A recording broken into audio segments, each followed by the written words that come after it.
The Wild Man of the West, 1861, by R.M. Ballantyne. Written by the beloved Scottish adventure author R.M. Ballantyne, The Wild Man of the West is a thrilling tale of frontier life, mystery, and courage set in the untamed wilderness of North America. First published in 1861, the story follows a group of trappers, explorers, and settlers as they navigate the perils of the great western wilds, from savage storms and fierce beasts to unexpected encounters with the legendary wild man himself. Blending humor, heroism, and heart-pounding adventure, Ballantyne paints a vivid picture of rugged mountain life, where loyalty is tested, legends come alive, and every shadow might conceal danger or destiny. This classic adventure will transport you straight into the roaring campfires and echoing canyons of the Old West, a world where the line between civilization and savagery blurs, and the wilderness reveals who truly is the wild man. Chapter 1, in which the reader is introduced to a mad hero, a reckless lover, and a runaway husband. Backwoods juvenile training described, the principles of fighting fully discussed, and some valuable hints thrown out. March Marstocks was mad. The exact state of madness to which March had attained at the age when we take up his personal history, namely 16, is uncertain, for the people of the backwood settlement in which he dwelt differed in their opinions on that point. The clergyman, who was a Wesleyan, said he was as wild as a young buffalo bull. But the manner in which he said so led his hearers to conclude that he did not think such a state of ungovernable madness to be a hopeless condition, by any means. The doctor said he was as mad as a hatter.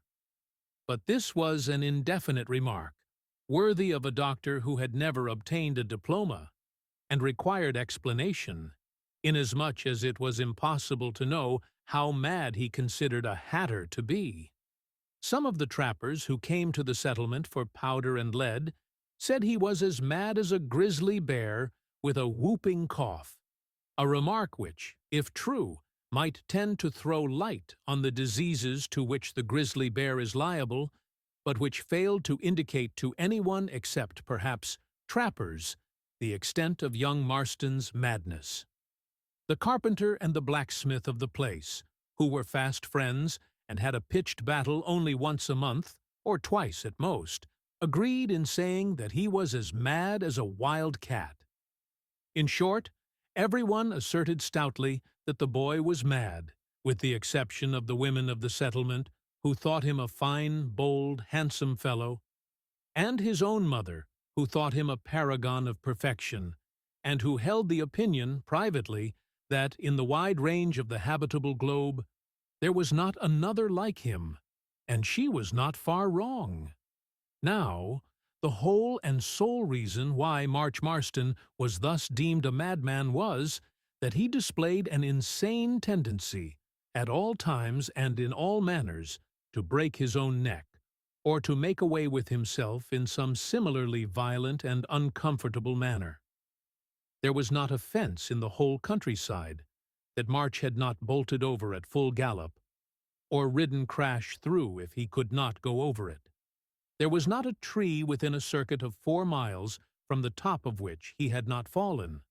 There was not a pond or pool in the neighborhood into which he had not soused at some period of his stormy juvenile career, and there was not a big boy whom he had not fought and thrashed, or been thrashed by, scores of times. But for all this, March had not a single enemy. He did his companions many a kind turn, never an unkind one. He fought for love, not for hatred. He loved a dog. If anyone kicked it, he fought him. He loved a little boy. If anyone was cruel to that little boy, he fought him. He loved fair play. If anyone was guilty of foul play, he fought him. When he was guilty of foul play himself, as was sometimes the case, for who is perfect, he felt inclined to jump out of his own body and turn about and thrash himself, and he would have done so often, had it been practicable. Yes, there is no doubt whatever about it, March Marston was mad, as mad, after a fashion, as any creature, human or otherwise, you choose to name. Young Marston's mother was a handsome, stout, blue-eyed, flaxen-haired woman of a little over 35 summers. She was an English emigrant and had, 17 years before the time we write of, settled at Pine Point on the banks of the Yellowstone River, along with her brother, the blacksmith above referred to. At that time she was the sweetest maiden in all the village, and now she was the handsomest matron. Indeed, the bloom of her youth remained on her cheeks so little impaired that she was often mistaken by strangers for March Marston's elder sister. The men of the place called her pretty Widow Marston, but she was not a widow. At least, they had as little ground for saying that she was as they had for asserting that her son was mad. Mrs. Marston was peculiarly circumstanced, but she was not a widow. The peculiar circumstances connected with her history are soon told. Immediately after the arrival of the blacksmith and his pretty sister at Pine Point Settlement, a tall, stout young stripling, a trapper, about a year older than herself, fell deeply in love with Mary West, that being Mrs. Marston's maiden name. The young trapper's case was desperate. He sank at once so deep into the profundities of love that no deep-sea lead, however ingeniously contrived, could reach him. Although just emerging from boyhood, Louis the Trapper was already a tall, strong, handsome man, and Mary felt flattered by his attentions. But when, a month afterwards, he boldly offered her his hand and fortune, which latter consisted of a trapper's costume and a Western rifle, she was taken aback and flatly refused him. Louis was harebrained and passionate. He told her he would give her 1 day and a night to think of it. At the end of that time he came back and was again refused, for Mary West had no notion of being taken by storm in that fashion. But she trembled and grew pale on observing the storm of angry passion that gleamed from the young trapper's eyes and caused his broad chest to heave violently. He did not speak. He did not even look at Mary. Had he done so, years of sorrow and suffering might have been spared them both. He stood for one moment with his eyes fixed upon the ground. Then he turned, sprang through the doorway, vaulted on his horse, and went off from her cottage door as an arrow leaps from a bow. The fences and ditches that lay in his way were no impediment. His powerful steed carried him over all and into the forest beyond, where he was quickly lost to view. Mary tried to resume her household occupations with a sigh. She did not believe he was gone, but he was. At first Mary was nettled. Then she grew sad. As weeks passed away, she became nettled again, and at this juncture another suitor appeared in the shape of a young immigrant farmer, whose good looks and insinuating address soothed her irritation at the strange, abrupt conduct of her lover. She began to think that she must have been mistaken in supposing that she cared for the wild trapper, and, in order to prove the correctness of her supposition, she married Obadiah Marston, the farmer. Alas, poor Mary discovered her error too late. Marston turned out a profligate drunkard. First, he did not come out in his true colors. A son was born, and he insisted on calling him March, for no other reason than that he was born in the month so named. Mary was obliged to consent, and at last came to congratulate herself that the child had been born in March, and not in April or October, or any other month equally unsuitable for a Christian name. After the first year, Obadiah Marston treated his wife badly, then brutally, and at last he received a sound drubbing from his brother-in-law, the blacksmith, for having beaten poor Mary with a stick. This brought things to a climax. Marston vowed he would forsake his wife and never set eyes on her again, and he kept his vow. He embarked one day in a boat that was going down to the Missouri with a cargo of furs, and his poor wife never saw him again. Thus was Mary West forsaken, first by her lover, and then by her husband. It was long before she recovered the blow, but time gradually reconciled her to her lot, and she devoted herself thenceforth to the training of her little boy. As years rolled on, Mrs. Marston recovered her spirits and her looks. But, although many a fine young fellow sought her heart and hand, assuring her that she was a widow, that she must be a widow, that no man in his senses could remain so long away from such a wife, unless he were dead, she turned a deaf ear to them all. March Marston's infancy was spent in yelling and kicking, with the exception of those preternaturally calm periods when he was employed in eating and sleeping.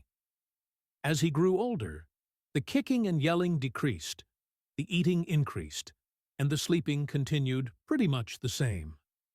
Then came a period when he began to learn his ABC. Mrs. Marston had been well educated for her station in life. She had read much, and had brought a number of books to the backwoods settlement, so she gave her boy a pretty good education, as education went in those days, and certainly a much better one than was given to boys in such out-of-the-way regions. She taught him to read and write, and carried him on in arithmetic as far as compound division, where she stuck, having reached the extreme limits of her own tether. Contemporaneously, with the cessation of squalling and kicking and the acquirement of the ABC, there arose in little March's bosom unutterable love for his mother. Or, rather, the love that had always dwelt there began to well up powerfully, and to overflow in copious streams of obedience and considerate attention. About the same time, the roving, reckless madness, as it was styled, began to develop itself. And, strange to say, Mrs. Marston did not check that. She was a large-minded, a liberal-minded woman, that semi-widow. She watched her son closely, but very few of his deeds were regarded by her in the light of faults. Tumbling off trees was not. Falling into ditches and horse-ponds was not. Fighting was, to some extent. And on this point alone did mother and son seem to entertain any difference of opinion, if we may style that difference of opinion, where the son fell into silent and extreme perplexity after a short, and, on his part, humble, discussion on the subject. "Why, mother," said March, in surprise, having attained the mature age of 8 when he said it, "if a grizzly bear was to attack me, you'd let me defend myself, wouldn't you?" Mrs. Marston smiled to see the rotund little object of 2 feet 10 standing before the fire with its legs apart and its arms crossed, putting such a question, and replied, "You certainly, my boy. And when Tom Blake offered to hit Susie Jefferson, wasn't I right to fight him for that? Yes, my boy, I think it right to fight in defense of the weak and helpless." The object of 2 feet 10 began to swell, and his eye to brighten at the unexpected success of this catechizing of its mother, and went on to say, "Well, mother, why do you blame me for fightin' then, if it's right?" "Because fighting is not always right, my boy. You had a fight with Bill Summers, hadn't you, yesterday?" "Yes, mother." 2 feet 10 said this in a hesitating tone, and shrank into its ordinary proportions as it continued. "But I didn't lick him, mother. He licked me. But I'll try again, mother. Indeed I will. And I'll be sure to lick him next time." "I don't want you to try again," rejoined Mrs. Marston, "and you must not try again without a good reason. Why did you fight him yesterday?" "Because he told a lie," said the object, promptly, swelling out again, and looking big under the impression that the goodness of its reason could not be questioned. It was, therefore, with a look of baffled surprise that it collapsed again on being told that that was not a sufficient reason for engaging in warfare, and that it was wrong to take the law into its own hands, or to put in its word or its little fist, where it had no right to interfere, and a great deal more to that effect. "But March, my boy," said Mrs. Marston, drawing the object towards her and patting its round little fair head, "what makes you so fond of fighting?" "I ain't fond of fightin', Mother, but I can't help it." "Can't help it. Do you ever try?" No, I don't think that I do. But I feel so funny when I see Bill Summers cheatin' at play. I feel all over red hot.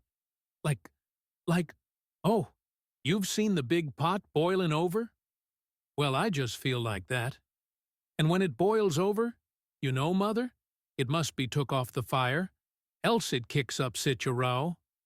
But there's nobody to take me off the fire when I'm boilin' over, and there's no fire to take me off, so you see I can't help it. Can I? As the object concluded these precociously philosophical remarks, it looked up in its mother's face with an earnest inquiring gaze.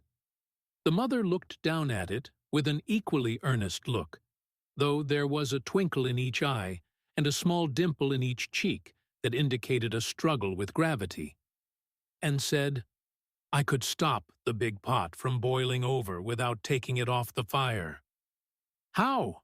inquired 2'10" eagerly. "By letting it boil over till it put the fire out."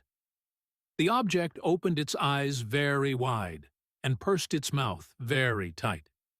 Then it relaxed, grinned a little with an air of uncertainty, and was about to laugh, but checked itself, and, with a look of perplexity, said, "Eh?" "Aye, my boy," resumed the mother, "just you try the boiling over plan next time. When you feel inclined to fight, and know or think that you shouldn't, just stand quite still, and look hard at the ground. Mind, don't look at the boy you want to fight with, but at the ground.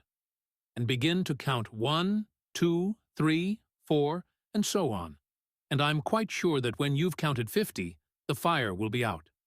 Now, will you try, my son?" "Mother," replied 2'10" earnestly, and becoming at least 2'11" while he spoke, "I'll try." This ended the conversation at that time, and we beg leave to apologize to our reader for having given it in such full detail, but we think it necessary to the forming of a just appreciation of our hero and his mother, as it shows one phase of their characters better than could have been accomplished by a labored description.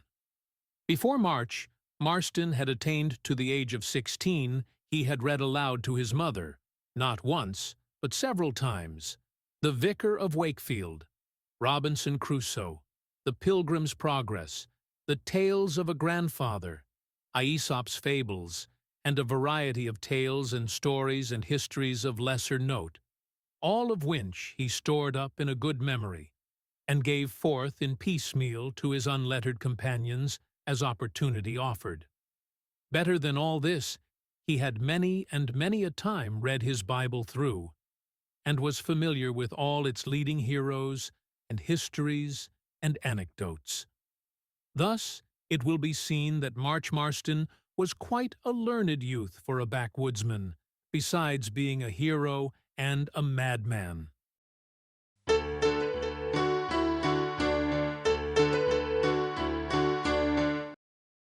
The Great Prairie, a wild chase, a remarkable accident, and an extraordinary charger, all of which terminate in a crash. Bounce talks philosophy and tells of terrible things. Our hero determines to beard the wild man of the West in his own den. The rising sun lifted his head above the horizon of the great western prairie, gilding the upper edges of those swelling undulations that bear so strong a resemblance to solidified billows as to have acquired the name of prairie waves. On the sunny side of these waves, the flowers of the plains were already basking in full enjoyment of the new day. On the summits, only the tips of their petals were turned to gold. On the other side of those waves, and down in the hollows, everything was clothed in deep shadow, as if the still undissipated shades of night were lingering there, unwilling or unable to depart from so beautiful a scene. This mingling of strong lights and deep shadows had the effect of rendering more apparent the tremendous magnitude of those vast solitudes. There were no trees within the circuit of vision, but there were a few scattered bushes, so low and insignificant in appearance as to be quite unobvious to the eye, except when close to the feet of the spectator. Near to a clump of these bushes there stood two horses motionless, as if chiseled in stone, and with their heads drooping low, as if sound asleep. Directly under the noses of these horses lay two men, each wrapped in a blanket, with his head pillowed on his saddle and his rifle close at his side. Both were also sound asleep. About a mile distant from the spot on which those sleepers rested, there grew another small bush, and under its sheltering boughs, in the snuggest conceivable hole, nestled a grouse or prairie hen, also sound asleep, with its head lost in feathers, and its whole rotund aspect conveying the idea of extreme comfort and good living. Now we do not draw the reader's attention to that bird because of its rarity, but because of the fact that it was unwittingly instrumental in influencing the fortunes of the two sleepers above referred to. The sun in his upward march overtopped a prairie wave, and his rays, darting onward, struck the bosom of the prairie hen, and awoke it. Looking up quickly with one eye, it seemed to find the glare too strong, winked at the sun, and turned the other eye. With this it winked also, then got up, flapped its wings, ruffled its feathers, and, after a pause, sprang into the air with that violent whir which is so gladdening, yet so startling to the ear of a sportsman. It was instantly joined by the other members of the covey to which it belonged, and the united flock went sweeping past the sleeping hunters, causing their horses to awake with a snort, and themselves to spring to their feet with the alacrity of men who were accustomed to repose in the midst of alarms, and with a grunt of surprise. "Prairie hens," muttered the elder of the two, a big, burly backwoodsman, as he turned toward his companion with a quiet smile. "It was very thoughtful on 'em to rouse us, lad, considering the work that lies before us." "I wish, with all my heart, they didn't rise quite so early," replied the younger man, also a stout backwoodsman, who was none other than our hero, Marston himself. "I don't approve of risin' till one wakes in the course of nature. Do you see, Bounce?" "I hear, but we can't always get things to go exactly as we approves of," replied Bounce, stooping down to arrange the embers of the previous night's fire. Bounce's proper name was Bob Ounce. He styled himself and wrote himself, for he could write to the extent of scrawling his own name in angularly irregular large text, B. Ounce. His comrades called him Bounce. "You see, March," continued Bounce in a quiet way, thrusting his rugged countenance close to the embers occasionally, and blowing up the spark which he had kindled by means of flint, steel, and tinder. "You see, this is a curous world.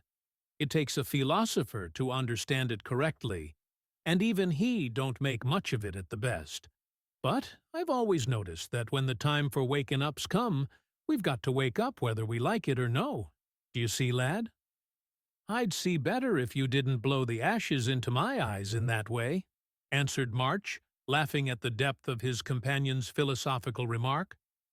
"But I say, old chap," March had no occasion to call him old chap, for Bounce was barely 40. "What if we don't fare in with a herd?" "Then we shall have to go home without meat, that's all," replied Bounce, filling and lighting his pipe. "But I promised my mother a buffalo hump in less than 3 days, and the first day and night are gone." "You'd no right to promise your mother a hump," returned the plain-spoken and matter-of-fact hunter. "Nobody should never go to promise what they can't perform. I've lived off and on, nigh 40 years now, and I've observed them what promises most always does least. So if you'll take the advice of an oldish hunter, you'll give it up, lad, at once." "Humph," ejaculated March. "I suppose you began your observations before you were a year old, eh, Bounce?" "I began 'em afore I was a day old. The first thing I did in this life was to utter an horrible roar, and I observed that immediately I got a drink. So I roared again, and got another. Leastwise, I've been told that I did, and if it wasn't observation as caused me for to roar when I wanted a drink, what was it?" Instead of replying, March started up, and shading his eyes with his right hand, gazed intently toward the horizon. "What now, lad?" said Bounce, rising quickly. "Ha! Buffaloes!" In half a minute, the cords by which the two horses were fastened to pegs driven into the plain were coiled up. In another half-minute, the saddle girths were buckled. In half a second more, the men were mounted and tearing over the prairie like the wind. "Ha, lad," remarked Bounce, with one of his quiet smiles, for he was a preeminently quiet man. "But for them, their prairie hens, we'd a slept this chance away." The buffaloes, or more correctly speaking, the bisons, which young Marston's sharp eye had discovered, were still so far distant that they appeared like crows or little black specks against the sky. In order to approach them as near as possible without attracting their attention, it was necessary that the two horsemen should make a wide circuit, so as to get well to leeward, lest the wind should carry the scent of them to the herd. Their horses being fleet, strong, and fresh, soon carried them to the proper direction, when they wheeled to the right and galloped straight down upon their quarry, without any further attempt at concealment.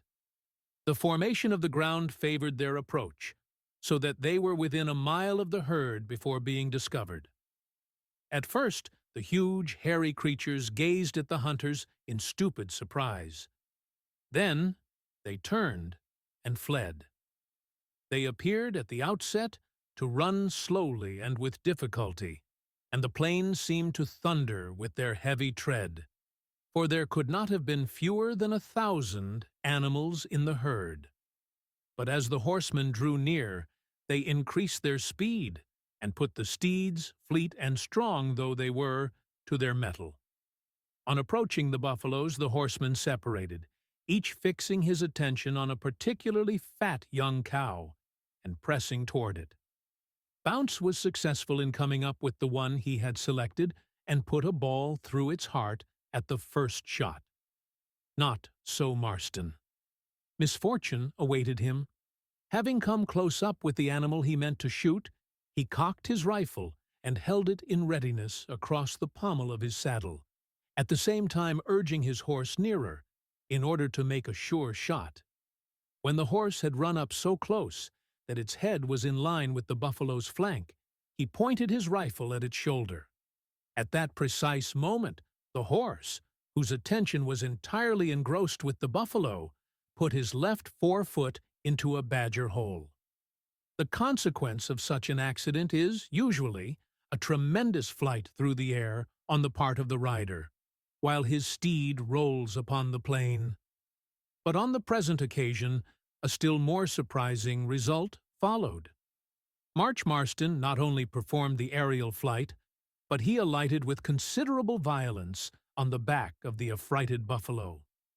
Falling on his face in a sprawling manner, he chanced to grasp the hairy mane of the creature with both hands, and, with a violent half-involuntary effort, succeeded in seating himself astride its back. The whole thing was done so instantaneously that he had scarce time to realize what had happened to him ere he felt himself sweeping comfortably over the prairies on this novel and hitherto unridden steed. A spirit of wild, ungovernable glee instantly arose within him. Seizing the handle of the heavy hunting whip, which still hung from his right wrist by a leathern thong, he flourished it in the air and brought it down on his charger's flank with a crack like a pistol shot, causing the animal to wriggle its tail, toss its ponderous head, and kick up its heels in a way that well-nigh unseated him. The moment Bounce beheld this curious apparition, he uttered a short laugh or grunt, and, turning his horse abruptly, soon ranged up alongside. "Hallo, March!" he exclaimed. "Oh, are you mad, boy?" "Just about it," cried Marston, giving the buffalo another cut with the whip as he looked round with sparkling eyes and a broad grin at the hunter. "Come now, that won't do," said Bounce gravely. "I'm 'sponsible to your mother for you. Get off now, or I'll poke ye over." "Get off!" shouted the youth. "How can I?" "Well, keep your right leg a bit to one side, and I'll stop your horse for you," said Bounce, coolly cocking his rifle. "Hold hard, old fellow," cried Marston in some alarm. "You'll smash my thigh bone if you try. Stay, I'll do the thing myself." Saying this, Marston drew his long hunting knife and plunged it into the buffalo's side. "Lower down, lad. Lower down. You can't reach the life there." March bent forward and plunged his knife into the animal's side again, up to the hilt. But it still kept on its headlong course, although the blood flowed in streams upon the plain. The remainder of the buffaloes had diverged right and left, leaving this singular group alone. "Mind your eye," said Bounce quickly. "She's a-going to fall." Unfortunately, Marston had not time given him to mind either his eye or his neck. The wounded buffalo stumbled and fell to the ground with a sudden and heavy plunge, sending its wild rider once again on an aerial journey, which terminated in his coming down on the plain so violently that he was rendered insensible. On recovering consciousness, he found himself lying on his back in what seemed to be a beautiful forest through which a stream flowed with a gentle, silvery sound. The bank opposite rose considerably higher than the spot on which he lay, and he could observe, through his half-closed eyelids, that its green slope was gemmed with beautiful flowers and gilded with patches of sunlight that struggled through the branches overhead. Young Marston's first impression was that he must be dreaming, and that he had got into one of the fairy-tale regions about which he had so often read to his mother.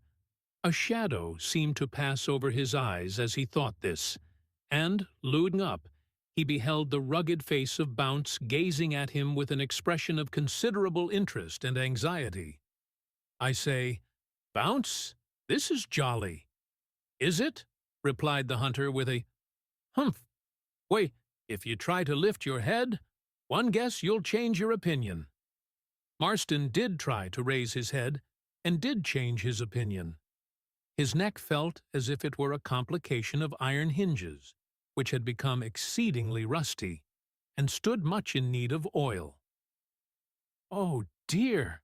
groaned Marston, letting his head fall back on the saddle from which he had raised it. "Ah, I thought so," remarked Bounce. "And is that all the sympathy you have got to give me, you old savage?" said the youth testily. "By no means," replied the other, patting his head. "Here's a drop o' water as'll do you good, lad, and after you've drunk it, I'll rub you down." "You thankee for the water," said Marston, with a deep sigh, as he lay back, after drinking with difficulty. "As to the rub-bin down, I'll ask for that when I want it. But tell me, Bounce, what has happened to me? Oh, I remember now. The buffalo cow and that famous Gallop. Ha ha, ha, ha, ho, oh!" Marston's laugh terminated in an abrupt groan as the rusty hinges again clamored for oil. "You'll have to keep quiet, boy, for a few hours, and take a sleep if you can. I'll roast a bit of meat and rub you down with fat after you've eat as much of it as ye can. There's nothing like beef for a sick man's inside, and fat for his outside. That's the philosophy of the whole matter. You've a'most been busted with that there fall, but you'll be all right tomorrow. And you've killed your buffalo, lad, so your mother will get the hump after all. Only keep your mind easy, and I guess human nature will do all the rest." Having delivered himself of these sentiments in a quietly oracular manner, Bounce again patted March on the head, as if he had been a large baby or a favorite dog, and, rising up, proceeded to kindle a small fire and to light his pipe. Bounce smoked a tomahawk, which is a small iron hatchet used by most of the Indians of North America as a battle axe. There is an iron pipe bowl on the top of the weapon, and the handle, which is hollow, answers the purpose of a pipe stem. The hunter continued to smoke, and Marston continued to gaze at him till he fell asleep. When he awoke, Bounce was still smoking the tomahawk in the self-same attitude. The youth might have concluded that he had been asleep only a few minutes, and that his friend had never moved, but he was of an observant nature, and noticed that there was a savory, well-cooked buffalo steak near the fire, and that a strong odor of marrow bones tickled his nostrils. Also, that the sun no longer rested on the green bank opposite. Hence, he concluded that he must have slept a considerable time, and that the tomahawk had been filled and emptied more than once. "Well, lad," said Bounce, looking round, "had a comfortable nap." "How did you know I was awake?" said March. "You weren't looking at me, and I didn't move." "Perhaps not, lad, but you winked." "And pray, how do you know that?" "'Cause ye couldn't wink if ye was asleep, and I heerd ye breathe different from afore, so one knowed ye was awake. And I knows that a man always winks when he comes awake. Did ye see? That's what I calls the philosophy of observation." "Very good," replied Marston, "and, that being the case, I should like much to try a little of the fore philosophy of supper." "Fight, lad, here you are. There's nothing like it," rejoined Bounce, handing a pewter plate of juicy steak and marrow bones to his young companion. Marston attained a sitting posture with much difficulty and pain, but when he had eaten the steak and the marrow bone, he felt much better. And when he had swallowed a cup of hot tea, for they carried a small quantity of tea and sugar with them, by way of luxury, he felt immensely better. And when he finally lay down for the night, he felt perfectly well, always excepting a sensation of general batteredness about the back, and a feeling of rusty hinges wanting oiliness in the region of the neck. "Now, Bounce," said he, as he lay down and pulled his blanket over his shoulder, "are the horses hobbled, and the rifles loaded, and M.V. Mother's hump out of the way of wolves?" "All right, lad. Then, Bounce, you go ahead, and tell me a story till I'm off asleep. Don't stop tellin' till I'm safe off. Pull my nose to make sure, and if I don't say hello, to that I'm all right, in the land of Nod." March Marston smiled as he said this, and Bounce grinned by way of reply. "What'll I tell ye about, boy? I don't mind what. Indians, grizzlies, buffaloes, trappers, it's all one to me. Only begin quick and go ahead strong. Well, I ain't great at storytellin'. P'raps it would be more to the point if I was to tell ye about what I heerd tell of on my last trip to the mountains. Did I ever tell ye about the feller as the trappers that goes to the far north calls the wild man of the west? No. What was he? Said Marston, yawning and closing his eyes. I don't know exactly what he was. I'm not overly sure that I even know what he is, but I know what the trappers says of him. And if only the half of it's true, he's a shiner, he is. Having said thus much, Bounce filled his tomahawk, lighted it, puffed a large cloud from it, and looked through the smoke at his companion March, whose curiosity was aroused, partly by the novelty of the wild man's title, and partly by the lugubrious solemnity of Bounce, said, "Go on, old boy." "Ha! It's easy to say, one go on, but if you knowed the horrible things as is said about the wild man of the mountains, perhaps you'd say, go off. It'll make your blood froze. Never mind. You and your hair get up on end. Don't care. And your two eyes start out of your head. All right. Bounce, who was deeply superstitious, looked at his young friend with severe gravity for at least 2 minutes. Marston, who was not quite so superstitious, looked at his comrade for exactly the same length of time, and winked with one eye at the end of it. "They says," resumed Bounce in a deep tone, "you the wild man of the West Cat's men?" "You don't he eat women?" inquired March sleepily. "You yes, and childers too. And what's wuss, he eats 'em raw, and they say he once swallered one, a little one, alive, without chewin' or chokin'." "Horrible," murmured March. "He's a dead shot, too. He carries a double-barreled rifle 20 foot long that takes a small cannonball. I forgot to tell ye he's a giant. Some of the trappers calls him the giant of the hills, and they say he's 'bout 30 feet high. Some says 40. But there's no gittin' at the truth in this here world." Bounce paused here, but, as his companion made no observation, he went on in a half-soliloquizing fashion, looking earnestly all the time into the heart of the fire, as if he were addressing his remarks to a salamander. "Aye, he's a crack shot, as I was sayin'. One day he fell in with a grizzly bear, and the brute rushed at him, so he upried and puts a ball up each nose." "I didn't know a grizzly had 2 noses," murmured March. "You unloaded again, and afore it corned up, he put a ball in each eye. Then he drew his knife and split it right down the middle from nose to tail at one stroke, and gut it across with another stroke. And, puttin' 1/4 on his head, he took another 1/4 under each arm, and the 4th 1/4 in his mouth, and so walked home to his cave in the mountains, 'bout 150 miles off, where he roasted and ate the whole bear at one, sitting, bones, hair, and all." This bit was too strong for March. He burst into a bout of laughter, which called the rusty hinges into violent action and produced a groan. The laugh and the groan together banished drowsiness, so he turned on his back and said, "Bounce, do you really believe all that?" Thus pointedly questioned on what he felt to be a delicate point, Bounce drew a great number of whiffs from the tomahawk ere he ventured to reply.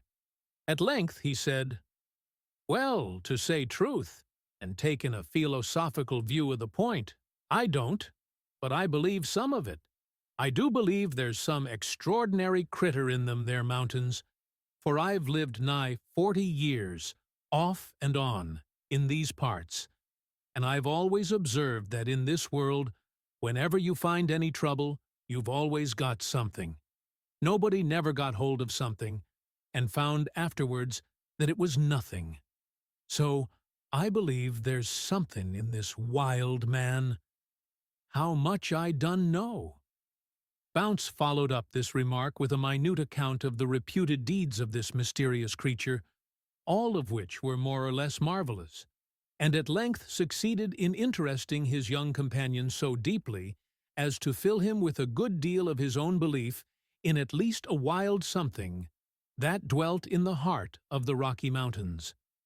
After a great deal of talk and prolonged discussion, Bounce concluded with the assertion that he'd give his best rifle, and that was his only one, to see this wild man. To which Marston replied, "I'll tell you what it is, Bounce. I will see this wild man, if it's in the power of bones and muscles to carry me within eyeshot of him. No, if I don't." Bounce nodded his head and looked sagacious, as he said, "Do you know, lad, I don't mind if I go along with ye. It's true. I'm not tired of them parts hereabouts, and if I was to live till I couldn't see, I don't think as ever I'd get tired of the spot where my father larned me to shoot, and my mother dandled me on her knee. But I've got a fancy to see a little more of the world, specially the far-off parts of the Rocky Mountains, where I've never been yet. So I do believe if ye was to try and persuade me very hard, I'd consent to go along with ye." "Will you, though?" cried March, eagerly, again to his cost, forgetting the rusty hinges. "Aye, that will I, boy," replied the hunter. "You and now I think on it, there's 4 as jolly trappers in Pine Point settlement at this here moment as ever floored a grizzly or fought an Injun. They're the real sort of metal. None o' your tearin', swearin', murderin' chaps, as thinks the more they curse the bolder they are, and the more Injuns they kill the cleverer they are. But steady quiet fellers, as don't speak much, but does a powerful quantity. Boys that know a deer from a Blackfoot Injun guess, that goes to the mountains to trap, and comes back to sell their skins, and when they've sold 'em, goes right off again, and never drinks." "I know who you mean, I think. At least I know one of them," observed March. "Oo no ye don't, do ye? Who?" "Waller, the Yankee."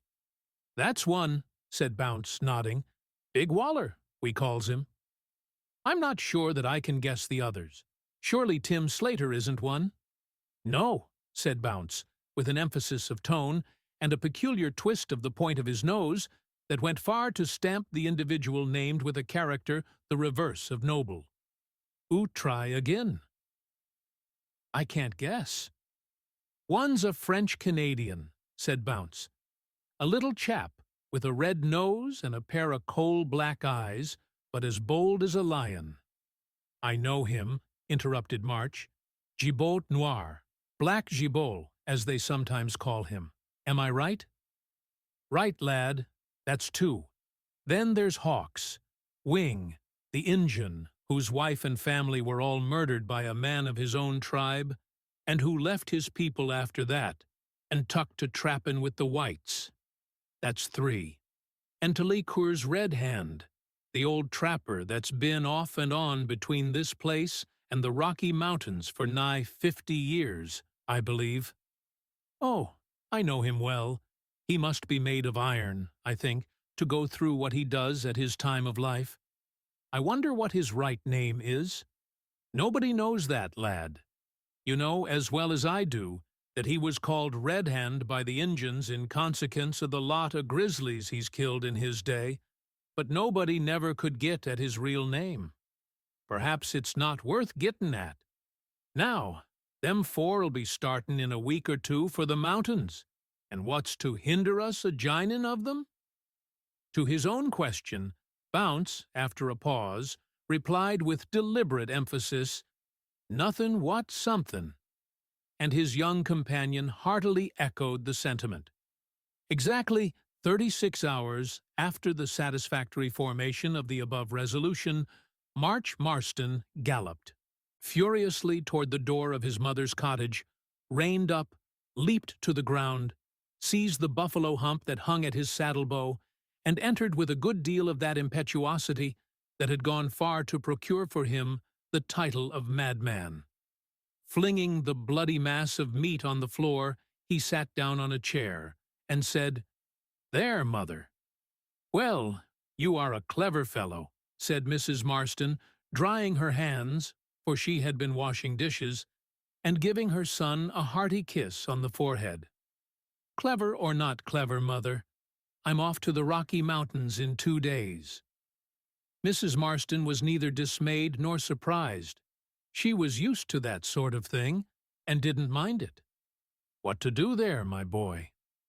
"To see the wild man o' the West." "The what?" "The wild man o' the West, mother." It is needless to try our reader's patience with the long conversation that followed. March had resolved to preach a discourse with the wild man of the West for his text, and he preached so eloquently that his mother, who was by no means a timid woman, at length not only agreed to let him go, but commended him for his resolution.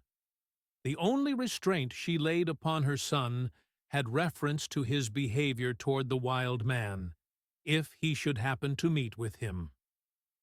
"You may look at him, March." Mrs. Marston spoke of him as if he were a caged wild beast. "And you may speak to him, but you must not fight with him. except in self-defense. If he lets you alone, you must let him alone. Promise me that, boy. I promise. Mother."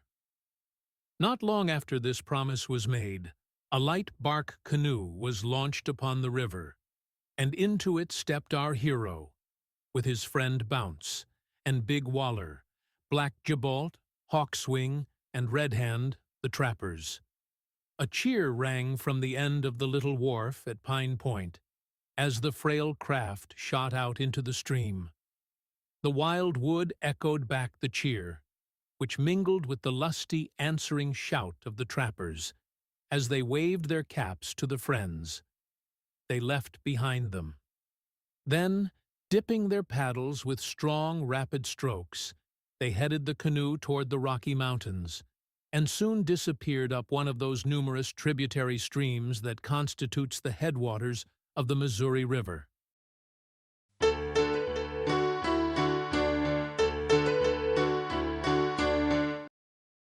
The Beauties of the Wilderness, Portages, Philosophy of Settling Down, an enormous footprint, supper procured, and a bear hunt in prospect. After paddling, and hauling, and lifting, and tearing, and wading, and toiling, and struggling, for 3 weeks, our hero and his friends found themselves deep in the heart of the unknown wilderness. Unknown, at least, to the civilized world, though not altogether unknown to the trappers and the Red Indians of the far west. There is something inexpressibly romantic and captivating in the idea of traversing those wild regions of this beautiful world of ours which have never been visited by human beings, with the exception of the few wandering savages who dwell therein. So thought and felt young Marston one splendid afternoon as he toiled up to the summit of a grassy mound with a heavy pack on his shoulders. Throwing down the pack, he seated himself upon it, wiped his heated brow with the sleeve of his hunting shirt, and gazed with delight upon the noble landscape that lay spread out before him. "Ha! That's the sort of thing. That's it!" he exclaimed, nodding his head, as if the rich and picturesque arrangement of wood and water had been got up expressly for his benefit, and he were pleased to signify his entire approval of it. "That's just it," he continued, after a short contemplative pause. "Just what I expected to find. Ain't I glad, eh?" March certainly looked as if he was, but, being at that moment alone, no one replied to his question or shared his enjoyment. After another short pause, he resumed his audible meditations. "Now, did ever anyone see sich a place as this in all the wide arth? That's what I want to know. Never. Just look at it now.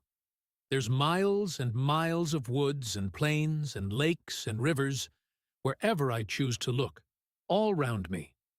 And there are deer, too, lots of 'em, looking quite tame, and no wonder, for I suppose the foot of man never rested here before, except, maybe, the foot of a redskin now and again. And there's poplars, and oaks, and willows, as thick as they can grow.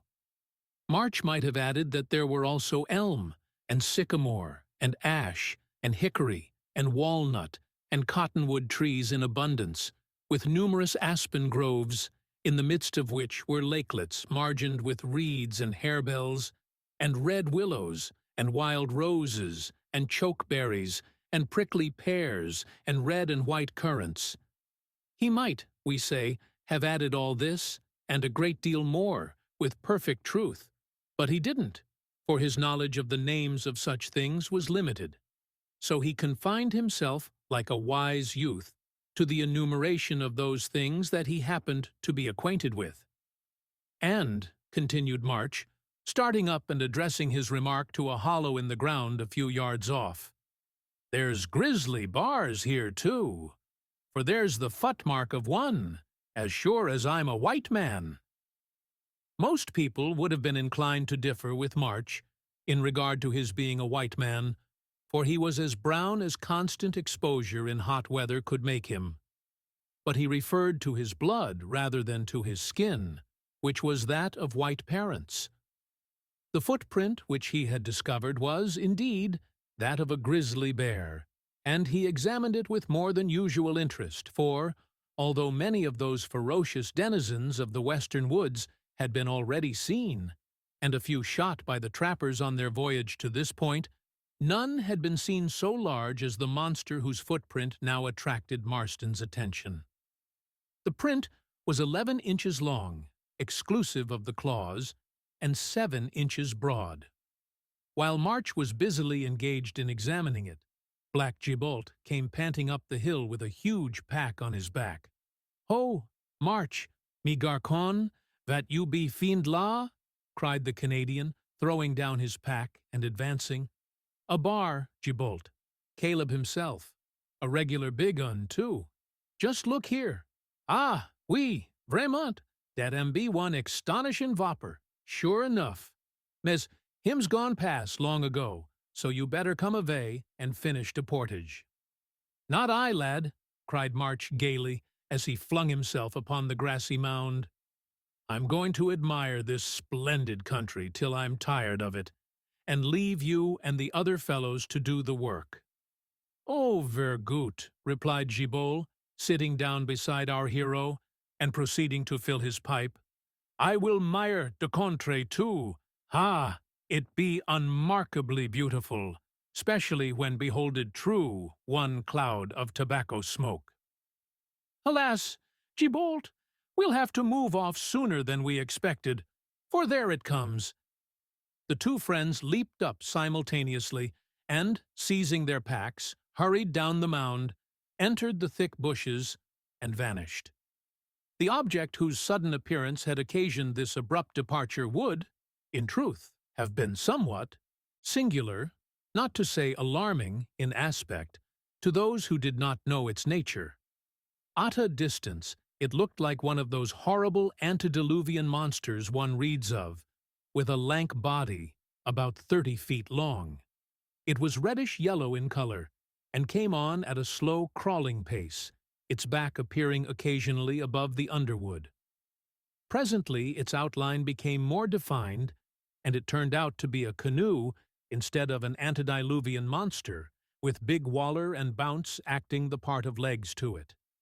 Old Red Hand, the trapper, and Hawkswing, the Indian, walked alongside, ready to relieve their comrades when they should grow tired, for a large canoe is a heavy load for 2 men, or to assist them in unusually bad places, or to support them and prevent accidents, should they chance to stumble. "Have a care now, lad, at the last step," said Red Hand, who walked a little in advance. "Your help would be better than your advice, old feller," replied Bounce, as he stepped upon the ridge or mound which Marston and his companion had just quitted. "Lend a hand. We'll take a spell here. I do believe my shoulder's out of joint. There, gently. That's it, Wall. I guess this is Eden," cried Big Waller, gazing around him with unfeigned delight. "Leastwise, if it ain't, it must be the very next location to them there, diggin's of old Father Adam. Ain't it splendiferous?" Big Waller was an out-and-out Yankee trapper. It is a mistake to suppose that all Yankees guess and calculate and talk through their noses. There are many who don't, as well as many who do, but certain it is that Big Waller possessed all these peculiarities in an alarming degree. Moreover, he was characteristically thin and tall and sallow. Nevertheless, he was a hearty, good-natured fellow, not given to boasting so much as most of his class, but much more given to the performance of daring deeds. In addition to his other qualities, the stout Yankee had a loud, thundering, melodious voice, which he was fond of using, and tremendous activity of body, which he was fond of exhibiting. He was quite a contrast, in all respects, to his Indian companion Hawkswing, who, although about as tall, was not nearly so massive or powerful. Like most North American Indians, he was grave and taciturn in disposition. In other respects, There was nothing striking about him. He was clad, like his comrades, in a trapper's hunting shirt and leggings, but he scorned to use a cap of any kind, conceiving that his thick, straight black hair was a sufficient covering, as undoubtedly it was. He was as courageous as most men, a fair average shot, and, when occasion required, as lithe and agile as a panther. But he was not a hero. Few savages are.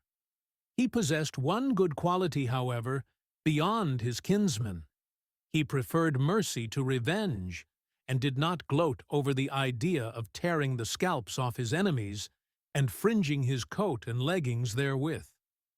"'Tis a sweet spot," said Red Hand to his comrades, who stood or reclined in various attitudes around him. "Such a place as I've often thought of casting anchor in for life." "And why don't ye, then?" inquired Waller. If I was thinking of locating down any war, I guess I'd gin ye, old man, but I'm too fond o' rovin' for that yet. I calculate it'll be some years afore I come to that p'int. Why don't ye build a log hut and enjoy yourself?" "'Cause I've not just come to that point either," replied the old man with a smile. Red Hand had passed his best days many years before. His form was spare, and his silvery locks were thin, but his figure was still tall and straight as a poplar, and the fire of youth still lingered in his dark blue eye. The most striking and attractive point about Red Hand was the extreme kindliness that beamed in his countenance. A long life in the wilderness had wrinkled it, but every wrinkle tended somehow to bring out the great characteristic of the man. Even his frown had something kindly in it. The prevailing aspect was that of calm serenity. Red Hand spoke little, but he was an attentive listener, and, although he never laughed loudly, he laughed often and heartily, in his own way, at the sallies of his younger comrades. In youth, he must have been a strikingly handsome man. Even in old age, he was a strong one. "I'll tell ye what's my opinion now, boys, in regard to settlin' down," said Bounce, who, having filled and lighted his pipe, now found himself in a position to state his views comfortably. "You see, settlin' down may, in a general way, be said to be nonsense. In pint o' fact, there ain't no sick a thing as settlin' down. When a feller sits down, why, in a short bit, lies bound to rise up again, and when he goes to bed, he means for to get up next mornin'." Here Bounce paused, drew several whiffs, and rammed down the tobacco in his pipe with the end of his little finger. "Then, when a feller locates in a place, he's sure for to be movin' about, more or less, as long as he's got a leg to stand on. Now, what I say is, that when a man comes to talk o' settlin' down, he's losin' heart for a wanderin' life among all the beautiful things o' creation. And when a man loses heart for the beautiful things o' creation, he'll soon settle down for good and all. He's in a bad way, he is, and oughtn't to encourage hisself in sich feelin's. I believe that to be the philosophy o' the whole affair, and I don't believe that nobody of a common edication, I don't just mean school edication, but backwoods edication, would go for to think otherwise. What say you, Waller?" "Sartainly not," replied the individual thus appealed to. Big Waller had a deep reverence for the supposed wisdom of his friend Bounce. He listened to his lucubrations with earnest attention at all times, and, when he understood them, usually assented to all his friend said. When Bounce became too profound for him, as was not unfrequently the case, he contented himself with nodding his head, as though to say, "I'm with you in heart, lad, though not quite clear in my mind, but it's all right. I'm quite sartain." "Well, then," resumed Bounce, turning to Red Hand, "what do you think of them sentiments, old man?"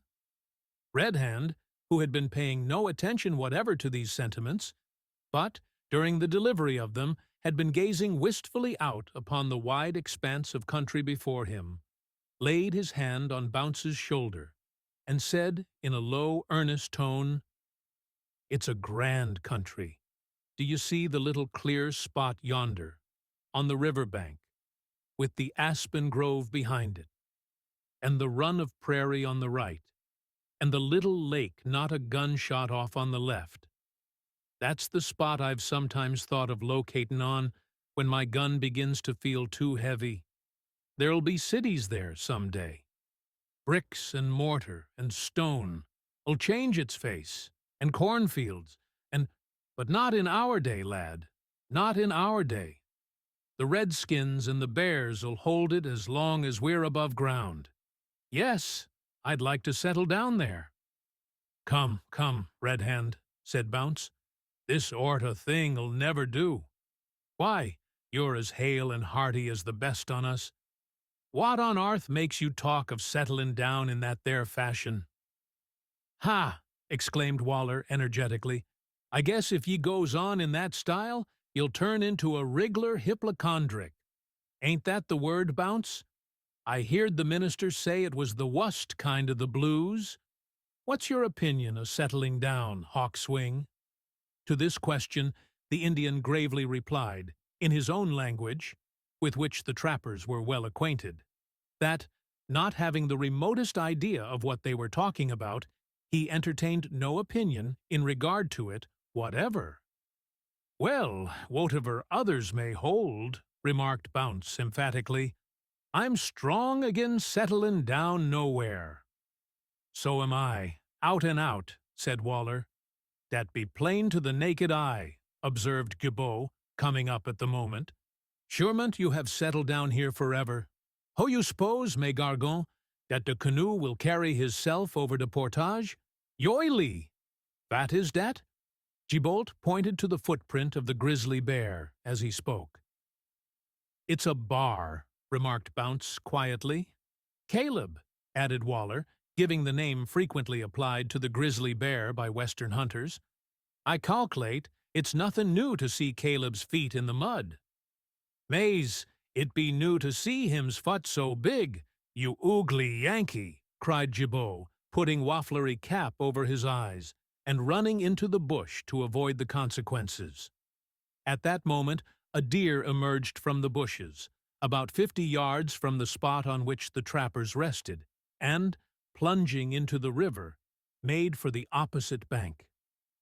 "There's our supper," said Bounce, quietly lifting his rifle in a leisurely way, and taking aim without rising from the spot on which he sat, or removing the pipe from his lips.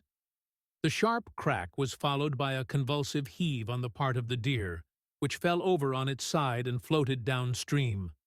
Big Waller gave utterance to a roar of satisfaction, and, flinging his pipe from him, bounded down the bank towards a point of rock, where he knew, from the set of the current, the deer would be certain to be stranded. Gibault, forgetting his recent piece of impertinence, darted toward the same place, and both men reached it at the same instant. Big Waller immediately lifted his little friend in his huge arms, and tossed him into the center of a thick, soft bush, out of which he scrambled in time to see his comrade catch the deer by the horns as it floated past and drag it on shore. "Ha! I will pay you off, von time," cried Gibault, laughing, and shaking his fist at Waller. Then, seizing the last bale of goods that had not been carried across the portage, he ran away with it nimbly up the banks of the stream.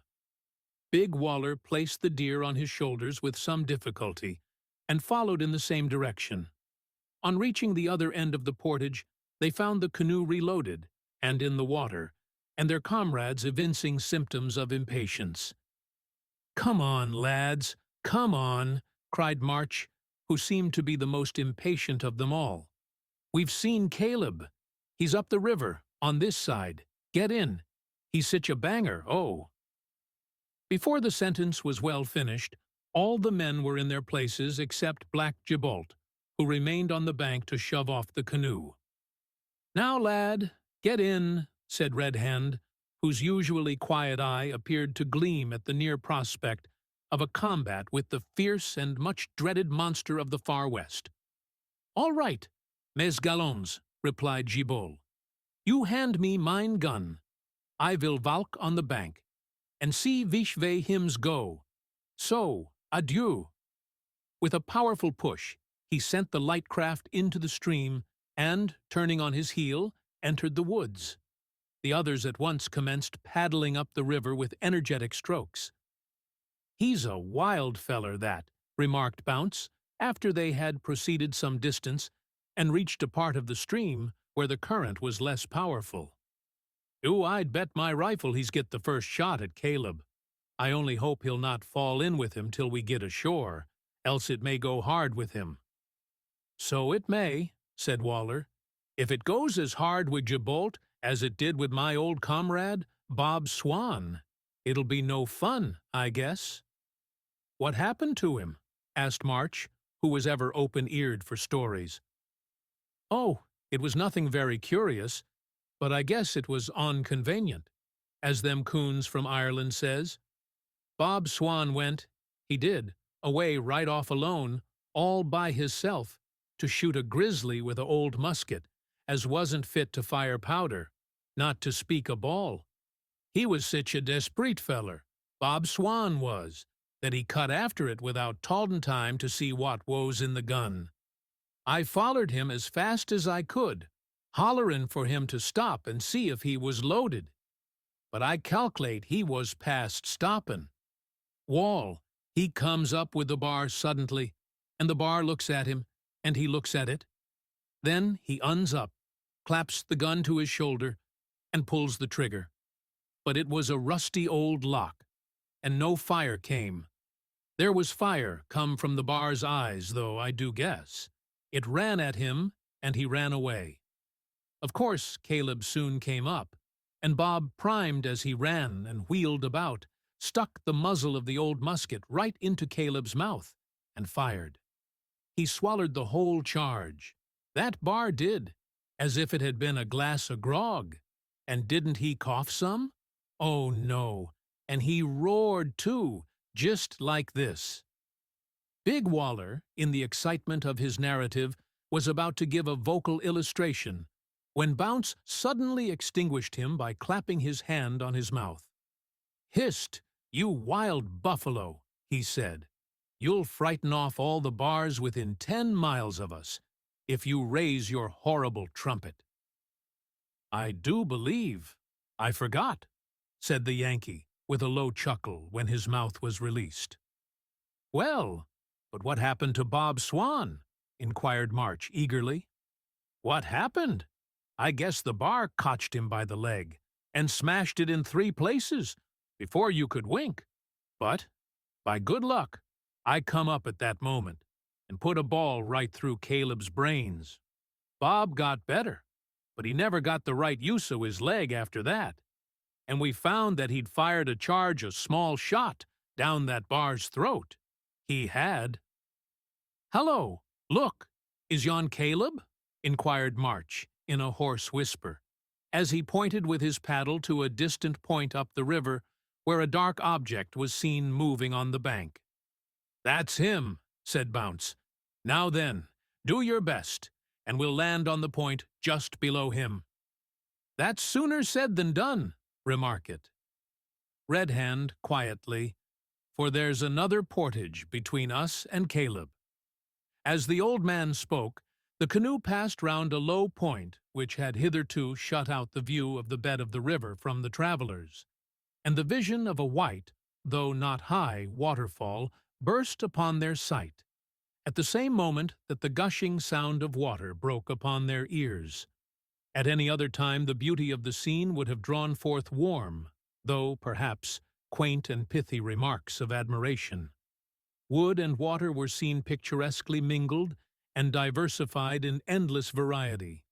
Little islands studded the surface of the river, which was so broad and calm at that place as to wear the appearance of a small lake. At the upper end of this lake it narrowed abruptly, and here occurred the fall, which glittered in the sun's bright rays like a cascade. of MdLTen silver.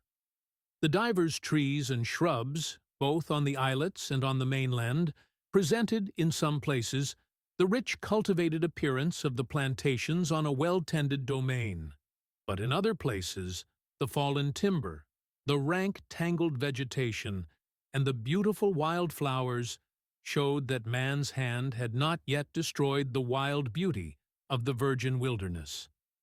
The sky above was blight and bine, with a few thin, feathery clouds resting motionless upon its vast concave, and the air was so still that even the tremulous aspen leaves were but slightly agitated, while the rest of the forest's drapery hung perfectly motionless. Complete silence would have reigned but for the mellow sound of the distant fall and the sweet plaintive cries of innumerable wild fowl that flew hither and thither, or revelled in the security of their sedgy homes. Flocks of wild geese passed in constant succession overhead, in the form of acute angles, giving a few trumpet notes now and then, as if to advertise their passage to the far north to the dwellers in the world below. Bustling teal rose in groups of dozens or half-dozens as the red canoe broke upon their astonished gaze, and sent them with whistling wings up or down the river. A solitary northern diver put up his long neck here and there to gaze for an instant inquisitively, and then sank, as if forever, into the calm water, to reappear long after in some totally new and unexpected quarter.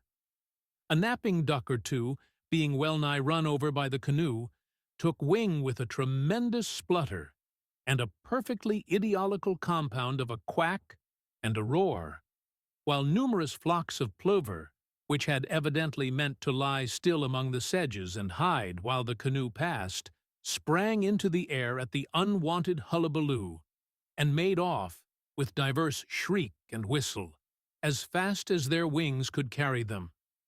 Besides these noisy denizens of the wilderness, there were seen in various places cranes and crows and magpies and black terns and turkey buzzards, all of which were more or less garrulous in expressing surprise at the unexpected appearance of the trappers in their wild domain. And, just as the canoe drew near to the place at the foot of the fall, where they meant to land and make the portage, a little cabri, or pronghorned antelope, leaped out of the woods, intending, doubtless, to drink, caught sight of the intruders, gave one short glance of unutterable amazement, and then rebounded into the bush like an electrified India-rubber ball. "Now then," said Bounce as he leaped ashore and held the canoe steady while his comrades landed, "jist befch cool, and no hurry. Make the portage, launch the canoe atop of the fall, sot off agin, and then, hurrah for that there grizzly bar."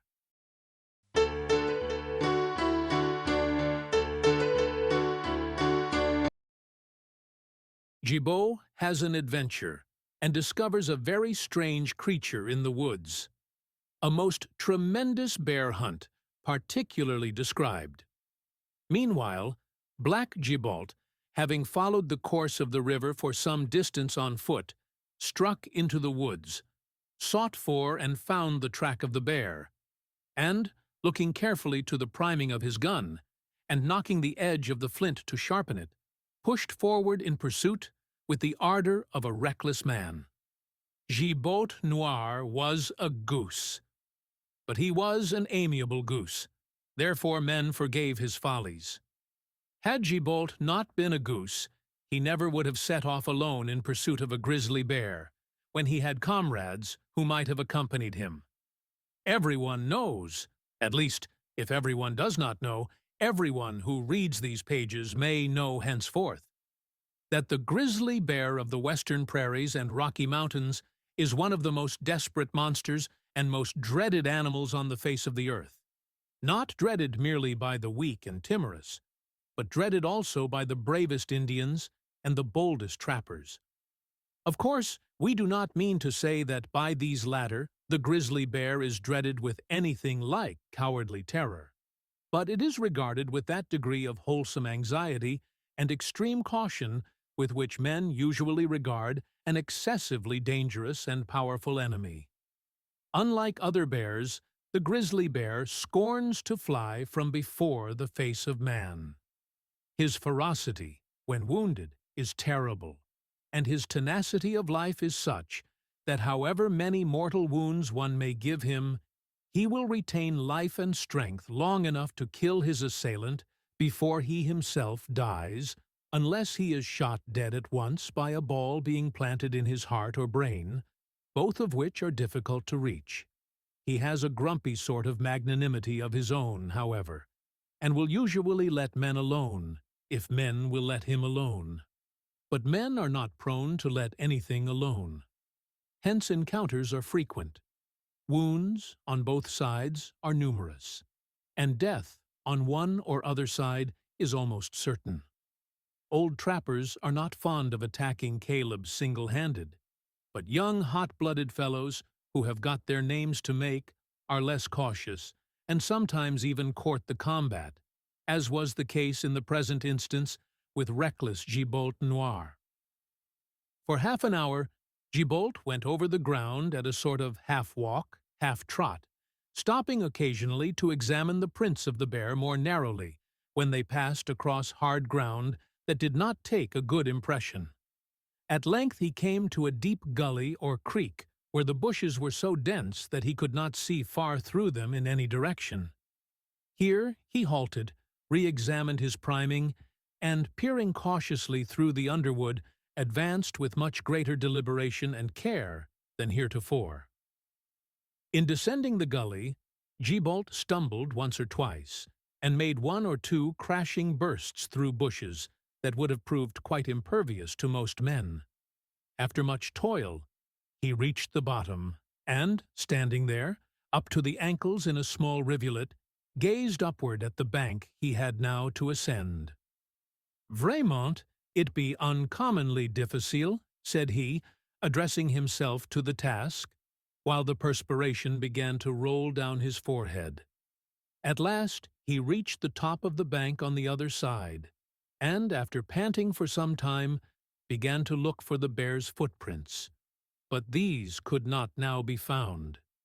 In his scramble through the gully, he had lost them, and the ground on the side he had just reached was so hard and rocky that it seemed to him doubtful whether it was capable of receiving any visible impression from a bear's paw. It was just possible, too, that the animal had found the descent of the gully as difficult as he himself had, in which case it was highly probable that it had used the course of the rivulet as a pathway. For a moment, the little Canadian meditated a second descent into the gully for the purpose of settling this point, but, having not yet quite ceased to pant from his recent exertions, he thought better of it, and determined to make a further examination of the ground where he was. After doing so for a quarter of an hour, his exertions were rewarded by the discovery of what appeared to be a track. It was not very distinct, but it was sufficiently so to induce him to follow it up with renewed ardor. Presently he came upon a spot where the ground was not so thickly covered with wood, and where, in some places, it was so soft as to show an exact print of the foot of the animal he was following up. Ere he received a great disappointment, and an equally great surprise. A disappointment on finding that the track he followed was not that of a bear, and a surprise on discovering that it was that of a man. On first making this discovery, Gibault stopped, short, laid his gun on the ground, stooped down, planted a hand on each knee, opened his eyes to their utmost, pursed his lips to the tightest, and stared at the footprint, the very embodiment of astonishment. After a few seconds he gave vent to a low whistle, and said, "Ho!" Exactly 10 seconds after that he said, "Ha!" and raising his right hand, scratched the point of his nose, which, being too red naturally, was not improved by the operation. None of these acts and exclamations, either collectively or singly, seemed to afford him any enlightenment, for he began to shake his head slowly from side to side, as if he had come to the conclusion that the whole affair was utterly beyond his limited comprehension. Then he started up, shouldered his gun, and followed the track of the man with as much ardor as he had formerly pursued, that of the bear. Perseverance is almost invariably rewarded. This would seem to be one of those laws of nature which fail to operate only on very rare and peculiar occasions. Gibault had not advanced more than 100 yards when he came suddenly upon the man whose feet had made the tracks he had been following. "The Wildman of the West, certainement," muttered Black Gibault, slowly, as he gazed at the creature before him, and quietly cocked his rifle to be ready for any emergency. Certainly the man upon whom our trapper had stumbled thus suddenly might have been styled the wild man of any region, west, north, east, or south, with perfect propriety. On his legs were a pair of dark gray fustian trousers, which had seen so much service that, from the knee downwards, they were torn into shreds.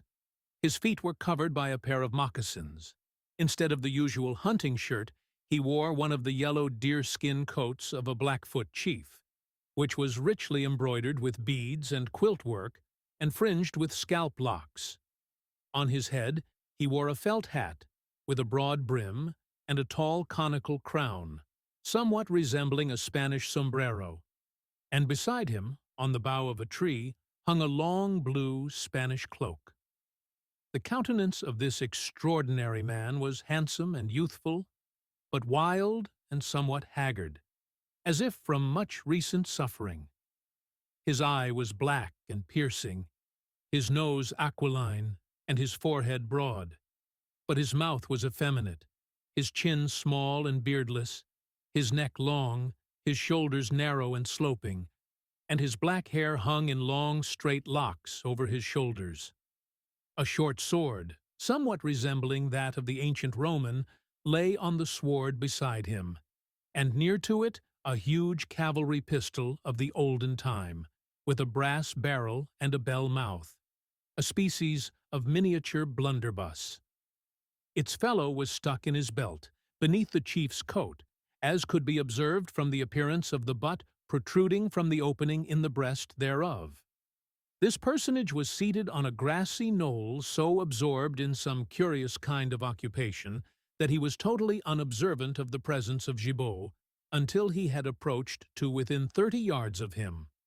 Although his occupation was a mystery to the trapper, to one a little more conversant with the usages of civilized life, the open book on the knee, the easy how of the pencil, and the occasional use of a piece of India rubber would have been sufficient evidence that the young man was sketching the view before him. "Ahem," coughed Gibault. The stranger scattered book, pencil, and India rubber to the winds, or to the atmosphere, for there happened to be no wind at the time, and started up. In doing so, he showed that he was at least a tall, if not a stout fellow. Seizing a pistol with one hand and his sword with the other, he presented both at Gibault, and yelled, rather than shouted, "Stay! Halt! Stop now, my man! Drop the butt of your gun, else I'll blow out your brains." Although somewhat startled by this unusual mode of salutation, the trapper had sense and quickness enough to perceive that the artist was in anything but a warlike state of mind, and that his violent demonstration was the result of having been startled. So, pulling off his cap with that native politeness which is one of the characteristics of the French Canadian, he advanced and said, "Bonjour, monsieur. I ver moch sorry that I be give you von fright. Pardon, sire. How you do?" Thank you, good fellow," replied the artist, laying down his weapons and grasping Gibault's proffered hand with a sigh of evident relief. "I am well, excellently well. You did indeed startle me by your sudden appearance, but no harm is done, and where none was intended, no apology is necessary. You are a Frenchman, I think?" "Non, sire, Not exactly. I be French-Canadian. Mine fader was be von Canadian. Mine motor was a French woman. I be. Little of both. And you have cause to be proud of your country, my man, returned the artist, collecting his scattered drawing materials and quietly sitting down to continue his sketch. A splendid country and a noble people. Sit down, my good friend, if you can spare time, while I put a few finishing touches to this sketch.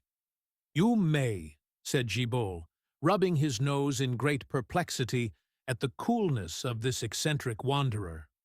Mais, monsieur, I have not time. I be follerin de tracks of von monstratious grizzly bar. What? A grizzly bear? Cried the artist, looking up with sudden animation. Oui, monsieur. We have see him not long. Go and hopes to kill him soon. The artist's dark eyes sparkled with animation as he hastily shut up his sketchbook and thrust it, with his drawing materials, into a small pocket inside the breast of his coat. A grizzly bear, he repeated. Ha! Lead on, good fellow. I will follow. Thus urged, Gibault, without further loss of time, led the way to the banks of the river, followed closely by his new friend, who stalked behind him with long, ostrich-like strides. The semi-theatrical air of the artist made a deep impression on the trapper.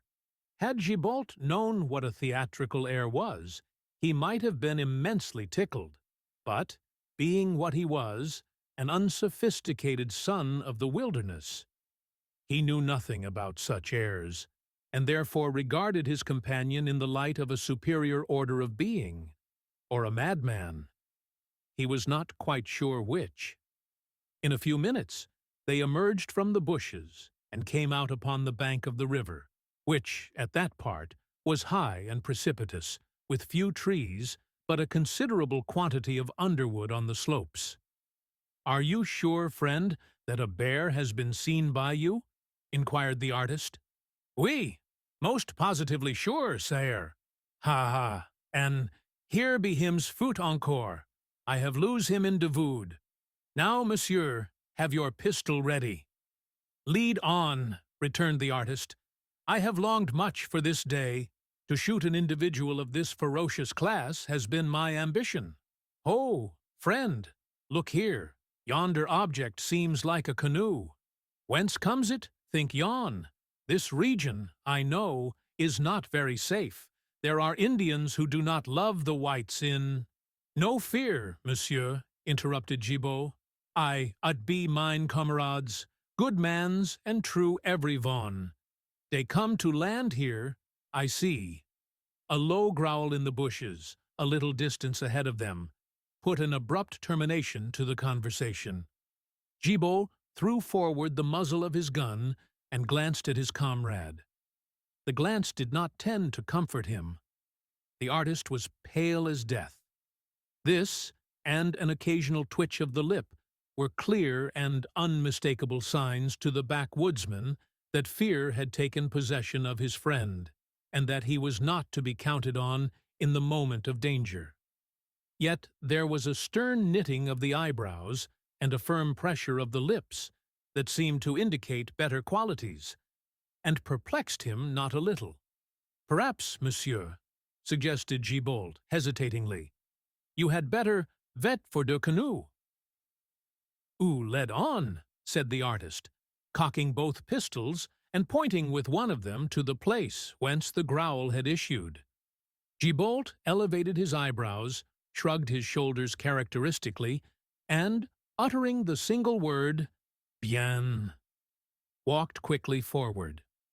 A few steps brought him to an open space, in the midst of which the grizzly bear was discovered.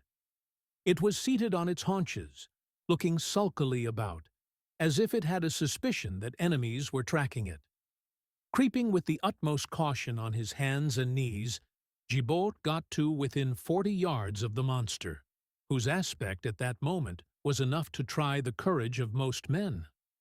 There was a wicked glare in his little eye as he swayed his huge body from side to side that indicated but too clearly the savage nature of his disposition.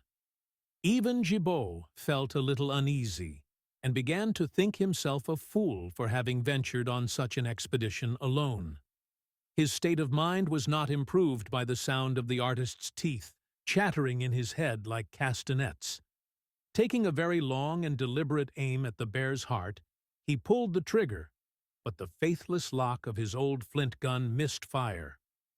Without a sign of annoyance or agitation, the trapper recocked the gun, again pulled the trigger, and with the same result. 3 times this occurred, and at each click of the lock the bear cocked his ears inquiringly. The 3rd time he rose and sauntered slowly towards the spot where the men lay concealed. "Stay," whispered the artist, as Gibault was once more about to try his piece, after rubbing the edge of his flint with his thumbnail. "Stay, I will fire." So saying, he suddenly pointed a pistol straight at the advancing monster and fired. A tremendous roar followed the report. Gibault leaped up, exclaiming angrily, "Yat foolishness! A pistol! Ha! Thee must run!" He turned at once to do so. "Stay!" cried the artist, who no longer trembled, though his countenance was still ashy pale. "I have another pistol." "Does you wish to die?" yelled the trapper, seizing his comrade by the collar. Whether it was the yell of the man, or the reiterated roar of the advancing bear, or both combined, that had an effect on the artist, we cannot tell, but certain it is that he sprang up and darted after Gibault with astonishing rapidity. Being long-legged and uncommonly supple, he soon passed him. But, fast though they both ran, the bear ran faster, and, having been badly cut up about the face by the slugs with which the pistol had been charged, his spirit was roused to the utmost pitch of ferocity. Now, while this was going on in the bush, the other trappers were quietly fastening the line of their canoe to a shrub that held it floating in a pool of still water near the shore. No sooner did the pistol shot ring upon their ears than every man seized his gun, hastily examined the priming, and scrambled up the bank, which, at that spot, was very steep. Having gained the top, they paused for one instant to gaze intently at the bank of the river above them, in order to ascertain the exact spot to which they ought to hurry. "I see no smoke," said Marston, in a tone of deep anxiety. "Gibault's gun didn't use for to bark in that sort of voice," observed Bounce. "Oh, I do believe that bar's got him," cried Big Waller, bounding forward. He had not taken a second bound when the artist, flying at full speed about 300 yards up the river, burst upon the astonished vision of the party. His sombrero had blown off, his long hair streamed straight behind him, so did the scalp locks on his coat, and so did his long cloak, which was fastened to his neck by a clasp, and which, in his present panting and rushing condition, well-nigh strangled him. Before the wonder-stricken trappers had time to remark on this singular apparition, or to form any opinion in regard to it, poor Gibault came tearing round the point like a maniac, with the bear close upon his heels. This was enough. The backwoodsman no longer showed any signs of surprise or hesitancy. A grizzly bear was a familiar object. A comrade in imminent danger was equally so. They sprang forward to meet the fugitives. By this time the cloak had so retarded and strangled the poor artist that he had fallen a pace or two behind Gibault, and it seemed almost certain that he would fall a victim to the furious bear before the trappers could kill it, for they could not venture to fire at it, while the fugitives almost screened it from their view. As they drew near to each other, the trappers almost instinctively divided into 2 parties. Redland and Hawkswing went a little to the right. Bounce, Waller, and our hero diverged to the left, so as to let the flying men pass between them, and thus attack the bear on both sides at once. Gibault attempted to cheer as he darted through the friendly line. but he could only give forth a gasp. At that moment, an unexpected incident contributed to the deliverance of the artist. The bear was within a yard of him as he came up. Just then, the clasp of his cloak gave way, and the huge garment instantly enveloped the head of the bear and a considerable portion of its body. It tripped, rolled over, and, in attempting to free itself, tore the cloak to shreds. At the same instant, a volley was fired by the trappers, and 3 balls pierced its body. None of them, however, seemed to have hit a mortal part, for the infuriated animal instantly rose and glared from side to side in disappointed malice, while the trappers who had fired were reloading, each behind a bush, with perfect coolness, but with the utmost celerity. While the bear was on the ground, the fugitives had each sprang into the bush and found a place of concealment. Red Hand, on the one side, and Bounce on the other, had reserved their fire. The wisdom of this was now shown. The bear made a rush at the bushes on one side and instantly received a shot from the other. It turned at once to rush on the concealed enemy there, but, before it had made a stride in that direction, another ball was lodged in it from the opposite side. The vacillations thus produced gave the other trappers time to reload, and, before it had made up its mind which to attack, another volley was fired, and 3 balls took effect, Red Hand and Bounce still reserving their fire as at the first. The impotent fury of the creature was now awful to behold. It was mortally wounded. There could be no doubt as to that, for the trappers were all pretty good shots and knew where to fire, but they had not succeeded yet in readying the seat of life. One ball had broken the bear's shoulder, and the blood flowed from its wounds, while churned blood and foam dropped from its jaws. Before another volley could be fired, it made a furious rash at the 3 men who had kept away to the left, namely, Big Waller, Bounce, and March. There was no help for it. Not having completed their loading, they had to drop their guns and run. We have already said that these 3 had diverged towards the river.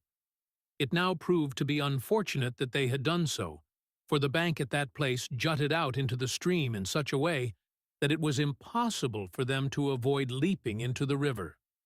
The bank overhung the stream and was fully 20 feet high. Big Waller, who reached it first, hesitated to take the leap. Bounce, who came next, rushed violently against him, and the 2 went over together, fell into the water with a tremendous splash, and sank. March came up at the instant after, and sprang far out at once with a bold, unhesitating spring. The bear was so close upon the youth that for one moment they were both in the air at the same time. But the former had not gone off with a spring. He merely tumbled over, half involuntarily, so that when they struck the water, there was at least a yard between them. But this was not a long space. The superior swimming powers of the bear over the man would have diminished the distance to nothing in a minute or so. Even as it was, the bear was within 6 inches of Marston's heels, when Hawkswing and Red Hand gained the edge of the bank. Red Hand was armed with a rifle, an old and trusty weapon that had been the means of saving his own life and the lives of comrades in many a doubtful encounter with beast and with man. Kneeling down, he took a rapid aim and fired. The bullet sped true. It entered the back of the bear's head, and the lifeless carcass floated down the stream. The 3 men, instantly observing the effect of the shot, turned round, and, swimming towards their late enemy, laid hold of him, and dragged and pushed him with some difficulty toward the shore. Meanwhile, Black Gibault, who had issued from his hiding place and had witnessed Red Hand's successful shot, began to caper and dance and shout in the exuberance of his glee. Most men are apt to suffer when they give way to extravagant action of any kind. Gibault forgot that he was on the edge of an overhanging bank. The concussion with which he came to the ground after the performance of a peculiarly complicated pirouette broke off the edge of the bank, and he was precipitated headlong into the river, just a yard or so from the spot where his comrades were engaged in landing the bear. A loud laugh greeted his sudden and unexpected descent.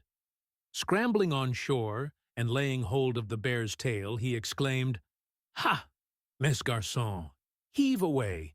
I have come down for to give you little help. Splendorous bear! Pull away!" The bear was then dragged out of the water and stretched upon the green sward, where for some time the trappers stood round it in a picturesque group, commenting upon its size and appearance, and remarking upon the various incidents of the chase. As the exact dimensions of this particular bear were taken and noted down on the pot, we will give them here for the benefit of inquiring minds. It weighed, as nearly as could be guessed by men who were practiced in estimating weights, 600 pounds. On its hind legs, it stood 8 feet 7 inches. Round the chest, it measured 5 feet 10 inches. Round the neck, 3 feet 11 inches. The circumference of the thickest part of the foreleg was 2 feet, and the length of each of its claws was 4 inches. It was whitey brown in color, and a shaggier, fiercer, uglier monster could not well be imagined. "But, I say," cried Bounce, looking round suddenly, "what's come o' yon extraordinary feller as—" Bounce paused abruptly, for at that moment his eye fell on the extraordinary fellow in question. He was seated quietly on a large stone, not many yards distant, with book on knee and pencil in hand, making a rapid sketch of the party and the surrounding scene. "What? Is he?" inquired Bounce of Gibault in a whisper. "Who I calculate," observed Waller, in a low voice, at the same time touching his forehead and looking mysterious. "I calculate he's non-combobble, fusticated." "Perhaps," said Red Hand with a quiet laugh. "Whatever he is, it's bad manners to stand staring at him," said Red Hand, "so you'd better go and pick up your guns and tilings, while Bounce and I skin this feller and cut off his claws." The party separated at once, and the artist, who seemed a little disappointed at being thus checked in his work, no sooner observed the flaying process begin than he turned over the leaf of his book and began a new sketch. Not many minutes were required for the skinning of the bear.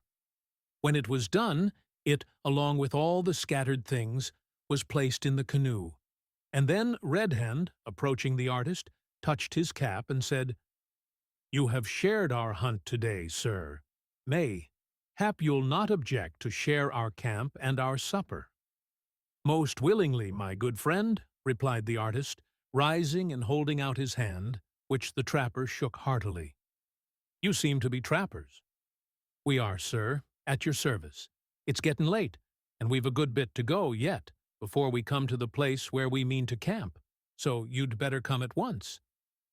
"Certainly. By all means. Let us embark without delay," replied the artist, pocketing his sketchbook.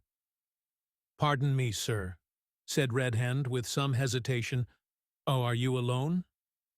"I am," replied the other sadly.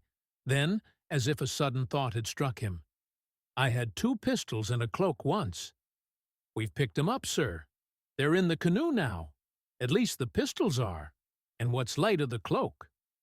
"Ha! 'Twas an old and cherished friend. Are you ready?" "All ready, sir."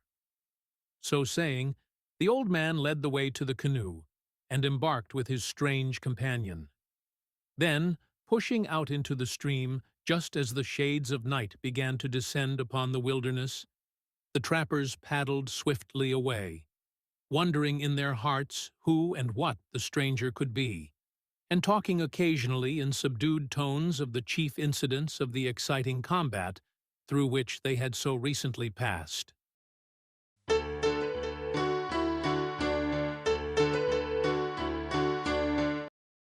Fiery remarks and cogitations. Round the camp file. The artist gives an account of himself. Value of a sketchbook. Discoveries and dark threats. The bear's claw collar. There is no doubt whatever that a Western trapper knows how to make a fire. That is an axiomatic certainty. He also knows how to enjoy it. He is thoroughly conversant with it in all its phases, and with all the phenomena connected with it, from the bright little spark that flies from his flint and steel and nestles on his piece of tinder, to the great rolling flame that leaps up among the branches of the forest trees, roaring lustily as it goes out upon the night air, like a mighty spirit set free from some diminutive prison house, rejoicing in being once more permitted to reassume its original grand dimensions. Yes, a Western trapper has a massive notion of a fire, and his actions are all in keeping with that notion. Almost everything is small at the fountain. A mighty river usually begins in a bubbling spring or a tiny rivulet, so the trapper's initial acts are delicate. He handles the tinder gently and guards it from damp. He fosters the spark when caught and blows upon it softly, and wraps it up in dry grass, and watches it intently as a mother might watch the life spark of her newborn babe. But when once the flame has caught, and the bundles of little dry twigs has been placed above it, and the pile of broken sticks has been superadded, the trapper's character is changed. He grasps the ponderous hatchet, and, Homerically speaking, now toils the hero, trees on trees o'erthrown, falls crackling round him, and the forests moan. These, lopped and lightened of their branchy load, he assaults singly. Heaving the huge axe with lusty sweeping blows, he brings it down. Great wedgy splinters fly and strew the plain like autumn leaves. Then, with massive logs full 6 feet long, he feeds the hungry fire until it leaps and roars in might, and glows full red and hot and huge enough to roast him a bison bull for supper, and he should feel so disposed. Descending now from the abstract to the concrete, we would remark that whether the reader does or does not admit the general proposition, that Western trappers are preeminently up to fire, not to mention smoke or snuff, he cannot deny the fact that Big Waller, the Yankee trapper, was peculiarly gifted in that.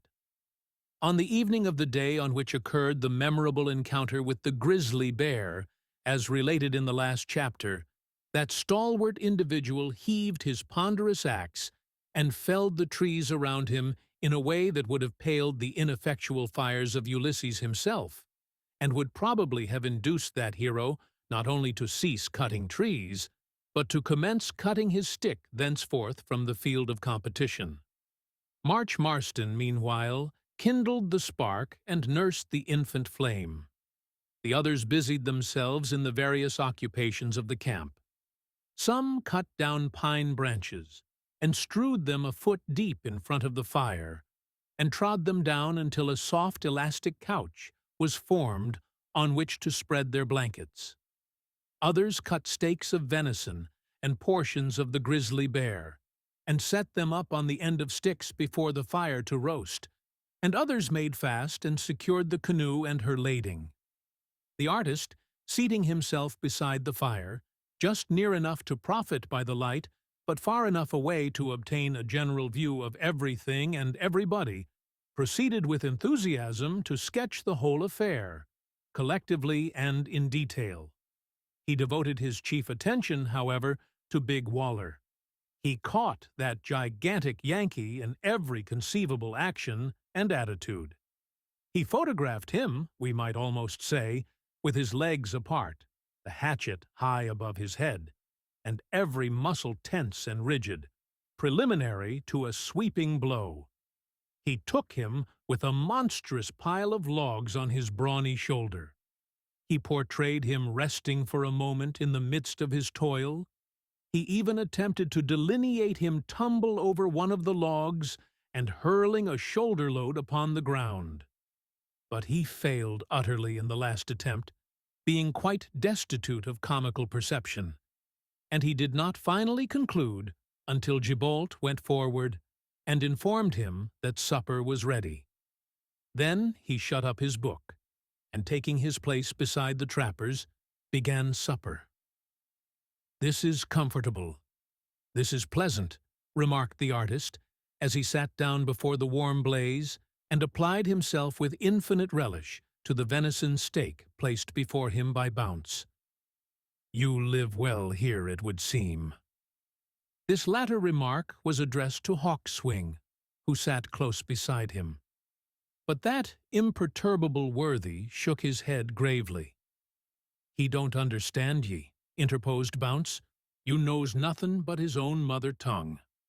We do live pretty middlin' so hereabouts when we ain't starvin', which it isn't for me to deny is sometimes the case, do you see?"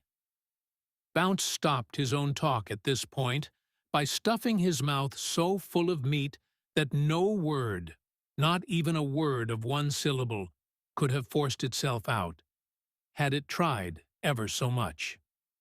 A long silence now ensued, during which the clack of 7 pairs of active jaws was the only sound that broke upon the ear. It might have been observed, however, that all eyes were fixed more or less wonderingly on the stranger. Big Valet in particular looked him, figuratively speaking, through and through. He did not remove his eyes off him for an instant, but devoured his food with somewhat the expression of a dog that expects his bone to be snatched from him. "Try a duck," said Marston to the artist, observing that he had finished his steak. "Thank you," answered the artist, accepting the proffered bird, which happened to be a teal, and beginning to carve it with a penknife. He had no fork, but used the fingers of his left hand instead. Silence again ensued. "Try another," said March again. The artist hesitated. "You'd better. It's a fat ewne." No, said the artist, shutting up his knife with an air of decision. "No, thank you. I always advocate moderation, and it would'll become me to set an example of glutta, of the reverse." "Wall, stranger," said Waller, who, having finished eating, wiped his mouth with a tuft of grass and began to fill his pipe. "You do come out in the way of moderation rather powerful. Why, a teal duck and a venison steak is barely enough to stop a feller dyin' right off. I guess a down east baby o' 6 months old 'ud swab up that and ax for more."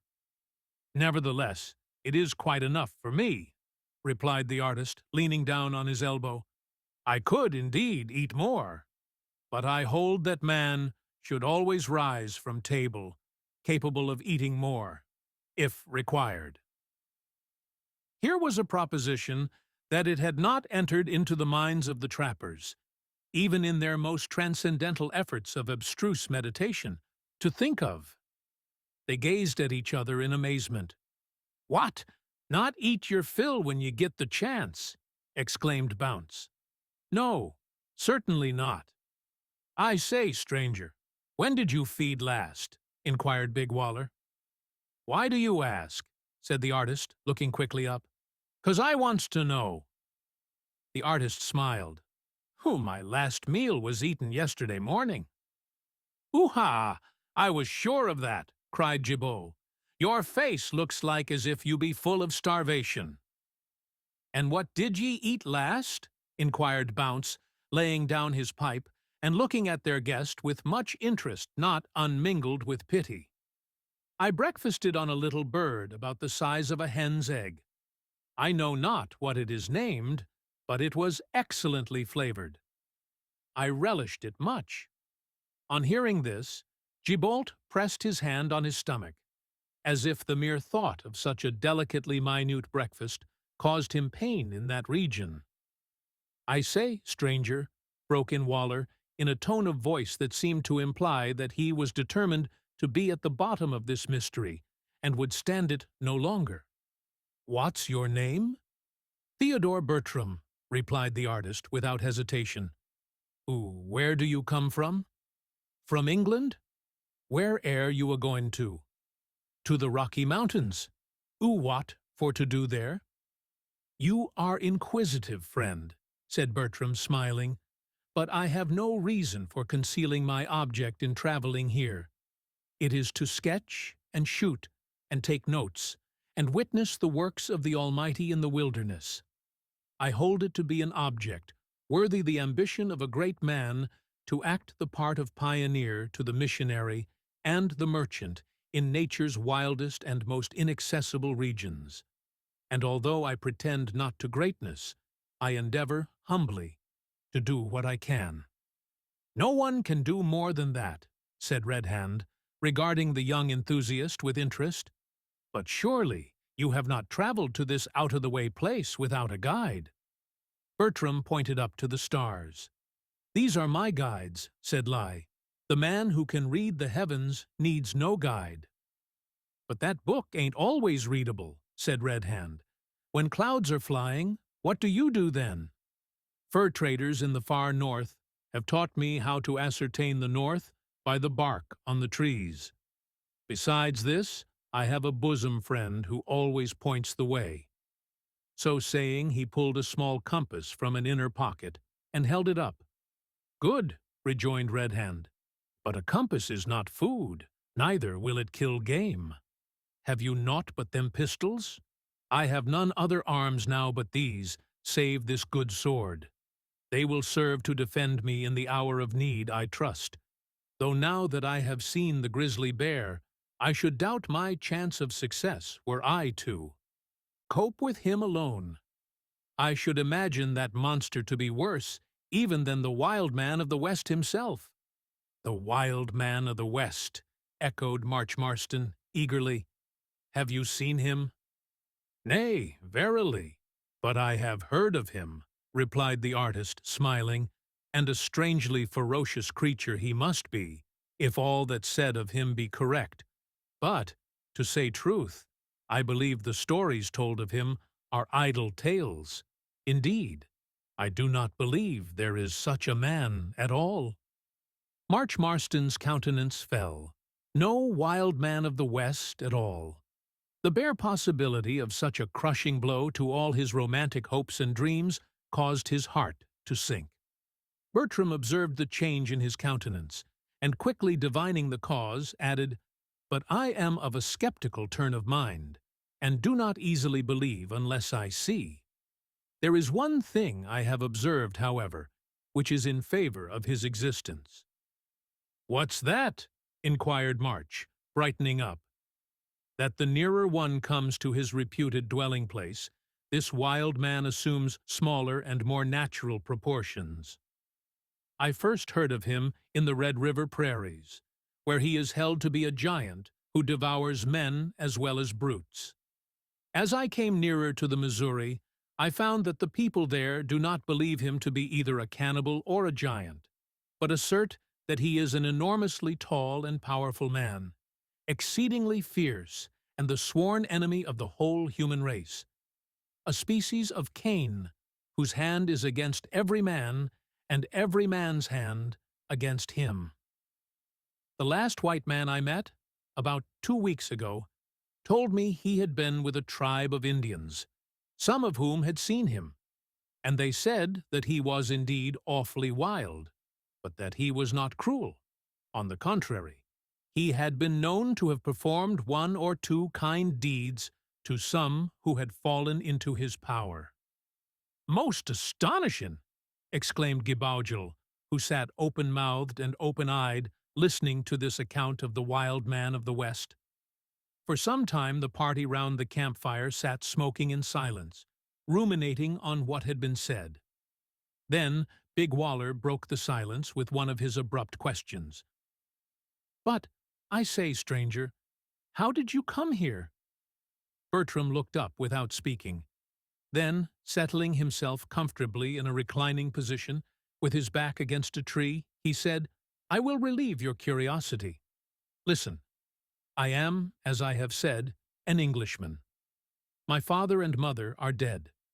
I have no brothers or sisters, and but few relations. Possessing, as I do, a small independence, I am not obliged to work for my living. I have, therefore, come to the conclusion that it is my duty to work for my fellow men. Of course, I do not mean to deny that every man who works for his living works also for his fellow men. What I mean is that I hold myself bound to apply myself to such works as other men have not leisure to undertake, and the profit of which will go direct to mankind without constituting my livelihood on its passage. To open up the unknown wilderness has ever been my ambition. For that purpose, I have come to these wild regions. My enthusiasm on quitting my native land was unbounded.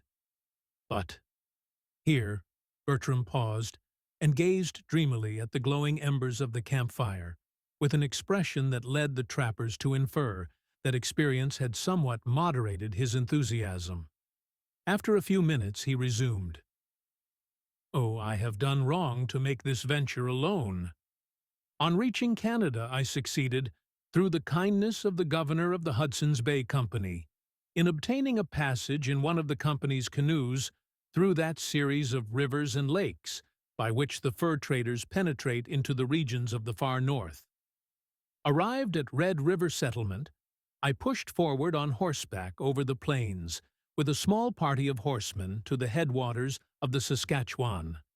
Here I succeeded in engaging a party of 12 men, composed of half-breeds and Indians, and set out on a journey of exploration over the prairies toward the Rocky Mountains. Circumstances led me to modify my plans. We diverged towards the south, and finally came to within a few days' journey of the region in which we now are. We were suddenly surprised one night by a war party of Blackfoot Indians. My men had grown careless. They neglected to keep a strict watch, and before we were aware that danger threatened us, all our horses were carried off. This was a terrible calamity. My men declared that it was impossible to advance without horses, and refused to accompany me any further. Jay remonstrated in vain. Then, filled with indignation at their cowardice, I left them and pursued my journey alone. Since then, I have seen only one man, a trapper, who was traveling south to the settlements. He offered to take me with him, but I declined. I felt that no great or good work could ever be accomplished by the man who turns back at the first disaster. So he left me. I have suffered somewhat. I am, unfortunately, a bad shot, and although game is everywhere abundant, I cannot kill it. I have subsisted hitherto on small birds, but my powder and lead are almost expended. Had I not fallen in with you, I know not what I should have done." To this narrative the trappers listened with respectful attention, for despite the feelings of pity, almost bordering on contempt, with which they regarded the stranger's weapons and his knowledge, or rather ignorance, of woodcraft, they could not help reverencing the simple-minded enthusiasm in a good cause that had conducted the artist so deep into a savage land in which he was evidently unfitted, either by nature or training, to travel. "But I say, stranger," said Big Waller, "what do ye mean by opening up the country? It ain't a oyster, that ye can open it up with a big knife, I guess. There, friend, you are wrong. This country does, indeed, resemble an oyster, and I hope by the aid of the mighty levers of knowledge and enterprise to open it up. I mean to take notes and sketches, and, if spared, return to my native land and publish the result of my observations. I do not, indeed, expect that the public will buy my work, but I shall publish a large edition at my own cost, and present copies to all the influential men in the kingdom." The trappers opened their eyes wider than ever at this. "What? Make a book?" cried Red Hand. "Even so." "Will it have pictures?" eagerly asked March, who regarded the artist with rapidly increasing veneration. "Aye, it will be profusely illustrated." "What? Pictures of grizzly bears?" inquired Boo Nee. "Of course." "And men?" cried Big Waller. "And men also, if I fall in with them." "Then here's one, I guess," cried the bold Yankee, combing out his matted locks hastily with his fingers, and sitting up in what he conceived to be a proper position. "Here you are, Hare. I'm your man. Fix me off slick. Only think. Big Waller in a book. A real book." He chuckled immensely at the bright prospect of immortality that had suddenly opened up to him. "I have drawn you already, friend," said Bertram. "Drawed me already?" "Aye, there you are," he replied, handing his sketchbook to the trapper, who gazed at his own portrait with unmitigated satisfaction. Turning over the leaf, he came unexpectedly on the likeness of Gibault, which, being a truthful representation, was almost a caricature. Big Waller burst into an uncontrollable fit of laughter at this. He rolled over on his back and yelled with delight, his yell being quite in keeping with his body. The din was so tremendous that Bounce roared, "Stop your noise, you buffalo!" But Waller didn't hear him, so Marston effected the desired object by stuffing the corner of a blanket into his mouth and smothering his face in its folds. Bertram's sketchbook was now examined, and for nearly an hour proved a source of the most intense interest and amusement to these unsophisticated trappers. In those days, few, very few men of education had succeeded in penetrating far into the western wilderness. And although the trappers there knew what books and pictures meant, they had seen but few of them in the course of their lives, and none of those few had any reference to the wild country in which their lives were spent. It may be imagined, then, with what delight and excitement they now, for the first time, beheld scenes of their own beloved woods and prairies, as well as their own rough forms, vividly sketched by a master hand. One of the most interesting points in the inspection of the sketchbook was that old Red Hand recognized almost every one of the landscapes as spots with which he was well acquainted. And as Bertram had sketched most diligently as he traveled along, Red Hand told him that by the aid of that book, without compass or anything else, he could trace his route backward, step by step, to the Saskatchewan River. Moreover, he described to the artist accurately many scenes which were near to those he had sketched, and gradually fell to talking about adventures and rencontres he had had in many of them, so that at last it became evident there would be no proposal to go to rest that night at all, unless some wise one of the party should remind the others that another day's toil lay before them in the course of a few hours. At length they took up their pipes, which had been forgotten in the excitement, and refilled them with the intention of having a last quiet whiff before lying down. "Ho!" exclaimed Red Hand, who still continued to turn over the pages of the book. "Here's a face I know. Where saw ye that Indian? I cannot easily tell where it was we met him, but I remember well that T was just a day's ride from the spot where our horses were stolen. Were there others with him? No, he was alone. Ha! At least he said so, I fancy. Yes, he did, and I have no reason to doubt him." "You're not used to the ways of the Redskins, sir," replied Red Hand, looking meditatively at the fire. "Did he chance to mention his name?" "Oh, yes, he called himself Big Snake. At least one of my men translated it so." A significant smile overspread the old trapper's face as he replied, "I thought as much. A greater thief and villain does not disgrace the prairies. He's the man that took your horses. Such a fellow as that never goes about alone. He's always got a tail following him as black as himself. But I'll see if we can't pay the rascal off in his own coin." "How so?" inquired Bertram. "He must be far from this spot." "Not so far as you think. I know his haunts, and I could take you to them in a few days overland, but it'll take longer by the river, and we can't quit our canoe just now." "But, good friend," said Bertram quietly, "I cannot presume on your hospitality, so far as to expect you to carry me along with you for the purpose of redressing my wrongs." "Make your mind easy on that pint," returned Red Hand. "We'll talk of it in the mornin'." While the old trapper and the artist were conversing, Bounce had busied himself in stringing the claws of the grizzly bear on a strip of deer skin for the purpose of making a collar. A necklace of this description is very highly prized among Indians, especially when the claws are large. While it was being made, Gibault sighed so deeply once or twice that March suggested he must be in love. "So I is," sighed Gibault. "That's interesting," remarked March. "Who with?" "Aye, that's it," said Bounce. "Out with her name, lad. No one ought never to be ashamed of being in love. It's a glorious state of mind and body, as a feller should gratulate hisself on havin'. Who be ye in love with, lad?" "Ye'd dat necklace," replied Gibault, sighing again heavily. "Oh, if that's all, you don't need to look so blue, for it's your own by rights," said Bounce. "I'm just doing it up for ye." "No, it cannot be mine," returned Gibault.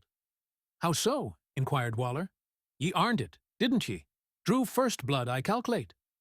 "No, I not draw de fust blood. Mais, I will. Hab chance again, no doubt. Monsieur Bertram, he draw fust blood." "Ho, ho!" cried Waller, in surprise. "You didn't tell us that before." "Come, I'm glad on't—" "What?" exclaimed Bertram. "The necklace mine? There must be some mistake.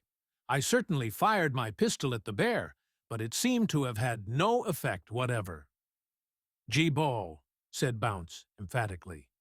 "Did you fire at all?" "Non, poor certain, 'cause de gun he not go off." "Then," continued Bounce, handing the much-coveted necklace to Bertram, "the thing belongs to you, sir, for that bar corned up wounded. And as he couldn't ha' wounded hisself, you must ha' done it. There."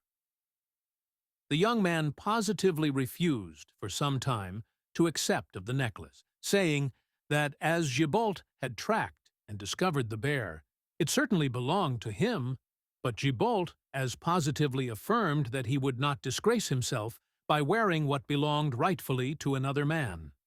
And as the other trappers confirmed what their comrade said, Bertram was at last fain to accept of a trophy, which, to say truth, he was in his heart most anxious to possess. At the termination of this amicable dispute, each man rolled himself in his blanket and lay down to sleep with his feet to the fire. Being in a part of the country where there were very few Indians, and these few on pretty good terms with the white trappers, no watch was set. Bertram lay down with his tattered cloak around him, and, taking a little book from his pocket, read it, or appeared to read it, till he fell asleep. On observing which, Marston crept noiselessly to his side, and, lying gently down beside him, covered him with a portion of his own blanket. Ere long the calm was buried in repose.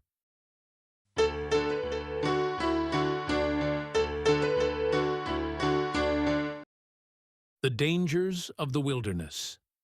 An unexpected catastrophe, which necessitates a change of plans.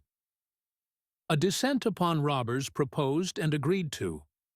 There are few passages in the Holy Writ more frequently brought to remembrance by the incidents of everyday life than this. Ye know not what a day or an hour may bring forth.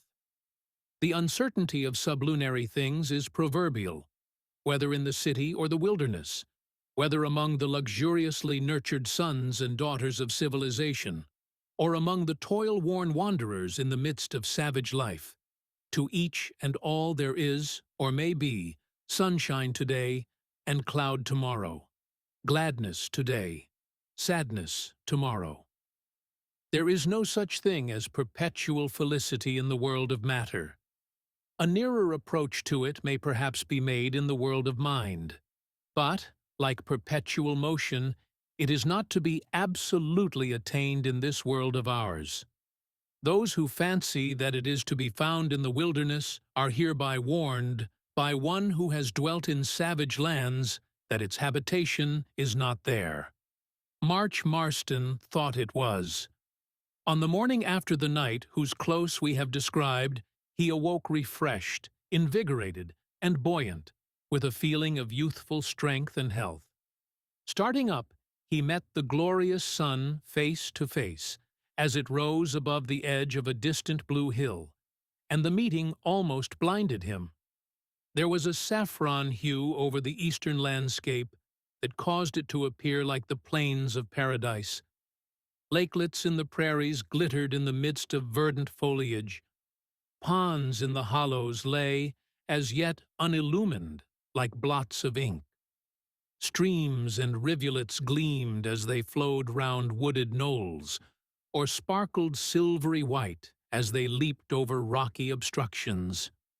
The noble river, on the banks of which the camp had been made, flowed with a calm sweep through the richly varied country, refreshing to look upon and pleasant to hear, as it murmured on its way to join the Father of Waters. The soft roar of a far-distant cataract was heard mingling with the cries of innumerable waterfowl that had risen an hour before to enjoy the first breathings of the young day. To Marston's ear, it seemed as though all nature, animate and inanimate, were rejoicing in the beneficence of its Creator. The youth's reverie was suddenly broken by the approach of Theodore Bertram. "Good morrow, friend," said the latter, grasping March's hand and shaking it heartily. "You are early astir. Oh, what a scene! What heavenly colors! What a glorious expanse of beauty!" The artist's hand moved involuntarily to the pouch in which he was wont to carry his sketchbook, but he did not draw it forth. His soul was too deeply absorbed in admiration to permit of his doing aught but gaze in silence. "This repays my toils," he resumed, soliloquizing rather than speaking to March. "'Twere worth a journey such as I have taken, twice repeated, to witness such a scene as this." "Aye, ain't it grand?" said March, delighted to find such congenial enthusiasm in the young painter. Bertram turned his eyes on his companion, and, in doing so, observed the wild rose at his side. "Ah, sweet rose," he said, stooping eagerly down to smell it. "Full many a flower is born to blush unseen, and waste its sweetness on the desert air." "He was no poet who wrote that, anyhow," observed March, with a look of disdain. "You are wrong, friend.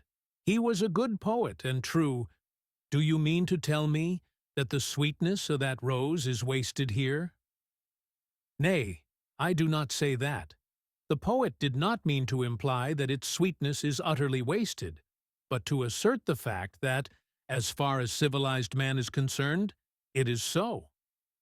"You civilized man," echoed March, thumbing his nose, a difficult feat, by the way, for his nose by nature turned down. "And pray what civilized man, that he should think everything's wasted that don't go in at his own eyes, or up his own nose, or down his own throat. Eh?" Bertram laughed slightly. He never laughed heartily. "You are a severe critic, friend." "I don't know, and I don't care what sort of cricket I am. But this I do know, that roses are as little wasted here as in your country. May, hap not so much. Why, I tell ye, I've seen the bars smell 'em." "Indeed?" "Aye, and eat 'em too." "That was not taking a poetical view of them," suggested Bertram. "Perhaps not, but it was uncommonly practical," returned March, laughing. The conversation was abruptly terminated at this point by a flock of wild ducks, which, ignorant of the presence of the two youths, swept close past their heads with a startling whir. The artist leaped backwards, and March, partly in the exuberant glee of his heart, and partly to relieve his own startled feelings, gave utterance to a hideous yell. "Hi! Hello!" roared Big. Waller, starting up and replying to the yell with compound interest. "What's to do? Bars or savages? Which? Oh, savages, I see," he added, rubbing his eyes, as he observed March laughing at him. "Ha! Lad, Do you know there's a sort of critter in other diggins of this here world as they calls a hyeno or something of that sort, as can laugh, it can. So ye were not the only beast as can do it, do you see? The camp was now thoroughly roused, and the trappers set about making preparations for a start. But little was said. It is generally the case, at early morning, at least among healthy men who have work to do before breakfast in the wilderness, that tongues are disinclined to move. After the first somewhat outrageous and rather unusual burst, no one spoke again while they carried their goods down to the water's edge, except in a short, grumpy way when an order or a remark was needful. In about 10 minutes after the utterance of Big Waller's roar, they were in their places in the little red canoe, paddling blithely up the river. Bertram's place in the canoe was the center.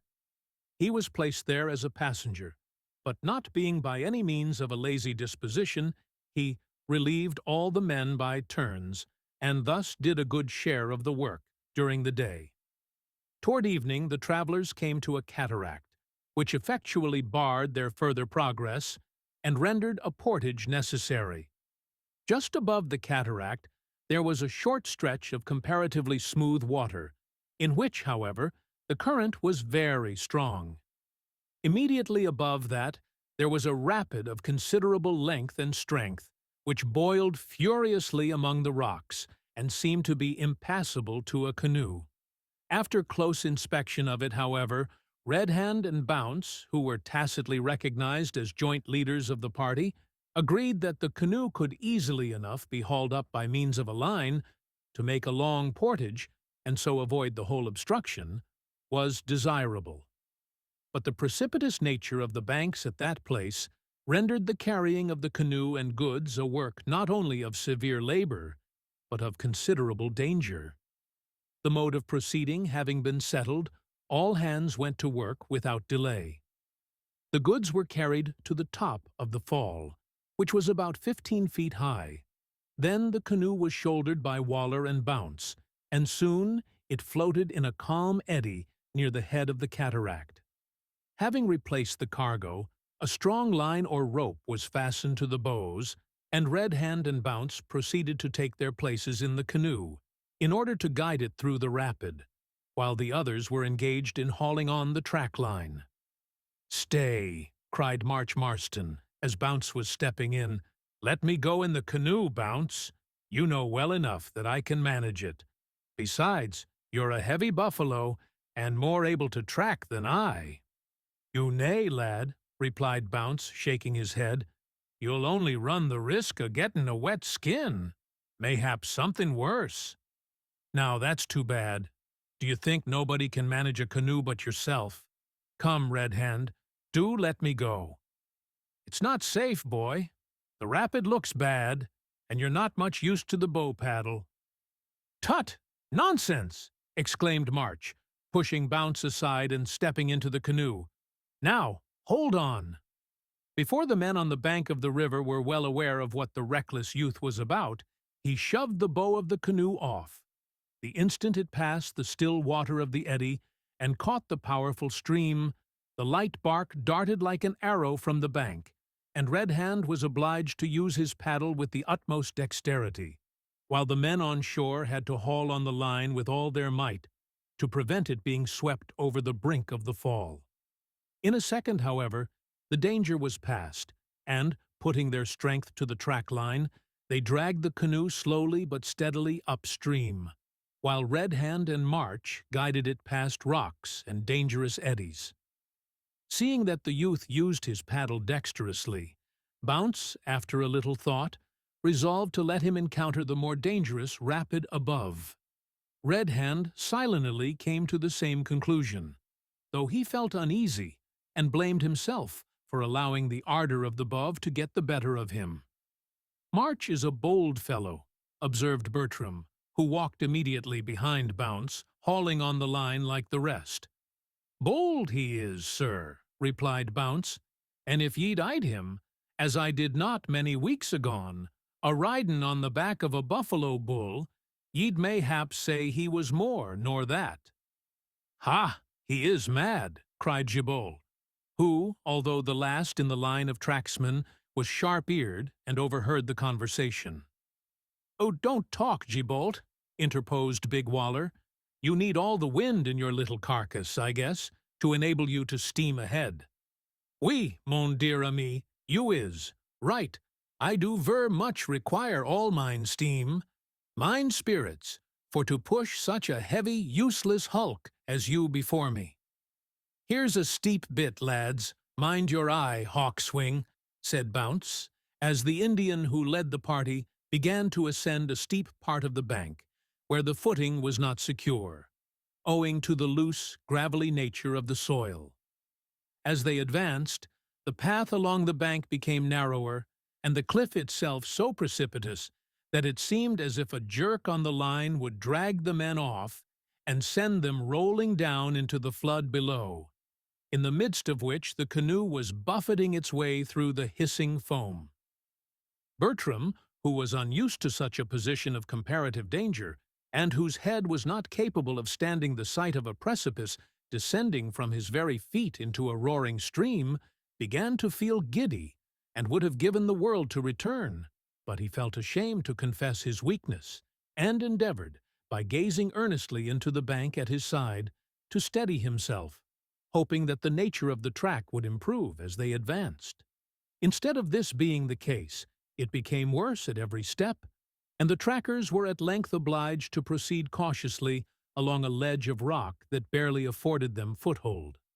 Bertram now felt an almost irresistible desire to turn his head to the left and glance at the river below.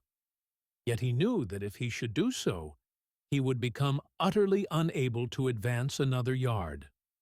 While engaged in this struggle, it suddenly occurred to him that it was impossible now to turn, no matter how nervous he should become, as the path was too narrow to permit one of the party to pass another.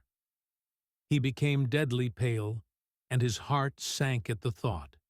Little did the hardy trappers think, as they plodded silently along, that such an agonizing conflict was going on in the breast of one of their number.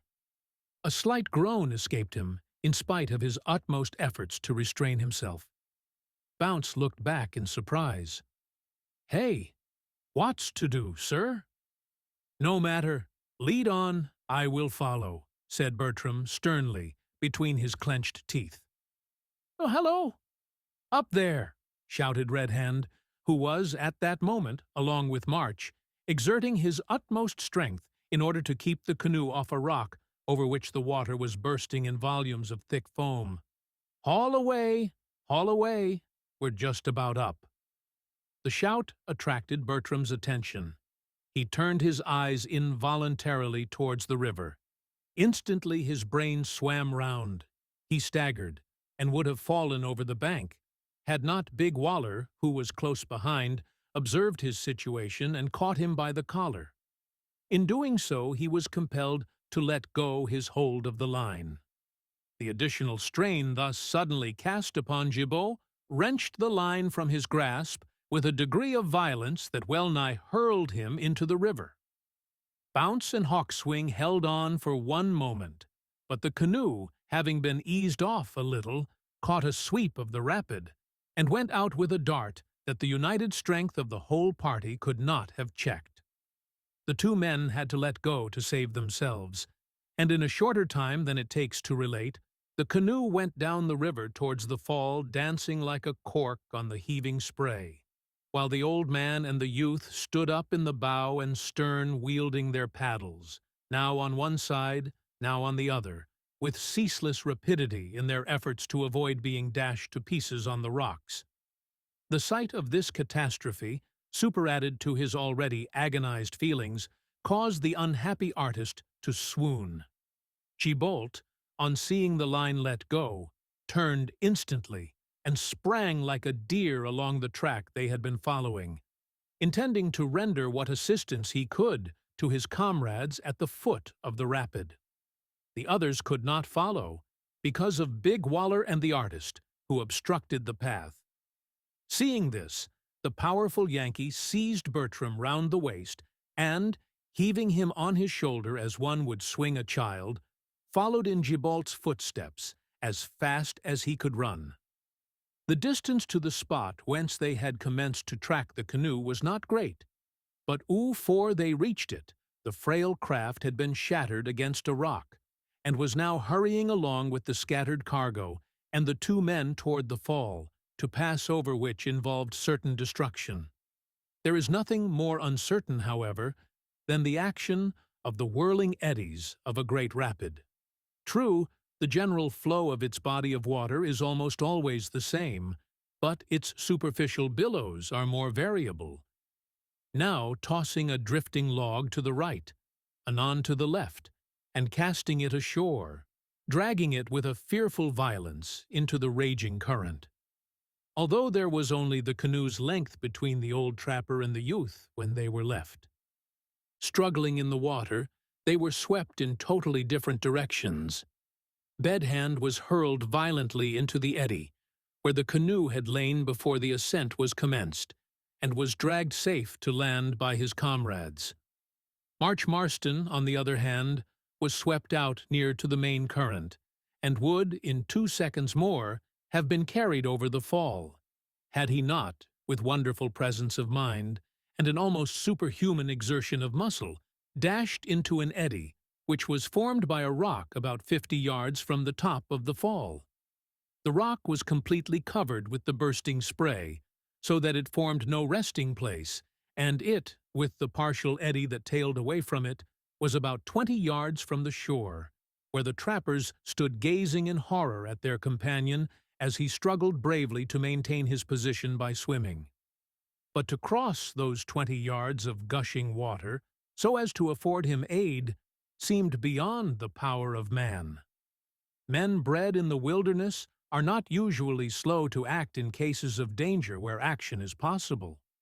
Each man was revolving in fervid haste every plan that seemed likely to afford succor. Red Hand's quick eye observed that the rocks at the edge of the fall, on the side of the river on which they stood, projected out so far that a straight line drawn from the eddy to the fall would pass within a yard of them, and that, consequently, if March would pull straight across the stream and make vigorously for the bank, he might hit the point of rocks referred to before being carried over. "Down, some of yon," he cried, "to the point, and be ready to catch him. I'll shout to him what to do." Big Waller and Gibault darted away. Poor Bertram, having recovered, remained gazing in speechless agony at March, who, having made several fruitless efforts to seize hold of the sunken rock, was evidently growing weaker. Bounce also remained to gaze, as if he had lost all his wonted self-command. "Ho! March!" shouted Red Hand. "Dash into the stream, straight for me, with all your might. Don't be afraid, lad. Do it boldly." But March heard not. The rush of water about him deadened all other sounds. In an instant, Bounce started at full speed up the river, plunged into it, and, descending with fearful rapidity, swung round into the eddy behind the stone almost before his companions could divine what he meant to do. Even in that moment of terrible suspense, Marston looked with an expression of surprise at his friend as he swam up beside him. Bounce did not waste time or words. He merely raised one hand for a second, and pointing to the bank of the river, cried, "Push for it. 'Tis your only chance." Marston made no reply, but at once obeyed. Yet so exhausted was he that, in the effort, he lost strength and sank. Bounce was prepared for this. He seized him by the hair and struck out with the energy of despair. A moment more, and he was within a foot of the brink of the fall, but also within a foot of the point of rock on which Big Waller was lying at full length, part of his body overhanging the cataract, his arms extended, and Gibault and Hawkswing holding him firmly by the legs. Bounce caught his comrade's hand and swung close into the bank, while with the other hand he continued to grasp March by the hair of the head. The force of the current was so great, however, that not one of the party dared move, and it seemed for a moment as if all of them would be lost, when Bertram rushed forward and, seizing Bounce by the arm, dragged him still nearer the bank and relieved the strain upon the others. Just then, Red Hand came to the rescue, and in another moment the two men were safe upon the land. Poor Bertram fell upon his knees, and while he thanked God for the deliverance of his companions, sobbed like a little child. For some time the trappers spoke little. Accustomed though they were to danger, they were solemnized by the recent narrow escape from sudden death. Perhaps, too, their minds were more deeply affected than usual, with a sense of their dependence upon the living God, by the example and the heartfelt, unrestrained thanksgiving of Bertram. But men whose lives are spent in the midst of alarms are not long seriously affected, even by the most solemn events. The trappers quickly recurred to their present circumstances, which were in truth of a nature calculated to fill them with anxiety, and cause them to bend the powers of their quick wits and iron energies to the simple consideration of how they were to subsist and how proceed on their journey. "First of all," said Red Hand quickly, "we must try what we can recover of our odds and ends." "Right!" cried Bounce, who was none the worse for his late gallant exertions. "The current won't stop for no man, and the bales ain't likely to stem it o' their own accord till we're ready to look for 'em." Saying this, he set off down the river at a run, followed by all the others, including March, who, after wringing the water from his garments and resting a few minutes, felt as well and strong as ever. But alas, their losses were grievous and irreparable. Their little bundles of spare clothing and trinkets for trading with or conciliating the Indians were indeed saved, but their guns and all their ammunition were gone. All that remained to them of the latter were the few charges of powder in the horns suspended round their necks, and a few slugs and bullets in their pouches. The only firearms left were Bertram's cavalry pistols. As for the canoe, it was smashed so thoroughly that only a very few shreds of bark were cast up on the shore, but entangled with these shreds they were happy to find several of their steel traps, a most fortunate circumstance, as it held out hopes that they might still be enabled to prosecute to some extent the main object of their expedition. As each man had been in the habit of carrying his axe and knife in his belt, those indispensable implements of the backwoodsman were saved. But the loss of guns and ammunition was a very severe misfortune, and one which, for at least half an hour after every attempt to recover them had failed, cast a damp over the spirits of the whole party. But these men had neither time nor inclination to hang down then heads and sigh. Big Waller, being a careless individual by nature, was the first to regain somewhat of his wonted tone and manner. Sitting on a grassy knoll, on which all the party had been resting for some time after their fruitless exertions, in moody silence, Waller looked up suddenly and said, "Who's afraid?" As no one happened at that moment to be exhibiting symptoms of terror, and there was no apparent cause for fear, the question seemed irrelevant. We therefore conclude that the bold Yankee meant by it to imply that he, at least, was not afraid of circumstances, no matter how disastrous or heartrending they might be. Having said this, he looked at the faces of his companions one by one. The last face he looked at was that of Gibault Noir, and it wore such a lugubrious aspect of hopeless melancholy that Big Waller burst into an uncontrollable fit of laughter, and Bounce, without knowing why, joined them. "Well, it's of no use looking blue about it," said Marston, making an effort to cheer up. "The question to be settled now is, what's to be done?" "Aye, that is the question," observed Bertram gravely.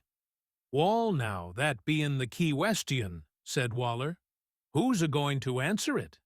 There's a chance now, lads. Don't all speak at once." "Right, there's what it is," observed Bounce, nodding. "That's the philosophy on it. When a feller's turned upside down, What's he a-going to do next? You can't put no other construction on it in this here world." Red Hand, who had been ruminating abstractedly for some minutes, now looked round on his comrades and said, "Here's a plan for you, lads. That outrageous villain, the big snake, lives, for the most part, in a pretty little spot, just 3 days' march from this place. He stole, as ye all know, the horses belonging to Mr. Bertram's party. Well, I propose that we should go and call on him, and make him stand and redeliver. What say you?" "Agreed," cried Waller, tossing his cap into the air. "Hurrah!" shouted Marston. In one way or another, each gave his consent to the plan of making a descent upon the robbers and causing them to make restitution. The plans of backwoodsmen, once formed, are always quickly put in execution. They had no arrangements to make, no portmanteaus to pack, no difficulties in the way to overcome.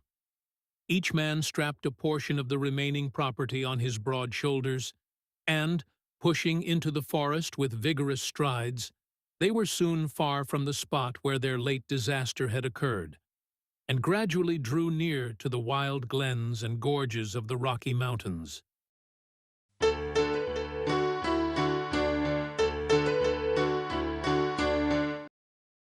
A wolfish way of killing buffalo described.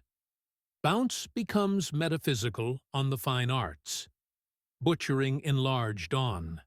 A glorious feast, and sketching under difficulties. One of the ancient poets has said that wandering through the wild woods is a pleasant thing. At least, if one of them has not said that, he ought to have said it, and certainly many of them must have thought it, whether they said it or no. Undoubtedly, if future historians record faithfully all that has been said and written from the commencement of time to the period in which they flourish, they will embalm the fact that at least one prose writer of the present day has enunciated that incontrovertible proposition. But we go a step further. We assert positively that wandering through the wild woods is a healthy as well as a pleasant sort of thing.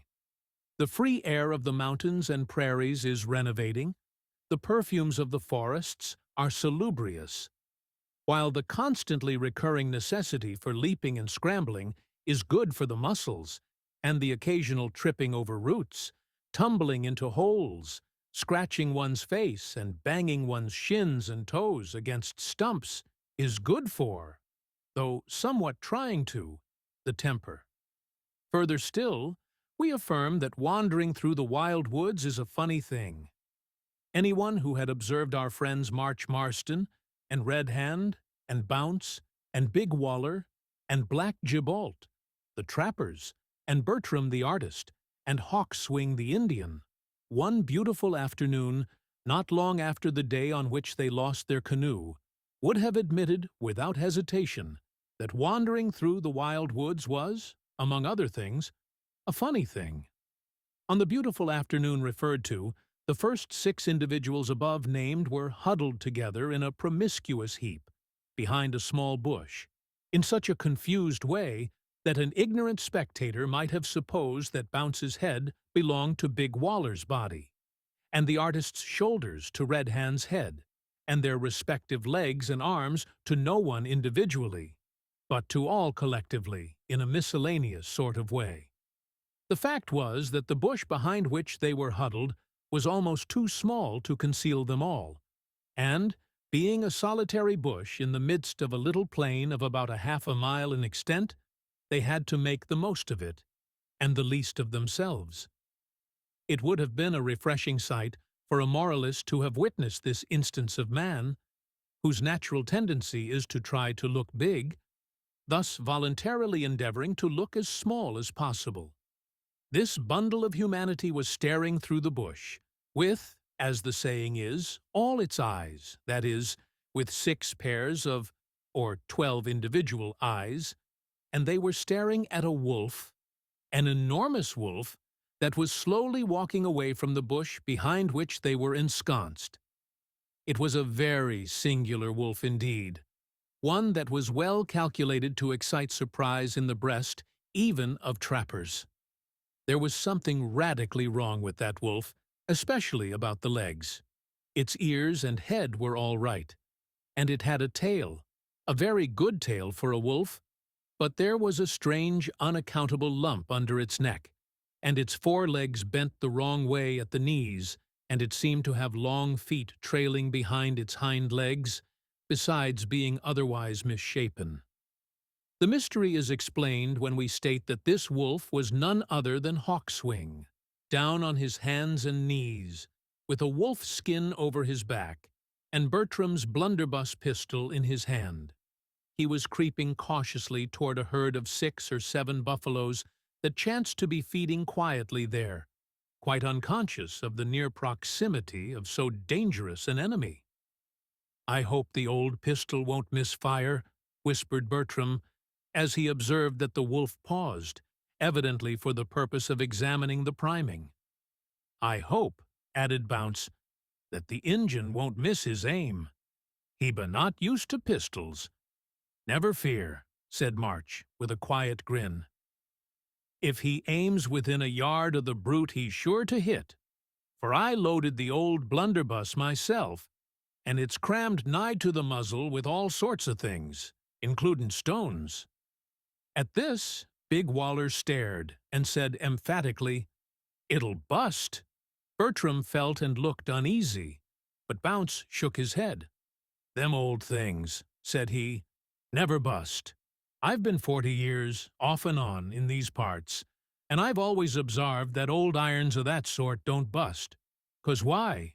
They'd have busted when they was new, if they'd been going to bust at all. The fact is, they can't bust. They're too useless even for that." "How comes it," inquired Bertram, "you that the buffaloes are not afraid of a wolf? I have been led to understand that wolves are the inveterate enemies of buffaloes, and that they often attack them." To this question March, whose head was in close proximity to that of the artist, replied, "Aye, the sneakin' brutes will attack a single wounded or worn-out old buffalo when it falls behind the herd, and when there are lots of their low-minded comrades along with 'em. But the buffaloes don't care a straw for a single wolf, as ye may see now, if ye pay attention to what Hawkswing's doin'." Bertram became silent, observing that the Indian had approached to within about pistol range of the buffalo without attracting particular attention, and that he was in the act of taking aim at its shoulder. Immediately, a sharp click caused the buffalo to look up, and apprised the onlookers that the faithless weapon had missed fire. Again, Hawkswing pulled the trigger, and with a like result. By this time the buffalo, having become alarmed, started off at a run.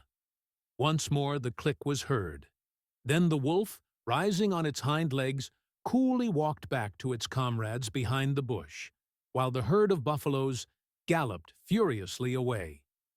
The Indian solemnly stalked up to Bertram and presented the pistol to him with such an expression of grave contempt on his countenance that Marston burst into an irresistible fit of laughter, thereby relieving his own feelings and giving, as it were, direction to those of the others, most of whom were in the unpleasant condition of being undecided whether to laugh or cry.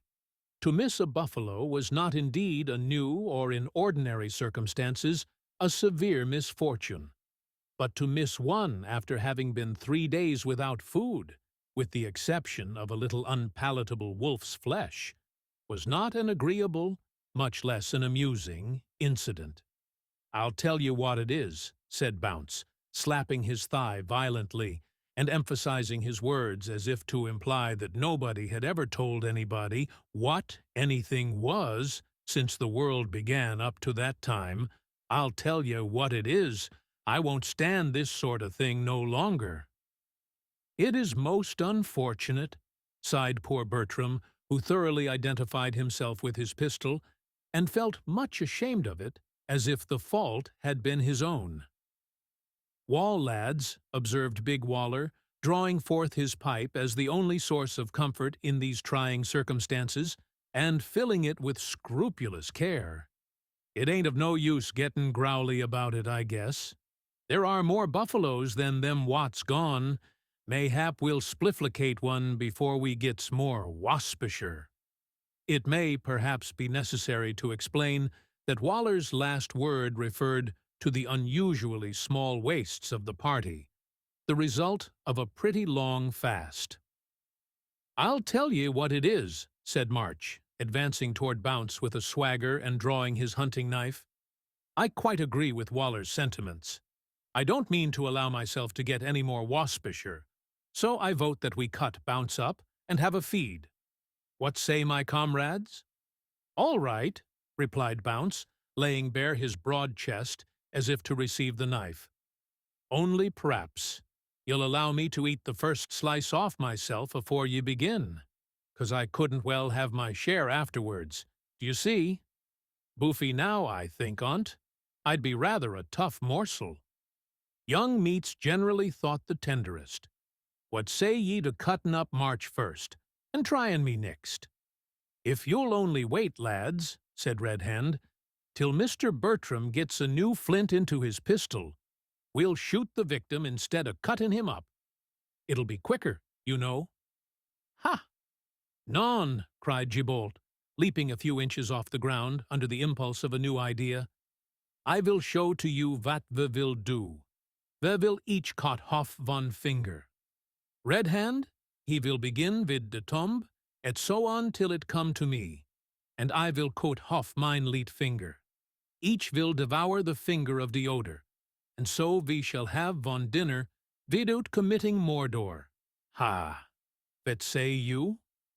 As Bertram had by this time arranged the lock of his pistol and reprimed it, the hungry travelers resumed their weary march without coming to a decision upon this delicate point. It happened that, during the last few days, the land over which they traveled being somewhat barren, small game had become scarce, and the large game could not be approached near enough to be shot with such weapons as the artist's antiquated pistols. And as the party possessed nothing better in the shape of a projectile, they had failed to procure supplies. They had now, however, again reached a rich country, and had succeeded in trapping a large wolf, under the beacon of which Hawkswing had made, as we have been, an unsuccessful effort to shoot a buffalo. Soon after this failure the party came to a ridge of gravelly soil that stretched across the plain like a wave. The plain, or small prairie, to which we refer was in the midst of a most lovely scene. The earth was carpeted with rich green grass, in which the wildflowers nestled like gems. The ground was undulating, yet so varied in its formations that the waves and mounds did not prevent the eyes of the travelers ranging over a vast tract of country, even when they were down among the hollows. And, when they had ascended the backs of the ridges, they could cast a wide glance over a scene of mingled plain and wood, lake and river, such as is never seen, except in earth's remotest wilds, where man has not attempted to adorn the face of nature with the exuberances of his own wonderful invention. Far away on the horizon, the jagged forms and snowy peaks of the Rocky Mountains rose clear and sharp against the sky. For some days past the trappers had sighted this stupendous backbone of the far west, yet so slowly did they draw near that Marston and Bertram, in their impatience, almost believed they were a range of phantom hills, which ever receded from them as they advanced. On reaching the summit of the gravelly ridge, Red Hand looked along it with an earnest, searching gaze. "What's ado now?" inquired Bounce. "There ought to be prairie hens here," replied the other. "Oh, do stand still, just as you are, men," cried Bertram, enthusiastically flopping down on a stone and drawing forth his sketchbook.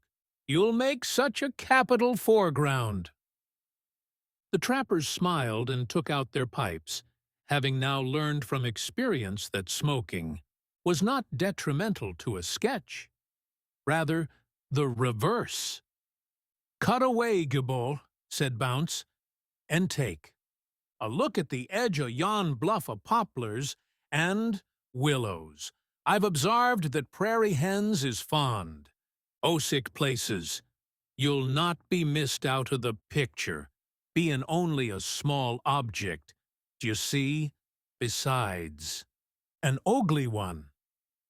The jovial Canadian acknowledged the compliment with a smile and obeyed the command, leaving his companions to smoke their pipes and gaze with quiet complacency upon the magnificent scene.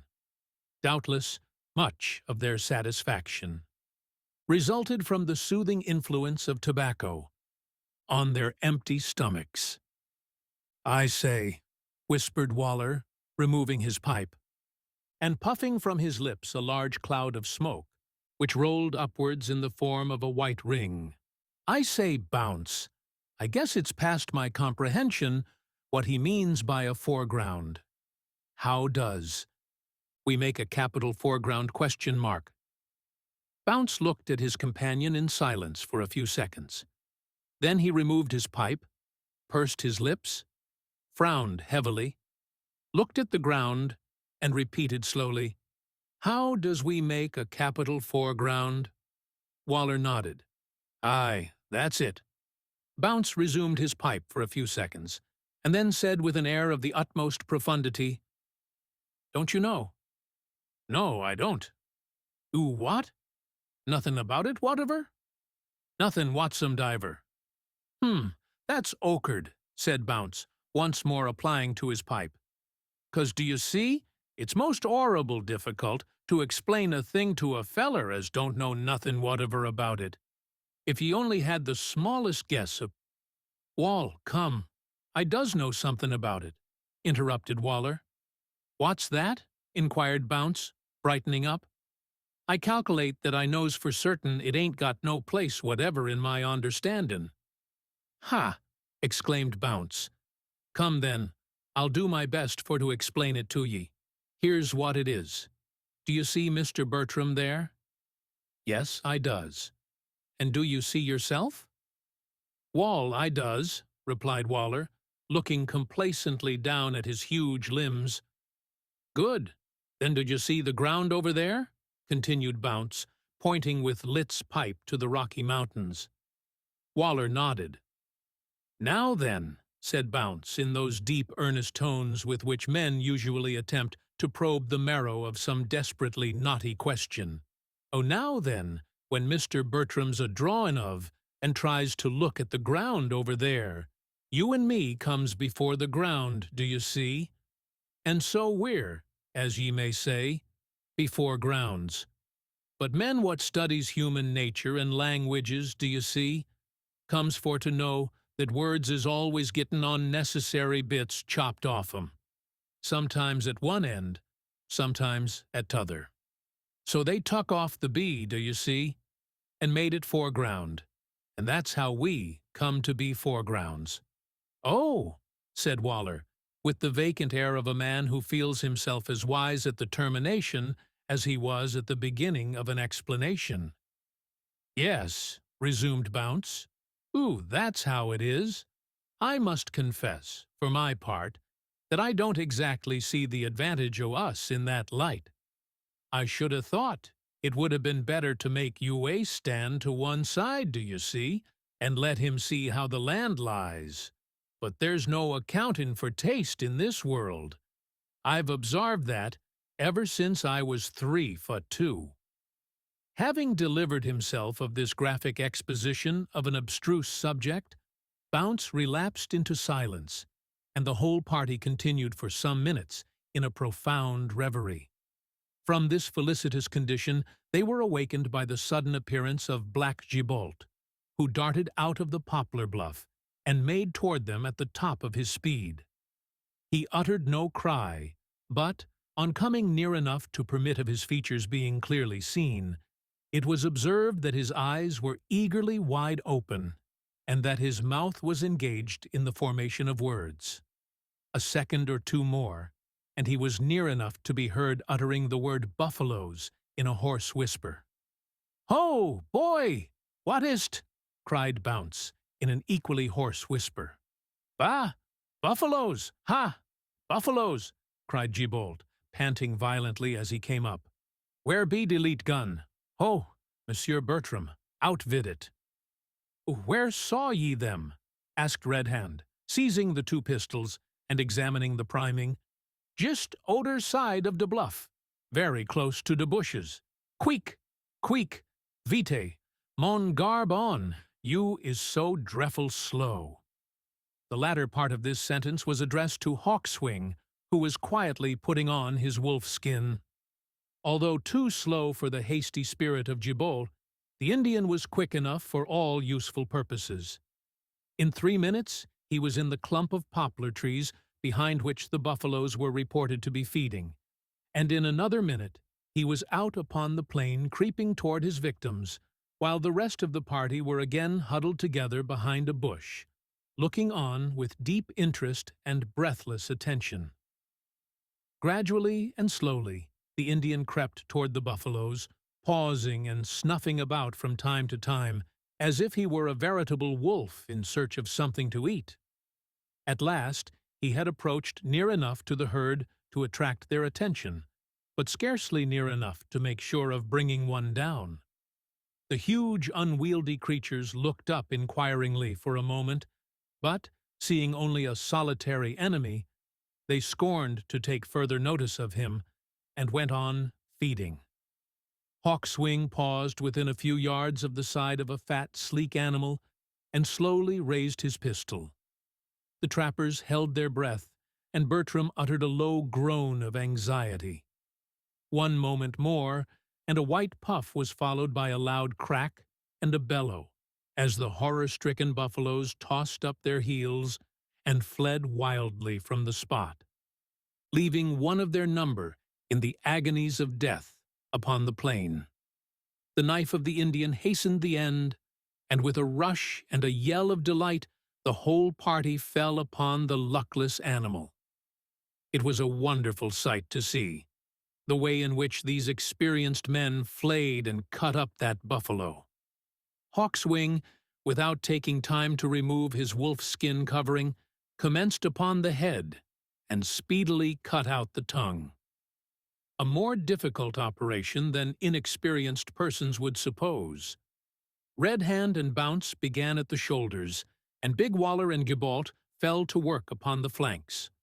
Marston seized his axe, and hastening into the bluff, felled a dead pine and kindled a fire.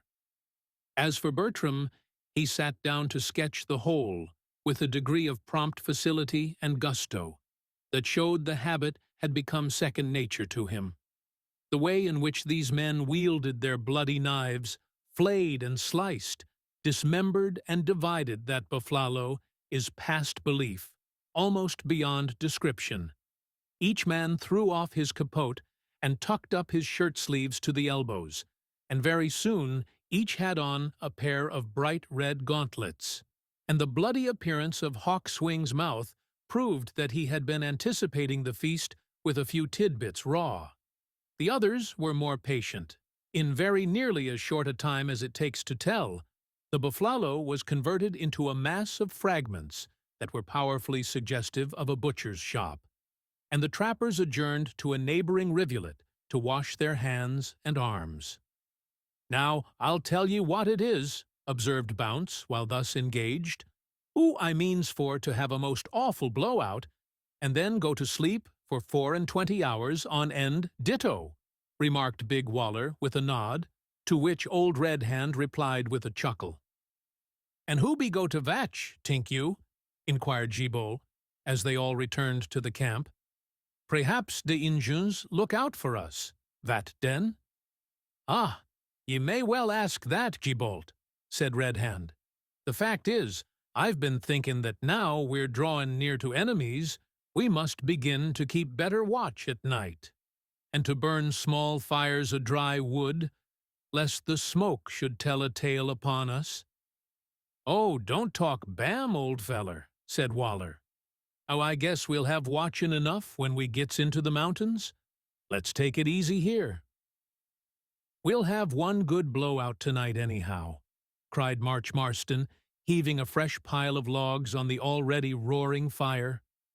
Now, Mr. Bertram, do give up your scrackleyin' tonight, and it's see what you can do in the eatin' way. I'm sure you've fasted long enough, at least for the good of your health." The poor artist had indeed fasted long enough to give to his naturally thin and lank figure a thread-papery appearance that might have suggested the idea that he was evaporating. He smiled good-humoredly when Marston, who had now become rather familiar with him, shut up his sketchbook and set him forcibly down before the fire, all round which steaks and hunks of meat were roasting and grilling, and sending forth an odor that would have rendered less hungry men impatient of delay. But they had not to wait long. Each man sat before his respective steak or hunk, gazing eagerly, as, skewered on the end of a splinter of wood, his supper roasted hissingly. When the side next the fire was partially cooked, he turned it round and fell to work upon that while the other side was roasting. Thus the cooking and the rating went on together. After a considerable time, symptoms of satiety began to appear, in the shape of an occasional remark. Soon Bounce uttered a deep sigh, and announced his belief that, having taken the edge off his appetite, it was time to begin with the marrow bones. Thereupon, with the marrow bones he began, and his example was quickly followed by his companions. There was a businesslike steadiness of purpose in the way in which that meal was eaten, and in the whole of the procedure connected with it, that would have been highly diverting to a disinterested spectator. When the feast was concluded, the pipes made their appearance as a matter of course, and when these were lighted, and in full blast, the trappers found leisure to look round upon each other's faces with expressions of benignity. "Dat be a monstrously good supper," remarked Gibault Noir. Gibault spoke with an effort. It was quite plain that moderation was virtue that he did not possess in a high degree, at least not on the present occasion. "You'll need a fine one, you monstrously. Good sleep after it," observed Bounce quietly. "You will, Gist," said Waller, "and so will this coon, I call." Big Waller was going to have calculated, according to custom, but sleepiness overpowered him at the moment, and he terminated the word with a yawn of such ferocity that it drew from Red Hand a remark of doubt as to whether his jaws could stand such treatment long. Every member of that party seemed to be quite contented and amiable, but no one showed much inclination to talk, and ere many minutes had passed, half their number were under their blankets, their heads pillowed on their bundles, and their eyes sealed in sleep. A few minutes later, and Big Waller, sinking into a very sprawling and reckless posture, with his back against the stem of a large cotton tree, dropped into a state of slumber, with his pipe hanging gracefully from his lips. This seemed so picturesque to Theodore Bertram, who sat immediately opposite to the Yankee on the other side of the fire, that he pulled out his sketchbook and began enthusiastically to sketch by the flickering light. While he was thus occupied, the others lay down one by one, and he was left, at last, the only waking member of the camp. But Theodore Bertram was human, and this is tantamount to saying that he was not capable of ignoring the somnolent influences of human nature. To his own extreme surprise, his head fell forward with an abrupt nod while he was engaged in the act of depicting Big Waller's nose, and he found, on resuming work with an imbecile smile at what he deemed his weakness, that that member of the Yankee's face was at least 2 feet long and was formed after the pattern of a somewhat irregular Bologna sausage. India Rubber quickly put this to rights, however, and he set to again with renewed zeal. Throwing back his head and looking up as if for inspiration, his wide-awake fell off, and it required a sudden and powerful effort to prevent his head and shoulders falling in the same direction. Having replaced his hat and shaken himself a little, the persevering man once more applied himself to his task of finishing the Yankee's portrait, which, to say truth, now presented a variety of jagged and picturesque outlines that savored more of caricature than anything Bertram had ever accomplished. For some time the pencil moved upon the paper pretty steadily, and the artist was beginning to congratulate himself on his success, when, to his horror, he observed that the tree against which the Yankee leaned was in the act of falling over to the right. The same instant he received a shock upon the left side, and awoke to find that he had fallen heavily upon poor Gibault's breast, and that Waller and his tree were in status quo. But Gibault cared not. He was too deeply intent upon sleeping to mind such trifles. Bertram smiled meekly as he resumed his sitting posture, but the smile faded and was replaced by a gaze of mute astonishment as he observed that he had depicted Waller's right eye upon his chin, close beneath his nose. There seemed to be some sort of magic here, and he felt disposed to regard the thing in the light of some serious optical illusion, when, on closer inspection, he discovered Waller's mouth drawn altogether beyond the circle of his countenance, a foot or so above his head, on the stem of the tree against which he leaned.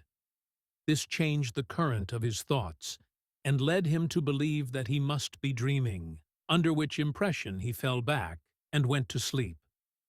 Of course, Bertram recollected nothing after that, but when Gibault awoke next morning, he found him lying on his back, with his feet in the ashes of the extinct fire, his tall, brigandish wide-awake perfectly flat beneath his shoulders, and his sketchbook lying open across his face.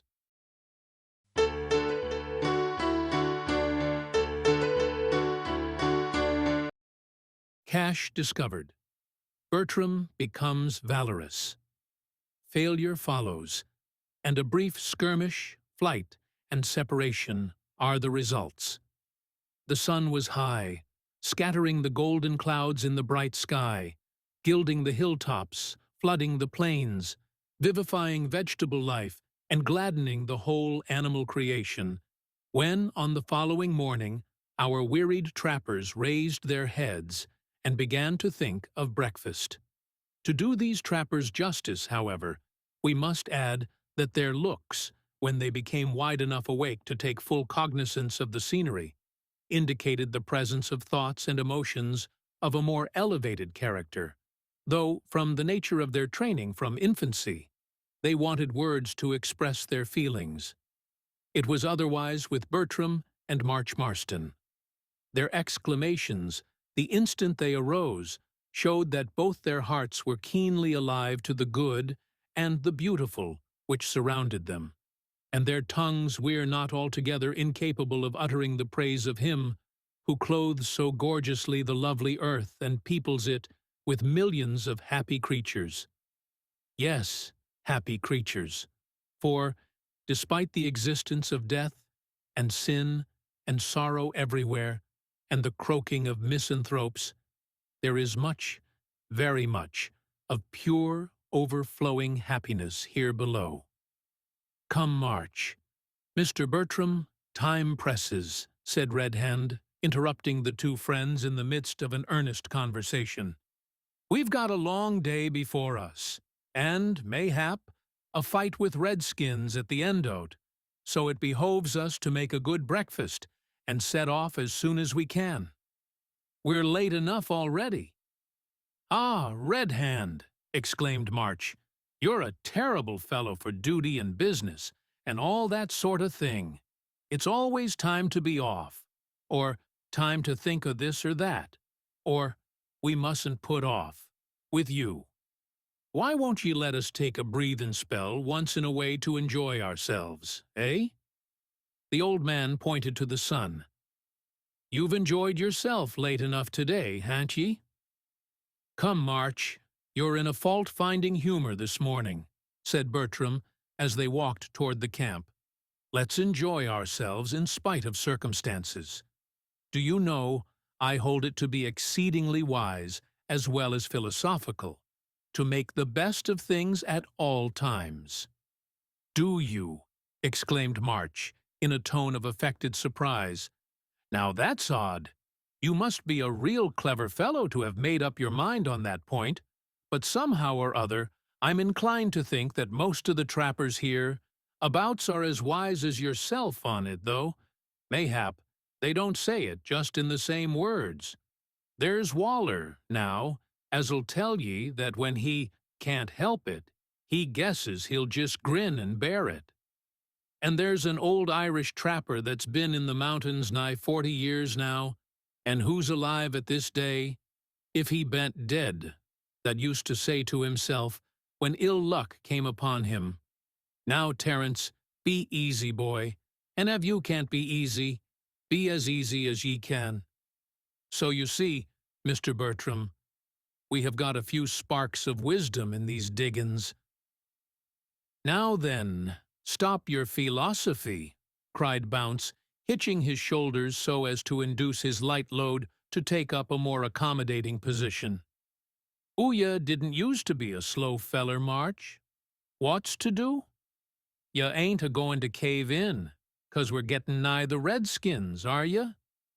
To this March deigned no reply, but, swinging his bundle over his shoulder, set off at a pace that speedily left his laughing comrades far behind. When, in the course of an hour after, they overtook him, he was discovered lying flat on his back, with his head resting on his bundle, and smoking his pipe with an air of perfect satisfaction. During the course of that day the trappers walked about 30 miles. Toward the afternoon they came to a large river, along the banks of which they pursued their way, led by Red Hand, who seemed as familiar with the country as if he had dwelt there from infancy. The old trapper's kindly visage was lighted up with a smile of recognition, ever and anon, when some new and striking feature of the landscape opened up to view, as if he had met with and were greeting some personal friend. He spoke occasionally in a low tone to March, who kept usually close to his side, and pointed to spots which were associated in his memory with adventures of various kinds. But Red Hand's observations were few. He preferred to listen to the conversation of his comrades, as they plodded steadily along, enlivening their march with many an anecdote and legend. At last Red Hand called a halt, and gazed inquiringly around him, as if in search of some object. "What's up?" inquired Bounce earnestly. "Ooh, it was hereabouts, somewhere," muttered Red Hand, to himself rather than to his friend, then added quickly, as he threw down his pack, "Aye, there it is. Never touched." "Now that's what I call luck waffs luck?" inquired Waller. "Ah, dat is de question," added Gibault, with a look of surprise. "You must know, lads," said Red Hand, turning to his comrades, who observed his movements with considerable astonishment. "You must know, lads, there was an old chap who once trapped beavers up in them parts." "Oh, it's a hanecdot," interrupted Big Waller. "Then I guess we'd as well sot down." So saying, he seated himself on his bundle and, as a matter of course, proceeded to fill his pipe.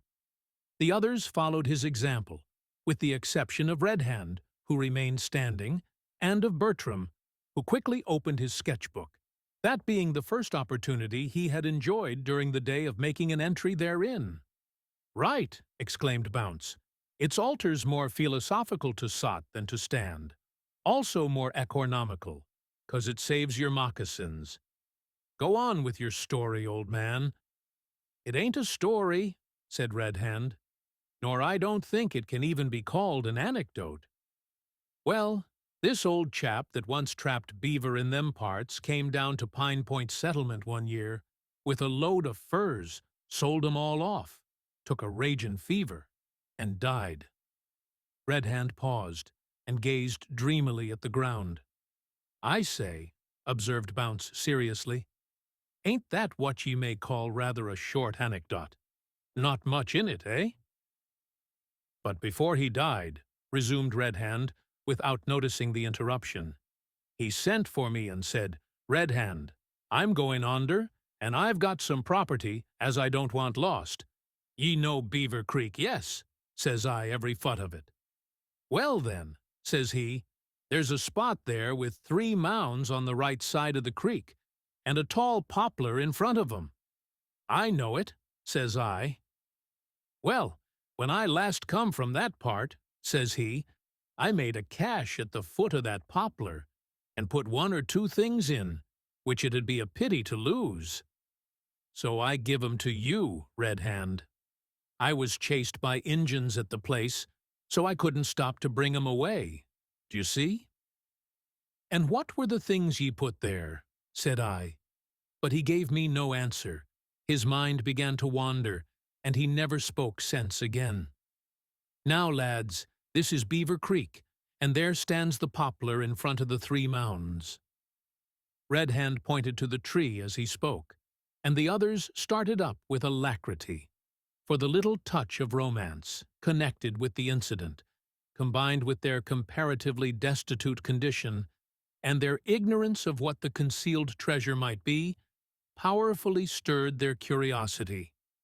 Arming themselves with strong staves, they began to dig away the earth at the roots of the poplar. After a few minutes' hard work, Bounce rose to wipe the perspiration from his brow and said, "What for didn't you tell us o' this before, Red Hand?" "Because I wasn't sure the cache might not have been discovered long ago, and I didn't want to risk disappointing ye." "Hallo, here's something," exclaimed Big Waller, as the point of the stake with which he tore up the earth struck against some hard substance. "Have a care, boy," cried Bounce, stooping down and clearing away the earth with his hands. "You perhaps it's easy broken." "No, why, it's a keg." "So it am," cried Gibault. "Perhaps it am poudre." At this moment, Big Waller and Bounce gave the keg a violent tug and disentombed it, an operation which proved Gibault's surmise to be wrong, for the shake showed that the contents were liquid. In a moment, the plug was driven in, and Bounce, putting his nose to the hole, inhaled the result. He drew back with a look of surprise, and said, "Brandy!" "Ha! Here's one oder ting," cried Gibault, laying hold of a bundle and dragging it to light. "What can this be?" The question was soon answered.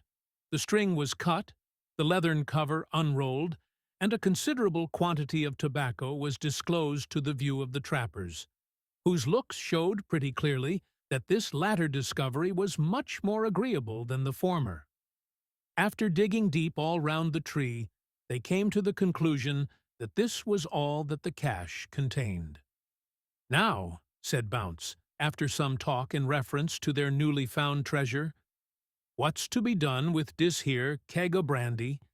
As for the baccy, we'll carry that along with us, of course, and if Master Red Hand's a liberal feller, we'll help him to smoke it.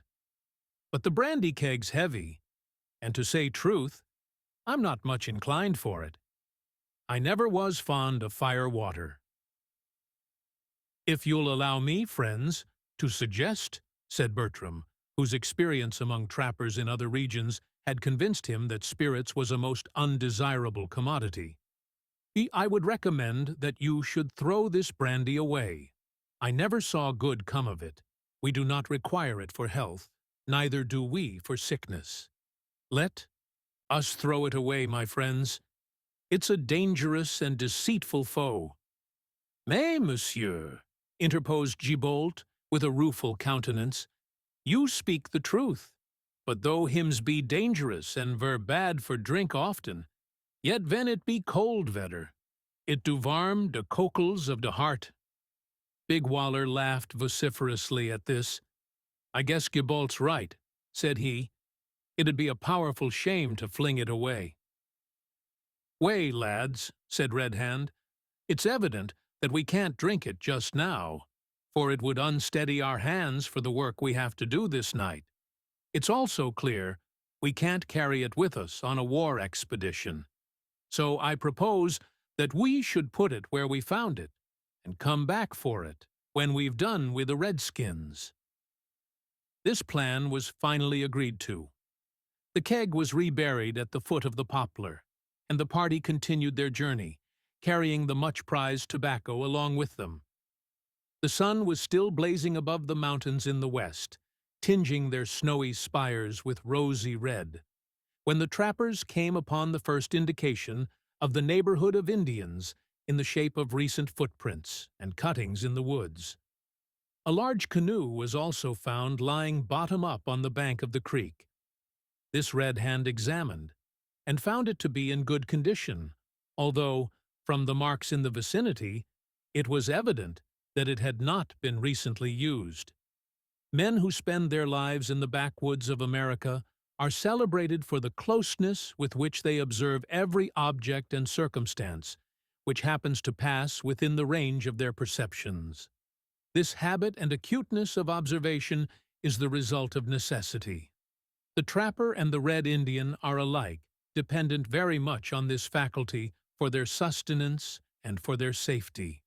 Surrounded as they are by perils of every kind, their eyes and ears are constantly on the alert as they pass through the pathless wilderness, on the hunt, or on the war trail.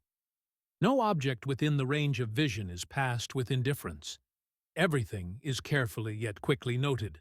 The breaking of a twig, the crushing of a blade of grass, or the footprint of man or beast. Hence the backwoodsman acquires the habit of turning all things in his path to account, or notes them in case they should, by any possibility, be required by him at a future time. Red Hand had no definite object in view when, with the assistance of Marston, he lifted the canoe and placed it in the stream to ascertain that it was watertight, and then replaced it on the bank with the paddles close beside it. But he had a general idea, founded on experience, that a good canoe was a useful thing in many supposable circumstances, and that it was as well to know where such an article was to be found. "We shall have to go cautiously now," said he, before resuming the march. "The Injuns are not far off, as ye may see by yonder thin line of smoke that rises above the trees on the mountainside. If they are the men we seek, they're sharp as foxes, so we'll have to step like the painter." Bertram looked up quickly at the last word.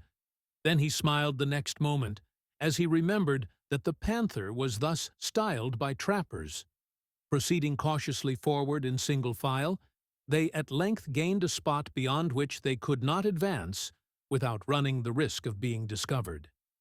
Here another halt was made, and here it was agreed that Red Hand should advance alone, near enough to ascertain whether the Indians whose camp they were approaching were actually the scamps who had robbed Bertram of his horses. The old trapper was about to set forward when Bertram stopped him. "Methinks, old man," said he, "it were well that I should accompany you on this expedition, which I foresee is one of no little danger. And as the danger is encountered chiefly on my account, it seems to me right and fitting that I should share it along with you. Besides, two are better than one in a struggle, whether mental or physical." Red Hand looked a little perplexed. He did not like to tell the poor artist that he was totally unfit to make a stealthy approach to an Indian camp, yet he felt that the danger of failure would be increased tenfold if he allowed him to make the attempt. But Bertram pleaded so earnestly, and, withal, so resolutely, that he at length consented, on condition of his doing nothing but what he was desired to do, and keeping as quiet as a mouse. This the artist promised to do, and the two accordingly set forth, armed with their knives and the two pistols. Bertram also carried his sword. The rest of the party were to remain in ambush until the return of the others. During the first part of their advance through the wood, Bertram trod as softly and carefully as an Indian, and watched every motion of his companion, who led him down into a ravine which conducted them to within a few hundred yards of the camp. From the absence of such noises as the barking of dogs and shouts of children, the old trapper conjectured that this must be either a party of trappers or a war party of Indians. A few minutes creeping on hands and knees through the underwood brought them to a spot whence the camp could be seen, and showed that in the latter conjecture he was right. The red warriors, 40 in number, were seated in a circle round their watch-fire, smoking their tomahawks in moody silence. To the eye of Bertram, they all seemed to be lost in dreamy reverie. But Red Hand observed, with a feeling of anxiety, that he who seemed to be their chief sat in that peculiar attitude which indicates intense attention. Laying his hand on Bertram's shoulder, the old man said, in the quaintest possible whisper, "Yonder sits the thief, auntie." Bertram at once recognized in the chief of the band before him Big Snake, the Indian who had stolen his horses and property. So he nodded his head violently and looked excited, but wisely refrained from speech, lest his voice should be overheard. Red Hand shook his head. "The thief," said he in a tone that was scarcely audible, "has heard us. I see by his face that he suspects he has heard something, and he knows that it was not the falling of a leaf. If we break a twig now, we're done for." Red Hand meant this to be a salutary caution to his companion, which would ensure a noiseless retreat. To men of his own stamp it would have been useful, but he little knew the peculiar temperament of his friend. The mere idea of the success of the whole expedition depending upon his extreme care unhinged the nerves of the poor artist, who, although absolutely a brave man, in the true sense of the term, could no more control his nervous system than he could perform an Indian war dance.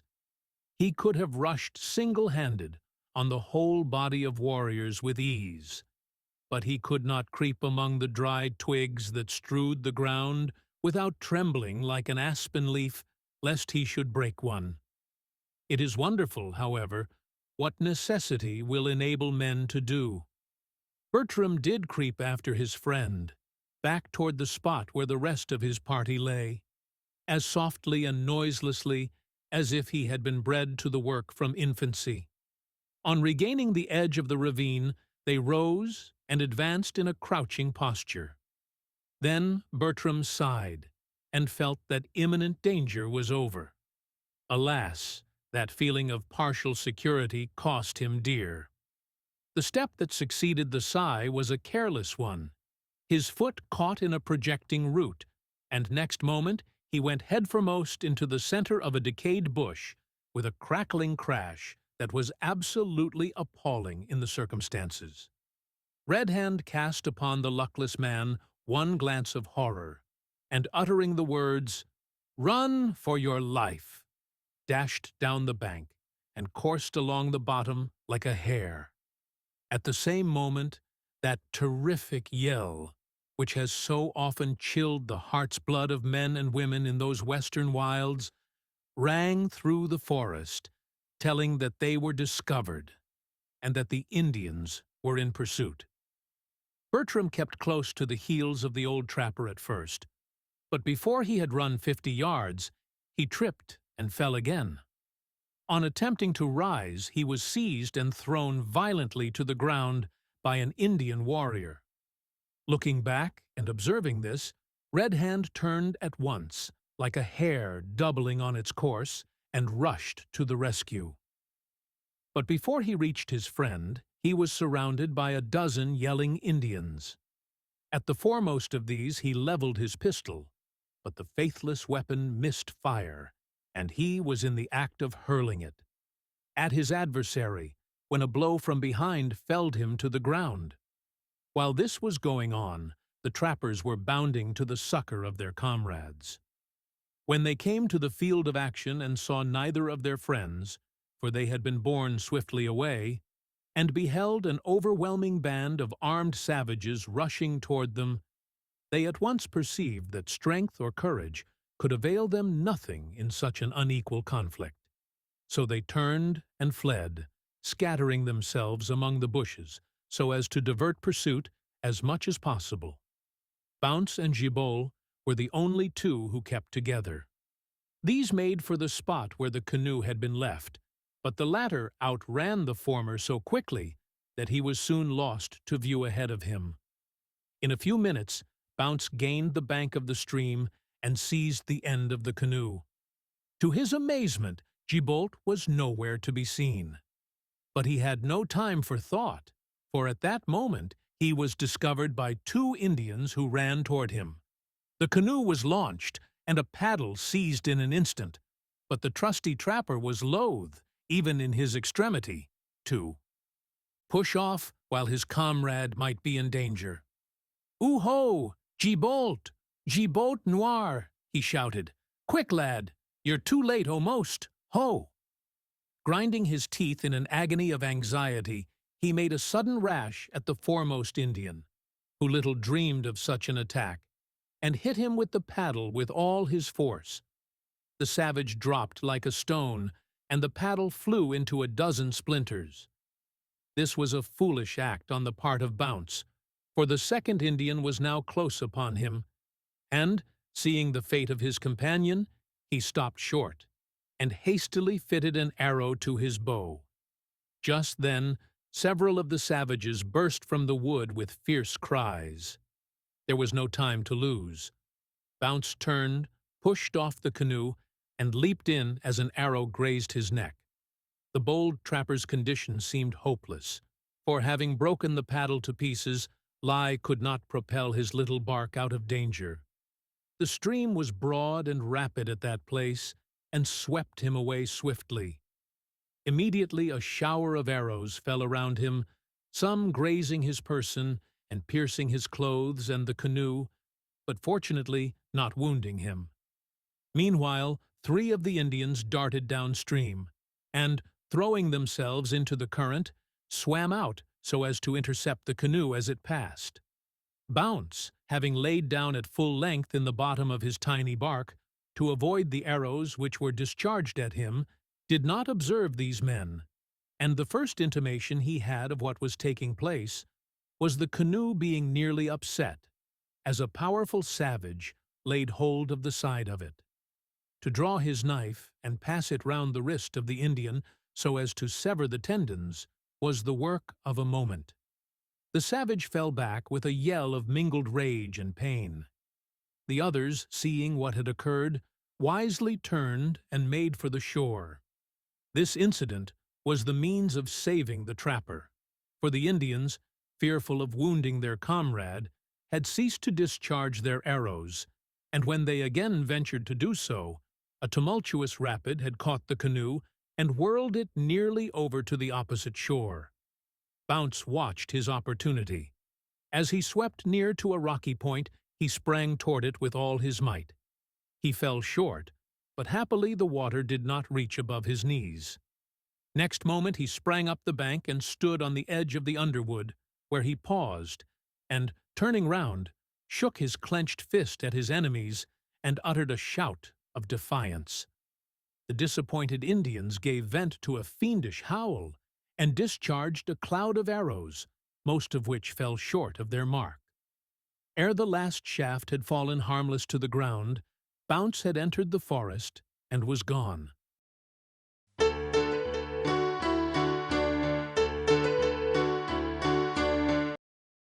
Bounce cogitates upon the embarrassing circumstances of his condition. Discovery of Black Gibault. Terrible fate in store for their comrades. A mode of rescue planned. Dreadful effects of firewater. The rescue. About 10 minutes after making his escape from his Indian foes, Bounce seated himself on the trunk of a fallen tree and began to think upon number 1. A little red squirrel had been seated on the trunk of that tree just 2 minutes before his arrival. It was now seated on the topmost branch of a neighboring pine, looking at the unceremonious intruder, with a pair of brilliant black eyes, indignantly. Possibly the reader may think that it was selfish of Bounce, at such a time, to devote much attention to number 1. He had just escaped. He was in comparative safety. He was free.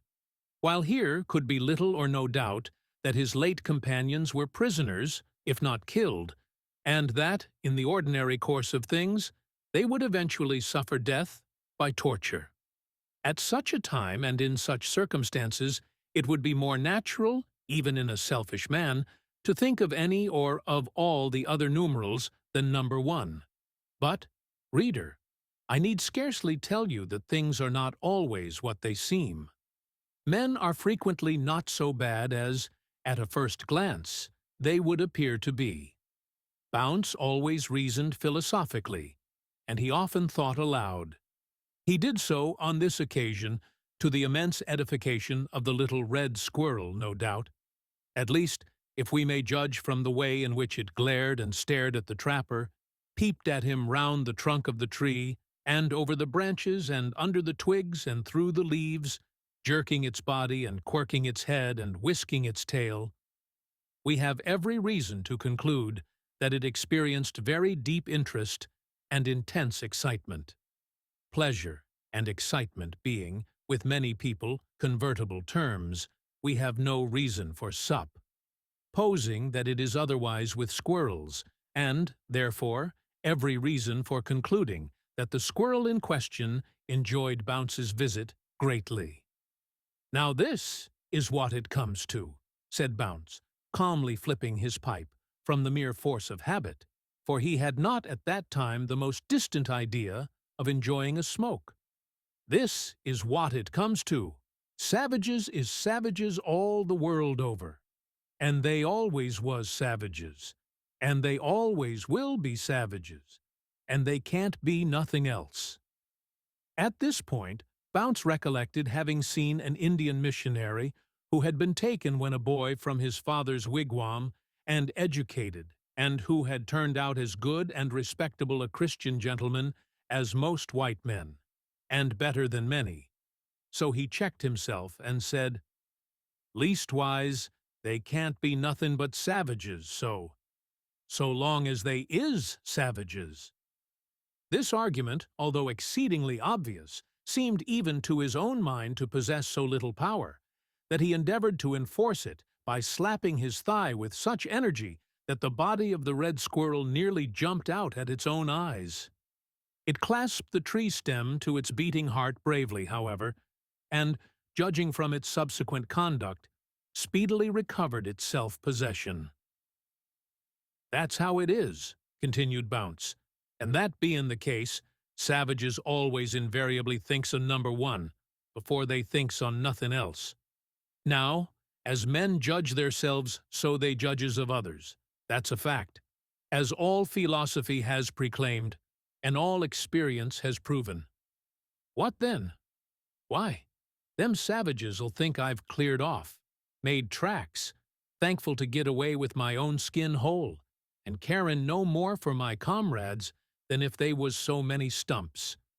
Thinkin' that, of course, they'll think it's no use to try to cross the river and give chase, 'cause I've got a long start ale so do you see, they'll give me up and think no more about me. Good, very good. But perhaps it's just possible that feller whose paw I tickled may sometimes recall me to mind." This last idea tickled the trapper so powerfully that he chuckled in a quiet way, and in doing so exposed such a double row of white teeth that the squirrel, which had remained for some time in an attitude of deep attention, began to show symptoms of uneasiness. "Now I'll tell you what I'll do," continued Bounce, resuming his look of grave anxiety as the thought of his comrades recurred to him. "I'll go up the river till I comes to opposite the place where I shoved the canoe into the water. By the time I get there it'll be dark. Then I'll swum across and foller the redskins and save my comrades if I can. If I can't, what then? Why, I'll leave the scalp of Bob Ounce to dangle in the smoke of a redskin's wigwam." We have elsewhere hinted that when a Rocky Mountain trapper makes up his mind to do a certain thing, he usually does it at once. Having settled the plan of his future proceedings, Bounce did not waste more time in thought or speech.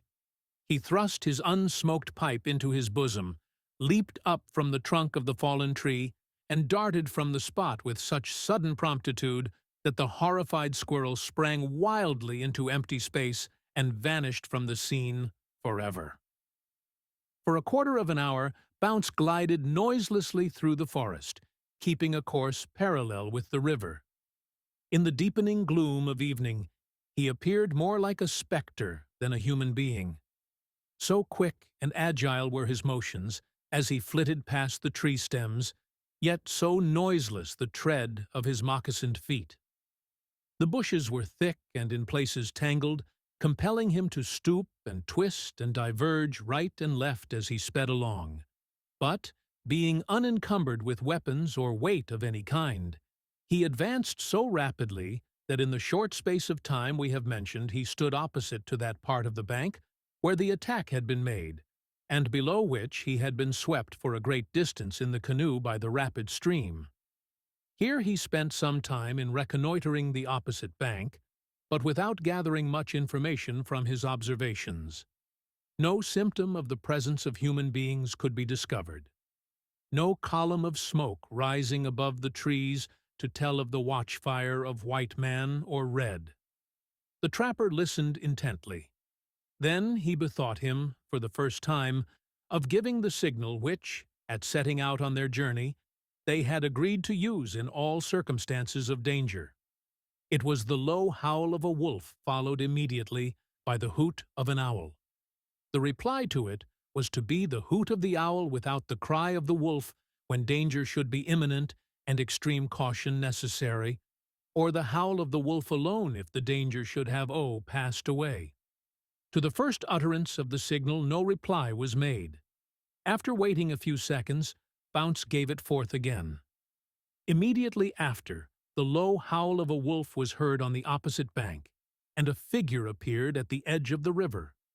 Darkness prevented the trapper ascertaining who it was, but a repetition of the cry convinced him that it could be none other than Black Gibault. With a grant of satisfaction, Bounce at once proceeded to make preparations for crossing the river.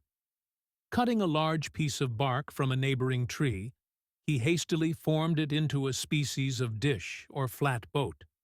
Then, stripping off all his garments, he tied them up in a tight bundle and placed them in this miniature canoe.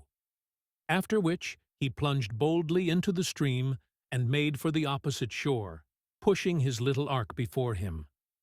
In 5 minutes, he had crossed and entered into a hasty conversation with Gibault, in low, eager tones, while pulling on his clothes.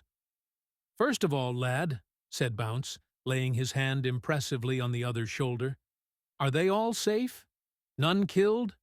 "No, they be all alive, for certain. I'm thankful for that. Very thankful. Now go ahead, lad, and tell me what ye know, while I pull on my leggins." "Yell, they be alive, as I have say. Mays dey not live long." Gibault said this with such a look of woe-begone despair that Bounce paused in the midst of his dressing and said with much anxiety, "What's wrong?" "Why not, lad?" "'Cause dey will be tortured to death demain, or the day after tomorrow. Stay, I will tell to you all I know. You must know, when I run away from you, I do so 'cause I know dat canoe ver probably get upturned, so I come to river bank before every von. There is von big tree there, so up I go like von squirrel. You know vat come to pass operas dat? You smash de head of de Injun, aussi. You smash de paddledon you escape, and de Injuns howl vid passion. For soon after dat, they all come to de bank of river, 40 of 'em, I tink, dragging our comrades vid dem, all tied by de wrist.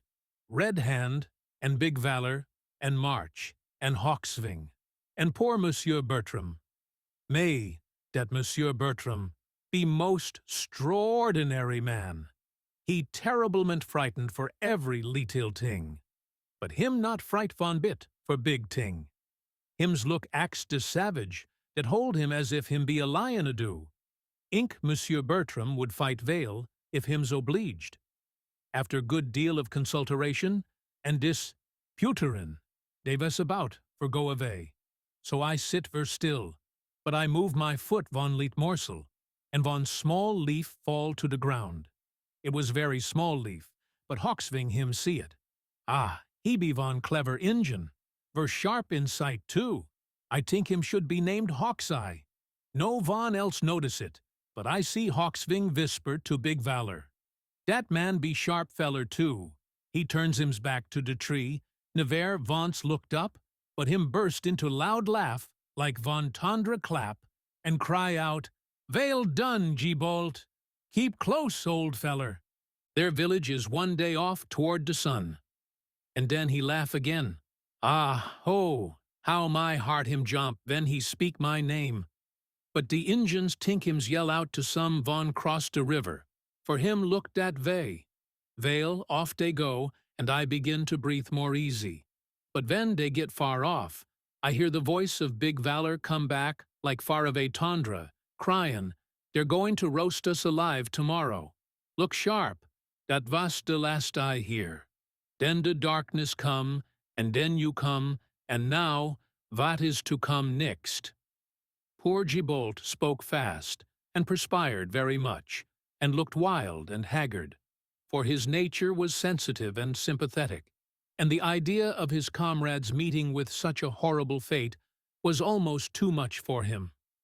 Bounce's honest face assumed an expression of deep anxiety, for, fertile though his resources usually were, he could not at that moment conceive how it was possible for two unarmed men, either by force or stratagem, to rescue 5 comrades who were securely bound, and guarded by 40 armed warriors, all of whom were trained from infancy in the midst of alarms that made caution and intense watchfulness second nature to them. "It looks bad," said Bounce, sitting down on a stone, clasping his hard hands together, and resting an elbow on each knee. "Sit ye down, Gibault. We'll think a bit, and then go to work. That's what we'll do. Do you see?" "Non, I don't see," groaned Gibault. "What can we do? 2 to 40. If it was only swords we had to fight vid. Ha! But alas, we have noting. They have everything." "True, lad. Force won't do," returned Bounce. "And yet," he added, knitting his brows, "if nothing else'll do, we'll try at least how much force'll do." After a short pause, Bounce resumed, "Was they tied very tight, Gibault?" "Oui. I see de cords deep in de wrists, and poor Red Hand seemed to be vermoch stunned. He valk as if hims be drunk." "Drunk!" exclaimed Bounce, suddenly springing up as if he had received an electric shock, and seizing his companion by both shoulders, while, for a moment, he gazed eagerly into his eyes. Then, pushing him violently away, he turned round and darted along the bank of the river, crying, as he went, "Come adong, Gibault. I'll tell ye what's up as we go." The astonished Canadian followed as fast as he could, and, in an exclamatory interjectional sort of way, his friend explained the plan of rescue which he had suddenly conceived, and which was as follows. First he proposed to go back to the cache at the foot of the tall tree and dig up the keg of brandy, with which he resolved to proceed to the camp of the Indians, and by some means or other get the whole clan to drink until they should become intoxicated. Once in this condition, he felt assured they could be easily circumvented. Gibault grasped at this wild plan, as a drowning man is said to grasp at a straw, and lent his aid right willingly to disentomb and carry the brandy keg. Neither he nor Bounce knew whether there was enough brandy to intoxicate the whole tribe, but they had no time to inquire minutely into probabilities. Vigorously, perseveringly, without rest or halt, did these 2 trappers pursue their way that night, with the keg slung on a pole between them. The stars glimmered down through the trees upon their path, as if they wished them success in their enterprise. It was all important that they should reach the Indian camp before daybreak, so, although footsore and weary from their late exertion after a long day's march, they nevertheless ran steadily on at a long, swinging trot, which brought them, to their inexpressible joy, much sooner than they had anticipated, to their journey's end. It was 2 hours before dawn when they came suddenly upon the camp. so suddenly that they had to crouch the instant they saw the watchfires, in order to avoid being discovered. "Now, Gibault," whispered Bounce, "you'll have to remain here. Get into a hiding place as fast as ye can, and keep close. You're clever enough to know what to do, and when to do it. Only, lad, come near and have your knife handy when the row is at the loudest, and see that ye don't let the squaws cut out our livers when we're tied up." Gibault nodded significantly.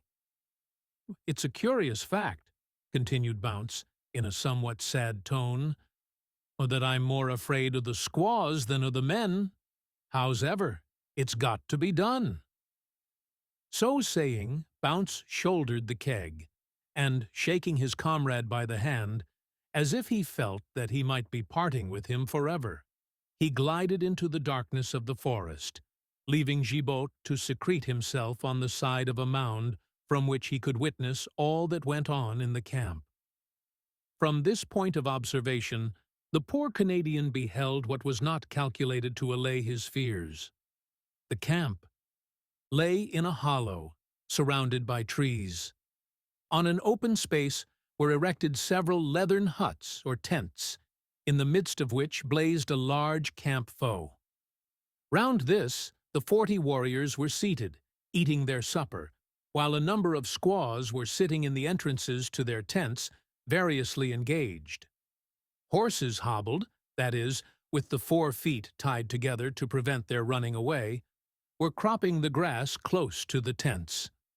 Not far from them, and within the circle of light cast around by the fire, stood a group of small trees.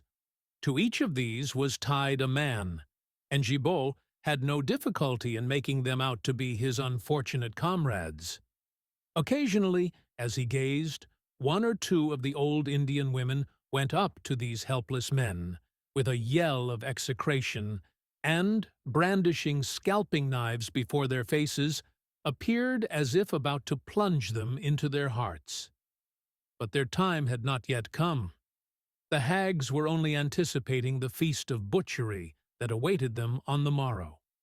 While Gibault was gazing at this scene with mingled feelings of anxiety, rage, and horror, the whole band of Indians suddenly sprang to their feet and seized their weapons.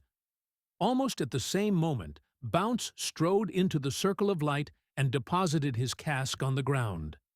Then, making signs of peace, he advanced toward one of the Indians, who, from his dress and appearance, seemed to be the chief, and presented him with a piece of tobacco. The chief accepted the gift in silence. Bounce, who was well acquainted with many of the dialects of that region, had no difficulty in making himself understood. He stated that he was a trapper, that he had come to that country to trade, and asked whether his Indian friends had furs to dispose of. As he had anticipated, the savages were in no mood to treat with a solitary man who was entirely in their power. The chief, who evidently suspected that he was a friend of the prisoners, instead of replying, asked him sarcastically what he had in the keg. "Firewater," replied Bounce, unhesitatingly. At this, the eyes of the savages sparkled with delight. Not deigning to waste more time with him, they seized the unfortunate trapper and confronted him with his companions, gazing earnestly in their faces the while to observe whether they betrayed any sign of recognition. It said much for the self-control of these hardy men that, although their comrade was thus suddenly and unexpectedly placed before them, they did not permit a muscle of their countenances to change, but gazed on him and on his captors with that expression of defiant contempt with which Indians usually meet their fate, and in which they are equaled, sometimes even outdone, by the unfortunate white trappers who chanced to fall into their cruel hands. And well was it, for the success of the scheme, that Theodore Bertram's nerves had received such repeated and powerful shocks that day, that they were now incapable of feeling. He had been so terribly and repeatedly struck with amazement that his features had assumed a settled expression of surprise that could not be increased, so that when he beheld Bounce a prisoner before him, although he certainly felt astonishment, he could by no means increase the expression of that sensation. The Indians therefore passed away from him with a howl of derision, and tied Bounce to a tree beside his comrades, concluding that, instead of a plotter, they had, in him, made another lucky capture. Anxiety to taste their beloved beverage had something to do with their haste in this matter, no doubt. No one who has not seen it can conceive of the intense passion the North American Indian has for ardent spirits. He seems to have no power of restraint whatever when the opportunity of indulging that passion presents itself. The head of the keg was quickly knocked in, and the eyes of the savages seemed positively to flash as they gazed upon the precious fluid. The chief advanced first with a little tin mug, such as was sold to them by traders, and drank a deep draught. He then handed the cup to another, but the impatience of the others could not be restrained. They crowded round with their mugs, and dipping them into the keg, drank eagerly, while the squaws, who loved the fire, water as much as did their masters, formed an outer circle, and, as patiently as they could, awaited their turn. They knew full well that it would soon come. The Indians, being unaccustomed to frequent potations, were quickly maddened by the spirit, which mounted to their brains and rushed through their veins like wildfire, causing every nerve in their strong frames to tingle. Their characteristic gravity and decorum vanished. They laughed, they danced, they sang, they yelled, like a troop of incarnate fiends. Then they rushed in a body toward their prisoners, and began a species of war dance round them, flourishing their tomahawks and knives close to their faces as if they were about to slay them, shrieking and howling in the most unearthly manner, and using all those cruel devices that are practiced by Red Indians to terrify those unfortunates whom they intend ultimately to kill. Suddenly, one of the warriors observed that the squaws were stealthily approaching the spirit keg and rushed toward them with a howl of fury, followed by his comrades, who drove the women away and recommenced drinking. And now a fiercer spirit seemed to seize upon the savages. Old feuds and jealousies that had long been cherished in silence broke irresistibly forth. Angry words and fierce looks were followed by the drawing of knives. Suddenly, a young man rushed upon a comrade and buried his knife in his heart. The piercing death cry was followed by the vengeful yell of the relatives of the murdered man, as they sprang upon the murderer. Others flew to the rescue, and the drunken melee became general. Blood began to flow freely, and there is no doubt that many lives would have been sacrificed had not the combatants been too much intoxicated to fight with vigor. Many of them fell prostrate and helpless on attempting to rise. Others dealt their blows at random, staggering and falling one upon another, until they lay in a heap, shrieking, biting, tearing, and stabbing. A bloody, struggling mass, which told more eloquently than tongue can tell that, deep and low though savage human nature has fallen in sin and misery, there is a depth profounder still, to which even those who seem to be the lowest may be precipitated by the fatal power of strong drink. And now Gibault Noir felt that it was time for him to draw near to the horrible scene in order to be ready, when the moment should arrive, to release the prisoners or to protect them in the event of any of the drunken crew being tempted to a premature slaughter. The women were now actively interfering to prevent further bloodshed. Most of the Indians were already dead drunk. Only a few, whose powers of endurance were greater than those of their comrades, continued to shout their war songs. When these were down, the women rushed at the spirits like wolves. Even the little children came out from the tents and got their share. It was a terrible scene, such as has, alas, been often enacted before in the wilds of the far west, and, doubtless, shall be enacted again. unless so-called Christian traders give up firewater as an article of traffic. In a very short space of time, the women were as helpless as their masters. Then Gibault cut the thongs that bound his comrades and set them free. "Thanks, thanks to the Almighty," said Bertram earnestly when his bonds were cut. "I had thought that my days were numbered, that it was to be my sad fate to fill a grave here in the wilderness. But his hand is indeed mighty to save. And thanks be to you, good Gibault. Under God we owe our lives to you." Bertram attempted to seize Gibault's hand as he spoke, but his own hands refused obedience to his will. They had been so long and so tightly bound that they were utterly powerless. Rub 'em well," said Gibault, seizing the artist's hands and enforcing his own recommendation vigorously. "Aye, that's it," said Red Hand, who, with his companions, had, the instant he was loose, commenced to rub and chafe his own benumbed limbs into vitality, as if his life and theirs depended on their exertions. As indeed they did to no small extent, for, had they been called upon to fight or fly at that moment, they could have done neither. "Now, lads," said Bounce, who, having been a prisoner for but a short time, was unhurt by his bonds, "while ye rub the life into your limbs, I'll tell ye what we must do. Them scamps," pointing to the prostrate Indians, "won't lie there long. Of course, bein' white men and Christians, we don't mean to kill them or to lift their scalps."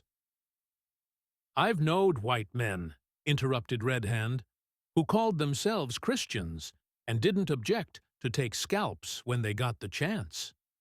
"So have I," returned Bounce, "and more to the pity. It's sich Ike blackguards as these that keeps honest trappers and fur traders for iver in hot water here. Howsomedever, we're not a-going to turn ourselves into brute beasts, 'cause they're turned theirselves into sich." "I'm not so sure o' that," broke in Big Waller, casting a scowling glance on the savages as he surveyed a wound in his left arm, which, although not serious, from want of dressing, sufficiently painful, "I calculate it would serve them reptiles right if we was to wangskiver the whole on 'em as they lie." "I don't believe," retorted Bounce, "that asterisk. Wangskiver is either English, Injun, French, or Yankee, but if it means killin', you'll do nothing of the sort. Here's what we'll do. We'll catch as many horses as was took from Mr. Bertram's fellers, and as many guns too, the same ones if we can lay hands on 'em, and as much powder and shot and other things as that keg o' brandy is worth, and then we'll bid the redskins good-bye without wakenin' of 'em up." "Goot!" ejaculated Gibault, pausing in high manipulation of the artist. "Now you can do." "You capital. Thanks. I feel quite strong again." "I say, Gibault," observed March ruefully, "like they've almost sawed through the skin o' my ankle. I've no left foot at all, as far as feelin' goes." "Ha! Me boy, 'tis well you have foot left, though you not feel left foot. Let me see. That's it, Gibault. Rub away. If your jokes were as good as your surgery, you'd be too good, a long way, for the backwoods." By dint of chafing and rubbing and leaping and stamping, the whole party were soon restored to a serviceable condition, after which they set about active preparations for departure. First, they ransacked the tents, where they discovered all the guns that had been taken from Bertram's party. These they tied up in a bundle, after each had secured one for his own use. Among them the artist found, to his intense delight, his own double-barreled gun, the loss of which he had mourned most sincerely. Next, they secured the horses, which, being hobbled, as we have said elsewhere, were easily caught. Then the powder horns and shot belts of Bertram's party were found, and, being full of ammunition, were slung across their shoulders forthwith. Among other things belonging to the same party were discovered a number of blankets, some tea and sugar, and a variety of other useful articles besides several packs of furs, all of which were made up into portable bundles that could be easily carried at their saddle bows. The supply of everything was so ample that it was not necessary to touch a single article belonging to the Indians. This was a matter of much satisfaction to Red Hand, who wished to show these unfortunate children of the wilderness that there were at least some white trappers who were actuated by different and kindlier feelings than many who sought their livelihood in those regions. "Hullo! What have we here?"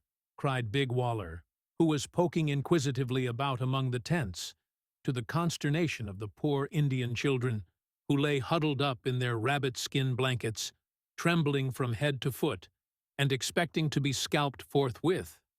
Such of them, at least, as were old enough to expect anything. "Here's your blunderbusses, I guess, mister." "What? My pistols!" cried Bertram, seizing his weapons with as much delight as if they had been really serviceable. "Ha! Ver goot for play, vid," observed Gibault contemptuously. "I say, here's something else," said Bounce, picking up a rifle. "Wall!" exclaimed Hawk Swing, pointing to the weapon in surprise and turning his eyes on Red Hand. "What? Do you know who it belonged to?" inquired Bounce. An expression of deep sorrow overspread Red Hand's countenance. "Aye," said he mournfully, "I know it well. It belonged to young Blake." Glancing quickly up at a place where several scalps were hanging to a pole, he took one down, and, after gazing at it sadly for a few seconds, he added in a tone of deep melancholy, "Poor, poor Blake! You had a hearty spirit and a kindly heart. Your hunting days are soon over." "Was he a friend of yours?" inquired Bertram, affected by the old trapper's look and tone. "Aye, aye, he was, said Red Hand quickly, and with a sternness of manner that surprised his companions. "Come, lads, mount, mount. The redskins won't part with plunder without making an effort to get it back." "Oh, but stop a bit, Red Hand," cried Bounce, detaining the old man. "You didn't use for to be hot and hasty. Where are we to go to? That's what I want to know." "True," observed Red Hand in his old gentle tones. "We've more horses than we need, and some furs to dispose of. There's a tradin' fort in the mountains, but it's a good bit from this." "What o' that?" said Marston somewhat impetuously.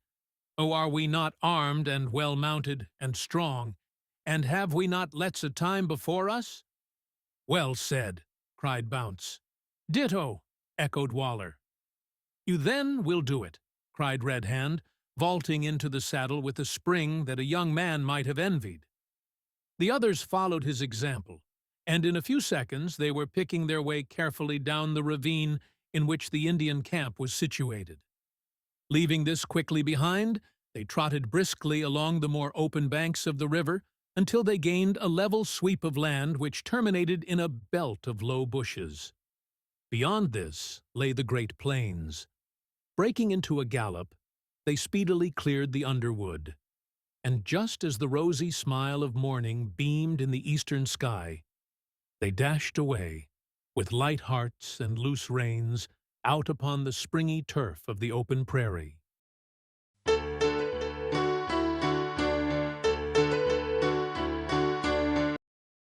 Snort Treatise on Horseflesh. Remarks on Slang. Doings and Sights on the Prairie. The Mountain Fort.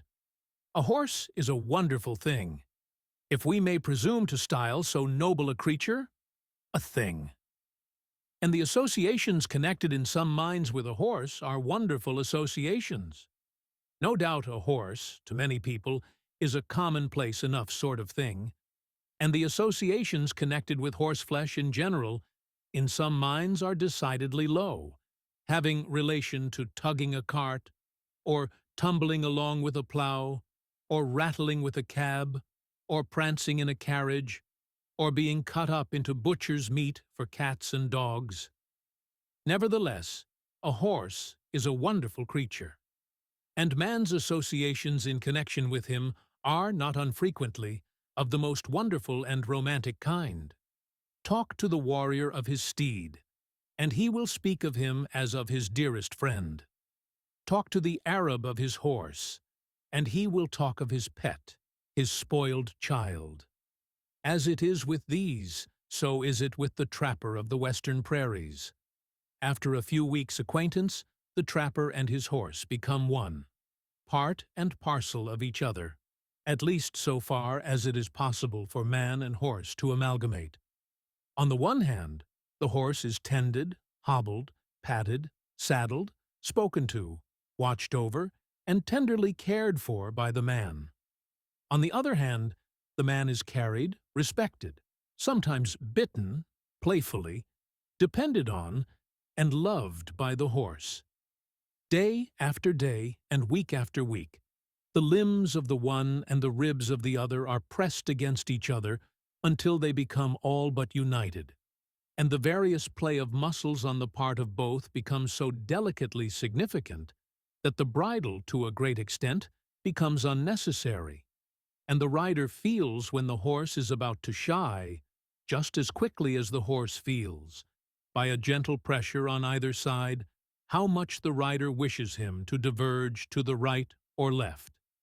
Sometimes the horse breaks his hobbles and runs away, thus aggravating the spirits of, and causing infinite annoyance to, the man. Frequently, the man, out of revenge for such or similar freaks, larrups and pains and worries the horse. But these little asperities are the occasional landmarks that give point and piquancy to the even tenor of their loving career.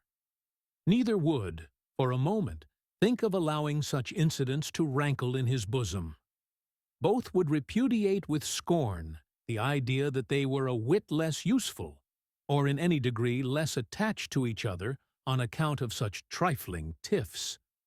Das after day, our trappers mounted their steeds and traversed the Great Prairie, now at a rattling trot, now at a tearing gallop, frequently at a quiet foot pace, when the nature of the ground rendered a more rapid progress dangerous, or when the exhaustion of horses and men rendered rest necessary, or when the beautiful nature of the scenery and the warm, sunny condition of the atmosphere induced a contemplative frame of mind and a placid state of body.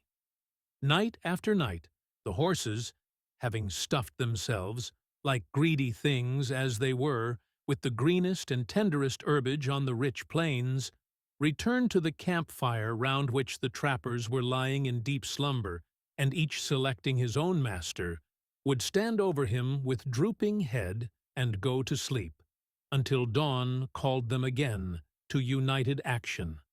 Thus day and night passed for the space of 3 weeks after the night of the surprise of the Indian camp, without anything particular occurring, and thus quadrupeds and bipeds came to be so familiar and well acquainted with each other, so thoroughly united in sympathetic action, as almost to become hexapeds, if we may be permitted the expression.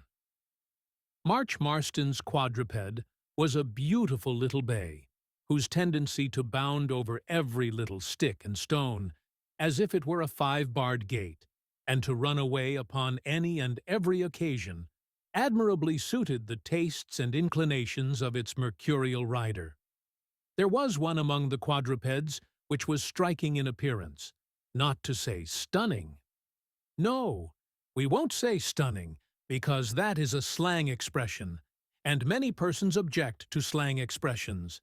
Therefore, we will avoid that word, although we confess being unable to see why, if it is allowable, as everyone will admit it is, to assert that men may be mentally struck, it is not equally proper to say that they may be stunned. But we bow to prejudice. We won't say that the horse was stunning. While on this subject, we think it right to guard ourselves, parenthetically, from the charge of being favorable to all kinds of slang. We are in favor of speech, Yes, we assert that broadly and fearlessly, without reservation. But we are not in favor of all speech. Coarse speech, for instance, we decidedly object to. So we are in favor of slang, but not of all slang. There are some slang words which are used instead of oaths, and these, besides being wicked, are exceedingly contemptible. Tempting, however, they are, too apt to slip from the tongue and from the pen, and to cause regret afterwards. But to return. Although we won't say that the quadruped in question was stunning, we will say again that it was striking, so powerfully striking that the force of the stroke was calculated almost to stun. It was uncommonly tall, remarkably short in the body, and had a piebald coat. Moreover, it had no tail to speak of, as that member had, in some unguarded moment, got into the blaze of the campfire and been burnt off close to the stump.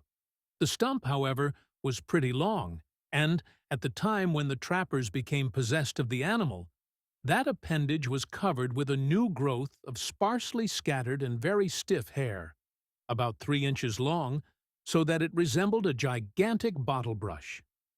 Being a spirited animal, the horse had a lively bottle brush, which was grotesque if it was nothing else. This quadruped's own particular biped was Theodore Bertram. He had a peculiar liking for it, as he had for everything picturesque, not only on account of its good qualities, which were an easy gait and a tender mouth, but also because it was his own original animal, that of which he had been deprived by the Indians, and which he had recaptured with feelings akin to those of a mother who recovers a long-lost child. We have said that the space of 3 weeks passed without anything particular occurring to our trappers.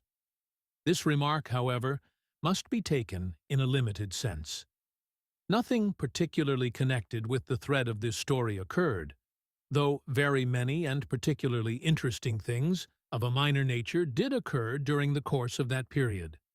It would require a work equal in size to the Encyclopaedia Britannica to contain all the interesting things that were said and seen and done on those prairies by these trappers within that brief space of time. A conscientiously particular chronicler of events would have detailed the route of each day, the latitude and longitude of each resting place, the very nature of the wood which composed the fuel of each fire. He would have recorded that March Marston's little bay ran away with him, not, in a general way, 50 or 100 times, but exactly so many times, specifying the concomitant circumstances of each separate time and the results of each particular race.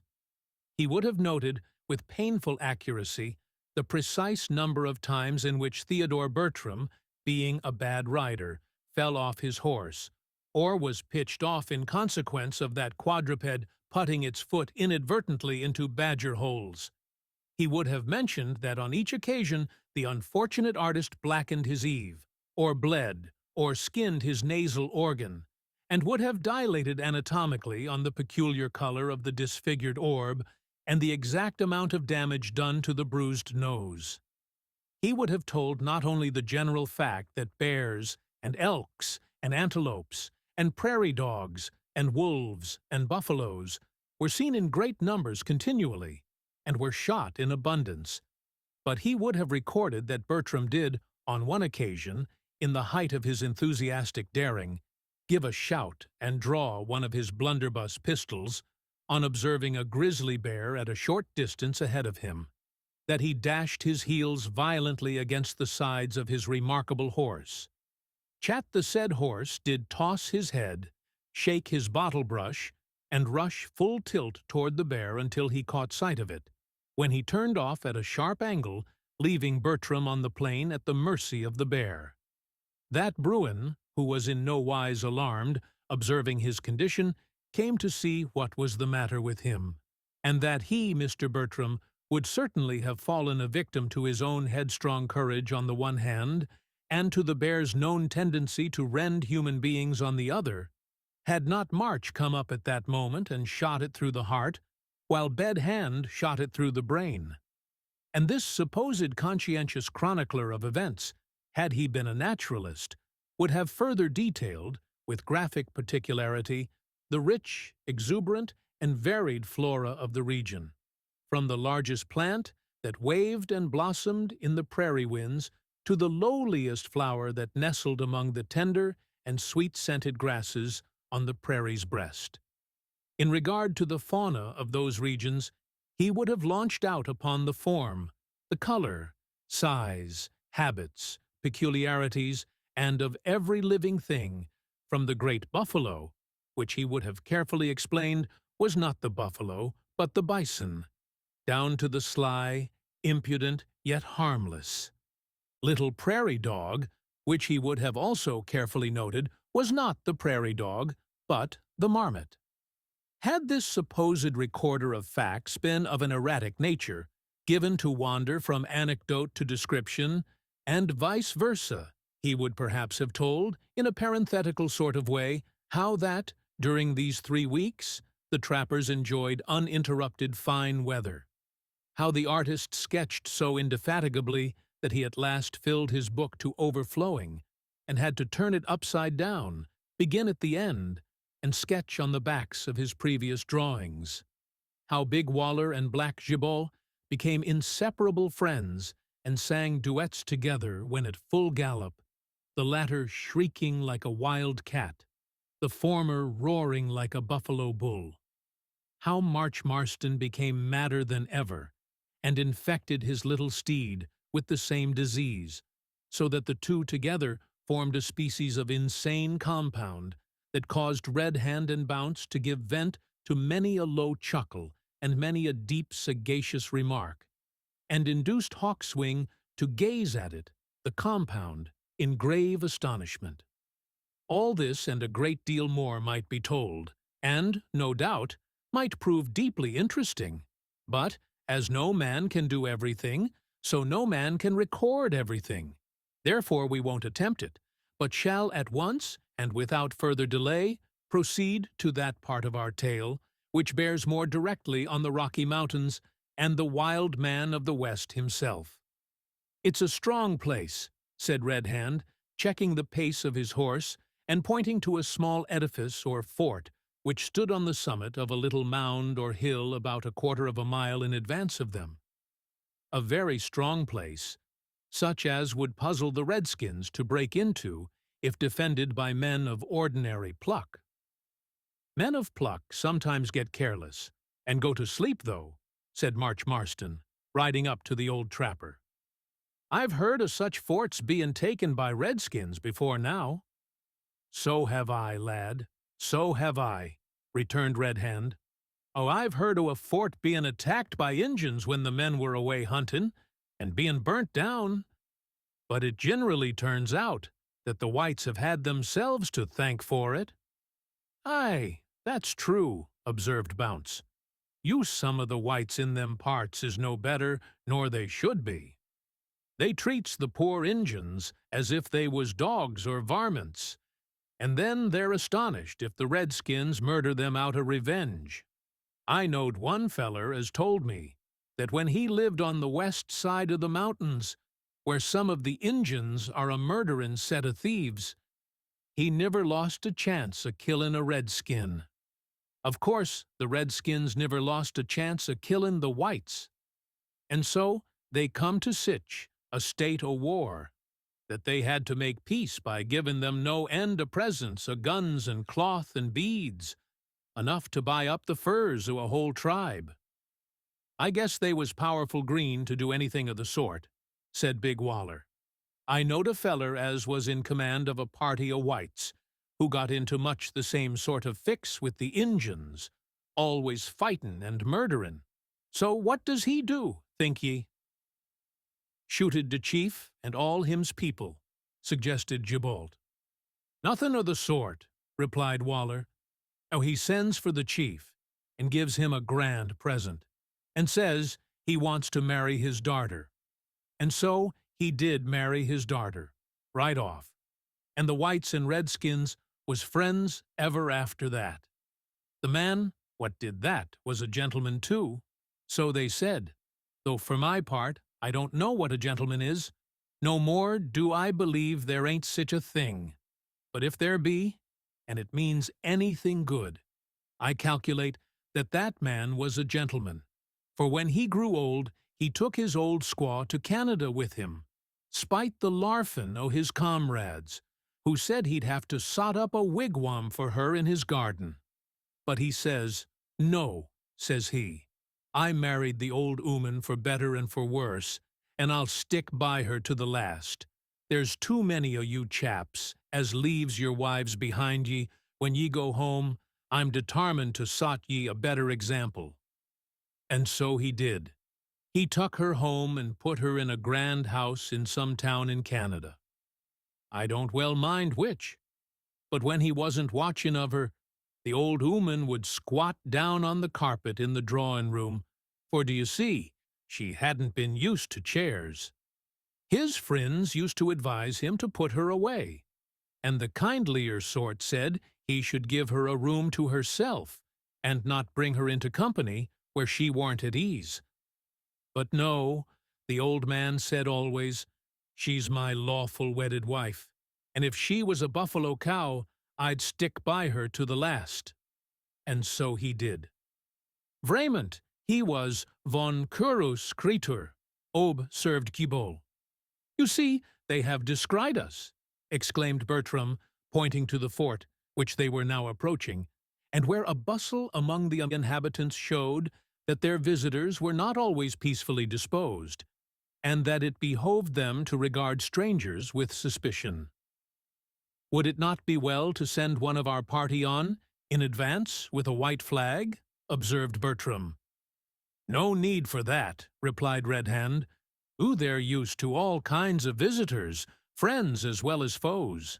I fear, however, from the haste they show in closing their gate, that they ain't on good terms with the Injuns." "The red men and the pale faces are at war," said Hawkswing.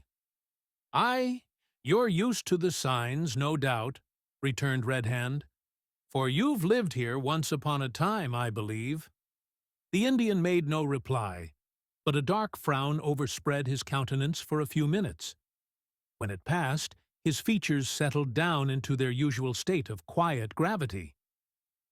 "Have ye ever seed that fort before?" inquired Bounce in the Indian tongue.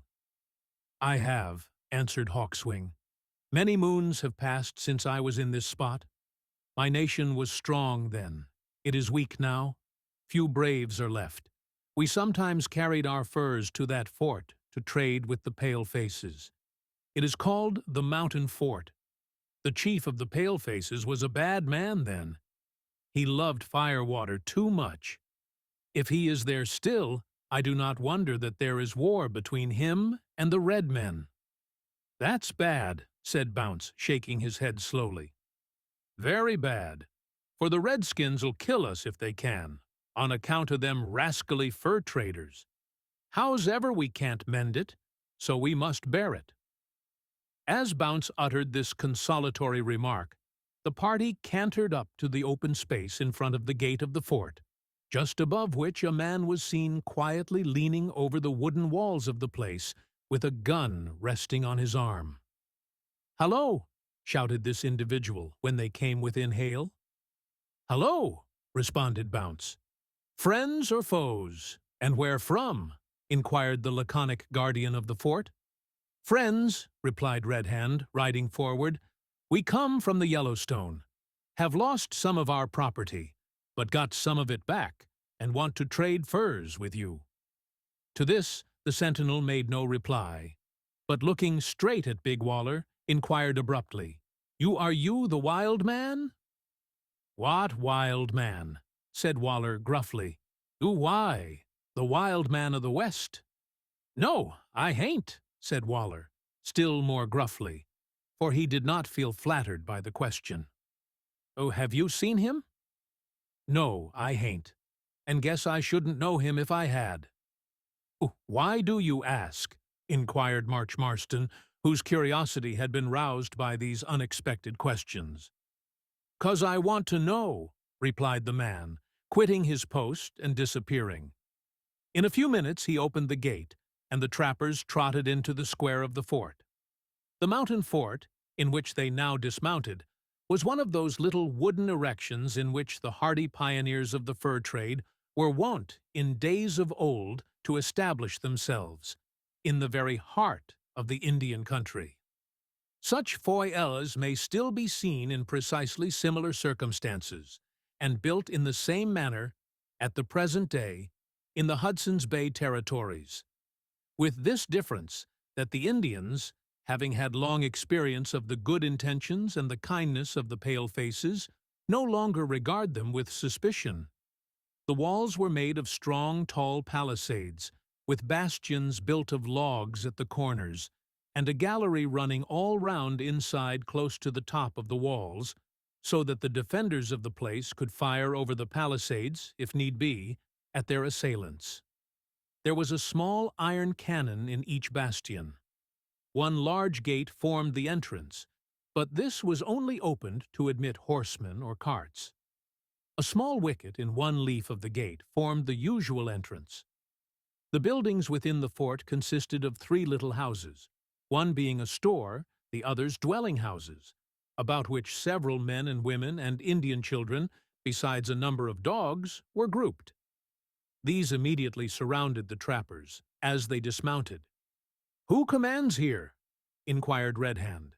I do," said the sentinel before referred to, pushing aside the others and stepping forward. "Oh, at least I do at present. My name's MacLeod. He should ought to command is drunk. He's always drunk."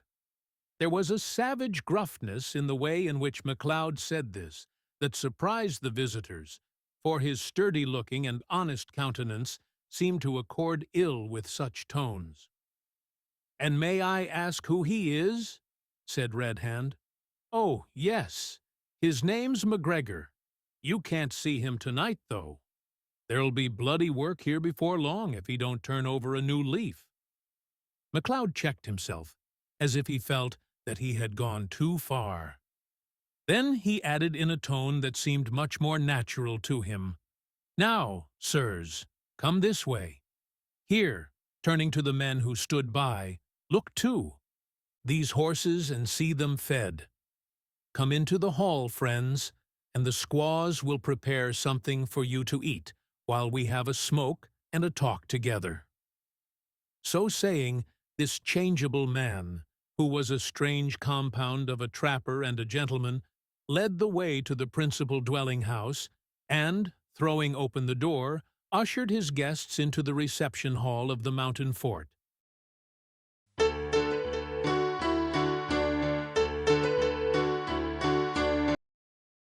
Original efforts in the art of painting.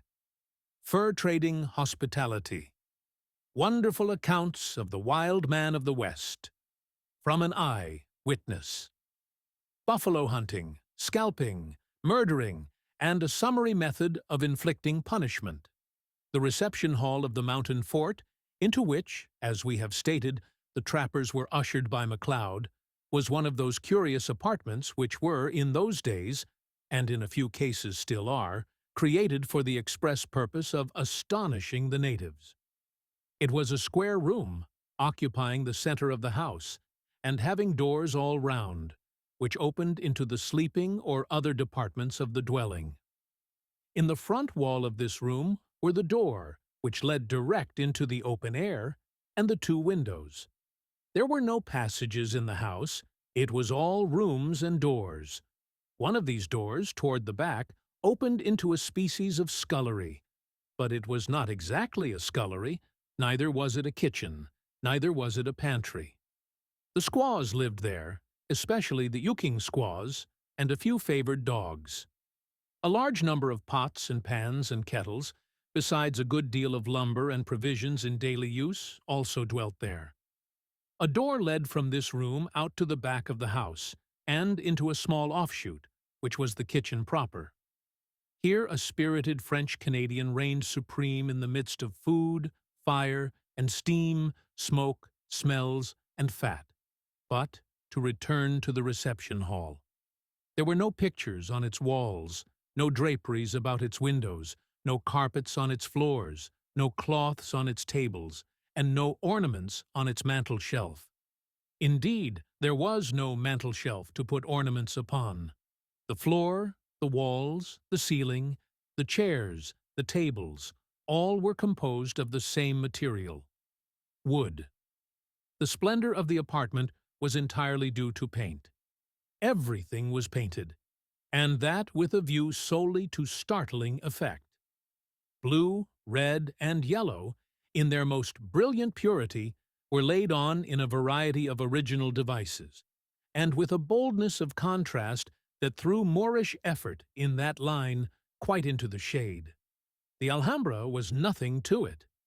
The floor was yellow ochre, the ceiling was sky blue, the cornices were scarlet, with flutings of blue and yellow, and underneath a broad belt of fruit and foliage executed in an extremely arabesque style. The walls were light green, with narrow bands of red down the sides of each plank. The table was yellow, the chairs blue, and their bottoms red, by way of harmonious variety.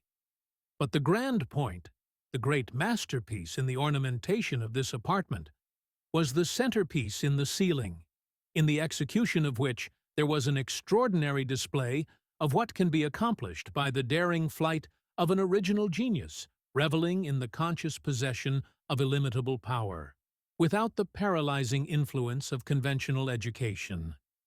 The device itself was indescribable.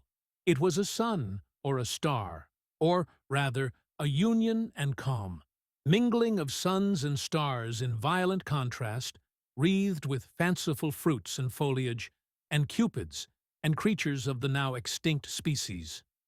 The rainbow had been the painter's palette, genius his brush, fancy gone mad his attendant, the total temporary stagnation of red-skin faculties his object, and ecstasy his general state of mind, when he executed this magnificent chef, Veuve, in the center of the ceiling of the reception hall at the mountain fort. The fireplace was a capacious cavern in the wall opposite the entrance door, in which, during winter, there usually burned a roaring bonfire of huge logs of wood, but where, at the time of which we write, there was just enough fire to enable visitors to light their pipes. When that fire blazed up in the dark winter nights, the effect of that gorgeous apartment was dazzling, absolutely bewildering. The effect upon our trappers when they entered was sufficiently strong. They gazed round in amazement, each giving vent to his feelings in his own peculiar exclamatory grunt, or gasp, or cough. In addition to this, Bounce smote his thigh with unwonted vigor. Gibault, after gazing for a few minutes, sighed out something that sounded like magnifique, and Bertram grinned from ear to ear. He went further. He laughed aloud. An impolite thing to do, in the circumstances, and, for a grave man like him, an unusual ebullition of feeling. But it was observed and noted that on this occasion the artist did not draw forth his sketchbook MacLeod, who, from his speech and bearing, was evidently a man of some education, placed chairs for his visitors, took the lid off a large canister of tobacco, and pushing it into the middle of the yellow table, said, "Sit ye down, friends, and help yourselves." He set them the example by taking down his own pipe from a nail in the wall and proceeding to fill it. Having done so, he took a piece of glowing charcoal from the fire, and, placing it on the bowl, began to smoke, glancing the while, with an amused expression on his grave face, at the trappers, who, while filling their pipes, kept gazing round the walls and up at the ceiling. "Ha!" said he. "You are struck with our hole. Puff, puff. It's rather puff, an effective one. Puff. Have a light?"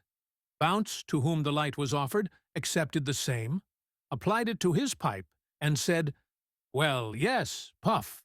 It is puff, puff, rather what ye may call puff, peculiar. Most visitors to this place think so," said MacLeod. "The Indians highly approve of it, and deem me quite a marvel of artistic power." "Do what? Did you paint it?" inquired Waller. "I did," answered MacLeod with a nod. "Et vraiment, de Injuns am right in their opinion of you," cried Gibault, relighting his pipe, which, in the astonished state of his mind, he had allowed to go out. MacLeod smiled, if we may so speak, gravely in acknowledgment of the compliment. "Ooh-ha!" cried Gibault, turning to Bertram, as if a sudden thought had occurred to him. "Monsieur Bertram et Monsieur Mail-Lode, you be broders. Oui, Monsieur Maclode, dis mine comrade. Him be von painter." "Indeed," said MacLeod, turning to the artist with more interest than he had yet shown toward the strangers. "I have, indeed, the honor to follow the noble profession of painting," said Bertram, "but I cannot boast of having soared so high as to attempt the frescoes on the ceiling of a reception hall in the backwoods," interrupted MacLeod, laughing. "No, I believe you, sir, but, although I cannot presume to call you brother professionally, still I trust that I may do so as an amateur. I am delighted to see you here. It is not often we are refreshed with the sight of the face of a civilized man in these wild regions." "Upon my word, sir, yon are plain-spoken," said Marston, with a look of affected indignation. "What do you call us?" "Pardon me, young sir," replied MacLeod. "I call you trappers, which means neither civilized nor savage, neither fish, nor flesh, nor fowl." "That's a foul calumny," cried Bounce, knocking the ashes out of his pipe and refilling it from the canister. "It's what may be called a lie," suggested Waller. "No," said Bounce, "it ain't that." "I don't like that word. It's a ugly word, and you shouldn't ought to use it, Waller. It's a error. That's what it is, in a philosophical pint of view. Just as much of a error now as it was in you, Mr. MacLeod, putting so little baccy in this here thing that there ain't none left." "What? Is it all done?" cried MacLeod, rising and seizing the canister. "So it is. I declare you smoke almost as fast as the wild man himself, for whom I mistook you, Mr. Waller, when I saw you first, at some distance off." Saying this, he left the room to fetch a further supply of the soothing weed, and at the same moment 2 squaws appeared, bearing smoking dishes of white fish and venison. "That fellow knows something about the wild man of the West," said Marston, in a low, eager tone to his comrades. "Twice has he mentioned his name since we arrived." "So he has," observed Red Hand, "but there may be other wild men besides our one." "Unpossible," said Bounce emphatically. "Ditto," cried Waller, still more emphatically. "What say you, Hawkswing?" "There is but one wild man of the West," replied the Indian. "By the way, Hawkswing, what was the name of the rascally trader you said was in charge of this fort when you lived here?" asked Red Hand. "MacGregor," replied the Indian. "Ooh-ha, MacGregor. Ye mean, no doubt." Hawkswing nodded.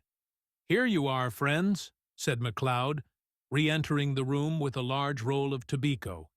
"Help yourselves, and don't spare it. There's plenty more where that came from. But I see the steaks are ready, so let us fall to. We can smoke afterwards." During the repast, to which the trappers applied themselves with the gusto of hungry men, Marston questioned MacLeod about the wild man. "The wild man of the West," said he in some surprise. "Is it possible there are trappers in the Rocky Mountains who have not heard of him?" "Oh, yes," said March, hastily. "We've heard of him, but we want to hear more particularly about him, for the accounts don't all agree." "Ha, that's it," said Bounce, speaking with difficulty through a large mouthful of fish. "That's it. They don't agree. One says his rifle is 30 feet long, another 40 feet, and so on. There's no gettin' at truth in this here. A bone having stuck in Bounce's throat at that moment, he was unable to conclude the sentence. "As to the length of his rifle," said MacLeod, when the noise made by Bounce in partially choking had subsided, "you seem to have got rather wild notions about that, and about the wild man too, I see." "But he is a giant, isn't he?" inquired March, anxiously. Not exactly. Certainly he is a big fellow, about the biggest man I ever saw, but he's not 40 feet high." March Marston's romantic hopes began to sink. "Then he's an ordinary man just like one o' us," he said, almost gloomily. "Nay, that he is not," returned MacLeod, laughing. Your comrade Waller does indeed approach to him somewhat in height, but he's nothing to him in breadth. And as for ferocity, strength, and activity, I never saw anything like Aim in my life. He comes sometimes here to exchange his furs for powder and lead, but he'll speak to no one, except in the sharpest, gruffest way. I think he's mad myself, but he seems to lead a charmed life here. For although he has had fights with many of the tribes in these parts, he always puts them to fight. Although he fights single-handed." "Single-handed," exclaimed Bounce in surprise. I've seen him at it myself, and can vouch for it, that if ever there was a born fiend let loose on this earth, it's the wild man of the West, when he sets to thrash a dozen Indians. But I must do him the justice to say that I never heard of him making an unprovoked attack on anybody. When he first came to these mountains, many years ago, before I came here, the Indians used to wonder who he was and what he meant to do. Then, after a while, seeing he had a good horse, a good rifle, and plenty of ammunition, they tried to kill him. But the first fellow that tried that only tried it once. He lay in a close thicket nigh to where the wild man used to pass from his home in the mountains to places where he used to hunt the elk and the buffalo. So, when he came up, the Indian laid an arrow on his bow. But the wild man's eye was sharp as a needle. He stopped his horse, took aim like a flash of lightning, and shot him through the head. I heard this from another Indian that was with the murderin' fellow that was shot. The wild man did nothing to the other. He let him escape. Of course, the relations of the man who was killed were up immediately, and 20 of them set out to murder the wild man. They took their horses, spears, and bows with them, and lay in wait at a place where he was often seen passing. Sure enough, up he came, on horseback, at a slow walk, looking as careless and easy as if no blood of a redskin rested on his hand. It chanced the day before that day that we had run out of fresh meat, so Mr. McGregor, our commandant here, ordered me to take 3 of the men and go out after the buffaloes. Away we went, looking sharp out, however, for some of the Indians had been treated by McGregor so brutally, I am sorry to say, that we knew our scalps were not safe. Next morning, I happened to pass close by the place where the Indians lay in ambush, and we came to the top of a precipice that overlooked the spot. We saw them before they saw us, so we went quietly back into the bush, tied our horses to trees, and lay on the edge of the cliff to watch them. In about 10 minutes after we saw the wild man riding slowly forward. He was a strange sight. It was the first time I had seen him, although I had often heard of him before. On he came, with his head bent and his eyes fixed on the ground. A dense thicket hid his enemies from him, though not from us, we being so high above them. The wild man was armed with his long rifle slung at his back, a hunting knife, and a small shield, such as the Blackfoot Indians use to protect themselves from arrows. The only unusual sort of weapon he carried was a long sword. Not knowing at the time that the Indians were waiting for him, Of course, I gave no alarm to warn him of his danger. When he came within 100 yards of the thicket, I saw him push his arm a little further into the handles of the shield. It was but a slight action, such as one might perform to ease the arm by change of position. But the redskins are quick-witted. They knew that he suspected they were there, so, giving one tremendous yell, they sent a cloud of arrows at him, and sprang out upon the plain at full gallop, with their spears lowered. Instead of turning to fly from such an unequal combat, the wild man drew his sword and rushed at them like a thunderbolt. His onset was the most awful thing I ever saw in my life. The plain seemed to shake under the tread of his gigantic horse. His hair streamed wildly out behind him, and as he was coming toward me, I could see that his teeth were set, and his eyes flashed like those of a tiger. The Indians were appalled by the sight. The idea of one man attacking 20 had never occurred to them. They drew up, but it was too late to prevent a shock. There was a yell from the savages, a shout like the roar of a lion from the wild man, and 2 horses and their riders lay on the plain. I saw the long sword gleam for one moment, just as the shock took place, and the head of a savage rolled immediately after along the ground. The Indians, though overawed, were brave men. They turned to pursue the flying horsemen, but they needed not. The wild man was not flying. He was only unable at first to check the headlong pace of his charger. In a few seconds he wheeled about and charged again. The Indians, however, did not await the issue. They turned and fled, and they have ever since remained in the firm belief that the wild man is a great medicine man, and that no one can kill him. They say that neither arrows nor bullets can pierce his skin, which is an inch thick, that fire and smoke come out of his mouth and eyes, and that his horse is, like himself, invulnerable. I must confess, however, that with the exception of his enormous size and his ferocity, he is, from what I saw of him, much the same as other men. MacLeod concluded his description of this singular being, to which his guests listened open-eyed and mouthed, and helped himself to a buffalo steak.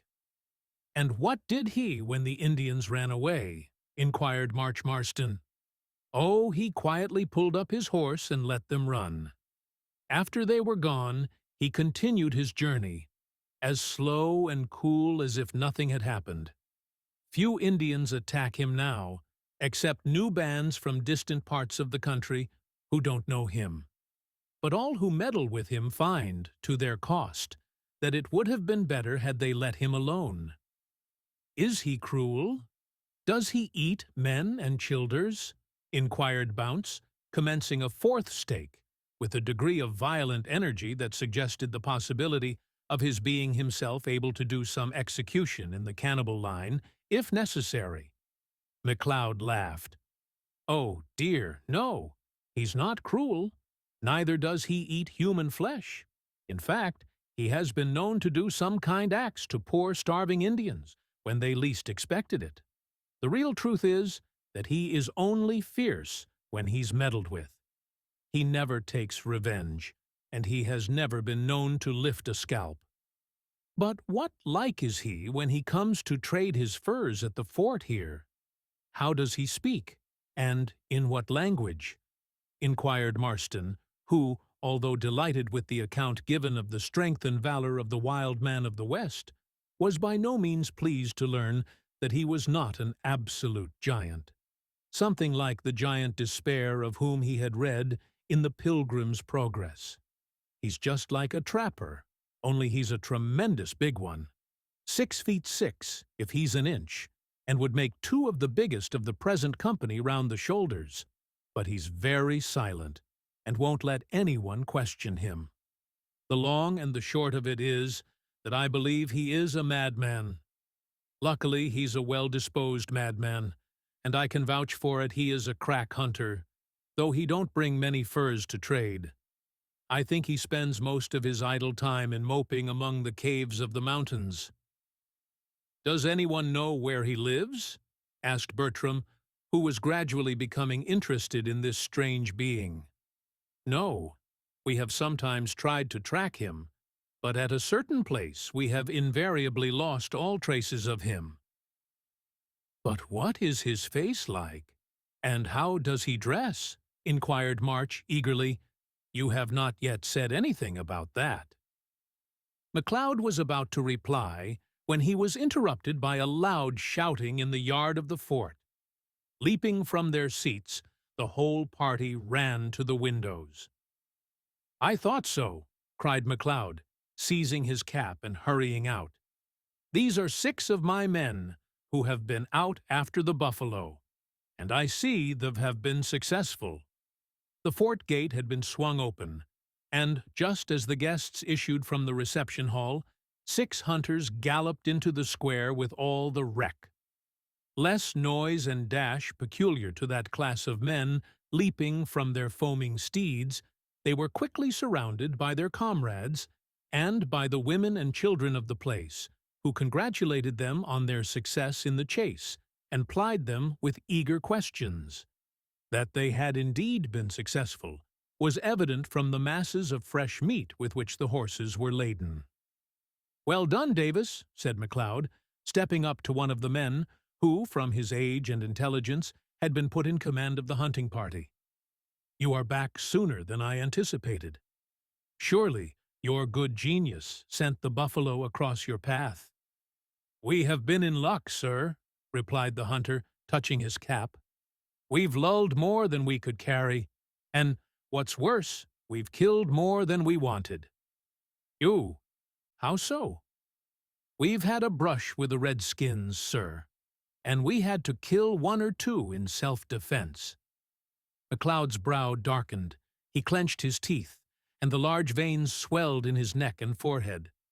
With a powerful effort, he repressed his anger and said, "Did I not warn you to avoid that, if you could?" "True, sir," replied Davis humbly, "but we could not help it. For in the first heat of passion, one of them was shot, and after that, of course, we had to fight to save our own scalps." "Who fired that first shot?" inquired MacLeod sternly. Davis made no reply, but all eyes were at once turned upon a tall, slouching man, with a forbidding cast of countenance, who had hitherto kept in the background. "So, Larocque," said MacLeod, stepping up to the man, "you've been at your bloody work again, you scoundrel. Ha! You not only bring the enmity of the whole Indian race down on your own worthless head, and on the heads of your innocent companions, but you have the effrontery to bring the evidence of your guilt into this fort along with you." As MacLeod spoke, he laid hold of a scalp, which still dropped fresh blood as it hung at the hunter's saddle bow.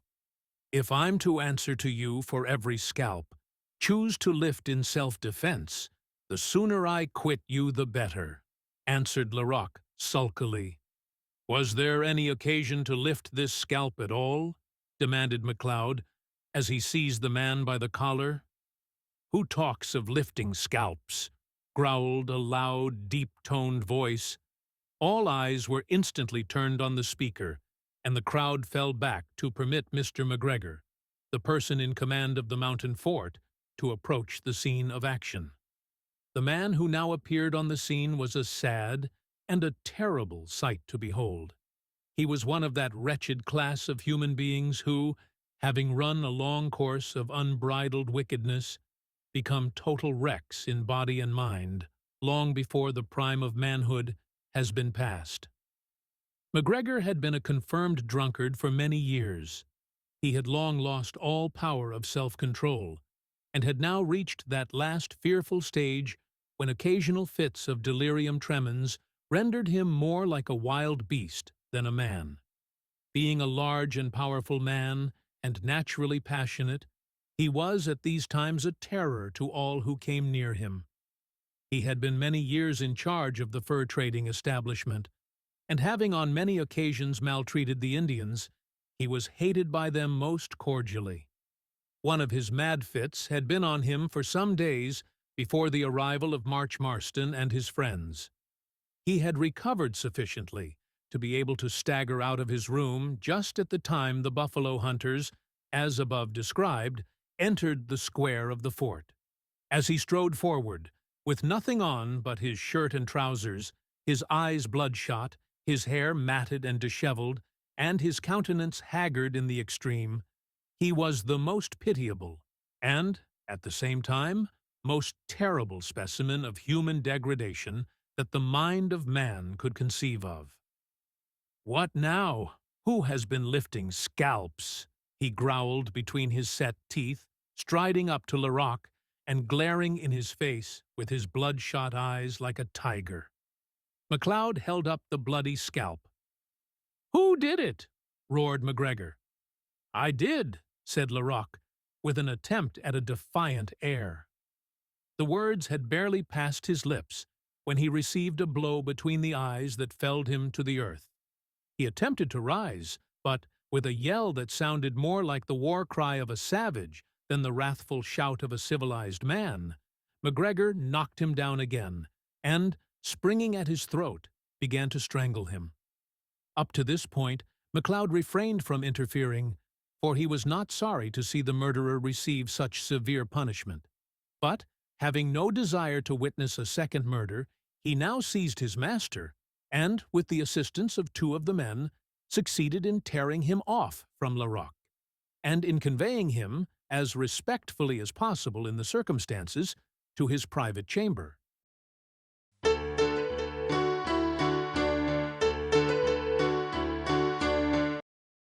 A argument on argumentation, also on religion. Bounce philosophical again. A race cut short by a bullet. Flight and pursuit of the redskins. When MacLeod returned to the square, he found that the trappers had adjourned with the men of the establishment to enjoy a social pipe together, and that Theodore Bertram was taking a solitary, meditative promenade in front of the gate of the fort. "You seem in a pensive mood, Mr. Bertram," said the fur trader on coming up. "Who will you not try the soothing effects of a pipe? Our tobacco is good. I can recommend it." He offered a plug of tobacco to the artist as he spoke. "Thank you. I do not smoke," said Bertram, declining the proffered luxury. "Tobacco may be good, though I know it not from experience. Yet, methinks, the man is wiser who does not create an unnatural taste than he who does so for the purpose of gratifying it. Ah, you are a philosopher. If judging of things and questions simply on their own merit, and with the single object of ascertaining what is truth in regard to them, constitutes a philosopher, don't you find that men who philosophize in Iliad way are usually deemed an obstinate generation by their fellow men?" inquired the trader, smiling as he puffed a voluminous cloud from his lips. "I do," replied Bertram. "And don't you think the charge is just?" continued the other in a jocular tone. "I do not," replied the artist. "I think those who call them obstinate are often much more truly deserving of the epithet. Philosophers, in the popular sense of the word, are men who not only acquire knowledge and make themselves acquainted with the opinions of others, but who make independent use of acquired knowledge, and thus originate new ideas, and frequently arrive at new conclusions. They thus often come to differ from the rest of mankind on many points, and, having good reasons for this difference of opinion, they are ever ready to explain and expound their opinions and to prove their correctness, or to receive proof of their incorrectness, if that can be given. Hence they are called argumentative. Being unwilling to give up what appears to them to be truth, unless it can be shown to be falsehood, their opinions are easily overturned. Hence they are called urinate. Thinking out a subject in a calm, dispassionate, logical manner, from its first proposition to its legitimate conclusion, is laborious to all. A very large class of men and women have no patience for such a process of investigation, hence argumentation, that most noble of all mental exercises is deemed a nuisance.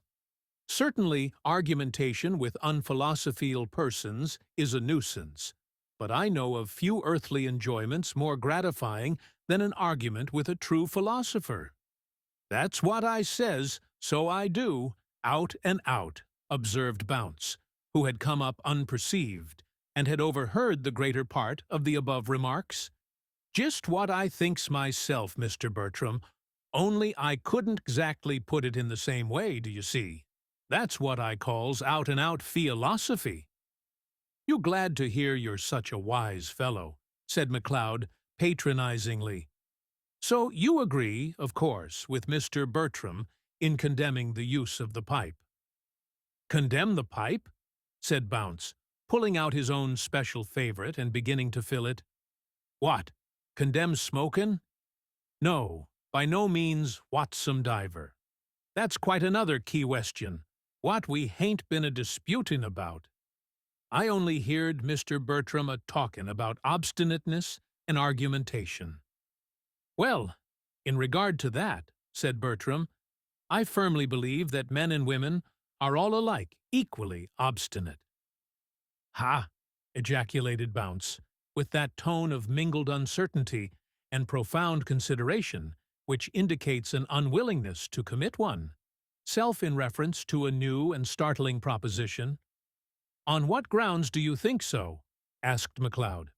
"Why, on the simple ground that a man cannot change any opinion until he is convinced that it is wrong, and that he inevitably must, and actually does, change his opinion on the instant that he is so convinced, and that in virtue, not of his will, but of the constitution of his mind.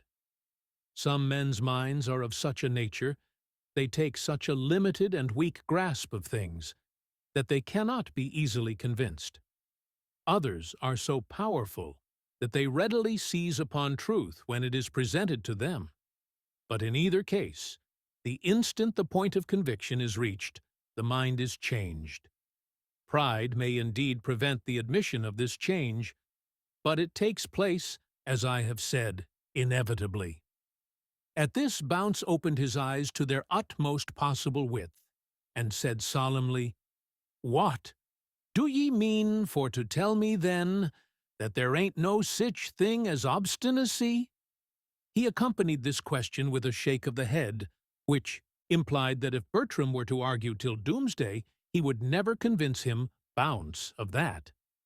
"By no means," returned the artist, smiling. "There is plenty of it, but obstinacy does not consist in the simple act of holding one's opinion firmly." "What does it consist of, then?"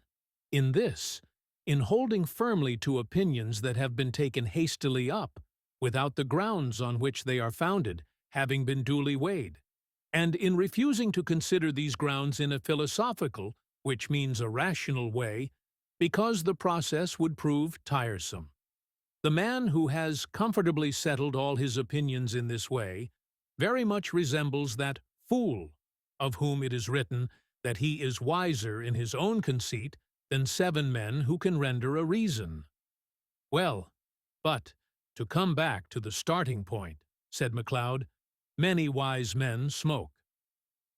"If you say that in the way of argument, I meet it with the counter-proposition that many wise men don't smoke." "Ooh-ha!" ejaculated Bounce. But whether Bounce's ejaculation was one of approval or disapproval, we cannot tell. Neither can we tell what conclusion these philosophers came to in regard to smoking, because, just then, 2 horsemen were seen approaching the fort at full speed. Seeing that they were alone, MacLeod took no precautions to prevent surprise. He knew well enough that Indians frequently approach in this manner, so waited in front of the gate, coolly smoking his pipe, until the savages were within a few yards of him. It seemed as if they purposed running him down, but just as they came to within a couple of bounds of him, they drew up so violently as to throw their foaming steeds on their haunches.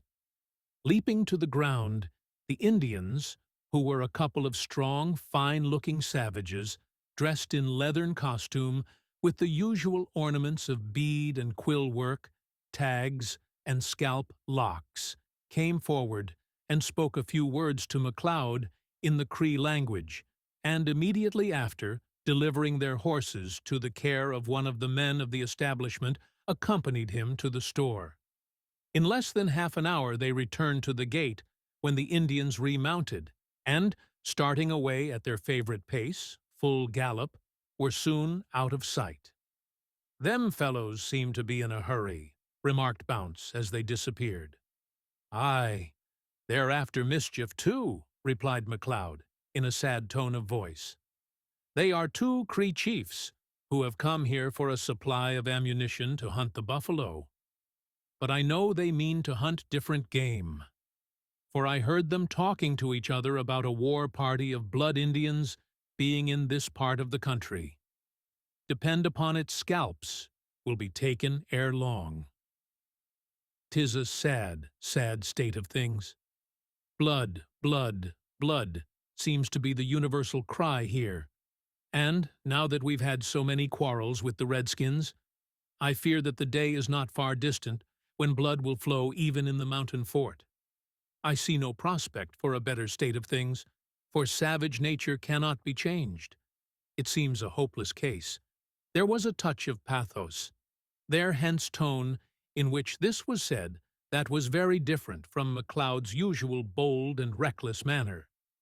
It was evident that his natural disposition was kind, hearty, and peaceable, but that the constant feuds in which he was involved, both in the fort and out of it, had soured his temper and rendered him well nigh desperate. "You are wrong, sir, in saying that their case is hopeless," said Bertram earnestly. "There is a remedy." "I wish you could show it me," replied the trader. "Here it is," returned the artist, taking his little testament from the inside pocket of his hunting shirt. "The gospel is able to make all men wise unto salvation." MacLeod shook his head and said, "It won't do here. To be plain with you, sir, I don't believe the gospel's of any use in these wild regions, where murder seems to be as natural to man, woman, and child as food." "Eurydie, but sir," rejoined Bertram, "you forget that our Saviour himself says that he came not to call the righteous, but sinners to repentance. In this volume we are told that the blood of Christ cleanseth us from all sin. And not only have we his assurance that none who come unto him shall be cast out, but we have examples in all parts of the known world of men and women who were once steeped to the lips in every species of gross iniquity, having been turned to the service of God through faith in Christ, and that by the power of the Holy Spirit, who, in this word of God, is promised freely to them that simply ask." "It may be so," returned MacLeod.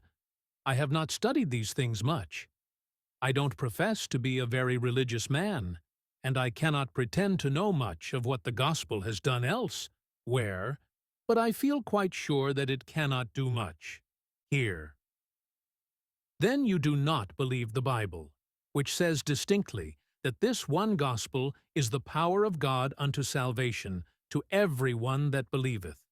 "Aye, but these wretched Indians won't be. Leave," objected the trader.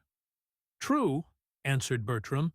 "Aye, they have not faith by nature, and they won't because they can't believe, but faith is the gift of God, and it is to be had for the asking." "To that I answer that he'll never ask." "How do you know? Did you ever give them a trial? Did you ever reach the gospel to them?" "No, I never did that." "Then you cannot tell how they would treat it. Your remarks are mere assertions of opinion, not arguments. You know the wickedness of the Indians, and can, therefore, speak authoritatively on that point, but you know not, according to your own admission, the power of the gospel. Therefore, you are not in a position to speak on that point." MacLeod was about to reply, when he was interrupted by the approach of Mr. McGregor, who had now recovered somewhat from the effects of his violent fit of passion. Having observed during the melee that strangers had arrived at his fort, he had washed and converted himself into a more presentable personage, and now came forward to the group of trappers, all of whom had assembled at the gate. Addressing them in a tone of affable hospitality, he said, "Good day, friends. I'm glad to see you at the mountain fort. That blackguard Larocque somewhat ruffled my temper. He's been the cause of much mischief here, I assure you. Do you intend to trap in these parts?"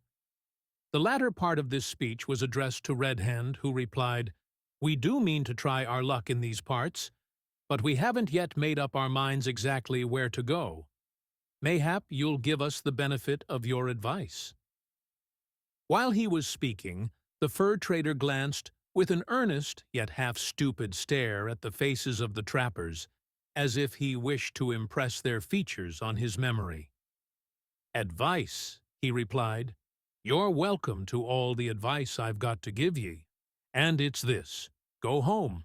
Go to where you belong to, sell your traps and rifles, and take to the plow, the hatchet, the forehammer, to anything you like, so long as it keeps you out of this." McGregor paused a moment, as if he were about to utter an oath, then dropped his voice and said, "This wretched Indian country. I guess, then, that we won't take your advice, old man," said Big Waller, with a laugh. "Old man?" echoed McGregor with a start. "Wall, if you ben't old, ye ain't exactly a chicken." "You're a plain-spoken man," replied the trader, biting his pipe. "Always woos," retorted Waller. McGregor frowned for a moment, then he broke into a forced laugh and said, "Well, friends, you'll please yourselves, of course. Most people do, and if you are so determined to stick to the wilderness, I would advise some of you to stop here. There's plenty of fun and fighting, if you're fond of that. What say you now, lad," turning to March, "to remain with us here at the mountain fort? I've taken a sort of fancy to your face. We want young bloods here. I'll give you a good wage and plenty to do." "Thanks, you are kind," replied March, smiling. "But I love freedom too well to part with it yet a while." "Mais, monsieur," cried Gibault, pushing forward, pulling off his cap, and making a low bow, "if you vants younger blood, and also vers gut blood, here am von." The trader laughed, and was about to reply, when a sudden burst of laughter and the sound of noisy voices in the yard interrupted him. Presently, two of the men belonging to the establishment cantered out of the square, followed by all the men, women, and children of the place, amounting probably to between 20 and 30 souls. "A race! A race!" shouted the foremost. "Hallo! Dupont, what's to do?"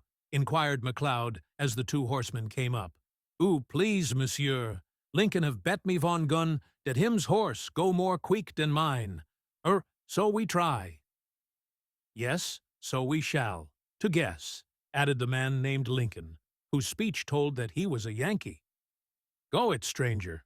I correlate you'll do him slick," cried Waller, patronizingly, for his heart warmed towards his countrymen. "Ah, no, go home, put your horse to bed," cried Gibault, glancing at the Yankee's steed in contempt. "Dis is de von, as will do it more slicker by far." "Well, well, clear the course. We shall soon see," cried MacLeod. "Now then, here's the word. 1, 2, away." At the last word the riders' whips cracked, and the horses sprang forward at a furious gallop. Both of them were good-spirited animals, and during the first part of the race it could not be said that either had the advantage. They ran neck and neck together. The race-course at the mountain fort was a beautiful stretch of level turf, which extended a considerable distance in front of the gates. It crossed a clear open country towards the forest, where it terminated, and, sweeping round in an abrupt curve, formed, as it were, a loop, so that competitors, after passing over the course, swept round the loop, and re-entering the original course again, came back toward the fort, where a long pole formed the winning post. DuPont and Lincoln kept together, as we have said, for some time after starting, but before they had cleared the first half of the course, the former was considerably in advance of the latter, much to the delight of most of the excited spectators with whom he was a favorite. Oil gaining the loop above referred to, and making the graceful sweep round it, which brought the foremost rider into full side view, the distance between them became more apparent, and a cheer arose from the people near the fort gate. At that moment, a puff of smoke issued from the bushes. DuPont tossed his arms in the air, uttered a sharp cry, and fell headlong to the ground. At the same instant, a band of Indians sprang from the underwood with an exulting yell. Lincoln succeeded in checking and turning his horse before they caught his bridle, but an arrow pierced his shoulder ere he had galloped out of reach of his enemies. The instant DuPont fell, a savage leaped upon him and plunged his knife into his heart. Then, passing the sharp weapon quickly round his head with his right hand, with the left he tore the scalp off, and, leaping up, shook the bloody trophy defiantly at the horrified spectators. All this was accomplished so quickly that the horror-stricken people of the mountain fort had not time to move a finger to save their comrade. But, as the savage raised the scalp of poor DuPont above his head, Red Hand's rifle flew to his shoulder, and in another moment the Indian fell to the earth beside his victim. Seeing this, the other Indians darted into the forest. Then a fearful imprecation burst from the lips of MacGregor as, with a face convulsed with passion, he rushed into the fort, shouting, "Who to Norse? To horse, men, and see that your horns and pouches are full of powder and ball." The commotion and hubbub that now took place baffle all description. The men shouted and raved as they ran hither and thither, arming themselves and saddling their horses, while the shrieks of poor DuPont's widow mingled with those of the other women and the cries of the terrified children. "Half a dozen of you must keep the fort," said MacLeod when they were all assembled. "The others will be sufficient to punish these fiends. You'll help us, I suppose." This latter question was addressed to Red Hand, who, with his comrades, stood armed and ready to mount. "You ready, sir?" answered the trapper promptly. MacLeod looked round with a gleam of satisfaction on the stalwart forms of his guests, as they stood each at his horse's head, examining the state of his weapons, or securing more firmly some portion of his costume. "You mount, mount!" shouted MacGregor, galloping at that moment through the gateway and dashing away in the direction of the forest. "Stay! My sketch-book!" cried Bertram, in an agony, at the same time dropping his reins and his gun, and darting back toward the arc of the fort. "Get on, lads, I'll look after him," said Bounce, with a grin, catching up the bridle of the artist's horse. Without a moment's hesitation, the remainder of the party turned, and galloped after MacGregor, who, with the most of his own men, had already well-nigh gained the edge of the forest. In a few seconds, Bertram rushed wildly out of the fort, with the sketch-book in one hand and the two blunderbuss pistols in the other. In leaping on his horse, he dropped the latter, but Bounce picked them up and stuck them hastily into his own belt. "Now put that book into its own pouch, or you'll be fit for nothin'," said Bounce. Almost Bertram obeyed, and grasped the rifle which his friend placed in his hand. Then Bounce vaulted into his saddle, and, ere those who were left behind had drawn the bolts, and let down the ponderous bars of the gate of the mountain fort, the two horsemen were flying at full speed over the plain in the track of the avengers of blood, who had gone before them.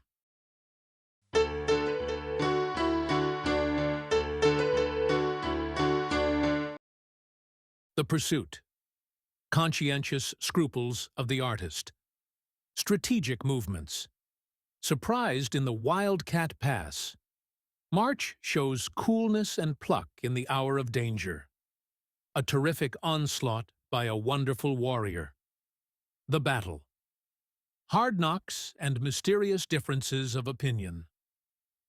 Crossing the open ground in front of the mountain fort, Bounce and Bertram entered the wood beyond, and traversed it with comparative ease by means of a bridle path which had been cut there by the fur traders.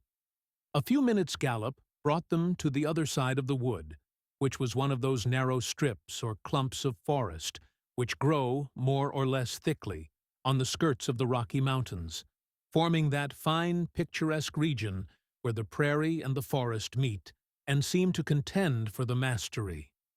The plain beyond this bit of wood was open and level, at least sufficiently so to enable the two horsemen to see for a considerable distance around them. Here, in the far distance, they descried their companions sweeping over the turf at their utmost speed, and making toward a low hill or ridge that intercepted the view of the more distant country. "You, they'll have to draw in a bit," said Bounce, turning to his comrade. "Horses no more nor men can't go helter-skelter up a hill without taking breath. So rouse up your beast, Mr. Bear. Tram, and we'll overtake 'em afore they gets to the other side."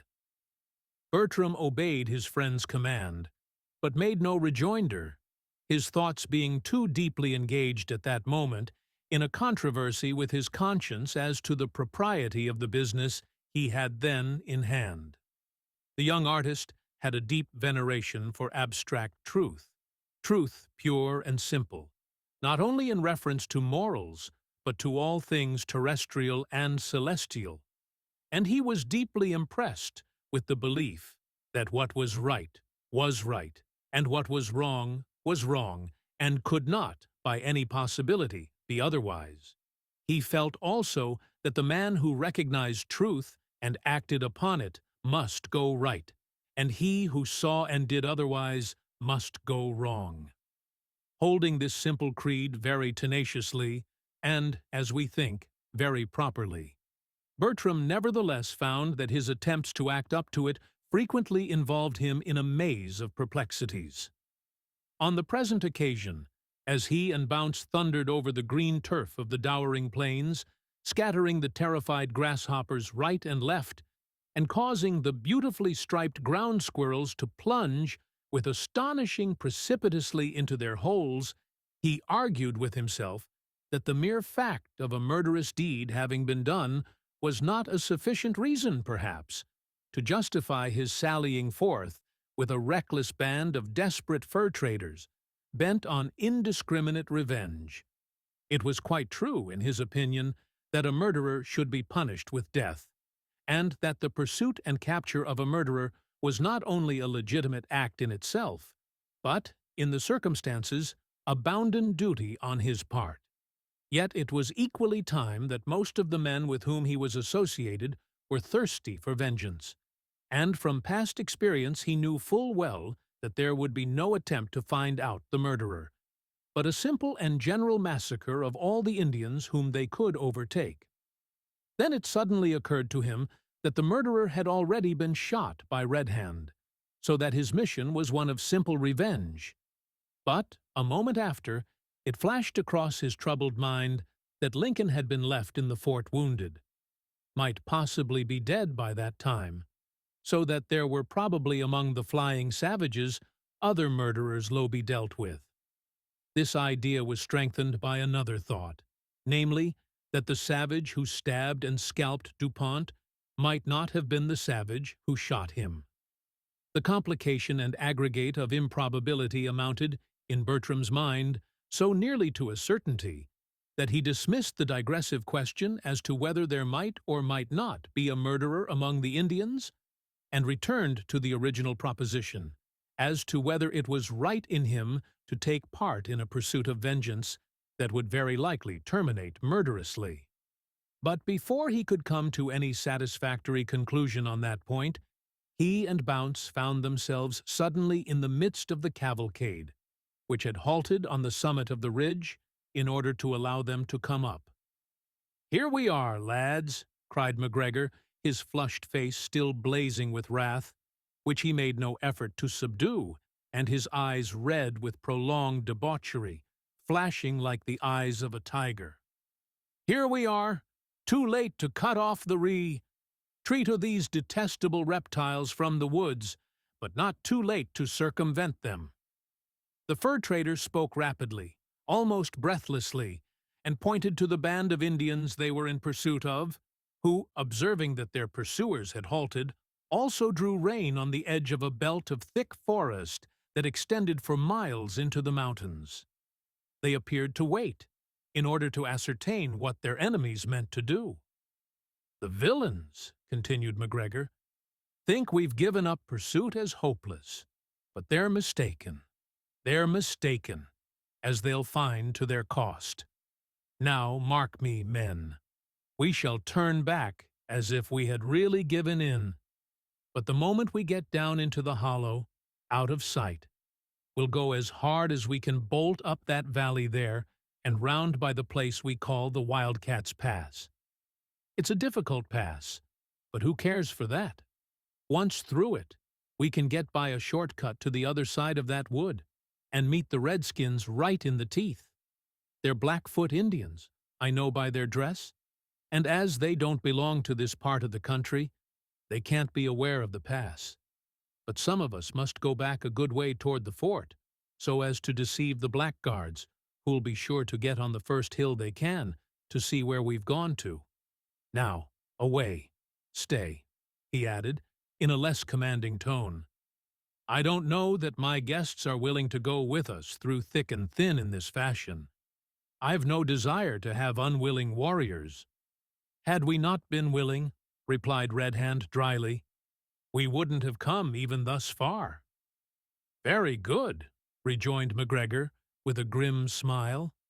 "Then, perhaps, since you are so good as to go along with us, you'll make for the head of that valley, and, when you come to the Wildcat Pass I've spoken of, you'll wait there till the rest of us, who are to sham going back to the fort, come up with ye. Then we'll go through the pass together, and polish off the redskins." To this plan Red Hand assented, so he and his comrades prepared to take the way to the pass, while the men of the fort turned homewards. A triumphant shout from the Indians showed that they imagined the pursuit was given up, but MacGregor knew their cunning too well to fall into the mistake of at once concluding that they were thoroughly deceived. He knew that they would send out scouts to dog them, and felt that if his plan was to succeed, he must put it into execution promptly. "Oh, I've scarce had time to ask your names or where you've come from," he said, on parting from the trappers, "but there'll be plenty of time for that when we meet again. Keep close in the bottom and ride fast, till the shadow of yonder crag conceals you from view. If the Indians get sight of you, they'll smell the dodge at once and escape us. Perhaps, young man, you'd like to come with my party?" The latter part of this speech was made rather abruptly to March Marston, who received it with some surprise and with a distinct refusal. "I'll stick by my comrades," said he, "till I see good reason." "Well, well, boy, please yourself," muttered the trader angrily, as he broke away at full speed, followed by his men. Our trappers instantly turned their holes' heads toward the mountains and made for the Wildcat Pass. MacGregor's estimate of the cunning of the Indians was but too correct. The instant the fur traders disappeared behind the ridge, as if on their return homewards, several of their fastest riders were dispatched to the nearest hill to watch the movements of the enemy. They ascended one which commanded a wide view of the surrounding country, and thence beheld the fur traders proceeding swiftly back in the direction of the fort. Unfortunately, they also perceived the bottle-brush of Bertram's steed, as it disappeared behind the crag which already concealed the rest of his comrades from view. 1 instant later, and the Indians would have failed to make this discovery, for a deep, impassable gorge lay between them and the ravine which conducted to the pass. It was but the barest possible glimpse they got of that shabby tale, but it told a tale which they perfectly understood, for they flew back in the utmost haste to warn their comrades, who, knowing the smallness of the party thus sent against them, from the largeness of the party that had shammed returning to the fort, resolved upon executing a counter-movement. They had a shrewd suspicion, from the nature of the country, that the intention of the whites was to get through a pass of some sort and intercept them, and, concluding that this pass must lie at the head of the valley up which the bottle-brush had vanished, they resolved to proceed to the same spot, through the gorge that separated the hill from the crag or routy ledge before referred to. Promptitude they knew to be everything, so they swept up the gorge like a whirlwind. Thus both parties drew nearer to the chaotic opening styled the Wildcat Pass. The trappers, all ignorant of what awaited them there. The savages, bent on giving their enemies an unpleasant surprise.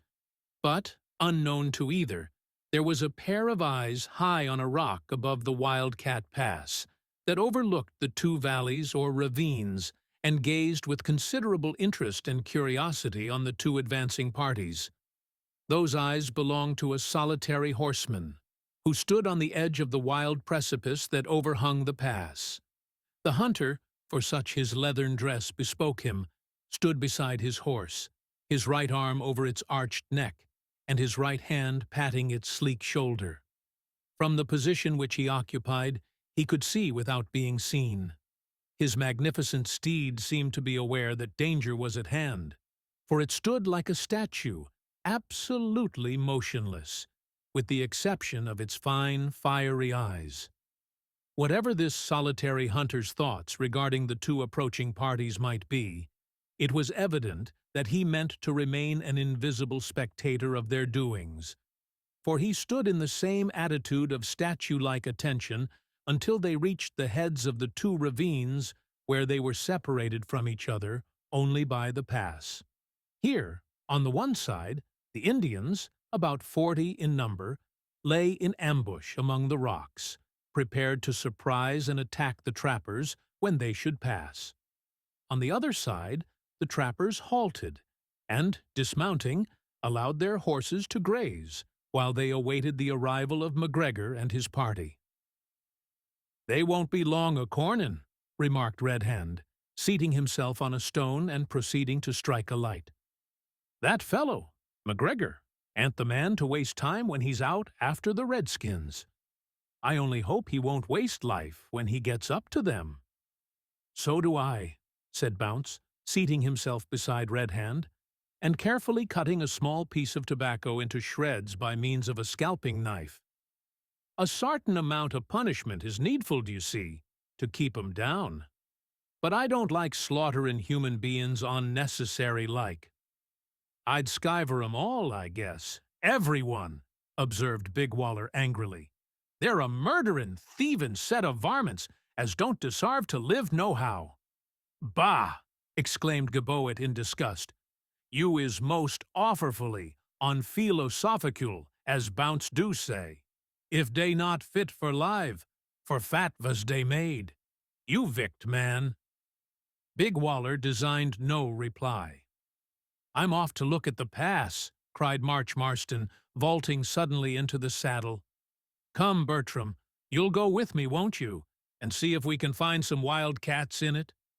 The artist, who had not dismounted, merely replied by a nod and a smile, and the two reckless youths galloped away, heedless of Bounce's warning not to go too far, for fear they should find something worse than wildcats there. The Wildcat Pass, through which they were speedily picking their steps, in order to get a view of the country beyond, was not inappropriately named, for it seemed at the first glance of those who entered it as if no creature less savagely reckless than a wild cat could, by any possibility, scramble through it without the aid of wings. The greater part of it was the ancient bed of a mountain torrent, whose gushing waters had, owing to some antediluvian convulsion of nature, been diverted into another channel. The whole scene was an absolute chaos of rocks which had fallen into the torrent's bed from the precipice that hemmed it in on the west, and these rocky masses lay heaped about in such a confused way that it was extremely difficult to select a pathway along which the horses could proceed without running great risk of breaking their limbs. The entire length of the pass could not have been much more than a quarter of a mile, yet it took Marston and his companion full half an hour to traverse it. When about half through the pass, March, who led the way, drew up on a small rocky elevation, from which he could survey the amphitheater of rugged and naked rocks, in the midst of which he stood. "Upon my word, Bertram," he said, gazing round, "if Banyan had ever been in the Rocky Mountains, I think he would have chosen such a spot as this for the castle of Giant Despair." "I know not," replied Bertram with a deep sigh, as he drew rein, "what Bunyan would have done, but I know that Giant Despair has already located himself here, for he has been trying to take possession of my bosom for at least 20 minutes. I never rode over such ground in my life. However, it ill becomes pioneers to be overcome by such a giant, so pray push on. I feel quite eager to see what sort of region lies beyond this gloomy portal." March laughed, and turned to continue the scramble. Bertram removed his brigandish hat, wiped his heated brows, replaced the hat firmly thereon, and drove his heels violently against the ribs of his horse, an act which induced that patient quadruped to toss its head and shake its bottle-brush ere it condescended to move on. It was quite evident that, although Bertram spoke in a half-jesting tone of Giant Despair, he was in reality much delighted with the singularity of this extemporized and interesting ramble. "I say, Bertram, don't you like this sort of thing?" inquired March, looking back at his companion on reaching a somewhat level part of the pass. "Like it? Aye, that do I. I love it, March. There is a freedom, a species of wild romance about it, that is more captivating than I can describe." "You don't need to describe it," returned March. "I have it all described splendidly within me. One don't want words when one's got feelin's. But I've often thought what a pity it is that we can't describe things or places at all with words. At least, I can't," he added modestly. "When I try to tell a fellow what I've seen, it am to no manner of use to try, for I don't get hold of the right words at the right time, and so don't give out the right meanin', and so the fellow I'm speaking to don't take up the right notion, do you see? It's a great pity that words are such useless things." "Oh, why, that was spoken like Bounce himself," said Bertram, smiling. "Oh, look out, or you'll go bounce into that hole, if you don't have a care," cried March, turning aside to avoid the danger referred to. They proceeded through the remainder of the pass in silence, as the rugged nature of the ground required their undivided attention.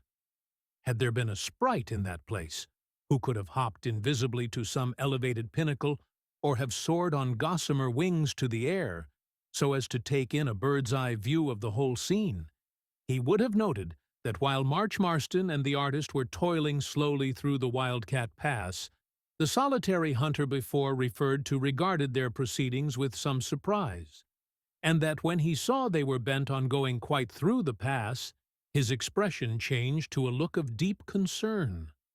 With slow and gentle hand, this man backed his quiet and docile horse deeper into the bush, and when he had got so deep into the shade of the forest as to be perfectly safe from observation, he leaped on its back with a single bound and galloped swiftly away.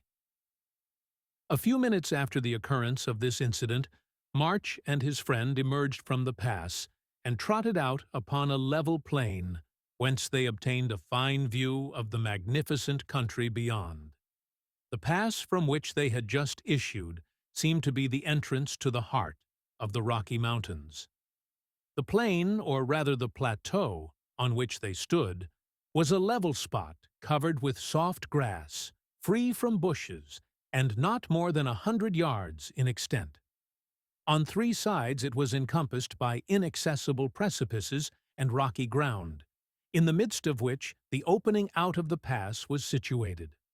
On the fourth side, it was skirted by a dense thicket of bushes that formed the entrance to a magnificent forest, which extended for several miles in front of the spot. Beyond this forest, the scene was broken by hills and valleys, and little plains, richly diversified with wood and water, the former in dense masses, scattered groups, and yet an inexperienced warrior. But from childhood he had been trained, as it were, in spirit, by the anecdotes and tales of the many hunters who had visited Pine Point settlement. His natural powers of self-control were very great, but he had to tax all these powers to the uttermost to maintain his juk of animated delight in the scenery unchanged, after making the above startling discovery. But March did it. His first severe trial in the perils of backwood life had come, without warning or time for preparation, and he passed through the ordeal like a true hero.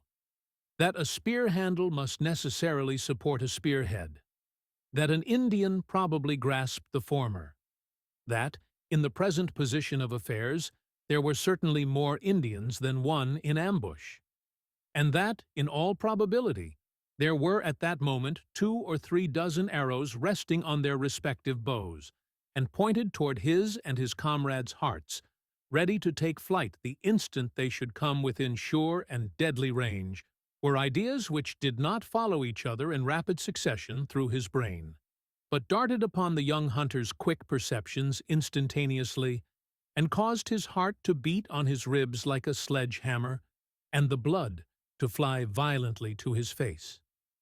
Luckily, March's face was deeply browned, and did not show the crimson tide. With a sudden, mighty effort, he checked the natural look and exclamation of surprise. That was the moment of danger past. To continue his praise of the lovely scene in gay, delighted tones was comparatively easy. "Isn't it beautiful?" he said, turning his face fully toward the ambushed savages, gazing over their place of concealment with an unconscious, joyous air, and sweeping his hand toward the mountains, as if to draw the attention of his companion to them. March's only weapon at that moment was the small hatchet he was wont to carry in his girdle. This implement chanced to be in his hand.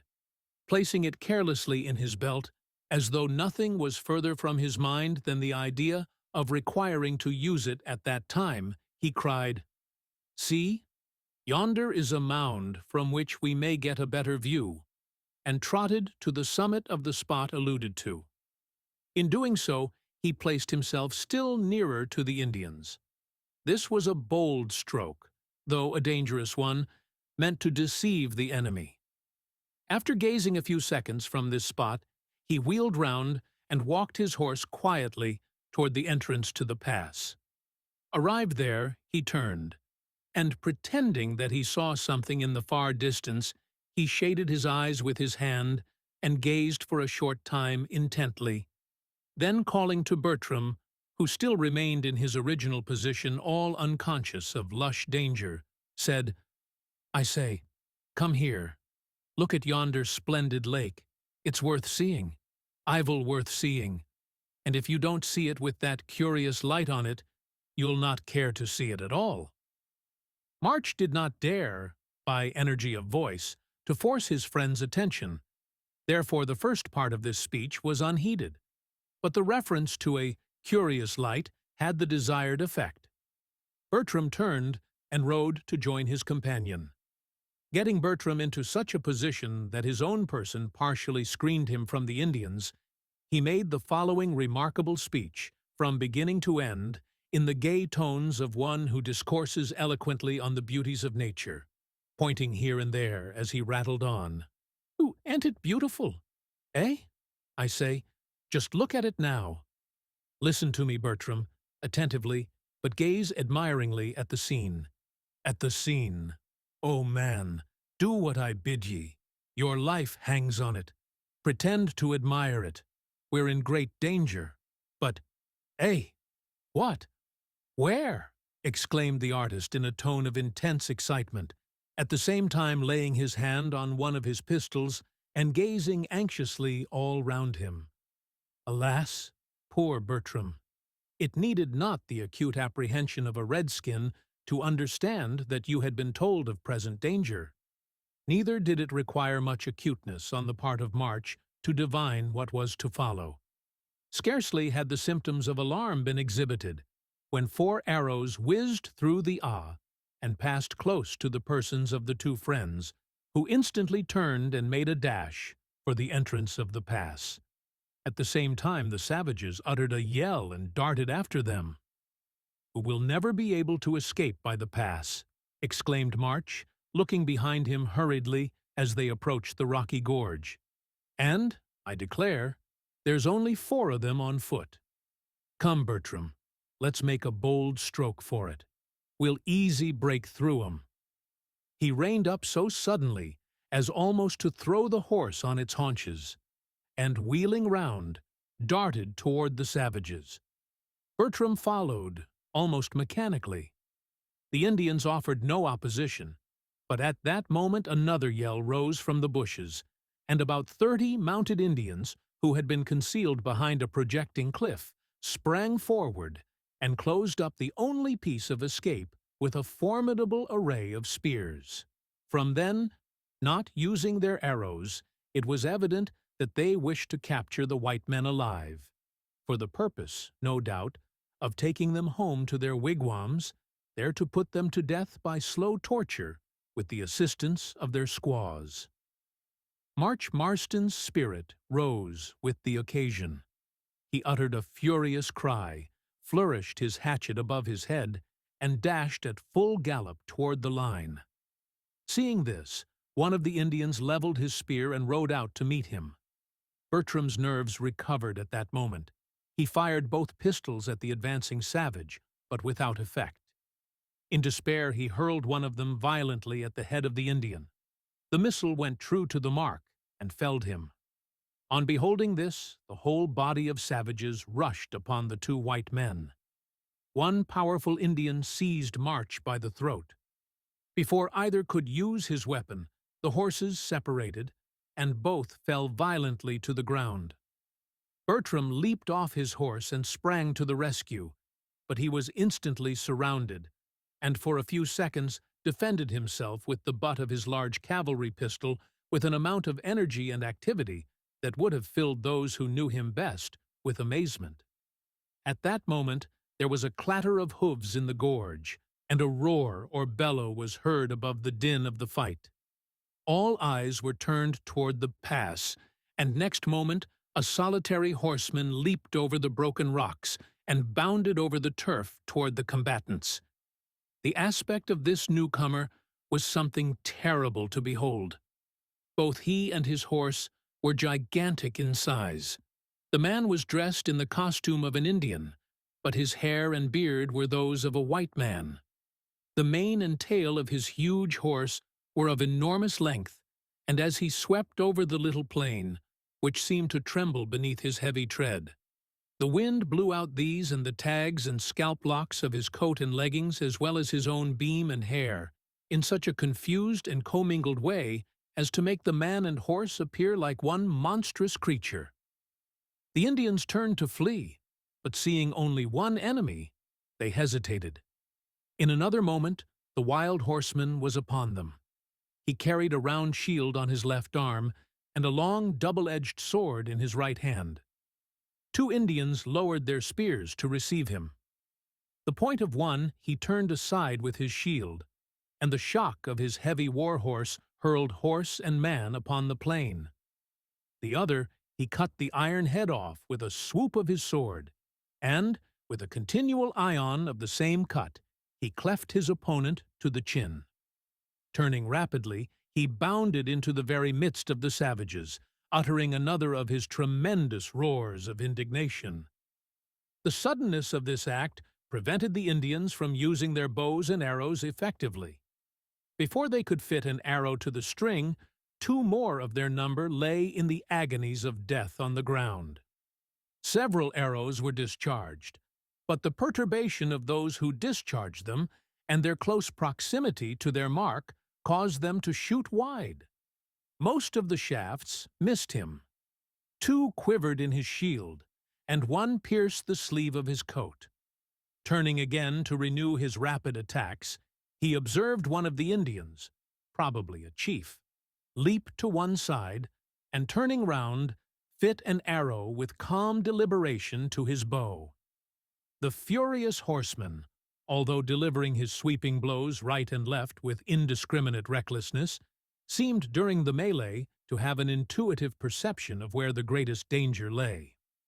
The savages at that moment were whirling round him and darting at him in all directions, but he singled out this chief at once and bore down upon him like a thunderbolt. The chief was a brave man. He did not wince, but, drawing the arrow to his head as the other approached, let it fly full at his breast. The white man dropped on the neck of his steed as if he had been struck with lightning. The arrow passed close over his back and found its mark in the breast of one of the savages, whose death yell mingled with that of the chief as, a moment later, the gigantic warrior ran him with a straight point through the body. The Indians were scattered now. The rapid dash of that tumultuous fight, although of but a few seconds' duration, had swept the combatants to the extreme edge of the woods, leaving Bertram standing in the midst of dead and dying men, gazing with a bewildered, helpless look at the terrible scene. Marston lay close by his side, apparently dead, in the gripe of the savage who had first attacked him, and whose throat his own hand grasped with the tenacity and force of a vice. Most of the Indians leaped over the bushes and sought the shelter of the thick underwood, as the tremendous horseman, whom doubtless they now deemed invulnerable, came thundering down upon them again. But about 20 of the bravest stood their ground. At that moment, a loud shout and a fierce "Hurrah!" rang out and echoed hither and thither among the rocks, and, next instant, Big Waller, followed by Bounce and his friends, as well as by McGregor and his whole party, sprang from the Wildcat Pass and rushed furiously upon the savages who had already turned and fled toward the wood for shelter. The whole band crossed the battlefield like a whirlwind, leaped over or burst through the bushes, and were gone. The crashing tread of their footsteps, and an occasional shout alone remaining to assure the bewildered artist, who was still transfixed immovable to the ground, that the whole scene was not a dream. But Bertram was not left alone on that bloody field. On the first sound of the approach of the white men to the rescue, the strange horseman, who, from the moment of his bursting so opportunely on the scene, had seemed the very impersonation of activity and colossal might, pulled up his fiery steed, and he now sat, gazing calmly into the forest in the direction in which the Indians and traders had disappeared. Stupefied though he was, Bertram could not avoid being impressed and surprised by the sudden and total change which had come over this remarkable hunter. After gazing into the woods, as we have said, for some minutes, he quietly dismounted, and plucking a tuft of grass from the plain, wiped his bloody sword and sheathed it. Not a trace of his late ferocity was visible. His mind seemed to be filled with sadness, for he sighed slightly and shook his head with a look of deep sorrow as his eyes rested on the dead men. There was a mild gravity in his countenance that seemed to Bertram incompatible with the fiend-like fury of his attack, and a slow heaviness in his motions that amounted almost to laziness, and seemed equally inconsistent with the vigor he had so recently displayed, which was almost cat-like, if we may apply such a term to the actions of so huge a pair as this man and his horse were.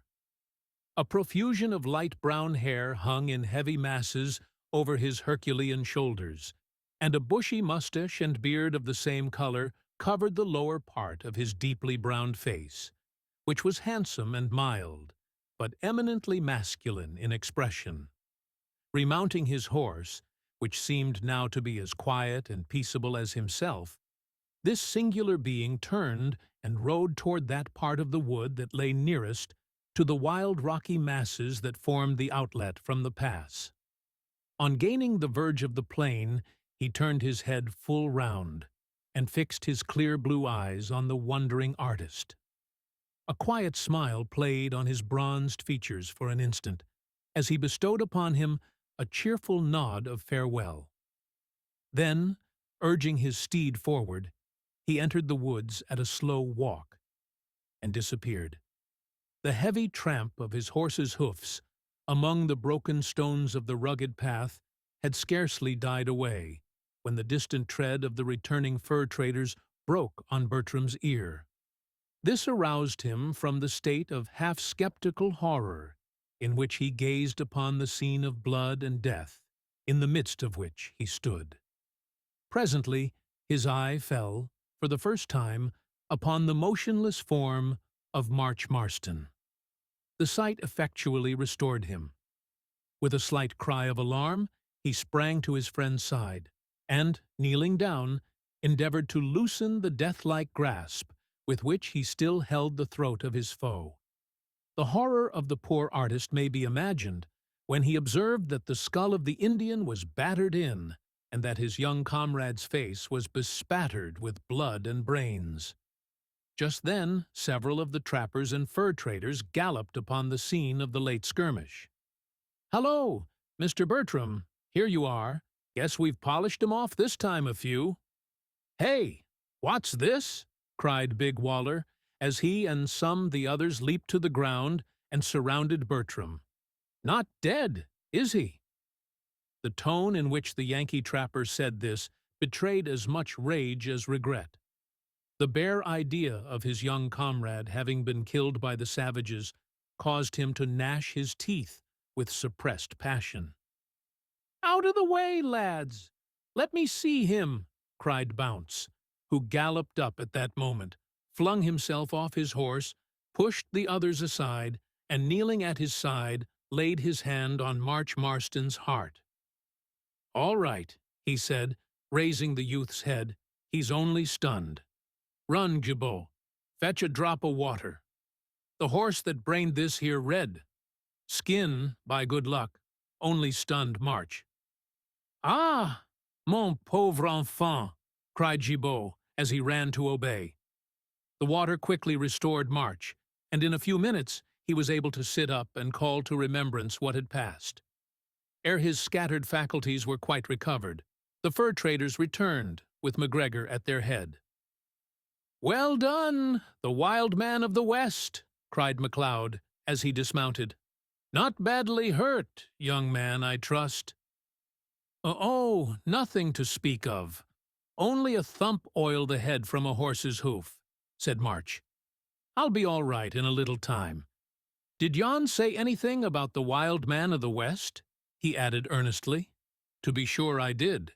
But for him, you and Mr. Bertram would have been dead men, I fear. Did you not see him?" "See him? No," replied March, much excited. "I heard a tremendous roar, but just then I fell to the ground, and remember nothing more that happened." "Was that quiet, grave-looking man the wild man of the West?" inquired Bertram, with a mingled feeling of interest and surprise. This speech was received with a loud burst of laughter from all who heard it. "Well, I've never seed the wild man till today," said one, "though I've often heard of him, but I must say the little glimpse I got didn't show much that was mild or grave." "I guess your head's been in a swum, stranger," said another. "I've only seed him this once, but I don't hope to see him again. He ain't to be trusted, he ain't, that feller." "And I've seen him 5 or 6 times," added MacLeod, "and all I can say is that twice out of the 5 he was like an incarnate fiend, and the other 3 times, when he came to the mountain fort for ammunition, he was as gruff and sulky as a bear with the measles."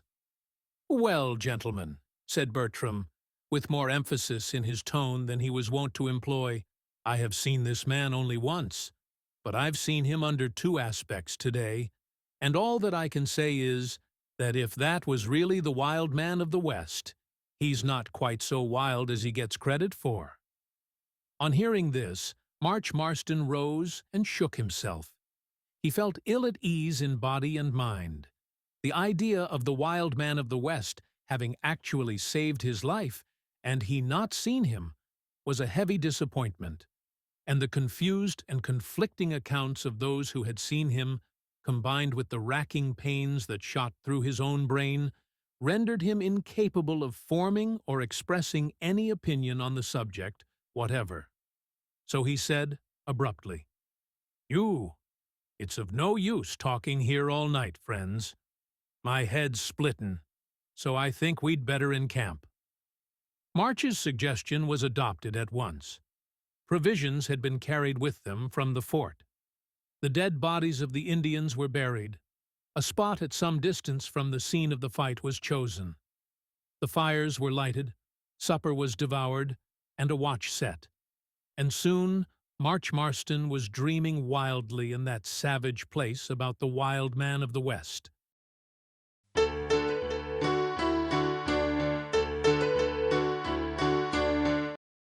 The hunting ground. How they spent the Sabbath day among the mountains. Threatening clouds on the horizon. Next day, the fur traders prepared to return to the mountain fort, and the trappers continued their journey into the Rocky Mountains. At the period of which we write, the fur of the beaver was much in demand in the European markets, and trappers devoted much of their time to the capture of that sagacious animal.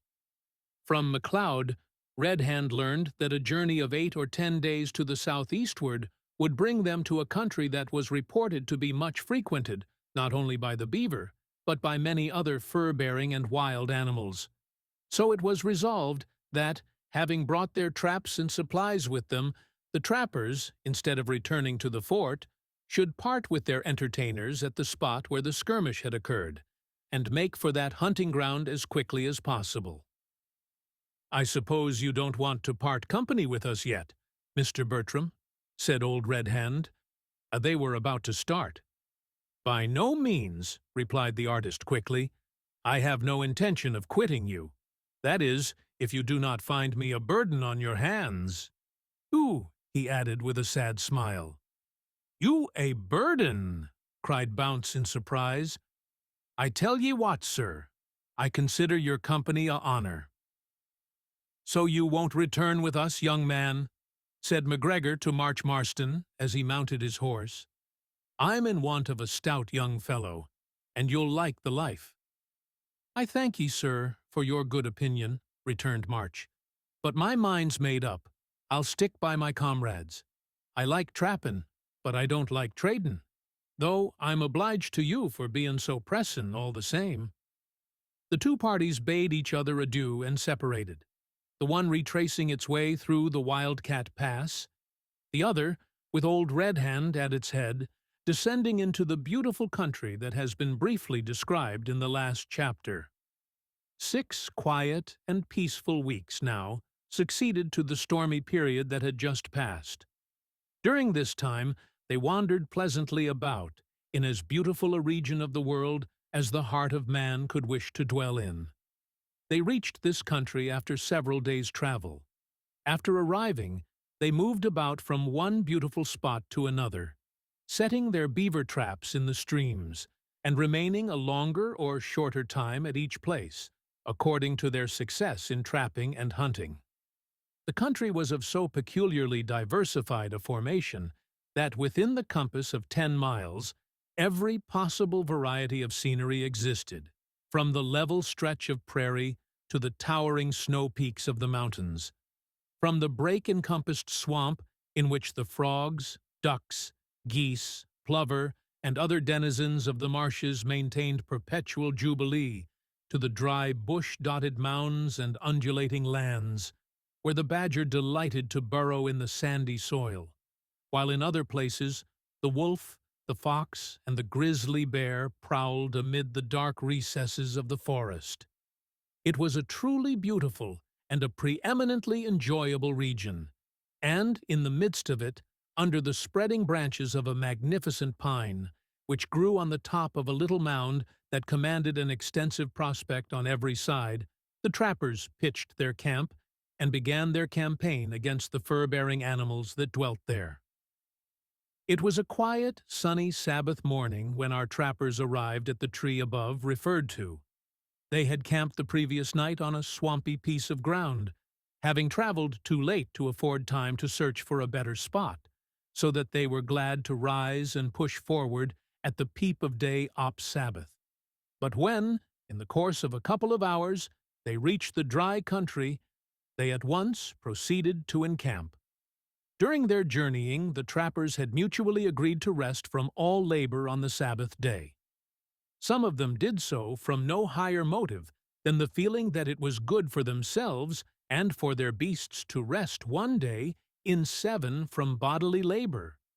Although not absolutely regardless of religion, they nevertheless failed to connect this necessity of theirs with the appointment of a day of rest by that kind and gracious Father, who has told us that the Sabbath was made for man, made for him not only and chiefly for the benefit of his soul, but also, and secondarily, for the good of his body. Others of the party there were, however, who regarded the Sabbath rest in a somewhat higher light than did their comrades, though none of them were fully alive to the blessings and privileges attaching to the faithful keeping of the Lord's day. Independently altogether of the delight connected with the contemplation of the wonderful works of God in the wilderness, especially of that beautiful portion of the wilderness, the trappers experienced a sensation of intense pleasure in the simple act of physical repose after their long, restless, and somewhat exciting journey.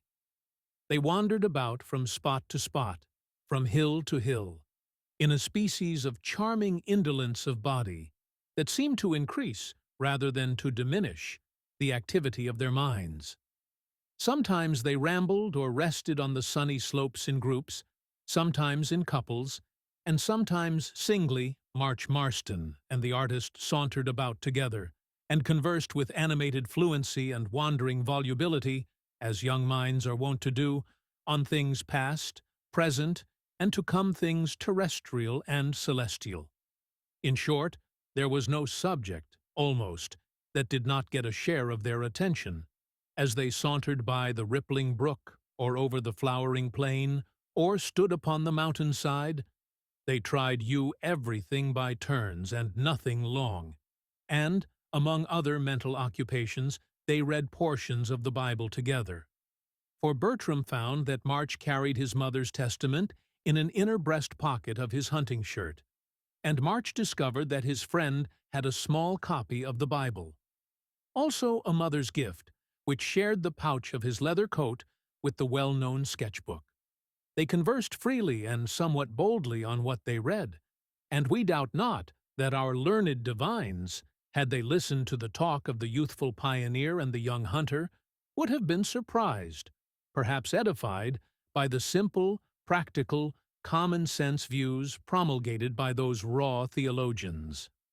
Certainly, anyone listening to the grave, kindly, philosophical commentary of Marston would never have believed in the truth of that statement at the commencement of this story, wherein it is asserted somewhat positively that Marston was mad. Bounce and Big Waller and Black Gibault drew naturally together and speculated, after their own peculiar fashion, on every subject of thought within the reach of their capacities. And as Bounce's capacities embraced a pretty wide range, the philosophical views he set forth upon that lovely Sabbath day were so varied, so eccentric, so graphic, and so apparently inexhaustible, that he effectually quelled Gibault's inveterate tendency to jest, and filled Big Waller with deeper admiration than ever. As for Red Hand and the Indian, they wandered about in sympathetic silence, broken ever and anon by the old trapper passing a remark on some interesting peculiarity of a leaf, an insect, or a flower. It has been said that as men grow older, they find deeper pleasure in the contemplation of the minute things of nature, and are less desirous than they were wont to expatiate on the striking and the grand. What truth there is in the remark we cannot tell, but certain it is, while the younger men of the party seemed to cast longing, admiring, and gladsome looks over the distant landscape, and up at the snow and cloud-encompassed heights of the Rocky Mountains, old Red Hand bent his eyes, we might almost say lovingly, on the earth. He would sit down on a stone and pluck a leaf, which he would examine with minute care, or watch with the deepest interest the frantic efforts of a little ant as it staggered along under its gigantic burden of a single seed, climbing over a mountainous twig, tumbling into a cavernous hole the size of a hazel nut, or being brought to a hesitating pause by a mountain torrent a quarter of an inch broad. The sedate Indian took special pleasure in watching the doings of his old friend. Usually, he contented himself with a grunt of assent when Red Hand made a remark on the peculiarities of a plant or an insect, but sometimes he ventured on a brief observation, and occasionally even proposed a question to his aged companion, which Red Hand found it difficult to answer. There was little interchange of thought between those two silent men, but there was much of quiet enjoyment. So passed the Sabbath day. Early on the following morning, the trappers were astir, and before the sun tinged the mountain peaks, their beaver traps were set. An extensive portion of the territory they had thus quietly taken possession of had been explored in several directions. A couple of deer had been shot, a mountain goat seen, and a grizzly bear driven from his den and pursued, but not killed, besides a number of wildfowl having been bagged, and an immense number of creatures, including mustangs or wild horses, roused from their lairs. When the scattered hunters returned to the camp to breakfast, they found themselves in a satisfied, happy state of mind, with a strong disposition, on the part of some, to break then fast without wasting time in cooking the viands. B was of no manner of use cooking, Big Waller said, when a feller was fit to eat his own head off of his own shoulders. As for Gibault, he declared that he meant to give up cooking his victuals from that time forward and eat them raw. The others seemed practically to have come to the same conclusion, for certain it is that the breakfast, when devoured on that first Monday morning, was decidedly underdone, to use a mild expression. But it was when the pipes were lighted that the peculiarities and capabilities of that wild region became fully known, for then it was that each hunter began to relate with minute accuracy the adventures of that morning. As they had scattered far and wide, and hunted or trapped separately, each had something new and more or less interesting to tell.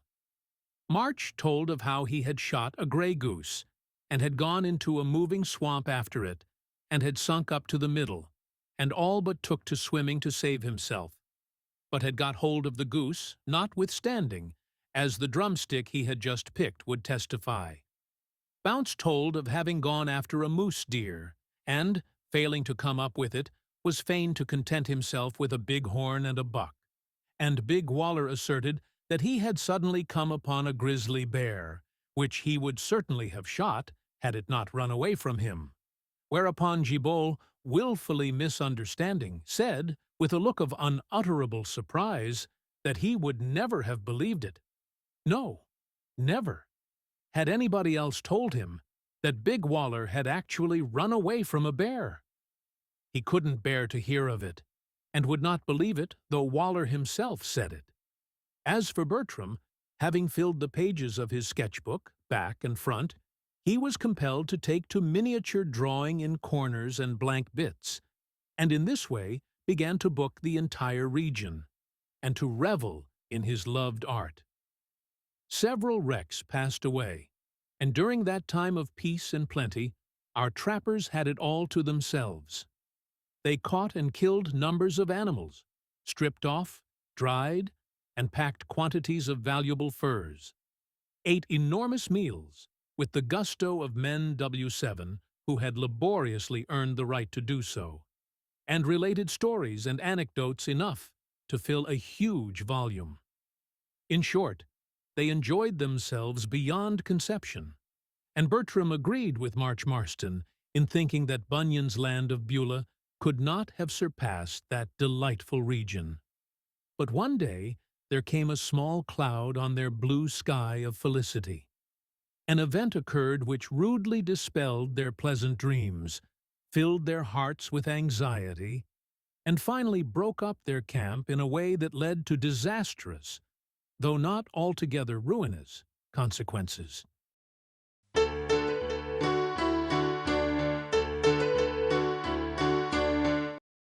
Business unpleasantly interrupted. The mountain fort in danger. Trappers to the rescue. A rude meeting with foes in the dark. A wild race. March meets with a severe misfortune. One morning, just as the trappers were dropping into camp about the usual breakfast hour, laden with the produce of the trap and the chase, they were startled by the sudden appearance of a large band of mounted Indians who galloped to the top of a neighboring mound and, crowding together, stood still to gaze upon the invaders of their hunting grounds, for such they deemed the trappers, no doubt. To snatch up their arms and run to a place of safety was the work of a moment. It must not be supposed that such experienced men as Red Hand and Bounce were altogether unprepared for a surprise of this sort. On the day of their arrival at the hunting ground, their first care had been to select such a place for their camp as lay in close proximity to some natural stronghold. Not 10 paces from the campfire, there was a sort of hollow in the ground, on the very summit of the mound on which they were encamped. Here all their valuables had been placed, and round the edge of the hole a rude breastwork had been raised, so that the party, when in it, could fire through little openings in the breastwork without exposing themselves to view. To this fortress they retired, the instant the Indians made their appearance. Fortunately, all the members of the little party had come in. "They're holdin' a council o' war," said Bounce, carefully examining the priming of his piece. "It's as like as not they'll attack us, but they'll get a hearty and an uncommonly warm welcome." "They'll not attack us," said Red Hand. They know that white men never travel without plenty of powder and ball, and they don't like taking a place by storm." "Aye," remarked Waller, sarcastically. "Ooh, 'cause they knows that the first man as comes on is sartin soo-ree to fall, and they knows that they can't come on without somebody corning first." "But there's brave fellers among the redskins," rejoined Bounce. "I knowed a set of young fellers as banded themselves together, and swore they'd go through fire and water, thick and thin, but they'd niver turn back from the face of danger wherever they met it. So, one day they was crossin' a river on the ice, and the first on 'em fell in, and was carried away by the current.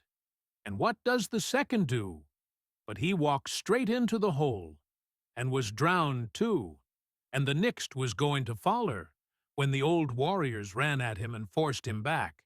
If they hadn't stopped him, I do believe." "They're making up their minds to do some thin or other," interrupted March. "I sincerely hope they won't fight," murmured Bertram earnestly. "It is fearful to think of the blood that is shed by these men needlessly." From the conduct of the Indians, it became evident that on this occasion they sympathized with the artist in his desire not to fight, for one of their number dismounted, and, advancing unarmed toward the trappers, made signs of friendship. "It's as well to be bold and appear to trust 'em," said Red Hand, laying down his rifle and leaping over the breastwork. "Keep your guns ready, lads, and if ye see treachery, let drive at once. Don't be afraid of hittin' me. I'll take my chance." After a few minutes' conversation with the Indian, Red Hand returned to his party. "That redskin," said he. You tells me they're on an expedition to hunt the buffalo on the prairie, and that they're good friends of the white men, and would like to have a talk with us before they go on. But I don't believe 'em.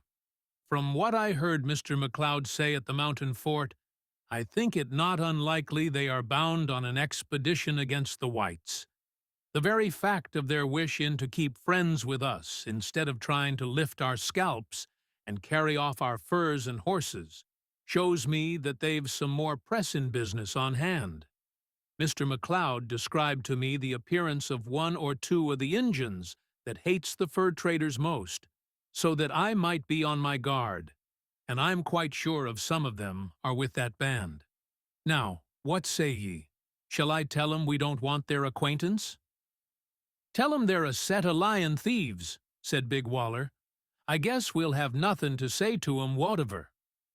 "Oui, et give to them mine compliments," added Gibault, "ou and say we ver moch blige by their goodness, mais they will all be shooted if they not go away quick." Red Hand did not give these polite messages to the Indian, but on returning to him, he presented him with a piece of tobacco, and advised him to continue his journey without loss of time, as the buffaloes were traveling south, and might be out of the way when they reached the prairie. Whether the Indians felt angry or not, it is impossible to say. They seemed indifferent to their cool reception by the trappers, and soon after rode off at full speed, in a direction that led away from the mountain fort, a circumstance which still further confirmed Red Hand in his suspicions.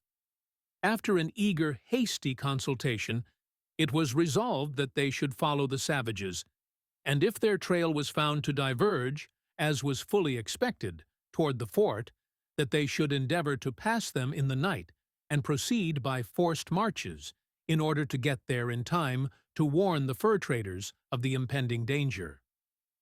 In less than an hour after the Indians left them, the trappers were galloping after them in hot haste.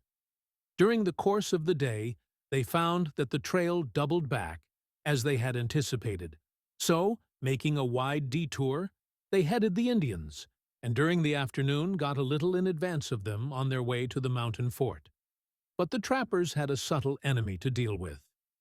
Just as the Indians were about to encamp that night for a few hours' rest, they chanced to diverge a short way from the direct line of march, and, in doing so, crossed the tracks of the trappers. A halt was called, and a minute inspection of the tracks made.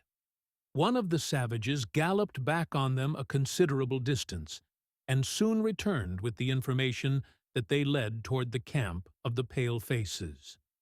From the appearance of the hoof prints, they knew that they were fresh, and thus at once guessed that their true intentions had been suspected, and might yet be frustrated by the trappers. Instead of encamping, therefore, they pushed on at full speed, and very soon came up with the white men. It was a dark night, so that they could not see far in advance of them, and thus it happened that the two parties, on entering a narrow defile, almost rode into each other, with a yell of fierce surprise on both sides. As there were at least 50 Indians, Red Hand thought it better to avoid a doubtful combat by scattering his men through the woods, and letting each make the best of his way to the fort singly. "You run, boys! Scatter! To the fort!" This was all that was deemed needful in the way of command or explanation. Firing a single volley at the enemy, they turned and fled. "Roller me!" shouted Waller to the bewildered Bertram, as a shower of arrows whistled past their ears. The artist obeyed mechanically, and in another moment they were flying through the wood at a pace that seemed, and actually was, reckless under the circumstances. But the Indians did not attempt to pursue. They knew that their intention had been discovered, and that their only chance of success now lay in outriding the Pale Faces.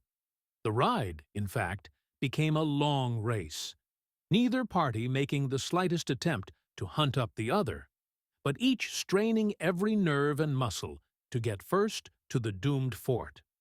The scattered trappers rode for a long time singly, but as they neared the fort, one or two of them met, and when they first came in sight of the tall flagstaff, Bounce, Red Hand, and Gibault rode abreast. MacLeod was standing in front of the fort when the three horsemen came dashing over the plain. He hastily summoned the men and closed the gate, but as the foremost rider came near, he was recognized. The gate was thrown open, and they galloped into the square. In a few hasty words their errand was explained.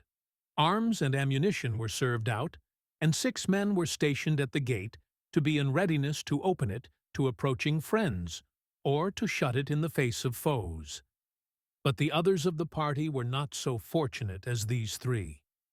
The Indians reached the fort before they did, and one of their number was left, unknown to them, in a state of insensibility near the spot where the first rencontre had taken place. When the Indians and trappers met in the narrow defile, as before related, one of the arrows, which had been discharged very much at random, entered the shoulder of Marston's horse, and wounded it mortally. At first March thought the wound was slight, and, hearing the shouts of some of the savages not far behind him, he urged his horse forward as rapidly as the nature of the ground would admit of. Before he had gone a quarter of a mile, however, the poor steed fell, throwing March over its head. In his flight, the youth's forehead came into violent contact with a branch, and he fell to the ground insensible. His comrades, ignorant of his fate, continued their wild flight. Thus, our hero was forsaken, and left bruised and bleeding in the dark forest.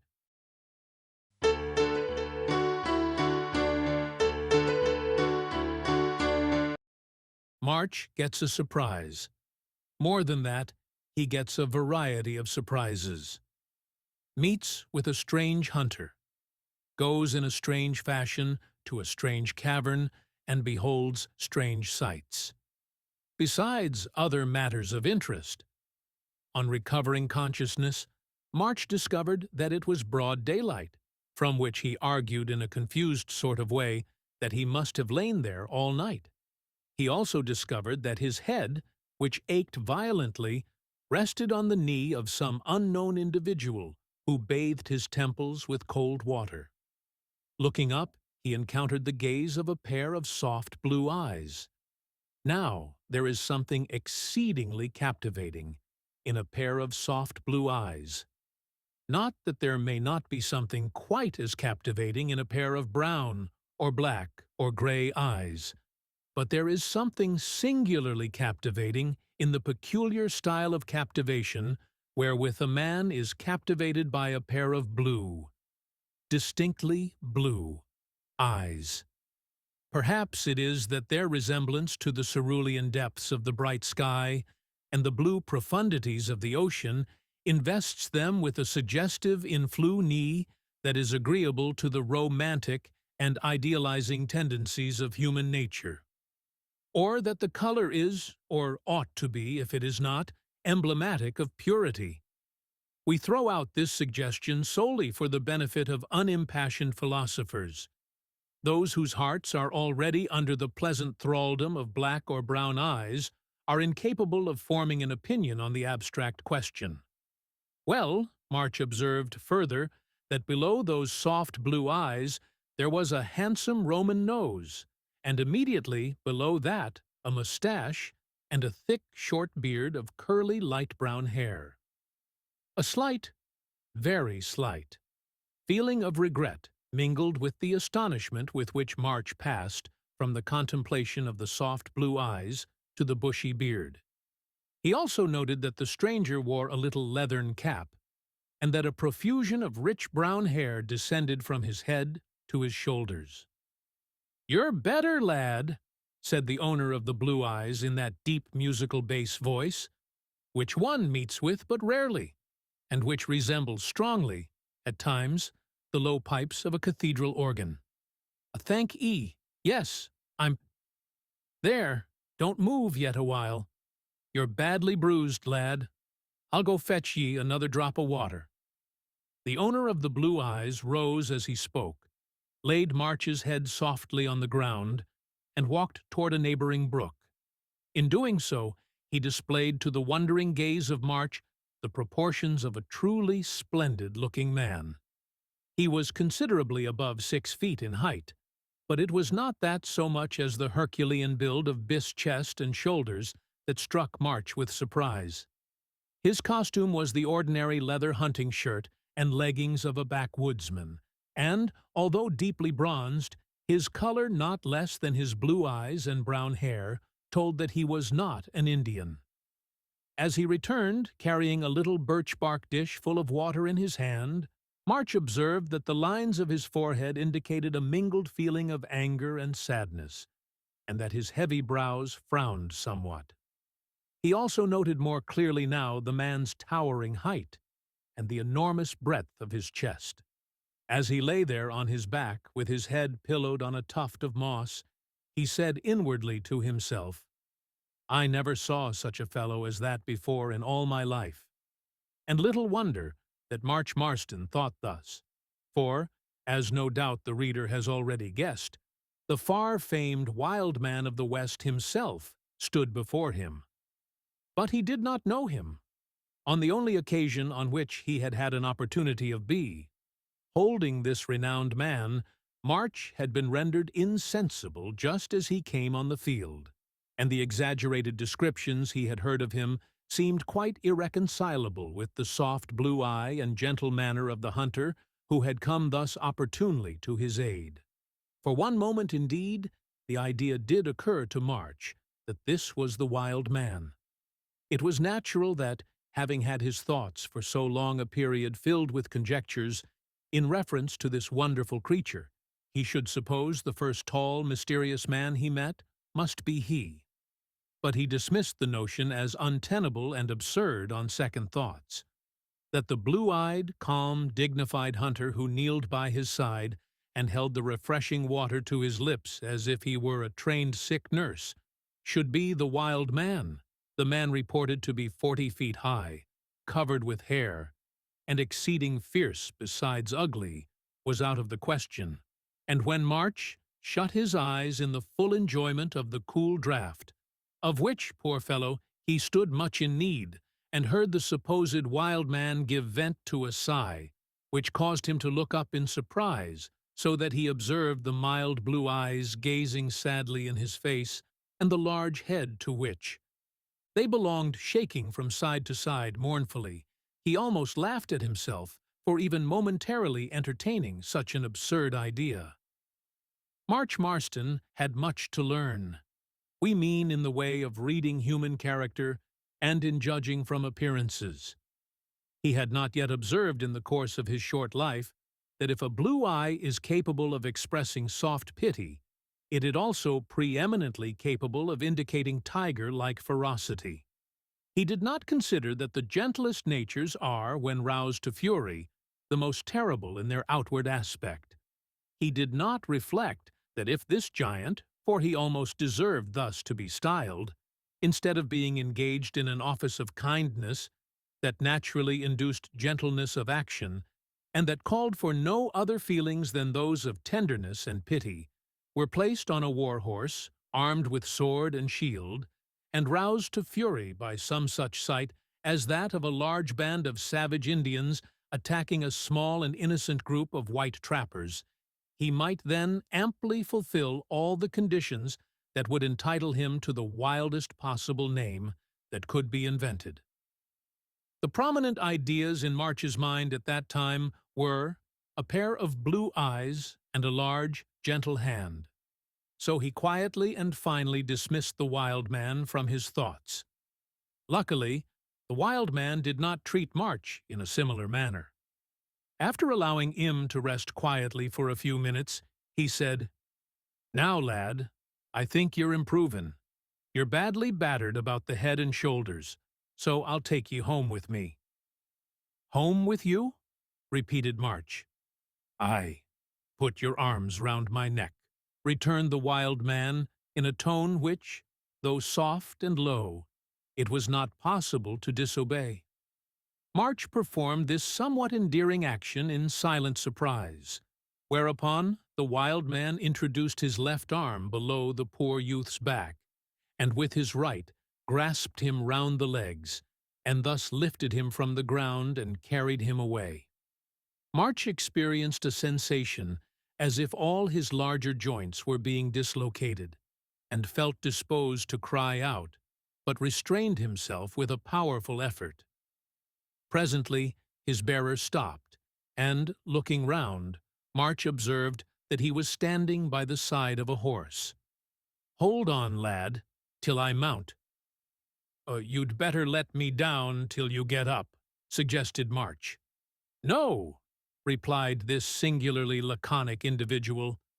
Standing as he was, the wild man managed by raising March a little to lay his left hand on the pommel of his saddle. Next moment, his foot was in the stirrup, the moment after he himself was in the saddle, and a touch of his heel sent his horse cantering away toward the mountains. Had March Marston seen his deliverer at that time, with his long hair waving freely in the breeze, in emulation of the voluminous mane and tail of his splendid horse, his thoughts regarding the wild man of the West would have certainly returned more powerfully than ever. But March did not see him, his eyes being shut, his lips pursed, and his teeth set in an heroic attempt to endure the agonies to which he was subjected by the motion of the horse. In half an hour they reached a rocky defile that led up into one of those wild, gloomy glens that are so characteristic of the Rocky Mountains. Here the wild man had to check his pace and proceed at a walk, thereby affording much relief to his wounded companion. "Are sore the bones, lad?" inquired the stout horseman, looking down at his charge as if he were a small infant in arms. "Rather," replied March. "Don't you think it would be better for me to ride behind you? I think I could manage to hold on." "No, you couldn't." "I fear I must be a terrible weight carried in this fashion," urged March. "Wait," echoed the hunter with a quiet chuckle. But, as he did not vouchsafe any further reply, March was left to interpret the expression as he thought fit. "I hope no bones are broken?" inquired March in a tone of anxiety. "Hope not," replied his captor. We use the word captor advisedly, for March was so utterly unable at that time, physically as well as morally, to resist the will of this strange hunter, that he felt much more like a captive in the gripe of a mighty jailer than an invalid in the arms of his nurse. "I fear there are," said March, as a rude motion of the horse caused him excruciating agony. "Very likely," replied the other, not by any means in a careless, indifferent way, but with the air and tone of a straightforward man, giving his opinion in reference to a matter of fact. "But," he added in a consolatory tone, "I'll see when we get home." "Home!" repeated March. "Why, where is your home?" "In the mountains here. We're about there now." As he spoke, the hunter turned his horse sharp to the left, and entered a still more narrow and gloomy defile than the one they had just been ascending. So narrow was it, and overshadowed by high precipitous cliffs, that the light of day had to struggle for entrance even at noontide. At night it was dark as Erebus. The horse had considerable difficulty in advancing. Indeed, no horse that had not been trained to pick his steps among the confused masses of rock and debris that formed the bottom of that ravine or chasm could have ascended it at all. But the fine animal which bore March and the wild man of the West seemed to act more like a human being than a horse in winding out and in among the intricacies of the place. At length they reached the upper end of the gorge. Here the cliffs, which rose perpendicularly to a height of 300 or 400 feet, drew so near to each other that at one place they were not more than 3 yards asunder. Just beyond this point they receded again, and terminated abruptly in a sort of circle or amphitheater, the floor of which could not have been more than 30 yards in diameter, and was covered with small gravel. The sides were quite perpendicular, and rose so high that on looking up, one felt as if one had got into the bottom of a natural funnel, at the top of which a round bit of bright blue sky sent down a few scanty rays of light. In spite of the pain it cost him, March raised his head and looked round as they rode into this gloomy, cavernous place. Then, glancing at the face of the strange being who carried him, a feeling of superstitious dread took possession of his heart for a moment, as he remembered the many conversations he and Bounce had had about evil spirits appearing in human form, and he thought that perhaps he had actually fallen into the hands of one. But the grave, quiet face, and above all, the soft blue eyes, quickly put to flight such fears, although they could not altogether dispel the solemn awe he felt at being carried so suddenly into such a mysterious place.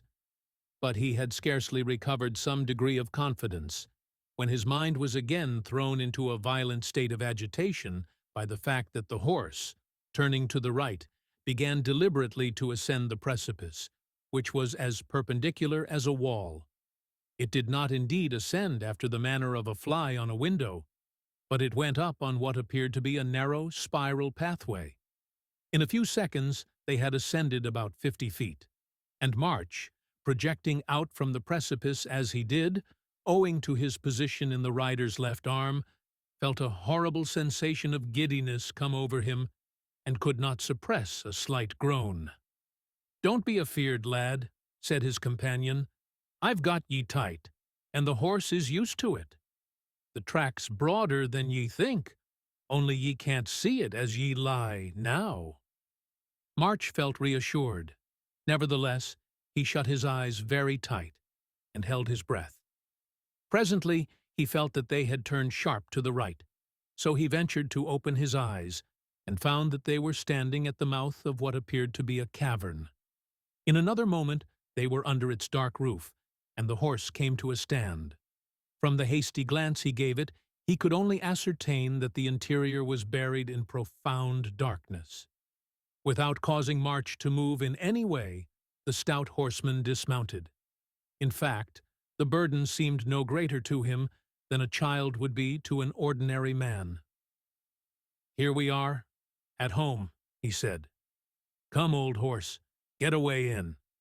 The horse obeyed and disappeared in the darkness beyond. "Aye now, lad, don't be afeard. I know every foot of the way. Ye can shut your eyes, an ye like. But there's no occasion." Saying this, he advanced with a steady tread into the cave, the echoes of which were still ringing with the clatter of the horse's hoofs as it passed over the stone floor. It could not have been more than a quarter of a minute when they reached the end of what appeared to be the outer vestibule of this cavern, though to March it seemed to be more than 5 minutes. And now that he could no longer see the blue eyes, all manner of horrible doubts and fears assailed him. He felt deeply his helpless condition, poor fellow. Had he been sound in wind and limb, he would have cared little. For a brave and a strong man naturally feels that he can fight a stout battle for life in all or any circumstances. But part of this prop, namely, strength, having been removed by his recent accident, he felt like a miserable child. Doubtless it is good for strong men to be brought thus low sometimes, just to prove to them what they are by nature very slow to believe, that they, quite as much as the weak and helpless ones of this world, are dependent at all times on their fellows.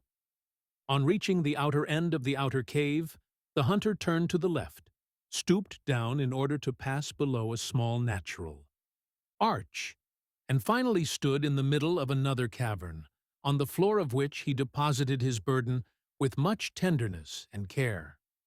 There was a light in this cave, but it was so dim as to be insufficient to illuminate the surrounding objects. March perceived, on looking up, that it entered through a small aperture in the side of the cavern near the roof, which was not more than 12 feet from the floor. There were several pieces of charred wood on one side of the cave, in which a few sparks of fire still lingered. Without saying a word, the owner of this strange abode went toward these, and, blowing them into a flame, heaped large logs upon them, so that, in 10 minutes, the place was brilliantly illuminated with a ruddy blaze that did one's heart good to look upon. By the light of the fire, March perceived that he had been deposited on a couch of pine branches. He was about to make other observations, when B, his captor, turned to him and said, "I'll go and see to the horse, and we'll be back in a minute, so keep your mind easy." "And pray, what name am I to call my host by?" said March, unable to restrain his curiosity any longer. A dark, almost fierce frown covered the man's face, as he said angrily, "Ooh, boy, curiosity is a bad thing. Anywise, it's bad here. I've brought you to this cave, 'cause you'd 'a' died in the woods if I hadn't. Don't ask questions about what don't consarn ye." "Nay, friend, I meant no offense," replied March. "I've no desire to pry into any man's secrets. Nevertheless, it's but natural to want to know how to address a man when ye converse with him." "True, true," replied the other, somewhat mollified. "Call me Dick. It's as good a name as any, and better than my own." There was a slight tone of bitterness in the tone in which this was said, as the man turned on his heel to quit the cave. "Stay!" cried March. You only give me one name, friend, so I'll do the same by you. My name's March. There, you may march about your business." Dick smiled and said, "Well, March, I'll be with you again, and have a look at your sore bones in 2 minutes." When Lai was gone, March, for the first time since his accident, bethought him of his comrades. Since recovering from the state of insensibility into which his fall had thrown him, his mind had been so absorbed by the strange events that had been presented to him in such rapid succession, as well as with the pain that racked his head and limbs, that he had had no time to think about them. But, now that he was left in that quiet place alone, the whole circumstances of the recent pursuit and flight rushed suddenly upon him, and his mind was filled with anxious foreboding as to the fate of his comrades. "Oh, I'm glad you've come back," he cried, as Dick re-entered the cave. "I quite forgot my comrades. Shame on me. But my miserable head has got such a smash that a'most everything's been drove out of it." "Time enough to speak of them after we've seen to your bones," said Dick. "Nay, but—" "After," said Dick, in a tone that was not to be gainsaid. March submitted with a sigh, and his eccentric host proceeded to manipulate and punch him in a way that might, perhaps, have been highly necessary, but was by no means agreeable.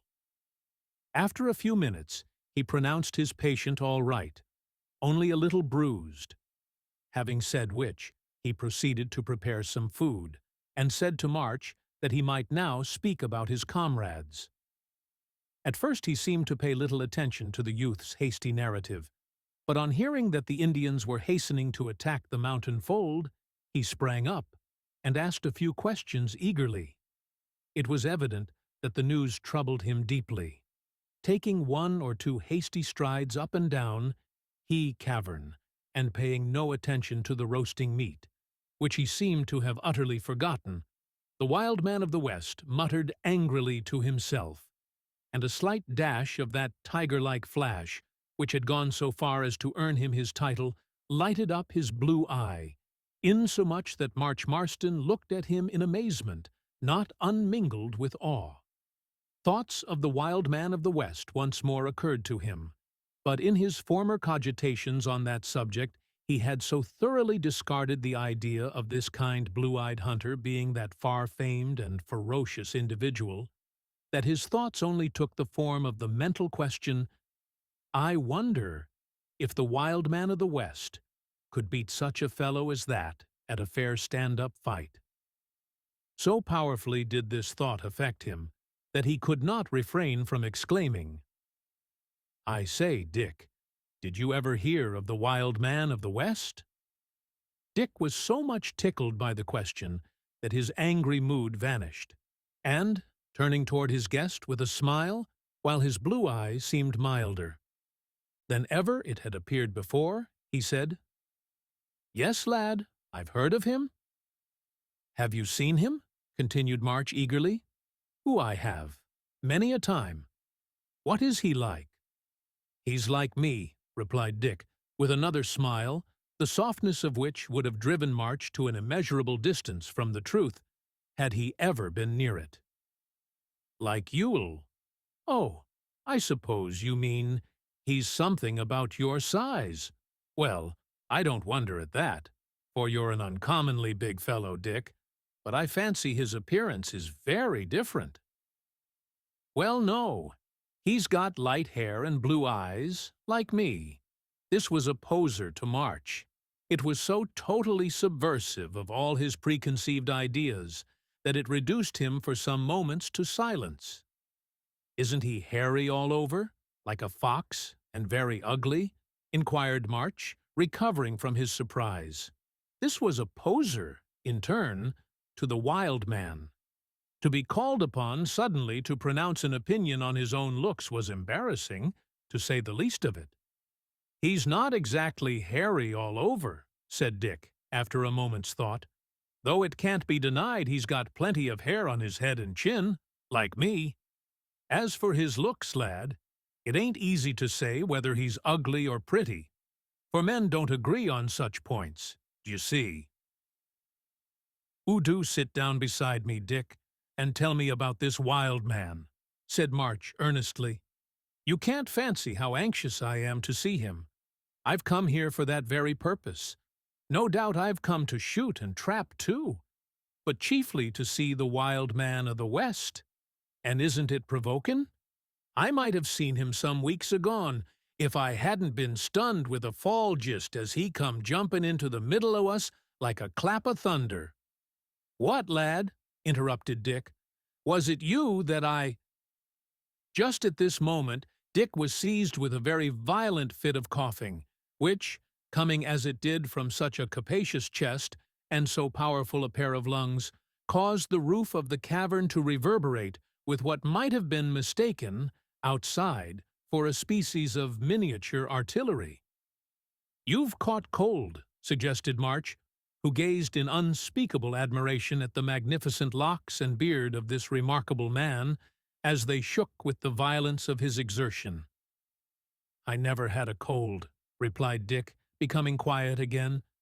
"There's other things as cause a man for to cough, now and again, besides colds." "True," rejoined March, "but you were sayin' something. Do you know of the fight I was speaking of?" "Know of it? Aye, that do I." "Why, how did you happen to hear of it?"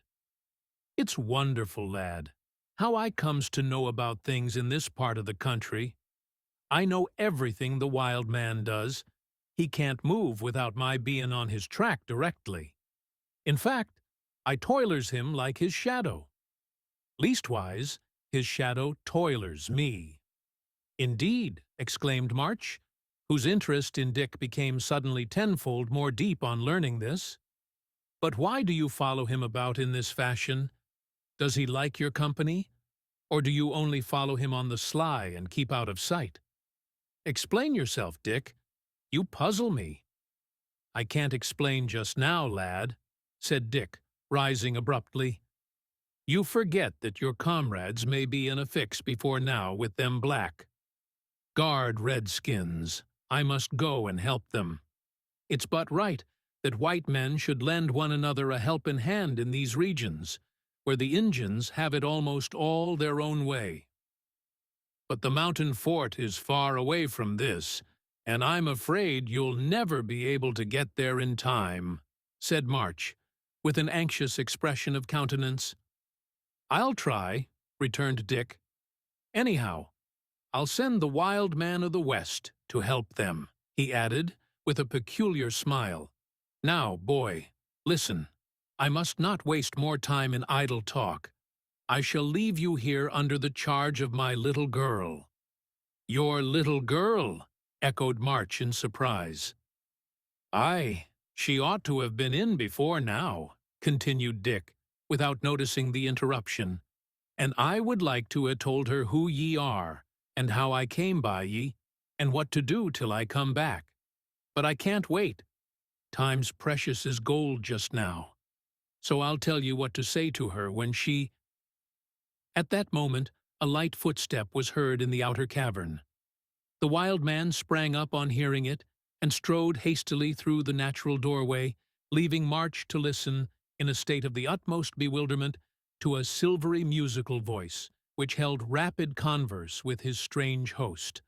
Presently Dick returned, followed by a vision in leather, the sight of which struck Marston dumb, and rendered him for a few moments as totally incapable of moving hand, tongue, or foot, as if he had been bewitched, which, in a sense, he was. "This is the little girl I spoke of to 'ee," said Dick, looking at March, and patting the girl on her soft cheek with a hand that might have passed for a small shoulder of mutton. "She'll take good care of you, March. I've told her what to do, but she don't need to be told. Now, see you don't do yourself a mischief, lad, till I come back. It won't be long, a day or two, mayhap, more or less, but you'll take that time to mend. You're worse battered than ye think of." So, while the wild man was ejaculating these sentences abruptly, he was striding about the cave with what may be styled enormous vigor, picking up and buckling on his weapons of war. He seized a double-edged sword of gigantic proportions and buckled it to his waist, but March saw it not. He pulled on the scalp-fringed coat of a Blackfoot chief, with leggins to match, but March knew it not. He slung a powder horn and bullet pouch round his shoulders, stuck a knife and tomahawk into his belt, and grasped a long rifle which stood in a corner. And in doing all this, he made such a tremendous clatter, and displayed such wonderful activity, and grew so much fiercer to look at in every stage of the process, that March would certainly have recurred to the idea of the wild man, had he been in his ordinary state of mind. But he was not in that happy condition. March knew nothing about it whatever. Before going, Dick stooped and kissed the vision on the cheek. March saw that. It recalled him for a moment, and made him aware of the disappearance of his host, and of the loud clattering sounds of his charger's hoofs, as he led him at a rapid walk across the outer cave. March even heard the general clatter of all his accoutrements as he vaulted into the saddle at one bound, and went down that terrible rocky way at a breakneck gallop that would have caused him, March, in other circumstances, to shudder. But he did not shudder. He was but faintly aware of these things. His intellect was overturned.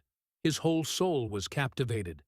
His imagination, his perceptions, his conceptions, all his faculties and capacities were utterly overwhelmed and absorbed by that wonderful vision in leather.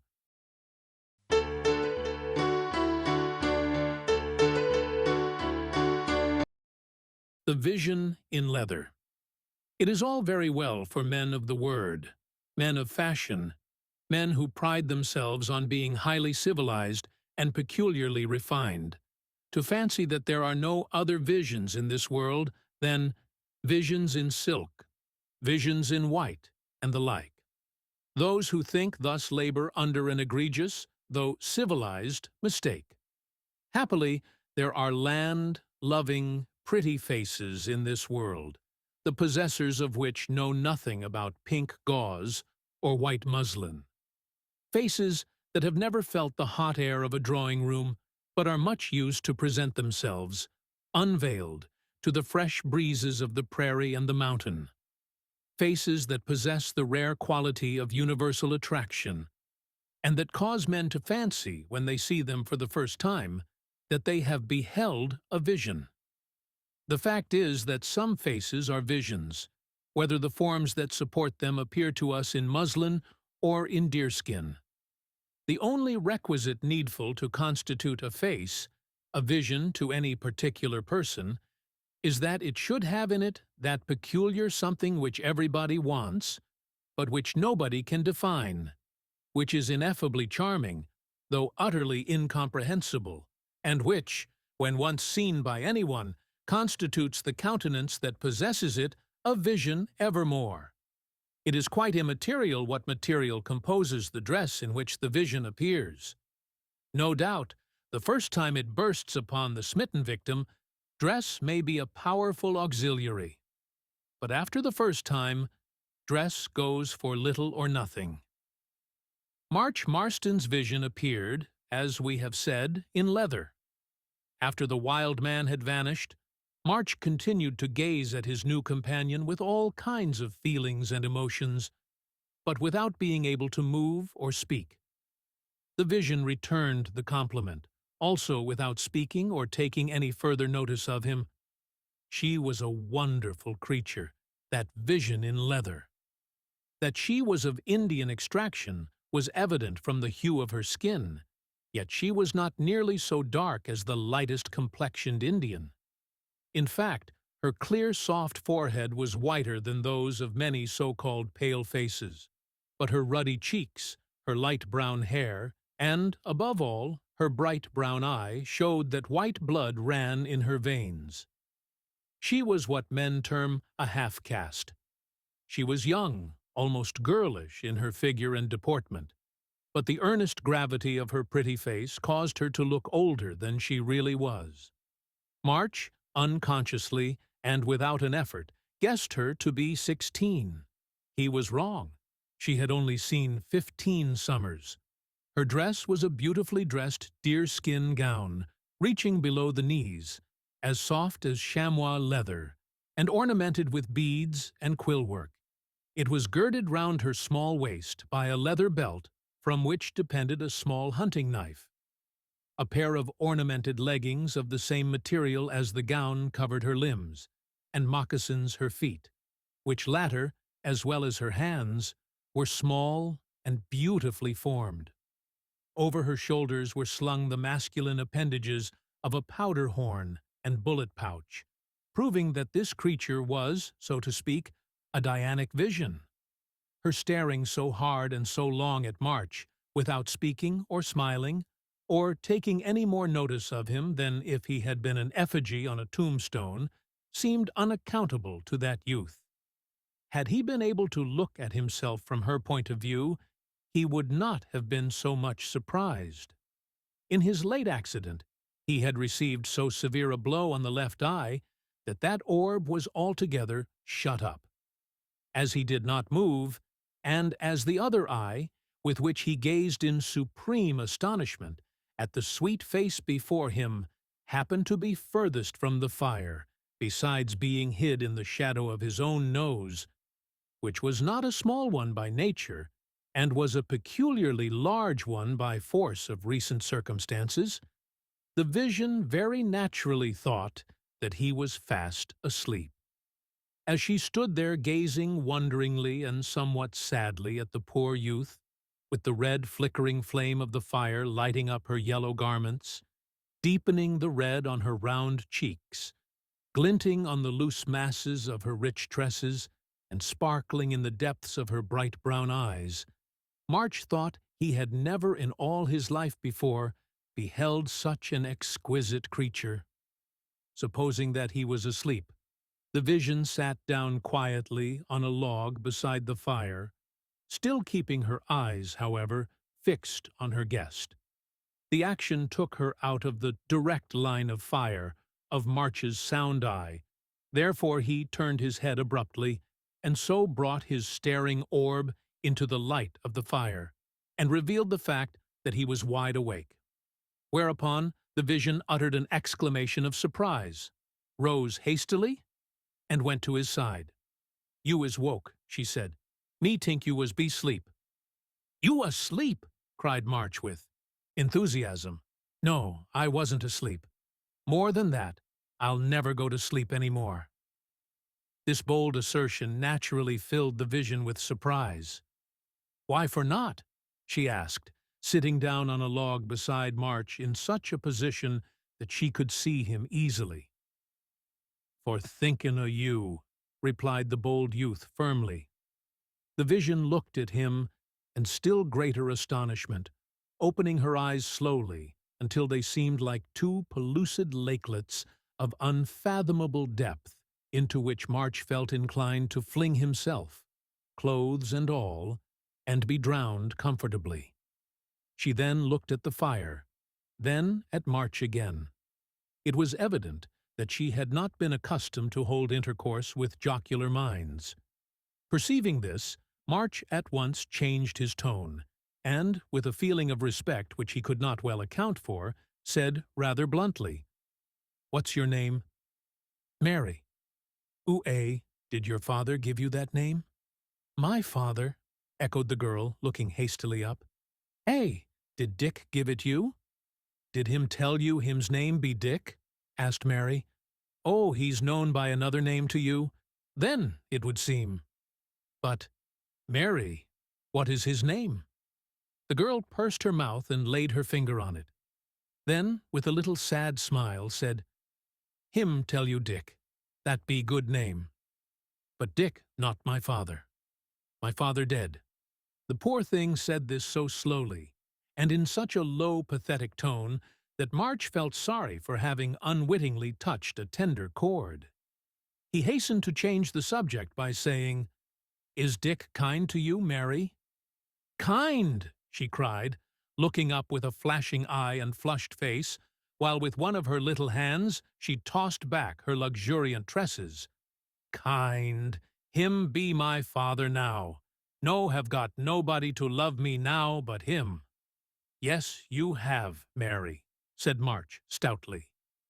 Mary looked at him in surprise and said, "Who?" "Me," replied March. Mary said nothing to this. It was quite clear that the wild man must have neglected her education sadly. She did not even smile. She merely shook her head and gazed abstractedly at the embers of the fire. "Dick is not your father, Mary," continued March energetically, "but he has become your father. I am not your brother, but I'll become your brother, if you'll let me." March, in his enthusiasm, tried to raise himself. Consequently, he fell back and drowned Mary's answer in a groan of anguish. But he was not to be balked. "What said you?" he inquired, after a moment's pause. "Me say you be very good." She said this so calmly that March felt severely disappointed. In the height of his enthusiasm, he forgot that the poor girl had as yet seen nothing to draw out her feelings toward him as his had been drawn out toward her. She had seen no vision, except, indeed, the vision of a wretched, disheveled youth, of an abrupt, excitable temperament, with one side of his countenance scratched in a most disreputable manner, and the other side swelled and mottled to such an extent that it resembled a cheap plum pudding with the fruit unequally and sparsely distributed over its yellow surface. March was mollified, however, when the girl suggested that his pillow seemed uncomfortable and rose to adjust it with tender care. Then she said, "Now me bring blanket. You go sleep. Me sit here till you sleep. After that, me go away. If ye wants me, holler out. Me sleep in next room." So saying, this wonderful creature flitted across the cavern and vanished, thereby revealing to March the fact that there was a third cavern in that place. Presently she returned with a green blanket and spread it over him, after which she sat down by the fire and seemed absorbed in her private meditations while March tried to sleep. But what a night March had of it! Whichever way he turned, that vision was ever before his eyes. When he awoke with a start, there she was, bending over the fire. When he dreamed, there she was, floating in an atmosphere of blue stars. Sometimes she was smiling on him, sometimes gazing sadly, but never otherwise than sweetly. Presently he saw her sitting on Dick's knee, twisting his great mustache with her delicate hand, and he was about to ask Dick how he had managed to get back so soon, when he, the wild man, suddenly changed into March's own mother. who clasped the vision fervently to her breast and called her her own darling son. There was no end to it. She never left him. Sometimes she appeared in curious forms and in odd aspects, though always pleasant and sweet to look upon. Sometimes she was dancing gracefully like an embodied zephyr on the floor, frequently walking in mid-air, occasionally perambulating the ceiling of the cave. She often changed her place, but she never went away. There was no escape, and March was glad of it. He didn't want to escape. He was only too happy to court the phantom. But it did not require courting. It hovered over him, walked round him, sat beside him, beckoned to him, and smiled at him. Never, no, never since the world began was any scratched and battered youth so thoroughly badgered and bewitched as was poor March Marston on that memorable flight, by that naughty vision in leather. March's waking recollections.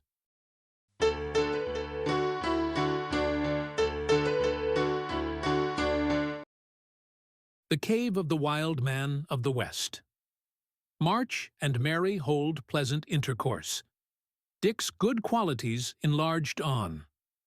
The wild man gives a red skin a strange lesson, a startling interruption to pleasant converse.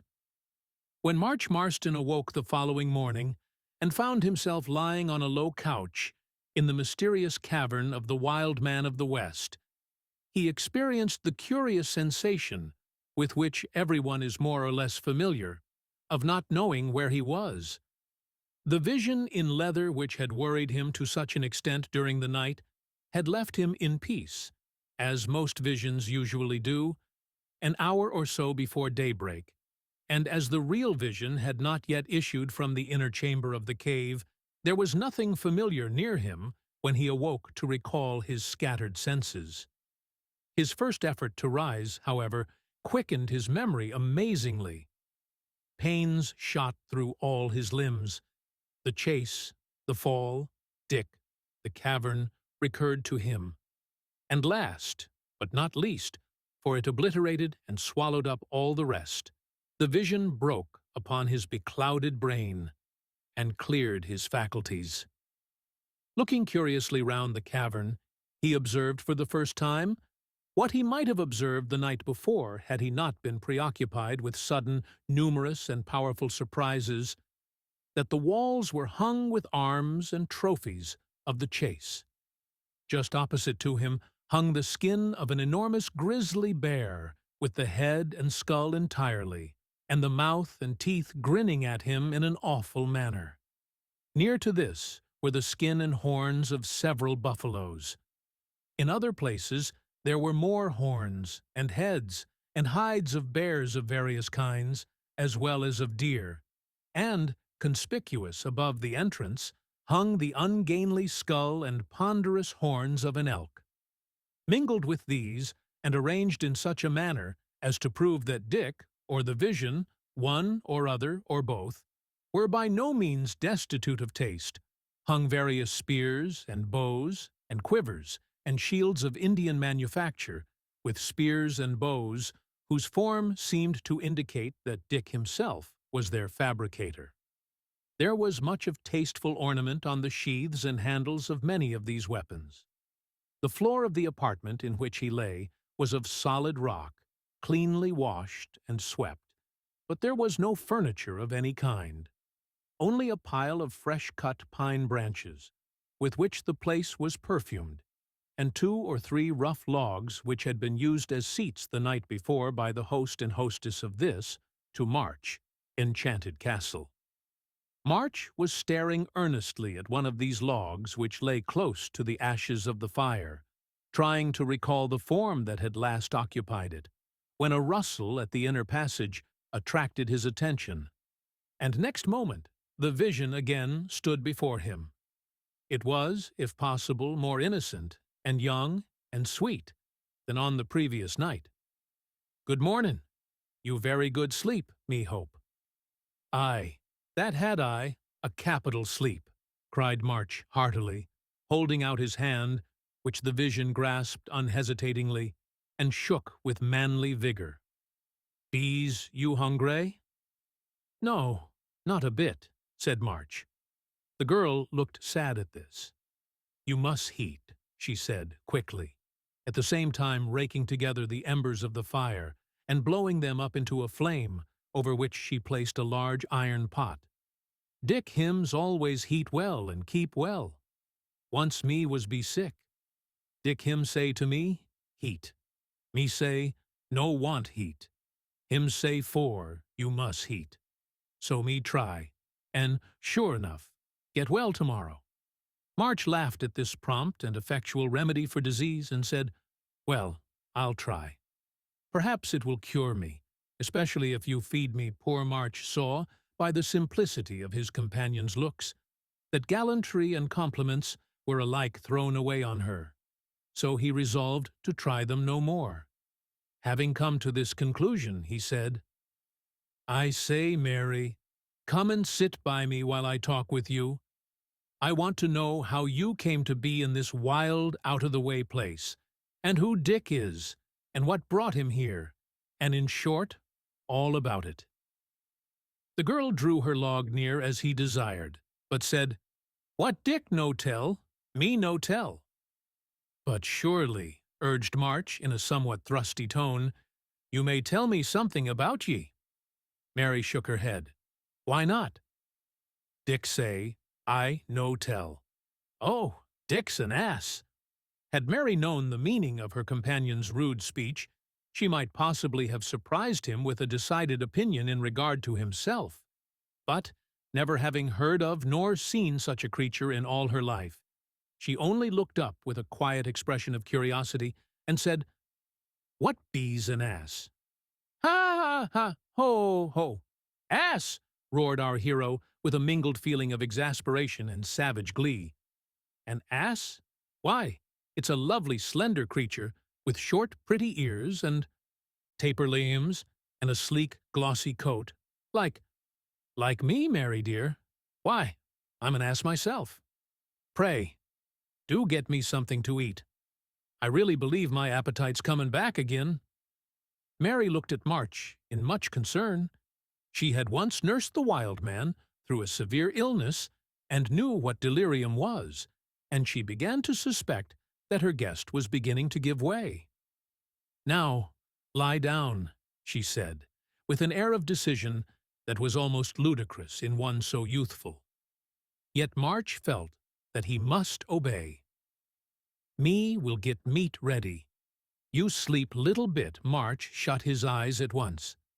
But, the instant that Mary turned to attend to the iron kettle, he opened them and continued to gaze at the busy little housewife until she chanced to look in his direction, when he shut them again quickly and very tight.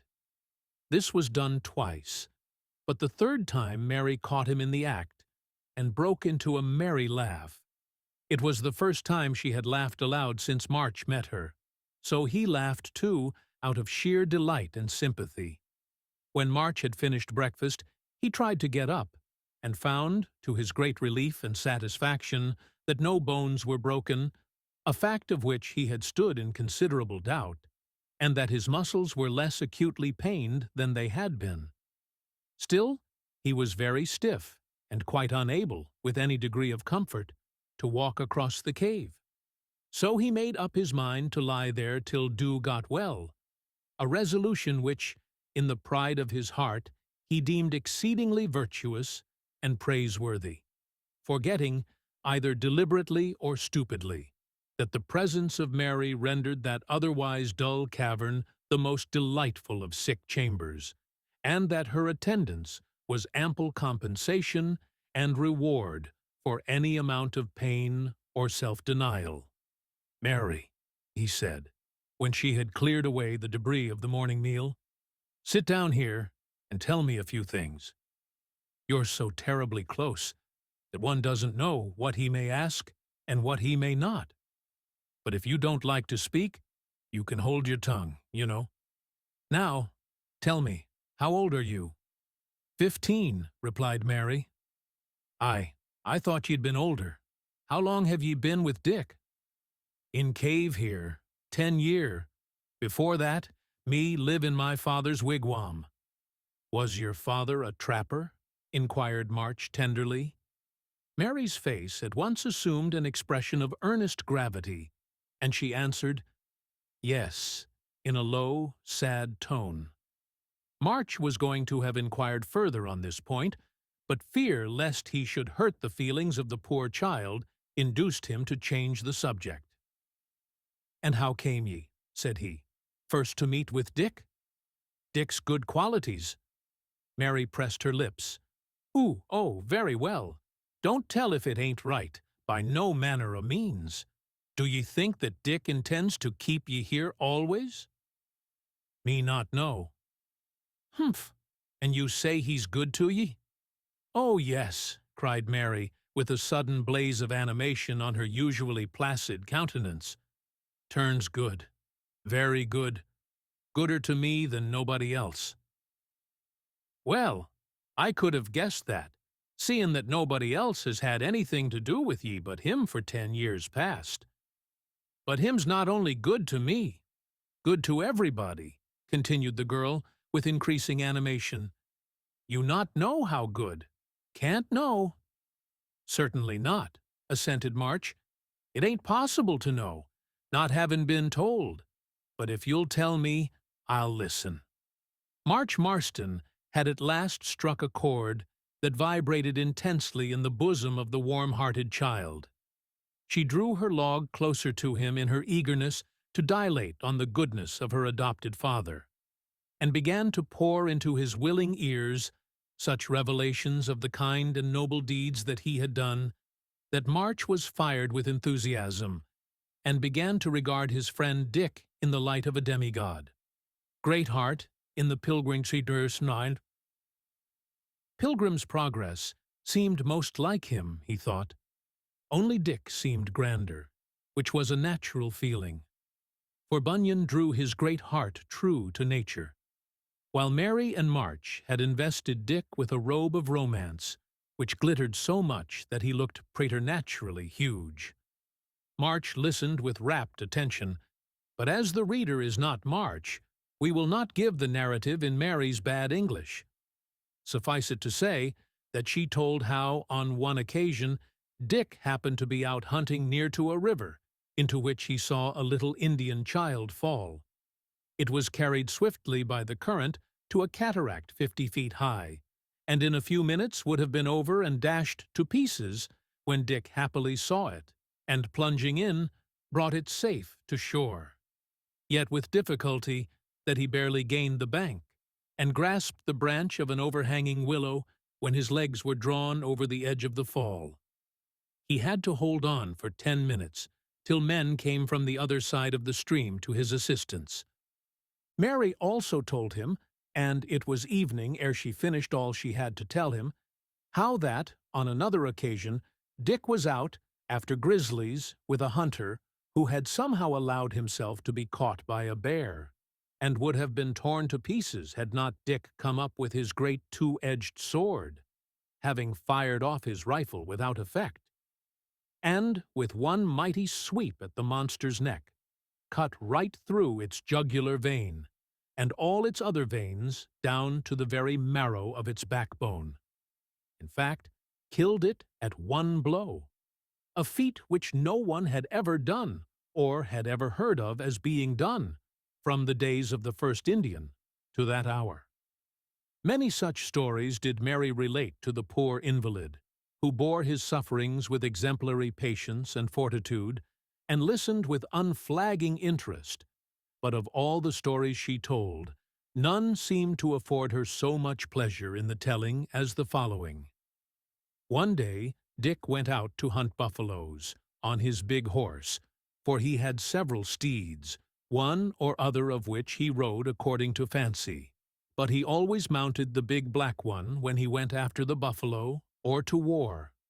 Mary here explained very carefully that Dick never went to war on his own account, that he was really a man of peace, but that, when he saw oppression and cruelty, his blood boiled within him at such a rate that he almost went mad, and often, under the excitement of hot indignation, would he dash into the midst of a band of savages and scatter them right and left, like autumn leaves. Well, as he was riding along among the mountains near the banks of a broad stream, and no far from the edge of the Great Prairie, he came suddenly on an object that caused his eyes to glare and his teeth to grind. For there, under the shade of a few branches, with a pot of water by her side, sat an old Indian woman. Dick did not need to ask what she was doing there. He knew the ways of the redskins too well to remain a moment in doubt. She had grown so old and feeble that her relations had found her burdensome. So, according to custom, they left her there to die. The poor old creature knew that she was a burden to them. She knew also the customs of her tribe. It was at her own request she had been left there, a willing victim to an inevitable fate, because she felt that her beloved children would get on better without her. They made no objection. Food, to last for a few days, was put within the reach of her trembling hand. A fire was kindled, and a little pile of wood placed beside it, also within reach. Then they left her. They knew that when that food was consumed, and the last stick placed upon the fire, the shrunken limbs would stand in need of no warmth. The old heart would be still. Yet that heart had once beat joyfully at the sound of those pattering feet that now retired with heavy, ruthless tread forever. What a commentary on savage life! What a contrast between the promptings of the unregenerate heart of man and the precepts of that blessed, thrice blessed gospel of Jesus Christ, where love, unalterable, unextinguishable, glows in every lesson and sweetens every command. When Dick came upon her, suddenly, as we have said, he was not 10 paces distant from the spot where she sat, but she was apparently deaf and blind, for she evinced no knowledge of his presence. She was reaching out her skinny arm to place another stick upon the sinking fire at the time, for it was a sharp and cold, though a bright and sunny autumn day. Dick stopped his horse, crushed his teeth together, and sat for a few moments regarding her intently. Either the firewood had originally been placed too far away from the old woman's hand, or she had shifted her position, for she could not reach it. Once and again she made the effort. She stretched out her withered arm and succeeded in just touching the end of one of the pieces of wood, but could not grasp it. She pawned it once or twice, and then gave up the attempt with a little sigh. Drawing herself slowly together, she gathered up the rabbit-skin blanket, which rested on her shoulders, and attempted feebly to fold it across her chest. Then she slowly dropped her white head, with an expression of calm resignation on her old, wrinkled visage. Dick's great heart almost burst with conflicting emotion. The wrath that welled up as he thought of the deserters was met by a gush of tender pity as he gazed through blinding tears on the deserted. With a fling that caused his stout war-horse to stagger, he leaped to the ground, tore open the breast of his hunting shirt, and, sitting down beside the old woman, placed her cold hand in his bosom. She uttered a feeble cry and made a slight momentary effort to resist. But Dick's act, though promptly, was, nevertheless, tenderly done.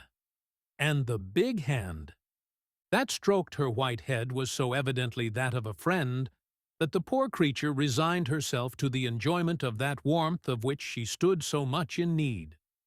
Meanwhile, Dick, without shifting his position, stretched forth his long arm, collected all the wood within reach, and placed it on the fire. After a few minutes, the old woman raised her head, and looking earnestly in Dick's face with her bleared and almost sightless eyes, said, in the Indian language, with which her companion was well acquainted, "My son, have you come back to me?"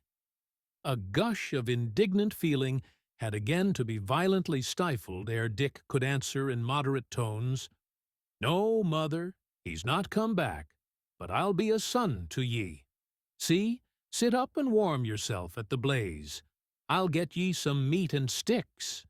In hot haste, and with desperate activity, for he had no other way of relieving his feelings, Dick cut down a quantity of firewood and placed it close to the hand of the old woman. Then he untied the tin kettle which he always carried at his saddle-bow, and, with a piece of dried venison, concocted a quantity of hot soup in a marvelously short space of time. This done, he sat down beside the old woman and made her partake of it. "Is it long since they left ye, mother?" he said, after she had swallowed a little. The old woman pondered for a few seconds. "No," she said, "not long. Only one son has gone down since my son left me." Then she added, in a sad tone, "I loved him. He is a great warrior, a brave chief, and he loved me too. But he had to leave me. I am old and useless. It is my fate. Describe your son to me," said Dick abruptly. "He is tall and straight as the poplar," began the old creature, while a look of pride played for a moment on her withered countenance. "His shoulders are broad, and his limbs are supple. He can run and leap like the deer, but not so well as he once could. Gray hairs are now mingling with the black. Has he any mark by which I could find him out?" interrupted Dick impatiently. "He has a deep cut over his right eye," returned the woman. "But stay," she added in some alarm, "you would not harm my son. You are not an enemy?" "No, I would not. I would do him good. Which way did they go?" "To the prairie, to the rising sun." Dick at once arose, placed the kettle of soup close to the old woman's side, and, unbuckling his saddle girth, removed the blanket that covered his saddle and transferred it to her shoulders. This done, without uttering another word, he vaulted into his saddle and dashed away as if he were flying for his life. The old woman listened until the clatter of his horse's hoofs ceased to beat upon her deadened ear, and then bent her head, as at the first, in calm resignation. Doubtless she fancied that another fellow creature had forsaken her, and that the end would soon come. But Dick had not forsaken her. He bounded along over the rugged ground on the mettlesome steed, striking fire from the flinty rocks, leaping creeks and rivulets, bursting through bush and brake, mile after mile, until he gained the open prairie, while the black coat of his charger was specified with foam. Here he drew rein and trotted hither and thither in search of the tracks of the Indians. He found them at last, and dismounted to examine them, for, save to the eye of a trapper or a red man, there were no visible tracks on that hard turf. Remounting, he resumed his headlong course, sweeping over the springy turf of the plains as if his horse were a winged Pegasus, whose energies could not know exhaustion. All day he rode, and as evening drew on he came in sight of the tribe of Indians.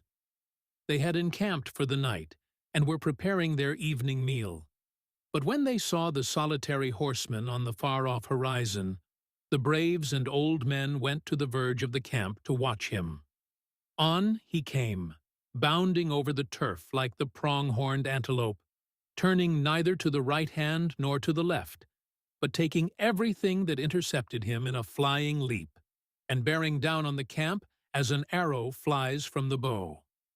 Although a single horseman is not usually an object of terror to a band of Indians, these braves soon began to evince by their looks that they did not feel easy in regard to this one.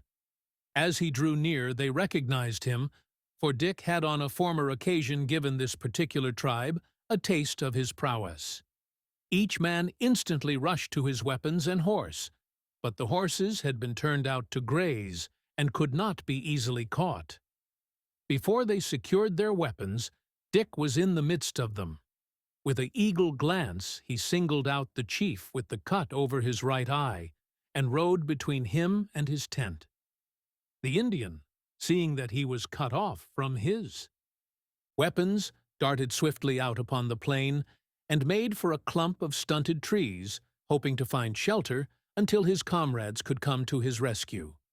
But Dick was there before him, and rode upon him in such a way that he was compelled to take to the open plain and run for Ilia life. His pursuer allowed him to run, keeping just close enough to him to force him into the particular course he desired him to take. But the savage proved, indeed, to be what his mother had styled him, a brave chief. Apparently resolving rather to die than to be hunted thus like a wolf, he halted suddenly, turned sharp round, and, crossing his arms on his bare chest, looked Dick full in the face as he came up. Just as he was within 10 yards of him, the Indian drew his knife and hurled it at the breast of his enemy with such violence that it hissed in its passage through the air. Dick received it on his shield, where it stood quivering. Plucking it therefrom with a grim smile, he placed it in his own girdle, and riding up to the Indian, sternly bade him mount in front of him. There was no refusing to obey that voice. The Indian cast one uneasy glance toward his camp, which was now far away on the plain, but there was no sign of anyone coming to the rescue. His captor had got the credit of being an evil spirit, and he felt that he was left to his fate. A hasty repetition of the order compelled him to turn and seize the mane of the horse. Dick held out his toe for him to step on. The next moment he was seated in front of the pale face, galloping toward the mountains. Whatever astonishment the Indian felt at this singular treatment, or whatever his curiosity as to the result of it all, his countenance expressed nothing but calm scorn and defiance. He was evidently working himself into that state of mind which these red-skin warriors endeavor to assume when they are captured and taken to the stake and the torture, there to prove their title to the name of brave by enduring the most inconceivable agonies with stoical indifference, or there to bring discredit on their tribe, infamy on their name, and joy to their enemies by breaking down under the infliction of tortures, at the bare mention of which humanity shudders. For some time they maintained the same headlong speed. When, however, all danger of pursuit was over, Dick drew rein and proceeded more leisurely, in order to relieve his now jaded steed. But that was a steed of the true metal. It possessed that generous spirit which would have induced it willingly to exert itself even to the death. Its owner might have ridden it till it fell prostrate and dying on the plain, but he could not have ridden it to the point of refusing to advance because of exhaustion. He was merciful to it, and went slowly during the night, but he did not come to a final halt until the rising sun found him close to the camp of the dying woman. The Indian now, for the first time, began partly to guess the object of his having been brought there, and steeled his heart to bear whatever might await him. Dick dismounted, and grasping the Indian with a force that showed him how helpless he would be in a personal struggle should he venture to attempt it, led him forward and placed him a few paces in front of his dying mother. She was sitting just as she had been left, but the fire had gone out, and she trembled violently beneath the blanket which she had sought to pull closer around her wasted form. Dick blamed himself mentally for having put so little wood on the fire, and proceeded to rekindle it. But, before doing so, he took a chain from his saddle-bow, with which he fastened the Indian to a tree that stood exactly opposite the spot on which the old woman sat, and not 10 paces distant. He bound him in such a way that he could sit on the ground and lean his back against the tree, but he could neither stand up nor lie down. For the first time, the countenance of the savage betrayed uneasiness. He believed, no doubt, that he was to be left to witness the dying agonies of his mother, and the thought filled him with horror. To leave her, as he did to perish, had not been difficult, because he knew that he should not see the act of perishing. But to be brought there, and compelled to witness this terrible doom, acted out in all its minute and horrible details on the mother whom he had once loved so tenderly, was maddening to think of. All the dread tortures that had yet been invented and practiced on warriors must have seemed to him as nothing compared with this awful device of the pale face, on whom he now glared with the eyes of implacable hate and ferocity. "Will the pale face," he said fiercely, "cast me loose and meet me hand to hand in a fair fight? Surely," he added, changing his tone to one of ineffable scorn, "the pale face is not weak. He is not a small man, that he should fear a chief like Bighorn." "Harkee, Bighorn," said Dick, striding up to him and laying the cold edge of his hatchet on the Indian's forehead, "if you speak another word above your breath, the pale face will cleave ye to the chin." There was something so thoroughly resolute in Dick's voice that the Indian was cowed effectually. The fire was soon lighted, and Dick chafed and warmed the limbs of the old woman until he brought back the vital spark. Then he set on the kettle to boil. While a new mess was preparing, he went into the wood, and with lusty blows brought down the trees and cut them into huge billets, which he piled upon the fire until it roared again, and the heart of the feeble creature began to beat once more with somewhat of its wonted vigor. This done, he arranged a conch in such a way that she might get the full benefit of the heat without being scorched. After which he rubbed down his good steed and cast it loose to feed. Then he cooked and ate some food, but offered never a bit to the Indian, who gazed at him as he performed these various actions with ever-increasing amazement and anxiety. Then Dick sat down beside the old woman, to feed and tend her till she should die, and he knew the signs of death too well to suppose that his care would be long required. All that day, and all that night, and all the next day, did the trapper, the old woman, and the Indian remain in much the same position. Dick moved about a little to give the old woman food and drink as she required it, and to wrap the blanket more comfortably round her, for which kind deeds the poor creature often tried to gaze fondly in his face with her sightless eyes. During all this time her son sat opposite, observing every look and motion, yet unable himself to move. The pangs of hunger now began to gnaw within him, and from his cramped position he became so cold that he trembled violently in every limb, despite his efforts to command himself. But Dick paid no attention whatever to him. He knew that he was strong and could stand it. Once the Indian implored his jailer to give him some food, but Dick said sternly, "I'll give you food before ye die, if ye keep quiet." At last, about nightfall of the second day, the sands of life began to run slowly. Dick saw that the old woman's end was approaching, so he rose, and going toward her son, he placed food before him. He devoured it ravenously.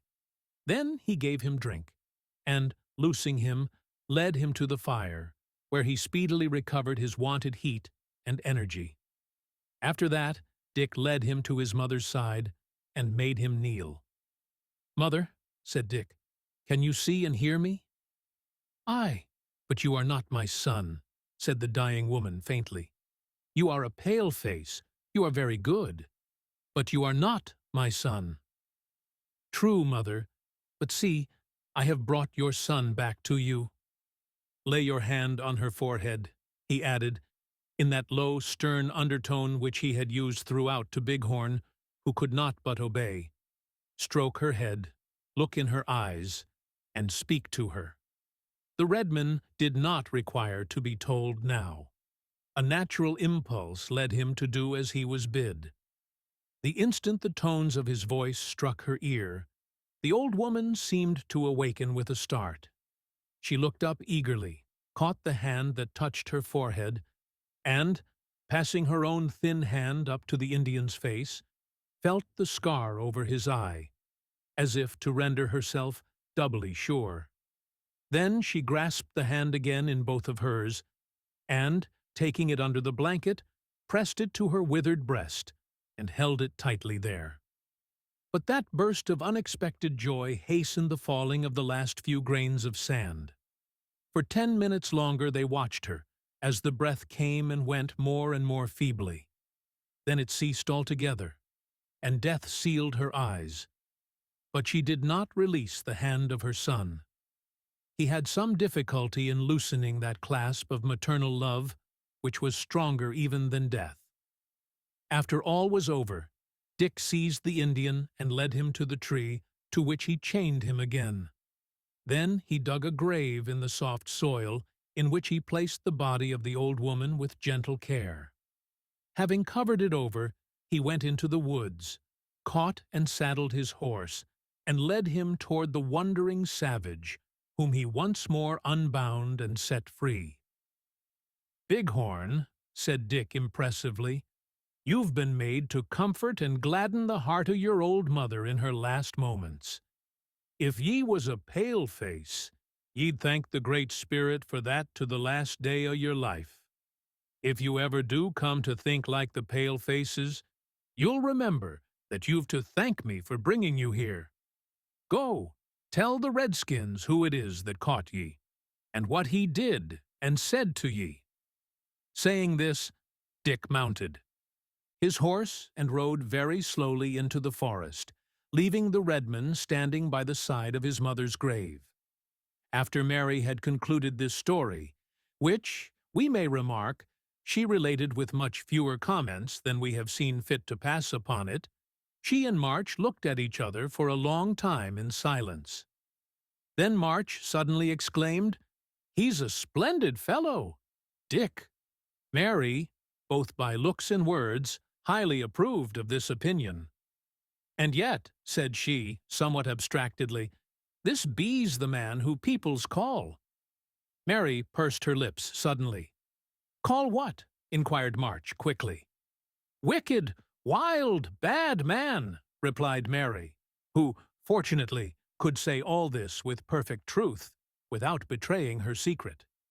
In fact, poor Mary had never had a secret confided to her before, and having been told by the wild man of the West that she was on no account to reveal his real title to their guest, she was in the utmost perplexity, lest it should slip out unawares. "Mary," said March, who was always stumbling upon the verge of the truth in a most unaccountable way, without actually getting hold of it, "have you ever seen the wild man of the West?" "Yes," replied the girl with a gay smile. "Have you? Well now, that's odd. How much I should like to see him. To tell you the truth, one of my chief reasons for coming here was to see him." "What like is he?" "Like Dick," replied the girl quietly. "Like Dick," echoed March in surprise. "Why, that's what Dick said himself. And yet, by all accounts, his character must be very different from that of Dick, who seems to be the kindest, tenderest-hearted man that ever came to trap in the Rocky Mountains." "What does people say about this wild man's of the West?" inquired Mary. "That he's awful fierce and terrible cruel, and 10 or 15 feet high, I forget which, for everybody gives him a different height." Mary laughed. "Be's that all?" "Oh, no. They say he eats men." Mary laughed again. "And women and bears, raw." Mary laughed louder and longer than ever, and when she laughed she looked so ineffably sweet that March resolved to go on with the catalogue of the wild man's virtues, piecemeal, waiting for the laugh between each statement, until there was not another idea left in his brain for his tongue to utter. But this amiable intention was frustrated by the report of a gun outside, which echoed and re-echoed among these savage cliffs, like muttering thunder. It was followed by a yell that caused Mary to start up with a look of horror and rush out of the cave, leaving the invalid in a most distressing state of uncertainty as to what he should do, and in no little anxiety as to what would happen next.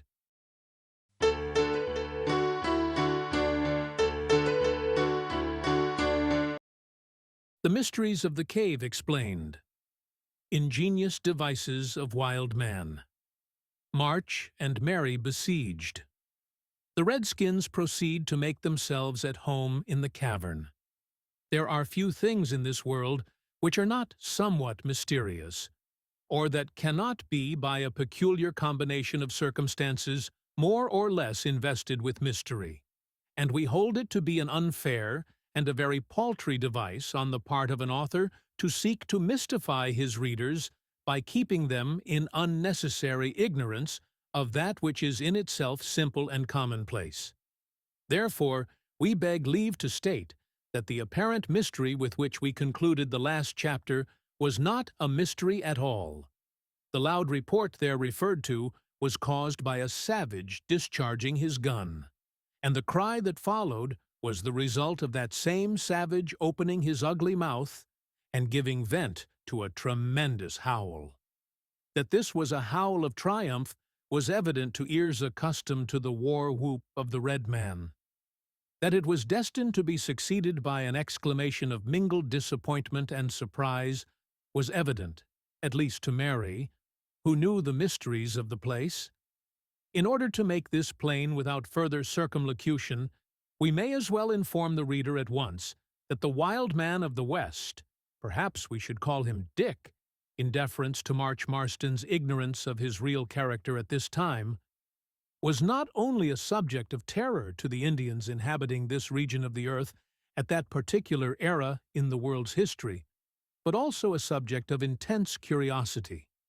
Hence, for many years past, it had been an object of ambition on the part of the more courageous of the Indian warriors to trace this terrible creature to his familiar haunts and beard the lion in his den.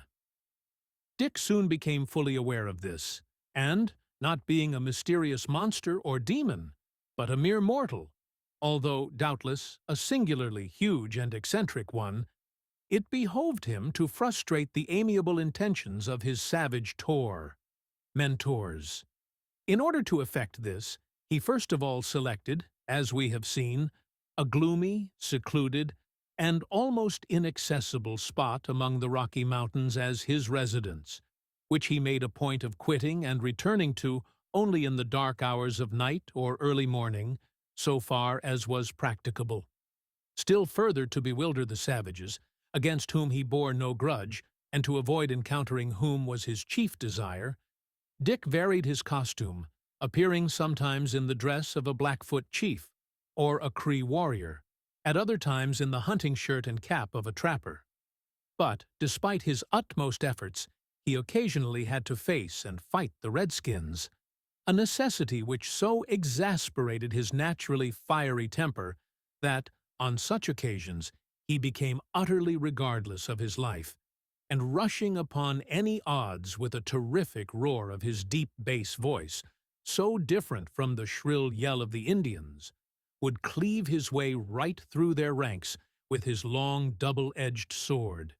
Then, returning to the charge with increased fury, would so appall and horrify them that the usual result was a general and precipitate flight. Perhaps some readers may wonder how it was possible that he could escape being killed in these encounters. But it must be remembered that in those days guns were by no means so plentiful among the Indians as they now are, and arrows are comparatively harmless missiles. Dick always wore under his leather coat a vest of thick buffalo leather, which rendered him arrow-proof in the vital regions of his body, unless shot at with a strong bow by a powerful arm from a short distance. This undercoat or piece of armor added a little to his naturally gigantic proportions, which were still further enhanced by the flying tags and scalp locks and fringes of his dress, and the wild masses of his long hair. He rode, as we have elsewhere mentioned, a magnificent charger, which he had purchased in Mexico, and whose sire, no doubt, had been one of those noble barbs which bore the cavaliers of Spain to the conquest of the New World. The mane and tail of this animal, having never been cut, were of immense length, and, when violently agitated, seemed to envelop horse and man. Altogether, The tout ensemble of Dick and his charger on any of the rencontres above referred to was sufficiently awful, and as he was seldom seen near at hand, except in a condition of blazing fury, there is little wonder that, in the process of time, he became celebrated throughout the country as the Wild Man of the West. The white trappers, too, were somewhat curious to know something about this mysterious brother. But he shunned them even more determinedly than he did the Indians, though, of course, he never fought with them, seeing that they did not attempt to murder him or interfere with his movements, as the savages did. But there were one or two bolder or more inquisitive than their comrades, who dogged the wild man and tried to force themselves upon him. These he caught and thrashed soundly, after the fashion of a schoolmaster with a refractory boy, and turned them adrift, with a warning thenceforth to mind their own business. At last, the Indians set him down as a great medicine man, or a demon, whom it was impossible to slay, and the trappers shook their heads and touched their foreheads significantly, as if to indicate that they thought him mad. Thus Dick, in course of years, freed himself in a great measure from annoyance, and many good and kind actions which he did both to Indians and trappers began to be circulated and exaggerated, so that he became a greater mystery than ever, especially to the savages, who naturally misconstrued the spirit in which he made his furious attacks in self-defense, just as much as they misunderstood his motives in performing deeds of kindness. He was a monstrous mystery, the greatest mystery that had ever been seen or heard of in the Rocky Mountains since the beginning of time, and, no doubt, a greater mystery than will ever be heard of there again. Having traversed this roundabout pathway, we now come to the explanation, which we intended to have given much earlier in this chapter. But it is really wonderful how natural it is for the human mind to prose and to diverge, and how very difficult it is, at any time, to come to the point. Public speakers know this well. Perhaps their hearers know it better. Well, although Dick was thus feared, yet he was not entirely unmolested. Wandering tribes from distant hunting grounds used to go there, and, not knowing much about the Wild Man of the West, did not believe in him, even ventured to go in search of him, and, on more than one occasion, almost caught him asleep in his cave. Having an ingenious turn of mind, and being somewhat fanciful, he devised a curious plan to deceive the savages and warn him of their approach. By means of an axe and a knife, he carved a representation of his own head, and covered it with hair by means of the tail of one of his light-colored horses, which he docked for that purpose. His steeds, by the way, occupied another chamber of the cavern in which he dwelt. The head thus formed, he planted behind a bush that grew on the ledge of rock, about 2 yards from the bottom of the cliff of the amphitheater outside, and directly opposite to the entrance to it. The cave, it will be remembered, was on the right of that entrance. Thus, the first thing the savage beheld, on prowling up to the opening of the amphitheater, was Dick's image peeping at him over the bush opposite. Of course, the instantaneous result was the firing of a shot, or the discharge of an arrow, which, the Indians being excellent marksmen, invariably alighted on the bridge of Dick's nose, or in the center of his forehead, or in one or other of his eyes. As the head was balanced on the front edge of a deep narrow hole which happened to be there, it was invariably knocked into that hole by the blow. This was the supposed fall of the famous Wild Man that caused the yell which has taken so long to account for, and the discovery of nothing behind that bush except a small deep hole, much too small to secrete even a little man's body in, was the cause of the explanation of surprise, which we asserted would certainly follow. When an event of this kind happened, Dick had a large blunderbuss in readiness. It was loaded with a tremendous charge of small shot and a small charge of powder, for he did not want to kill. His object was simply to punish and to terrify. He also had in readiness a curious machine, which we find it rather difficult to describe. Everyone has heard, no doubt, of the wooden wheels with wooden axles attached to the carts in some eastern countries, which groan and creak and yell and shriek for want of grease, in a manner that is almost maddening to all but native ears. Dick's invention was founded partly on the principle of these eastern carts, only it was worked by turning a handle, and its sounds were much more excruciatingly intense. On being startled, then, Dick was wont to seize his blunderbuss, rush into the outer cave where the shrieking machine was, give the handle-ha if a dozen turns, and thus awaken, as it were, all the demons of the Rocky Mountains. Dick came at last to know exactly what state of things he would find outside. At the first burst of discord, the savages, however numerous, took to their heels, and when Dick emerged from his cave, they were always within a yard or two of the entrance to the amphitheater. Every man with outstretched arms sloped forward at the acutest possible angle with the ground rushing on the wings of terror in a flight of unparalleled precipitancy. To pour the charge of small shot down into the center of the flying mass was the work of a moment. To mount his unsaddled charger and dash down the steep, rugged path with a clatter equal to that of half a squadron of dragoons was the work of 2 minutes more. To pull up suddenly, when he had terrified the spirits of the intruders well nigh out of their bodies, return slowly to his rude domicile, reload his blunder, buss, and retire to rest, with a grim smile on his bearded mouth, and a lurking expression of fun in his big blue eyes, as he drew his blanket over him, was the usual termination of such a scene. But this was not all. Dick, like a wise man, had prepared for the worst. In the event of the Indians ever getting the length of the interior of his den, there were other contrivances ready for them, chief among which was a large cistern or tank of water directly over the fireplace, the front of which was movable and could be pulled down by means of a cord passing into the innermost cave of all, namely, the third cavern which we have alluded to as being Mary's dormitory. By pulling this cord, the result, instantaneous and hideous, would be that a deluge of water would drown the fire black out, fill the cavern with hot, suffocating steam and ashes, and flood the floor. How the cavern was to be defended when he himself was not there was a problem which Hick, being a mere man and not a demon, had utterly failed to solve.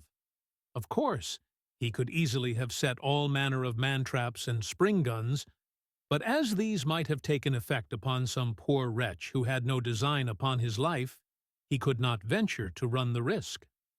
On the present occasion, Hick being absent, March being prostrated and all but helpless, and Mary being unable to turn the handle of the shrieking machine or to fire the blunderbuss, which kicked like a small cannon, the case of the romantic pair was desperate, and their only hope seemed to be that the savages would go away without examining the cavern. Vain hope. But Hick had not left them to take their chance in that way.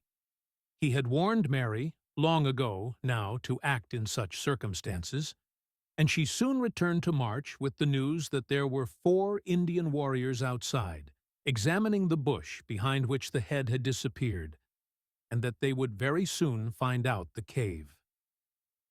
"That's not pleasant news, Mary," said March, starting up in spite of pain and giddiness. "You seem to take it very easy." "Come, quick," said she, seizing March by the hand. "Come with me." March said, mentally, that he would go with her into the jaws of death, if need be, but he followed up the mental speech with the audible remark that he had better take some weapon with him. "No, no, come, me get you spear, hatchet very quick, but come." So saying, she dragged, rather than conducted, march to the little opening which led into her dormitory. He had to stoop on entering, and great was his amazement on finding himself on the brink of a black yawning gulf that seemed to descend into the bowels of the earth.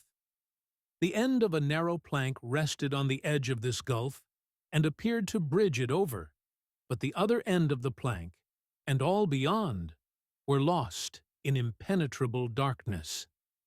"Come after me," said Mary, passing rapidly across the gulf and disappearing. Absolutely like a vision. March hesitated. He tried to steady his somewhat giddy head, but the single word "calm" issuing from darkness in a very commanding tone settled the point. He staggered across, held out his hands, and almost tumbled over his fair guide, on reaching the other end of the plank much sooner than he expected. "Now wait, I will come again," said Mary, recrossing. The view back was a very different thing from the view forward.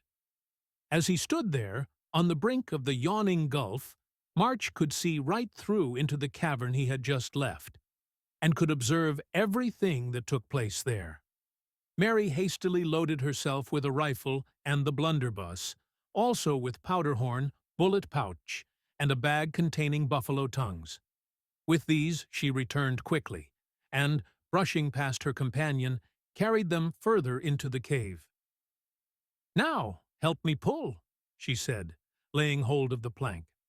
March obeyed, and obedience cost him much, poor fellow, for it seemed as if, in the act, he had rent asunder every muscle in his right shoulder. The plank being thus drawn away, an impassable gulf was left between the inner and middle cavern, which, even in the event of its being discovered, presented no particular temptation to induce anyone to explore further. Mary drew the plank into the long natural passage which led to her private apartment. And as this passage turned abruptly to the right, there was no possibility of anyone on the other side of the gulf being able to see into it. Indeed, a light in it was not visible from that point of view, and their voices could not be heard unless they spoke loudly. Just as the plank was withdrawn, the Indians discovered the mouth of the cavern, and in a few minutes the two watchers beheld a painted savage peep-in at the opening of the center cave. Seeing that it was empty, and observing at a glance the opening into the inner cave, he drew back quickly. A minute after, the four Indians darted across, and got out of range of that opening, evidently fearing that someone was there. They flitted past so quickly, yet noiselessly, that they appeared more like shadows than real men. Presently, one of them stepped full in front of the opening, with a bow and arrow in his hand. The light of the fire was strong. March saw him raise the bow, and had just time to draw back when an arrow whizzed past him, and was broken to pieces on the rock behind his back. Instantly, after the echoes of the place burst forth, as a shot was fired in the same direction. Having thus made sure that the way was clear, the boldest of the savages entered with a blazing pine knot held high above his head, the others following with bows ready and arrows fitted to the string. On reaching the edge of the yawning chasm, the foremost savage held the torch over it, and they all gazed in silence into its unfathomable depths. Satisfied that it was impassable, they consulted for a few minutes, and then, apparently coming to the conclusion that the place was untenanted, they returned to the middle cave and began to rummage and toss about the things they found there. "Bring the rifle," whispered March. "I can floor two at a shot as they now sit." "No," Mary replied firmly. "Why make blood? They will go way soon." Mary was right, but a circumstance occurred which caused them to go away sooner than either she or they had anticipated.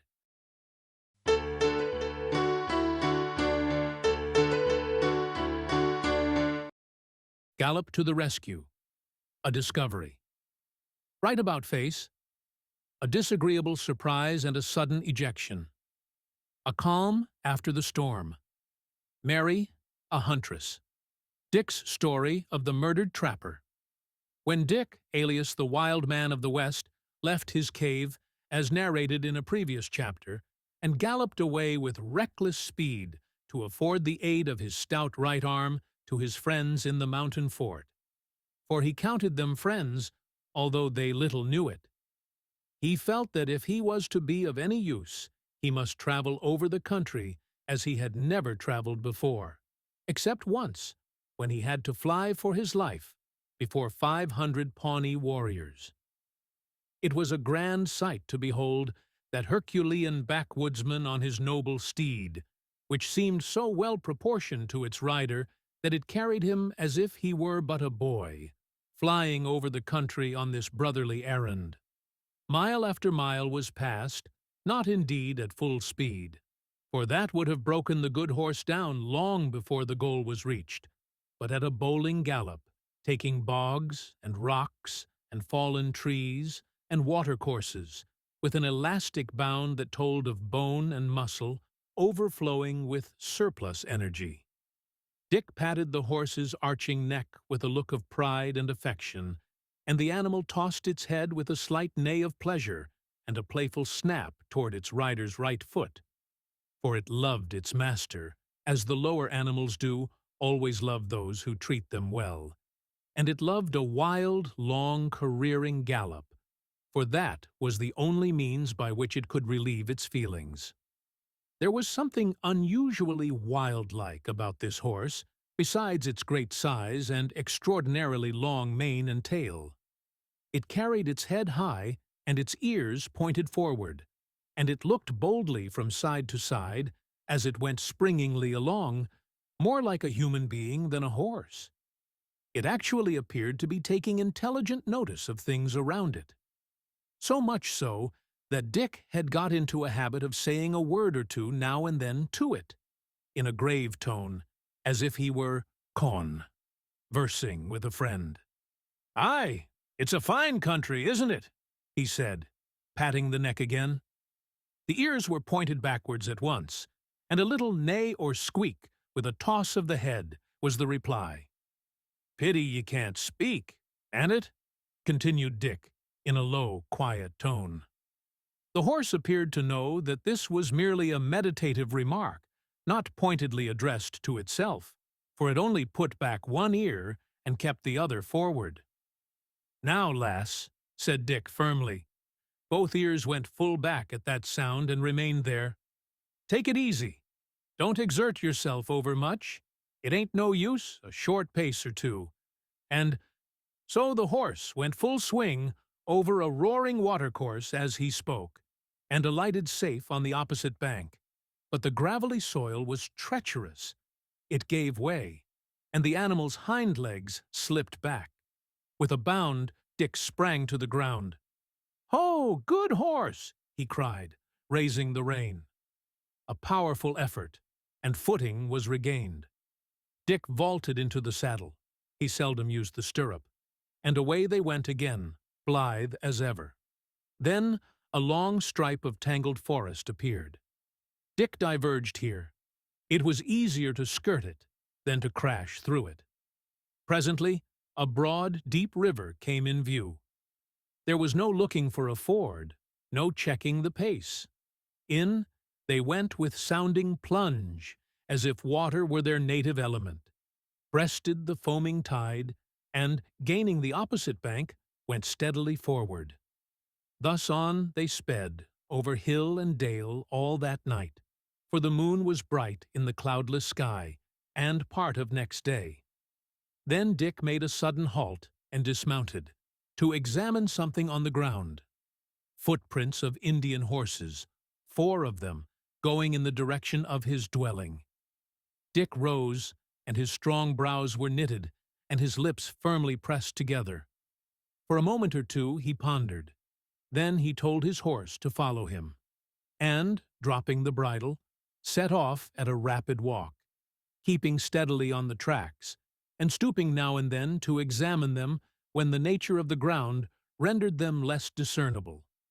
Thus he retraced his course for about a mile, when he stopped and muttered, "No doubt o't. Them reptiles never comes to these diggin's, but when they want to pay me a visit." As he said this, he remounted his horse and sat for a minute or two undecided. It was hard to give up his purpose, but it was impossible to leave his cavern defenseless with Mary in it, and the certainty that savages were hunting it out. That thought settled the matter. He shook the reins, and back they flew again toward the cave, at a much quicker pace than they had hitherto maintained. The result was that Dick gained the entrance of his ravine just 2 hours later than the savages, and in time, too. Superintend, personally, the hospitalities of his own dwelling. Riding quickly up to the head of the gorge, he dismounted and ascended the pathway to his cave, with giant strides and a beating heart. For Dick thought of Mary, and the words "too late" would whiz about his brain. The Indians were still sitting round the fire enjoying themselves, when March and Mary, to their unutterable surprise, beheld Dick stride through the low doorway of the cave, raise himself to his full height, and stand before the stricken invaders, absolutely blazing with wrath. His eyes, his hair, his beard, his glistening teeth seemed each individually imbued with indignation. The Indians did not move. They could not move. They simply sat and stared, and thus both parties continued for a quarter of a minute. Mary used that short time well. She knew exactly what to do. Darting into her chamber, she seized the end of the rope connected with the tank and pulled it violently. March saw the rock above the fireplace drop. A clear, sparkling cataract sprang as if by magic from the wall. Next instant, there was black darkness and yells, steam, shrieks, and howls, a hissing, hurling hubbub, such as no man can possibly conceive of unless he has seen and heard it. We will not, therefore, even attempt a description. The Indians rushed in mass to the doorway. Death in the jaws of the wild man of the West was infinitely preferable to being parboiled and suffocated. But the wild man had judiciously made way for them. They gained the outer cave and sprang down the pathway. Dick plied the handle of the shrieking machine with the secondary object in view of relieving his own feelings. The din was indescribable. If those Indians are not lunatics at this moment, they must be dead, for there could be no alternative in the circumstances. Certain it is, they vanished like smoke, and they have never been heard of since, from that day to this. Really, dear reader, if it were not that we are recounting the doings of a wild man, a notoriously eccentric creature, we would feel it necessary to impress upon you that such scenes as we have been describing are not characteristic of life in the Rocky Mountains.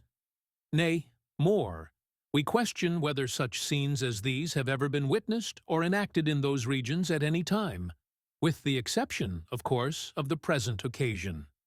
But it must be carefully borne in mind that we are recounting the deeds of a wild man, and, although the aspect of outward things, the general tone and current of manners and customs and natural phenomena, may remain exactly the same as heretofore, and be faithfully described without exaggeration, as we maintain they are, yet the acts, devices, and vagaries of such a creature as a wild man may, indeed must necessarily, be altogether eccentric and unparalleled. We, therefore, pause here to express a hope that, whatever credit you may be able to give to the reported deeds of this hero, you will not withhold your belief in the fidelity of the other portions of this narrative. No sooner, then, were those unwelcome visitors ejected than Dick returned to the scene of devastation and shouted, "Hello, Mary!" "Safe, all safe," she replied, as, with the assistance of Marston, she pushed the plank across the chasm and returned to the center cave. "Is the lad March safe too?" inquired Dick, as he busied himself in striking a light with flint and steel. "All right," answered the youth for himself, "but horribly battered, and fit to yell with pain, not to mention surprise. Do look sharp and get the fire up. Sic doin's as this I never did see nor hear of since I left the frontier. I do declare it's worthy of the wild man of the West himself. What do you find to laugh at, Dick? I'm sure if ye had my miserable bones in your body at this moment, ye'd laugh with your mouth screwed the wrong way. Look alive, man. Patience, lad, patience. That's one of the virtues, I believe. Leastwise, so I am told. Ah, it's caught at last. Hand me that dry stuff on the south shelf, Mary. Ye can find it i' the dark, doubt not. Yes, it's a vartu, but I can't boast o' having much of it myself. I done know much about it from experience. Do you see? There now, we'll get things put to rights," he added, applying the kindled spark to some dry chips and producing a flame, with which he ignited a pine knot and stuck it blazing in a cleft in the rock. "Just see what them reptiles had done to me. If it wasn't that I'm a good-tempered feller, I believe I'd get angry. See, March boy, there's a shelf in the corner that's escaped the flood. Lie ye down there, while Mary and me puts the place in order." "I'd rather help you," said March dismally. "I don't believe it can make me worse, and perhaps it'll make me better. I wonder what in the world pain was made for. You'll only be in our way, lad." "Lie down," said Dick, seizing a large broom and beginning to sweep away the water and ashes and pieces of charcoal with which the floor was plentifully covered, while Mary picked up the scattered skins and furniture of the cave and placed them on the ledge of rock about 4 feet from the ground, which Dick termed a shelf. This ledge ran all round the apartment, so March selected a corner, and, throwing a dry skin upon it, stretched himself thereon, and soon found his sufferings relieved to such an extent that he began to question his host as to his sudden and unlooked-for return. "How came ye to drop in upon us in the very nick o' time like that?" he said, gazing languidly at Mary, who bustled about with the activity of a kitten, or, to use an expression more in keeping with the surrounding circumstances, a wild kitten. Dick, without checking his broom, told how he had discovered the tracks of the Indians, and returned at once, as has been related. "Then," said March, looking anxiously at his host, "you'll not be able to help my poor comrades and the people at the mountain fort." "It ain't possible to be in 2 places at once. Know how ye can fix it," returned Dick. "Else I'd have been there as well as here in the course of a few hours more." "But should we not start off at once? Now?" cried March eagerly, throwing his legs off the ledge and coming to a sitting position.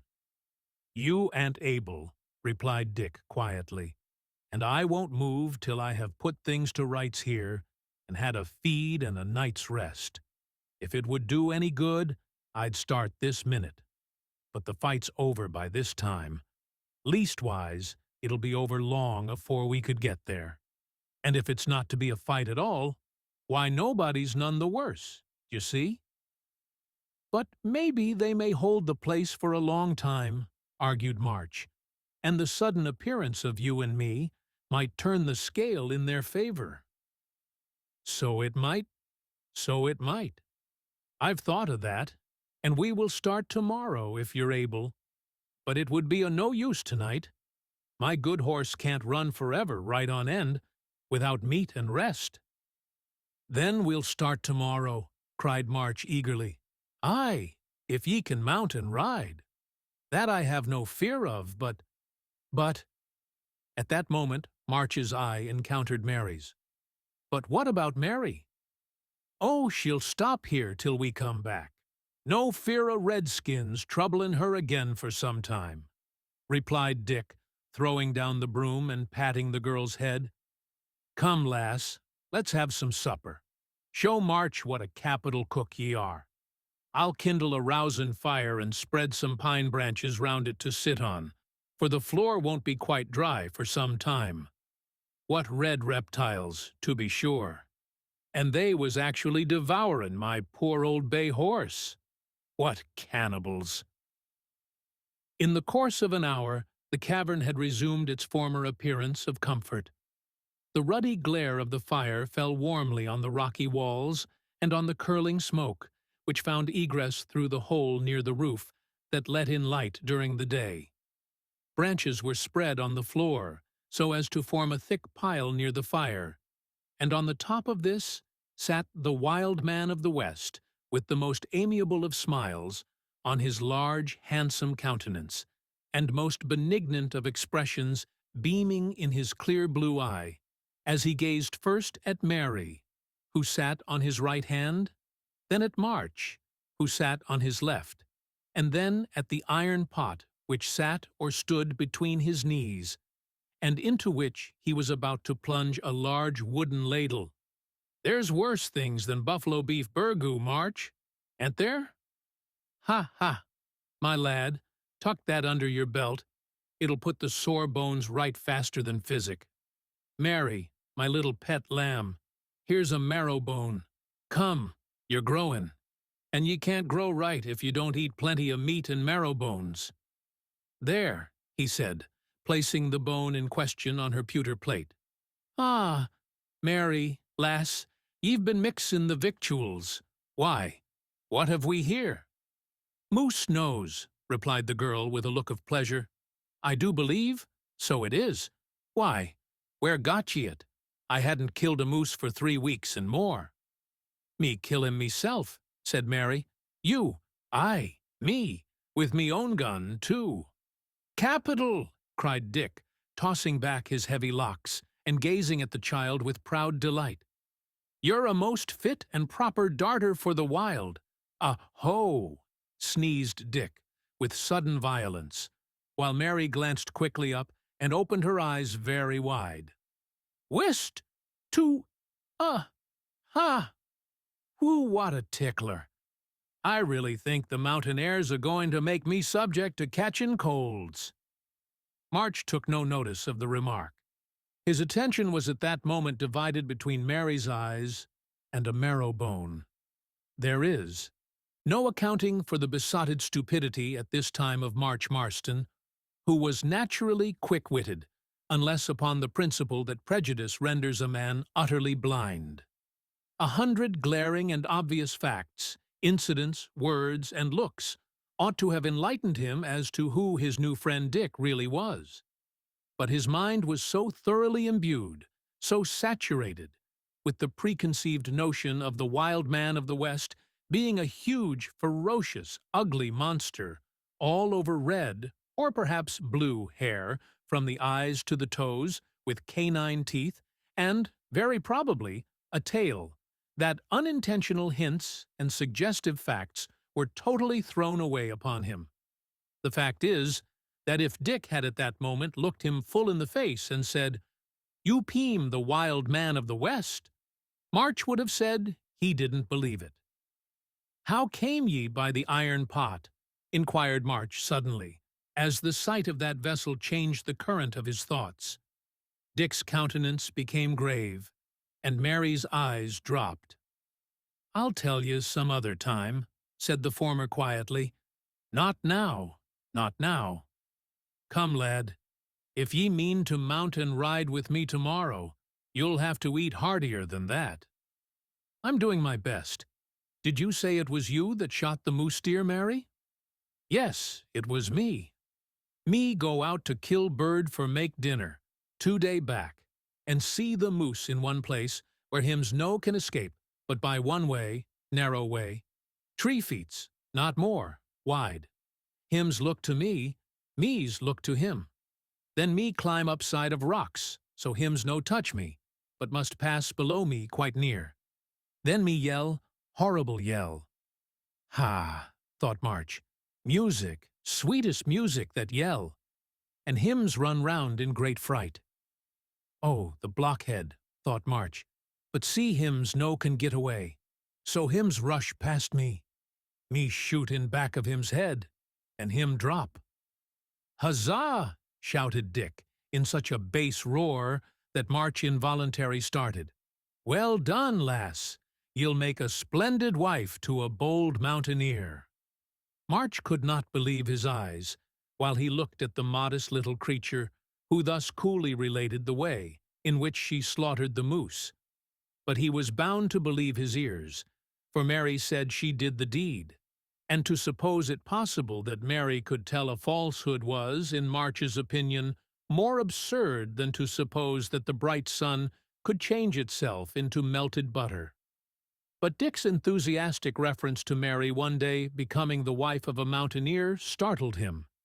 He felt that in the event of such a calamitous circumstance happening, she could no longer be his sister, and the thought made him first fierce and then sulky. "Do you kill many mountain sheep here, Dick?" inquired March, when his ruffled temper had been smoothed down with another marrow bone. "Aye, lots of 'em." "What like? Are they close? I've never been nearer to 'em yet than 1,000 yards or so. Never within range." "They're about the size of a settlement sheep, and skin something like the red deer. You've seen the red deer, of course, March?" "Yes, often. Shot 'em too." "Well, like them, but they've got most tremendous horns. I shot one last week with horns 3 feet 6 inches long. There they lie now in that corner. Are ye a good shot, March?" "Middlin'." "Do you smoke?" "Yes, a little, but I ain't a slave to it like some." "Humph!" ejaculated Dick sarcastically. "Too, ye smokes a little? How do you know but ye may come to smoke much, and be a slave to it like other men? Ye may run down a steep hill, and say, when you're near the top, can stop when I like.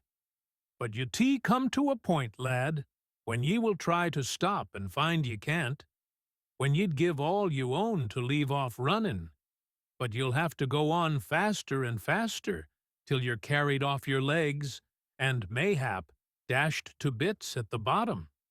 Smokin' and drinkin' are both alike.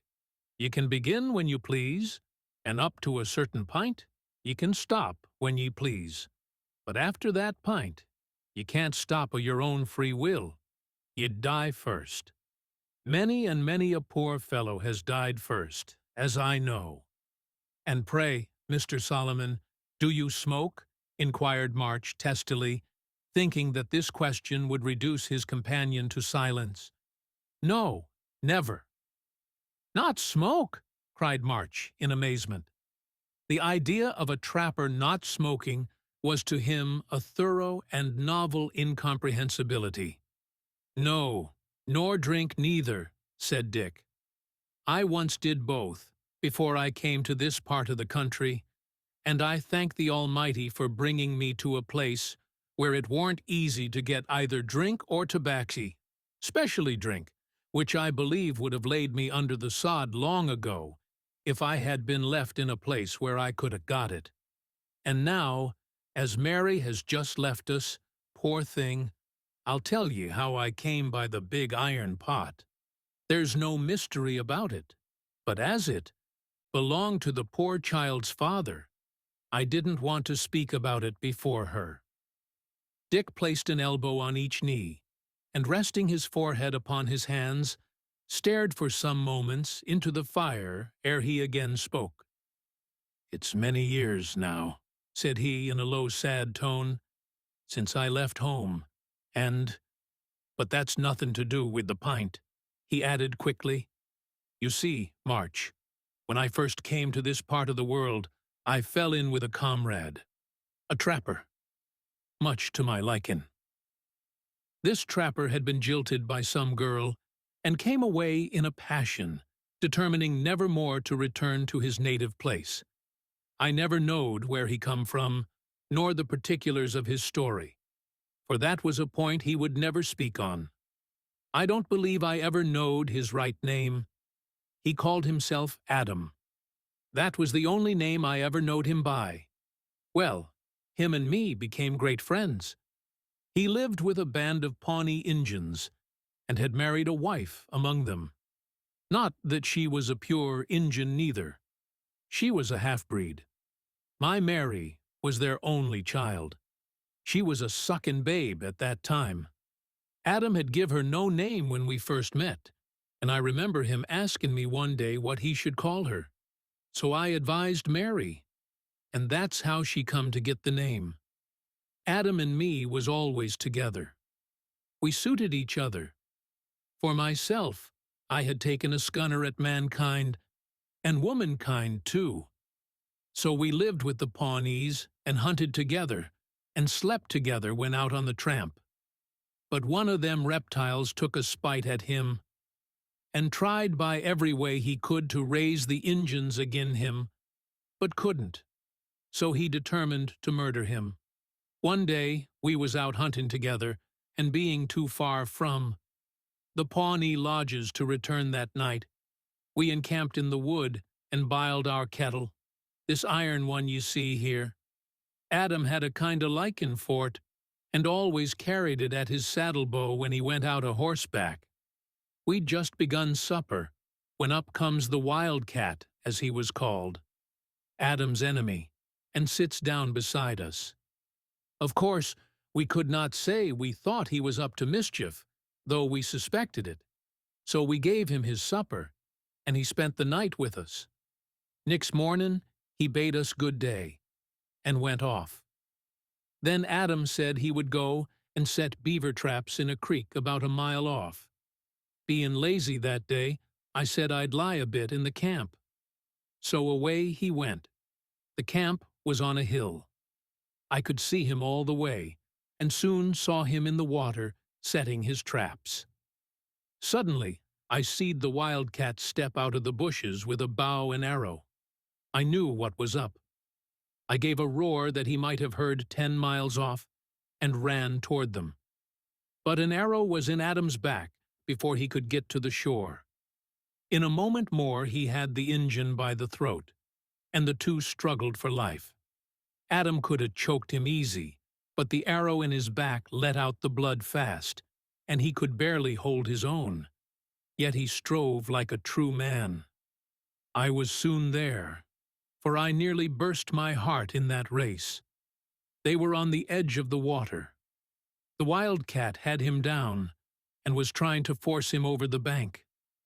I had my big sword with me, and hewed the reptile's head off with it at one blow, sending it into the river and tossing the body in after it. 6. It's too late, says Adam, as I laid him softly on the bank. I could see that. The head of the shaft was nearly in his heart. He tried to speak, but could only say, 1. Take care of my wife and Mary. Then he died, and I buried him there. Dick paused and clenched both hands convulsively as the thought of that black day came back upon him. But the glare in his eyes soon melted into a look of sadness. Well, well, he continued, it's long past now. Why should I be angry with the dead? Adam's wife never got the better of that. She dropped her head like a prairie flower in the first blast of winter, and was soon beside her husband. I waited till the little child could stump about on its own legs, and then I mounted my horse and rode away with it in my arms. The only things belonging to poor Adam I brought with me was the iron pot and his long rifle. There the rifle stands in the corner. I've used it ever since. And have you and Mary lived here all alone since that day? I came straight here, not caring where I went, only anxious to get out of the sight of men and live alone with the child. I sought out a dwelling in the wildest part of these mountains, and fell upon this cave where we've lived happy enough together.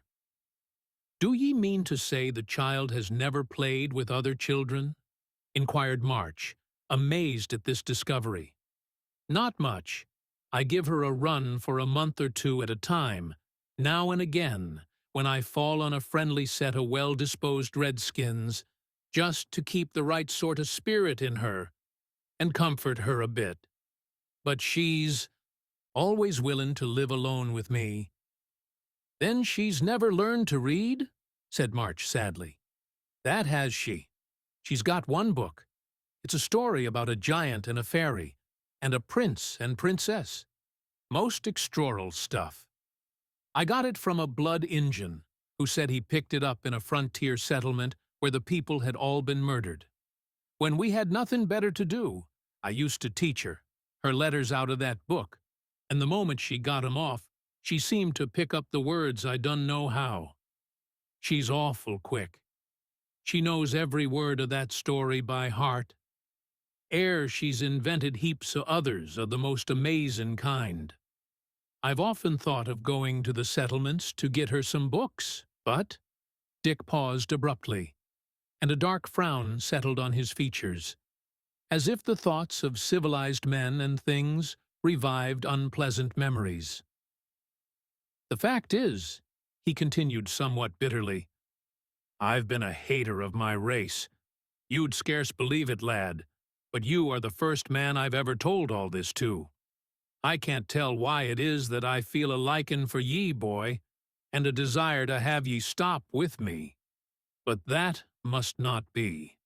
I had but one friend. I must not make another to have him murdered, mayhap, before my eyes. Yet," he added, in a gentle tone, taking March's hand in his and stroking it, "I feel a likin' for ye, boy. That makes me sad to think of parting." "But we don't need to part, Dick," said March eagerly. "I like you too, and I like your style of life, and—" He was going to have added that he liked Mary, and that he would live with them both all his days, when the little cottage at Pine Point Settlement and his loving mother rose before him, and caused him to drop his head and terminate his speech abruptly. Just then, Mary re-entered the cavern and put an end to the conversation.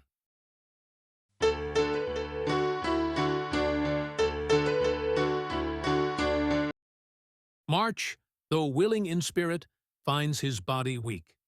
He makes Mary a present. The trappers set out to search for their lost comrade. An unexpected meeting. Big Waller waxes pugnacious. News of March. Dick becomes more mysterious than ever. A reckless proposal and a happy meeting. Next morning before daybreak, Marston attempted to set out for the mountain fort with Hick. But he was so thoroughly knocked up before the end of the first mile that he had to call a half and admit that he could not think of going further. This was just what Dick wanted. So he laughed, told him to go back and take care of Mary, and he would advance alone. March returned, very much humbled, excessively pained in all his joints, and feeling as if he had reason to be ashamed of himself. "Oh, you come back?" cried Mary, as he entered the cavern with a crestfallen air. "Me so glad. Me know very well you was no possible for travel." Mary was perfectly artless.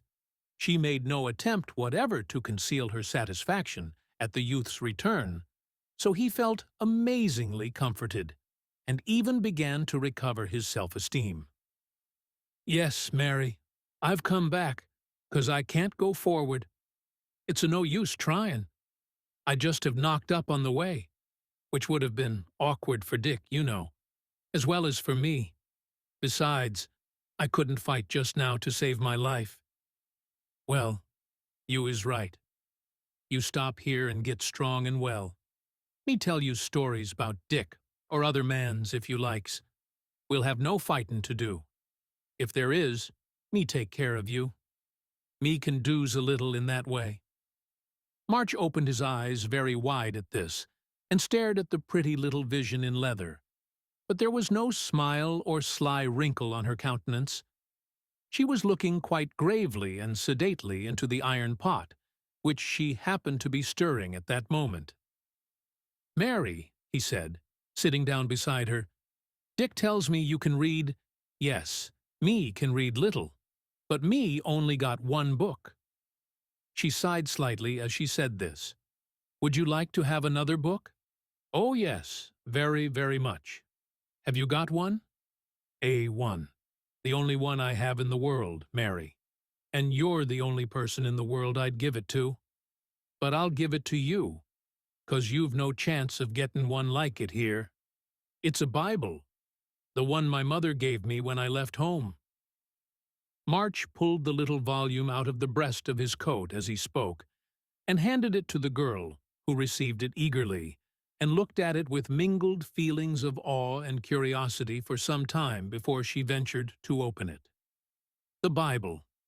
Dick have often speak to me about it, and try to member some of it. But he no can remember much. He tell me it speak about the great good spirit. Injuns call him Manitou. So it does, Mary. I'll leave it with you when I go away. You say Dick couldn't remember much of it. Neither can I, Mary. More shame to me, for many and many a time has my poor mother tried to make me learn it oft by heart. You mother? Repeated Mary earnestly. Is you mother livin'? That is she. At least I left her well and hearty in Pine Point settlement not many weeks agone. Me wish me had mother, said Mary, with a sigh. March gazed at the sad face of his fair companion with a perplexed yet sympathetic look. This was a new idea to him. Never having been without a mother, it had never entered into his head to think of such a thing as wishing for one. What you mother called? Said the girl, looking up quickly. Her name is Mary. Yes, that very strange. Call same as me. Not very strange, after all. There are a good number of Marys in the world, replied March with a laugh. See, here is her name on the fly-leaf of the Bible, written with her own hand, too.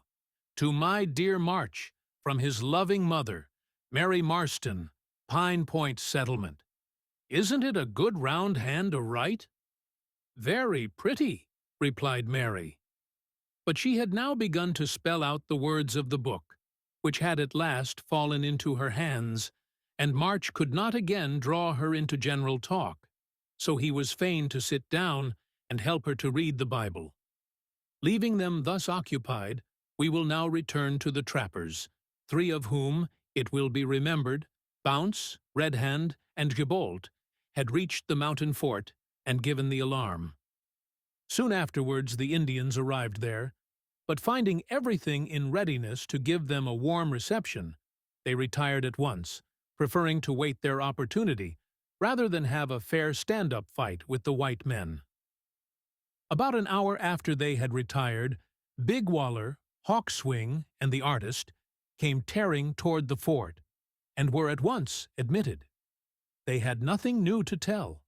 They had met together by accident, as the others had done, on nearing the fort, and would have been in sooner had not Big Waller been obliged to take charge of poor Bertram, who, owing to the suddenness and violence of all these recent events in savage life, had got into a muddled condition of mind that rendered him peculiarly helpless.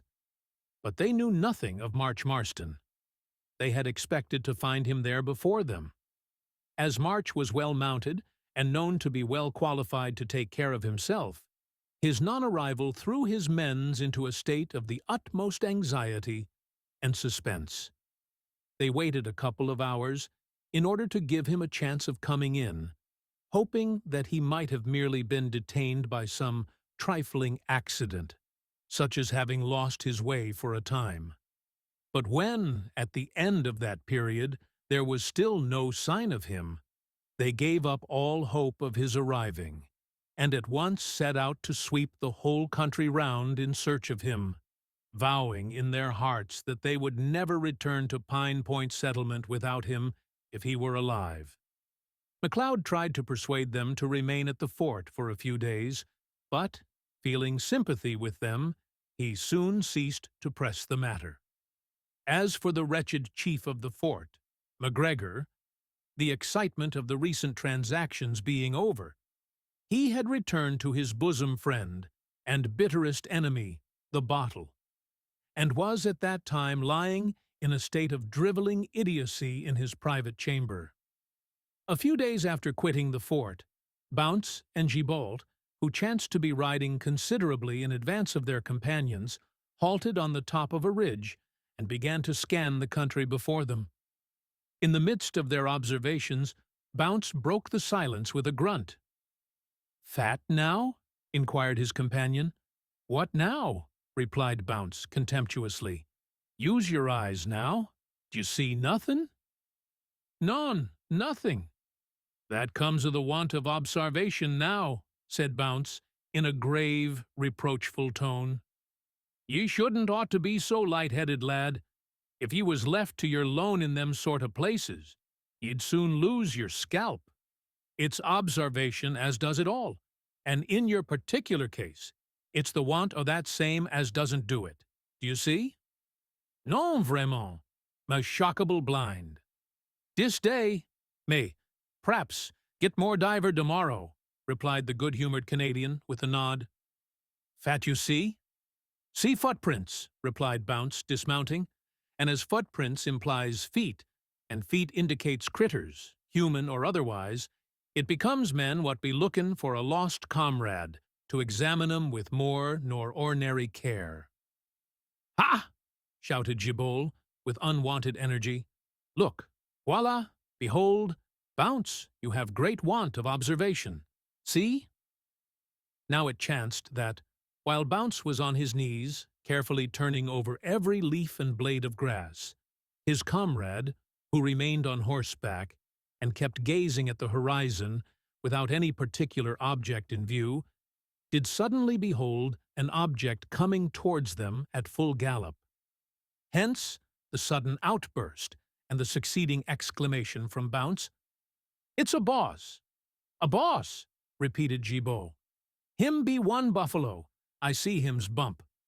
The bump that ye see is neither more nor less than a man leanin' for'ard. It is." At this moment the rest of the party rode up, and Red Hand confirmed Bounce's opinion. "There's only one, I guess, and he's in a powerful hurry," observed Big Waller. "But we may as well be ready to fix his flint if he means to cut up rough." He brought forward his gun as he spoke, and examined the priming. "I believe he's an evil spirit, I do," said Bounce. "What a pace!" "Oh, more like to de wild man of de Vest," observed Gibault. "Think you so?" whispered Bertram in an anxious tone, with an involuntary motion of his hand to the pouch, in which lay that marvelous sketch-book of his. "Think it's him?" said Red Hand to Hawk Swing. The Indian gave a slight grunt of assent. But the strange horseman soon put all doubt on the point at rest, by bearing down upon them like a whirlwind, his long hair, and tags, and scalp locks, streaming in the wind, as usual. Dick had a distinct purpose in thus acting. He wished to terrify men, or at least to impress them with a wholesome dread of him, in order that he might simply be let alone. He did not check his slashing pace until within 4 or 5 bounds of the party, reining up so violently that he tore up the turf for a couple of yards under his horse's heels. He looked at the trappers with a grave, almost fierce expression for a second or two. "You come from the mountain fort," he said. "Yes," replied Red Hand. "All right there?" "All right. The redskins threatened an attack, but we were too quick for 'em." A gleam of satisfaction passed across Dick's face, as he added, "You've lost a comrade, han't ye?" "We just have," cried Big Waller in surprise.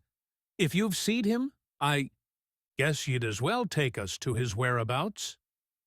"See you yonder pine," said Dick, pointing back in the direction whence he had come. "One day's journey beyond that, as the crow flies, will bring ye to a valley, level and well-watered, with plenty of beaver in it. You'll find him there." Without waiting a reply, Dick turned to ride away. "I say, stranger," cried Waller. Dick paused.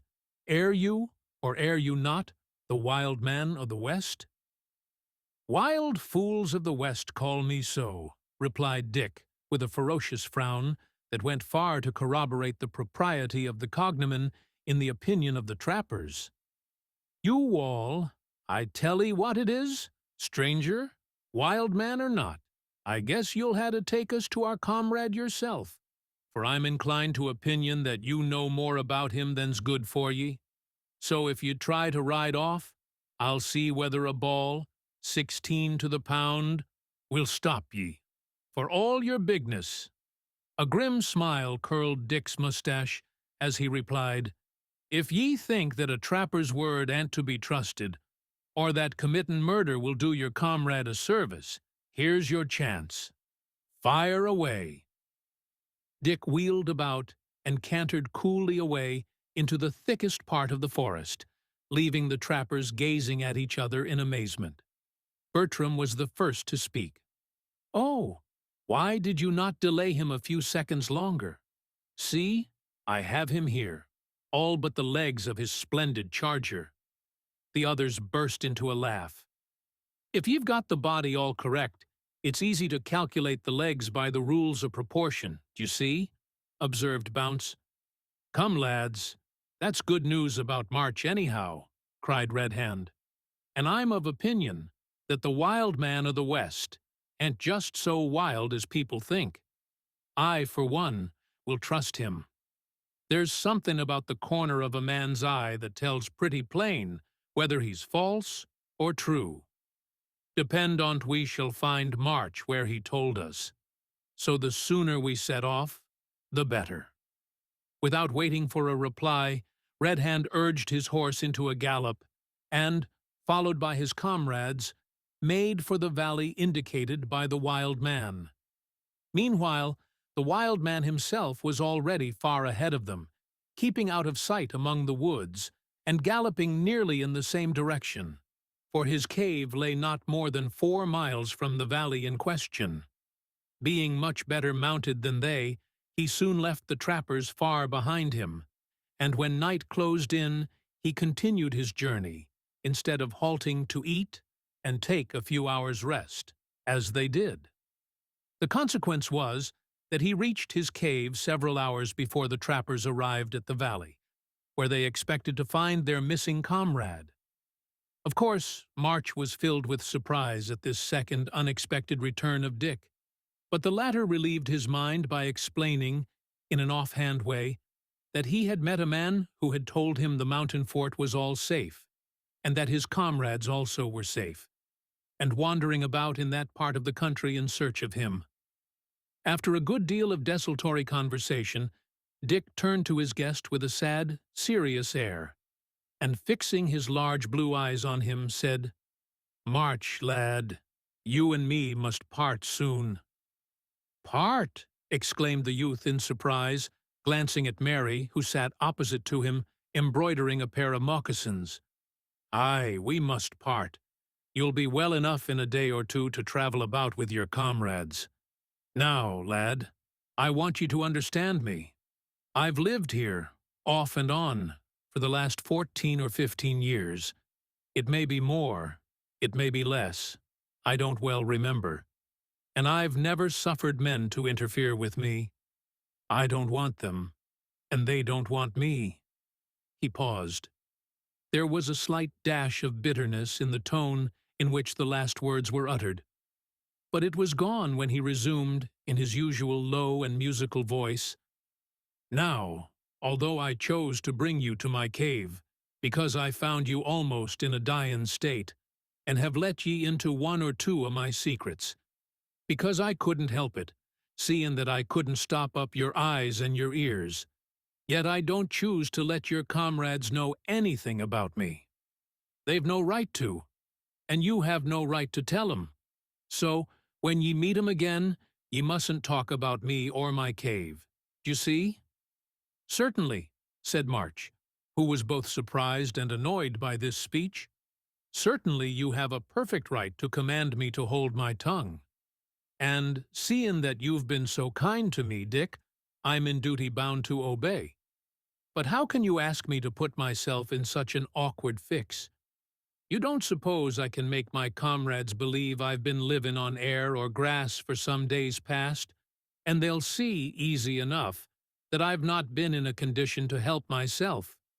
Besides, whatever your notions may be about truth, mine are of such a sort that they won't let me tell a parcel o' lies to please anybody.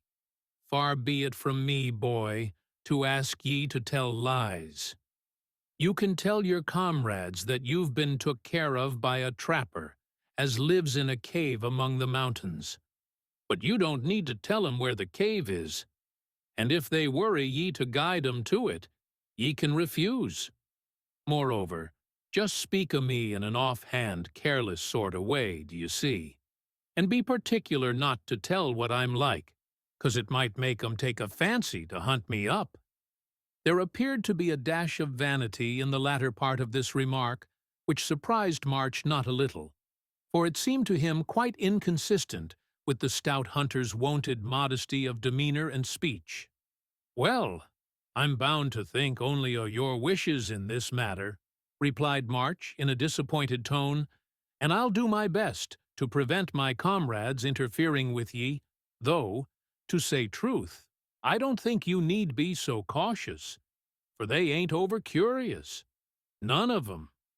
But—" Here March paused and glanced at Mary, who, he observed, had drooped her head very much during the conversation, and from whose eye at that moment a bright tear fell like a diamond on the work with which she was engaged. "But the fact is, Dick, I feel a little sore that you should say ye had a likin' for me, and then tell me I must be off, and never look near ye again." "That's what I never did say, boy," returned Dick, smiling.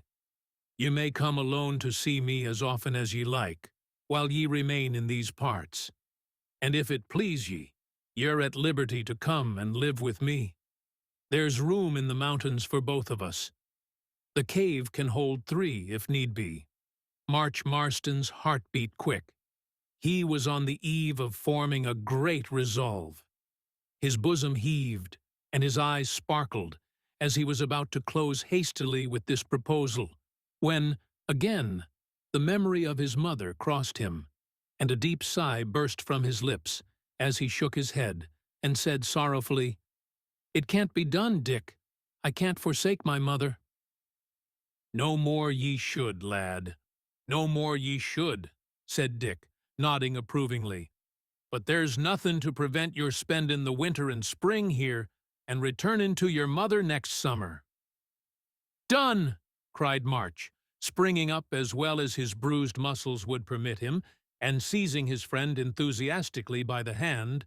"I'll stop with you and send home word by my comrades that I'll be back in summer. That's capital."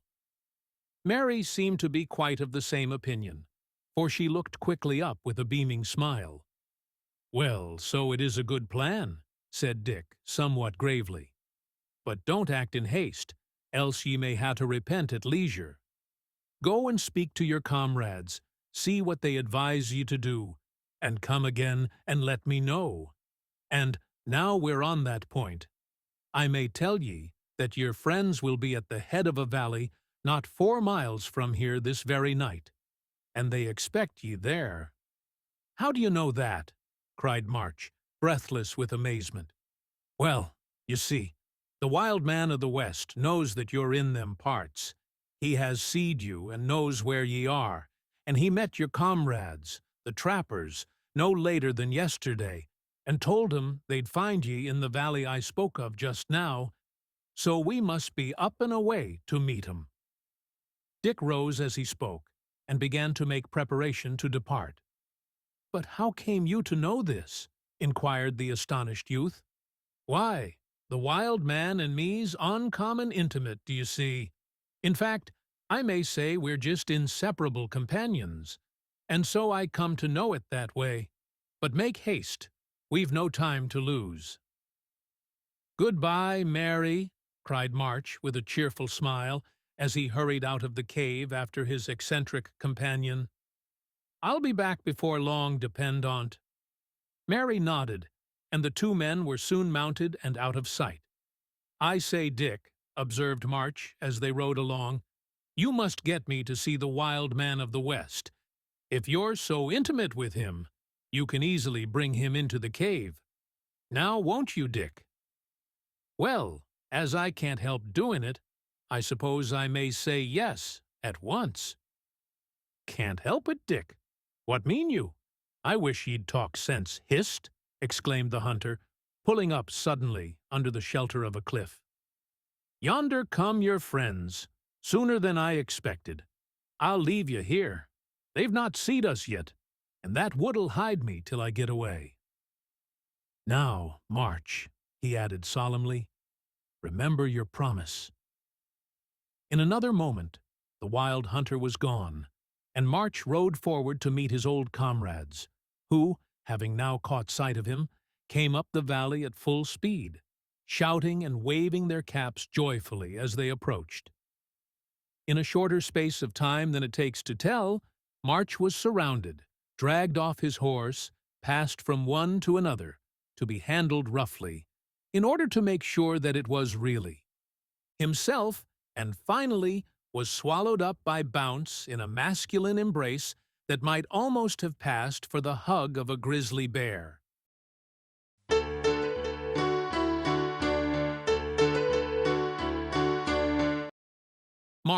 Marston is perplexed. So are his friends. A unlooked-for meeting. Terrible news. The attack. The wild man of the West once again renders signal service to the trappers. Wild doings in general, and March Marston's chagrin in particular. "March Marston," said Bounce, and Bounce was sitting beside the campfire, smoking his pipe after supper when he said it. "You may think you're a cute feller, you may. Uncommon cute. But if you'll listen to what an oldish hunter says, and take his advice, you'll come to think, in a philosophical way, do you see, that you're not quite so cute as ye suppose." Bounce delivered this oracularly, and followed it up with a succession of puffs, each of which was so solidly yellow as to suggest to the mind of Bertram, who chanced to be taking his portrait at that moment, that the next puff would burst out in pure flame.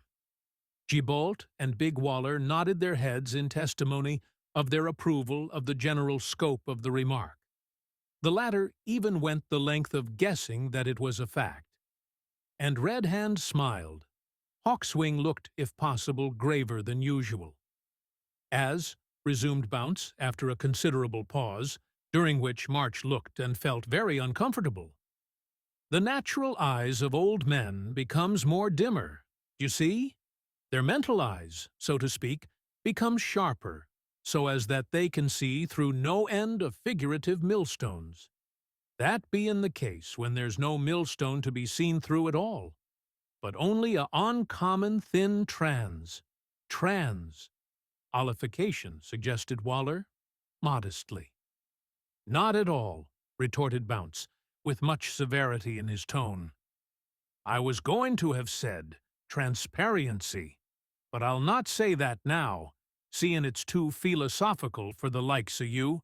But, as I was sayin', that bein' the case, d'ye see? It's quite plain that—" Here, Bounce, having got into depths unsunny, profound, even for his speculative and philosophical turn of mind, sought refuge in a series of voluminous puffs, and wound up, finally, with an emphatic assertion that there was something wrong, and it was a no manner o' use to try to throw dust in his eyes, seeing that his winking powers was such as to enable him to keep it out, no matter how thick or fast it should come. "Ah, that's your sort. I calculate you're floored there, March," said Waller, gravely. "The fact is, boy, that it won't do. You've got something in the background that Mr. Bertram talks such a heap about. You ought to be fair and above board with comrades. Ye ought, we," added Gibault. "Of course, you have lived somewhere, and somehow, all this time, it am not possible for live nowhere on noting. Well, I tell you, I have lived with a hunter, who treated me very well, and told me I'd find you here, having learned that, as I understand, from the wild man of the West himself." "Very true," said Bounce. "But where does the hunter live?" "In the mountains," replied March. "So does the Blackfeet, and the Piegans and the Crows, and the foxes and wolves and grizzly bars," retorted Bounce dryly. "I'll tell ye what it is," cried the exasperated March. "The curiosity of you fellers beats the squaws out and out. Now, I'll be open with ye, and then ye must hold your tongues. This man that I've been stayin' with is a very fine fellow, and a very wonderful fellow, and his name's Dick." "Dick what?" inquired Bounce. "Dick nothing," said March. "Aye, that's a odd name." "No, I mean he's only called Dick, and he wouldn't tell me his other name if he has one. Well, he said to me I was not to tell where he lived, as he don't like company, and so he made me promise. And I did promise, d'you see? So I mean to stick to my promise, and that's all about it. I would like to tell ye about him, comrades, but you wouldn't have me break my word, would you?" "Certainly not, by no means," said Bounce. "Does he live all by his lone?" "No, eh? Ah, well, I fancy it's not breakin' my word to tell you that. No, he's got a little gal, an adopted daughter, livin' with him." "Is she good-lookin'?" inquired Bounce quickly, with a sharp glance at the youth. March looked a little confused, and, in a hesitating manner, admitted that she was.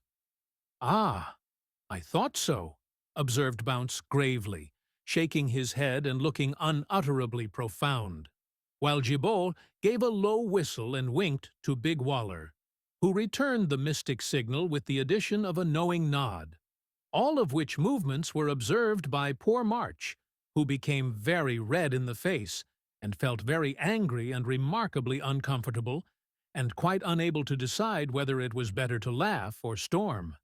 He was saved from all further perplexity on this point, however, by the sudden appearance of a horseman on the distant plain, who seemed to be approaching the valley in which they were encamped. At first, he looked like a black speck or a crow on the horizon, and, in the uncertain light of the rapidly closing day, it would have been difficult for any unaccustomed eye to make out what the object was. In a short time he drew near enough to be distinguished clearly, and the rapid patter of the horse's hoofs on the turf told that the rider was flying over the ground at unusual speed. Passing round a clump of low trees that stretched out from the mouth of the valley into the plain, he came dashing toward the camp, a wild-looking, disheveled creature, seemingly in a state of reckless insanity. "The wild man again, surely," said Bounce, who, with his companions, had risen to await the coming up of the stranger. "Do you think so?" cried Marston eagerly. "Ye, eh?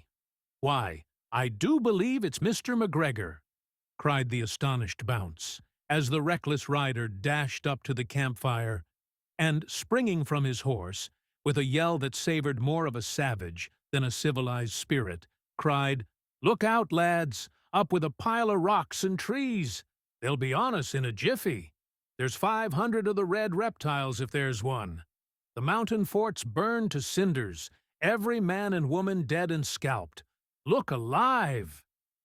These words were uttered hastily, in broken exclamations, as McGregor seized the logs that had been cut for firewood and began violently to toss them together in a pile, while the trappers, although much amazed and horrified at the news, seized their hatchets and began to make instant preparation, to resist an attack without wasting time in useless questions.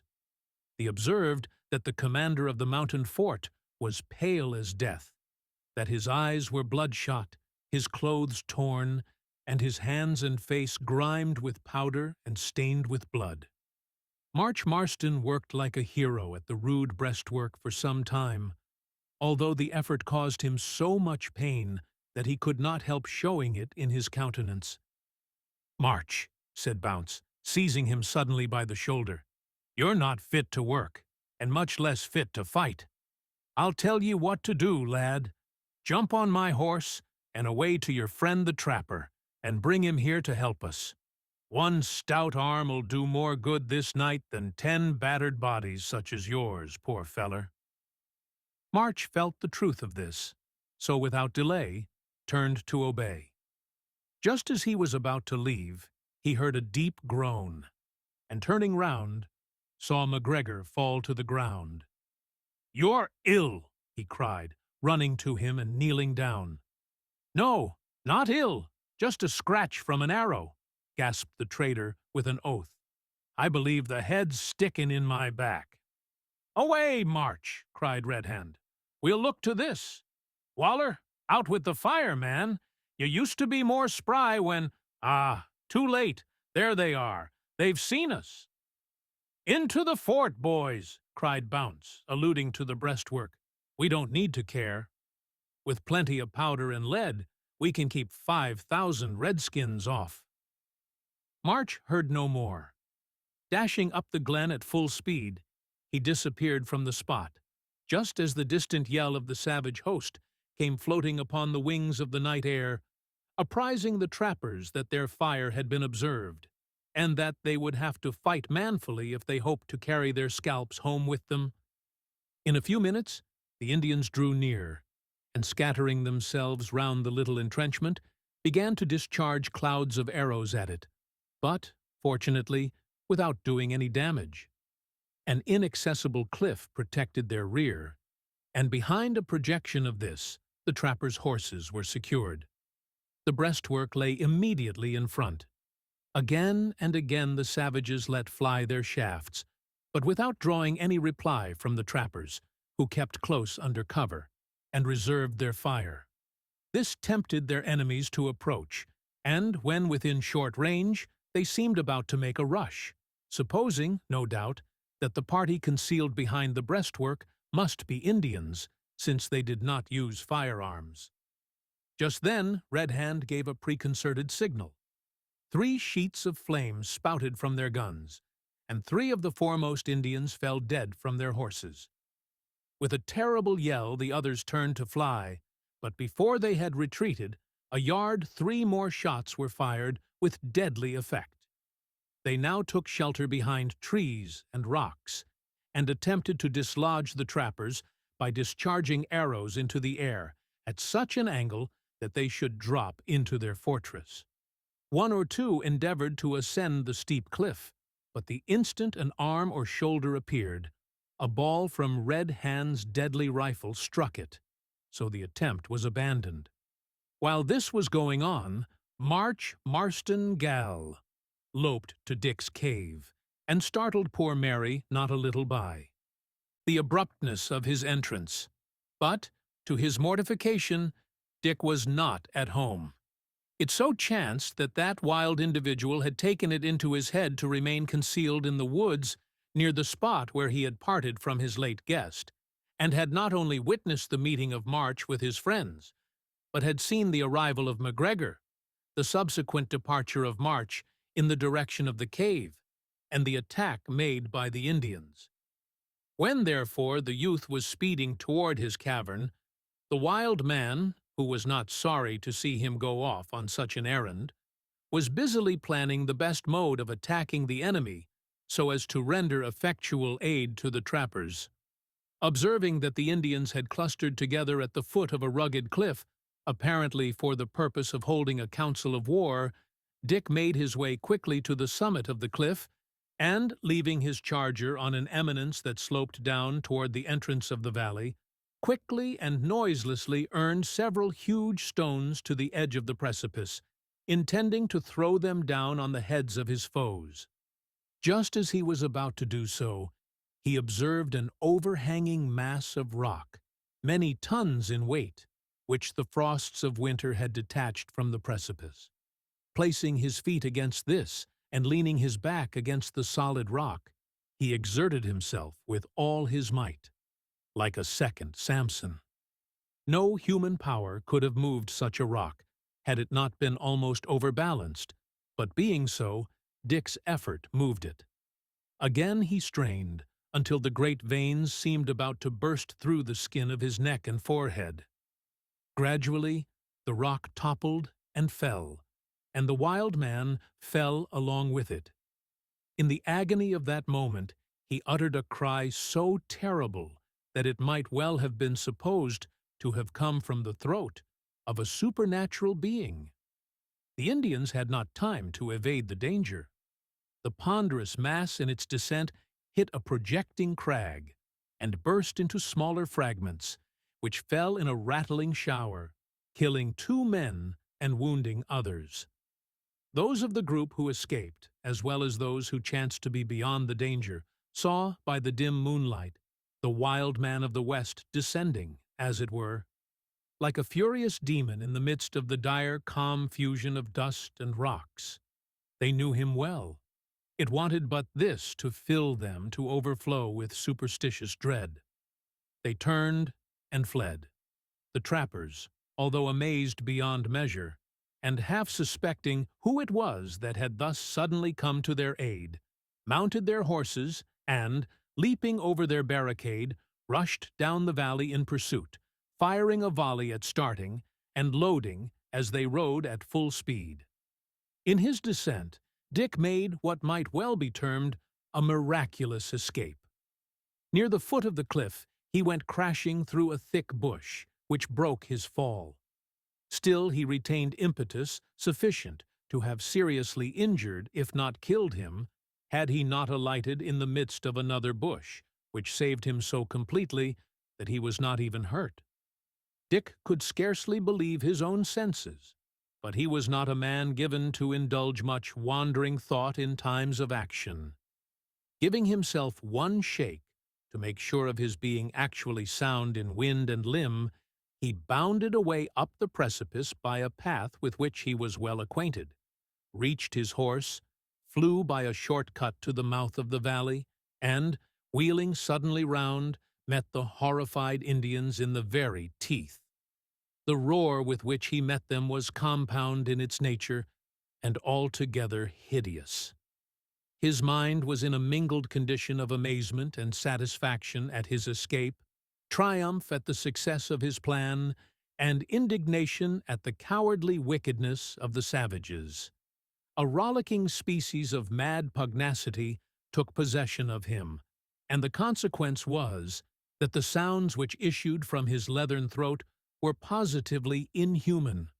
The rushing mass of terror-stricken men, thus caught, as it were, between 2 fires, divided, in order to escape him. Dick was not sorry to observe this. He felt that the day was gained without further bloodshed. He knew that the superstitious dread in which he was held was a guarantee that the savages would not return. So, instead of turning with the trappers to join in the pursuit, he favored them with a concluding and a peculiarly monstrous howl, and then rode quietly away by a circuitous route to his own cavern. Thus he avoided Marston, who, on finding that his friend Dick was out, had returned at full speed to aid his comrades, and arrived just in time to meet them returning, triumphant and panting, from their pursuit of the foe. "Are they gone?" cried March in amazement. "Aye, right slick away into the middle o' no war," replied Big Waller, laughing heartily. "Did ye ever hear such a roarer, comrades?" "Have you licked 'em out and out?" continued the incredulous March. "Aye, out, and no mistake," replied Bounce, dismounting. "While that is lucky," said March, "for my friend Dick I found was not." "Ah, we not have need him," interrupted Gibault, wiping the perspiration from his forehead. "De wild man of de West hims come, and, oh, you should see what hims have been do." "The wild man again?" exclaimed March in dismay. "And me absent!" Gibault nodded and laughed. At that moment, an exclamation from Red Hand attracted the attention of the whole party. He was kneeling beside MacGregor, who had dismounted and lain down. "I believe they've done for me," said the fur trader faintly. "That arrow must have gone deeper than I thought." "You'd better let me see the wound, sir," said Red Hand. "Your shirt is covered with blood." "No, no," said the wounded man, savagely. "Let me rest. See, I'm better now. You will find a flask in the bag at my saddle bow. Bring it here. I know that Dick, the hunter, is a good hand at doctoring," said March. "What a pity he is not here. We might carry you there, sir." "Carry me," laughed the fur trader fiercely. "No, I never be carried till I'm carried to my grave. How far off is his place? Where stays he?" "4 miles from this. I'll take you if you can ride," said March. "Aye, that I can, bravely," cried the trader, who, having taken a deep draught of spirits, seemed to be imbued with new life. "Come, young sir, mount." The trappers endeavored to dissuade the violent man from the attempt, but he could not be controlled. So March, hastily observing that he would see him safe to the hunter's abode and return without delay, mounted his horse and rode away, followed by the wounded man.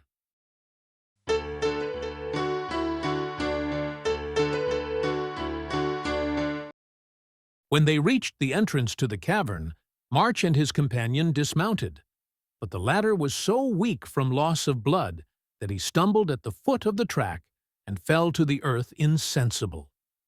March ran hastily in for assistance, and was not a little surprised to find Dick sitting alone by the side of the fire, and so absorbed in the perusal of a little book that he had not noticed his entrance. A very singular and unaccountable piece of absence of mind in one so well trained in the watchful ways of the backwoods. "Hello, Dick!" cried the youth. "What? March! March Marston!" exclaimed the wild man, springing up, seizing him by the shoulders, and gazing intently into his face, as if to assure himself that he was not dreaming. "Aye, no doubt I'm March Marston, though how you came to find out my name I don't know."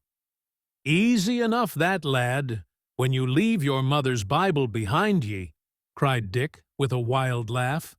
"She must be a good mother, that of yours. Is she alive yet, boy?" "That is she, and well, I trust." "And your father," interrupted Dick. "How's he, lad, eh?" "I don't know," said March, frowning. "He forsook us 14 years agone, but it's little good talking of such matters now, when there's a poor fellow dyin' outside." "Dyin'?" "Aye, so it seems to me. I've brought him to see if ye can stop the bleedin', but he's fainted, and I can't lift." Dick waited for no more, but hastening out, raised McGregor in his arms, and carried him into the inner cave, where Mary was lying sound asleep on her lowly couch. "Come, Mary, lass, make way for this poor feller." The child leaped up, and throwing a deer's skin round her, stepped aside to allow the wounded man to be placed on her bed. Her eye immediately fell on March, who stood in the entrance, and she ran to him in surprise. "What's the matter, March?" "Hush, Mary," said Dick, in a low voice. "We'll have to speak soft. Poor McGregor won't be long for this world, I'm afeard. Fetch me the box o' things." "You know him, then?" whispered March in surprise. "Aye, I've often been to the mountain fort and seed him there. See, he's comin' too. Put that torch more behind me, lad. It'll be better for him not to see me." As he spoke, the wounded man sighed faintly. Opening his eyes, he said, "Where am I?" "Speak to him," whispered Dick, looking over his shoulder at March, who advanced, and, kneeling at the side of the couch, said, "You're all right, Mr. McGregor. I've brought you to the hunter's home. He'll dress your wound and take care of you. So make your mind easy. But you'll have to keep quiet. You've lost much blood." The fur trader turned round and seemed to fall asleep, while Dick bound his wounds, and then, leaving him to rest, he and March returned to the other cave. During that night, Dick seemed in an unaccountably excited state. Sometimes he sat down by the fire and talked with March, in an absent manner, on all lands of subjects, his adventures, his intentions, his home at Pine Point. But from his looks, it seemed as if his thoughts were otherwise engaged, and occasionally he started up and paced the floor hurriedly, while his brows darkened and his broad chest heaved as though he were struggling with some powerful feeling or passion. Could it be, thought March, that there was some mysterious connection between Dick and the wounded fur trader? Not being able to find a satisfactory reply to the thought, he finally dismissed it, and turned his attentions altogether toward Mary, whose looks of surprise and concern showed that she, too, was puzzled by the behavior of her adopted father. During that night and all the next day, the wounded man grew rapidly worse, and March stayed with him, partly because he felt a strong interest in and pity for him, and partly because he did not like to leave to Mary the duty of watching a dying man. Dick went out during the day in the same excited state, and did not return till late in the evening.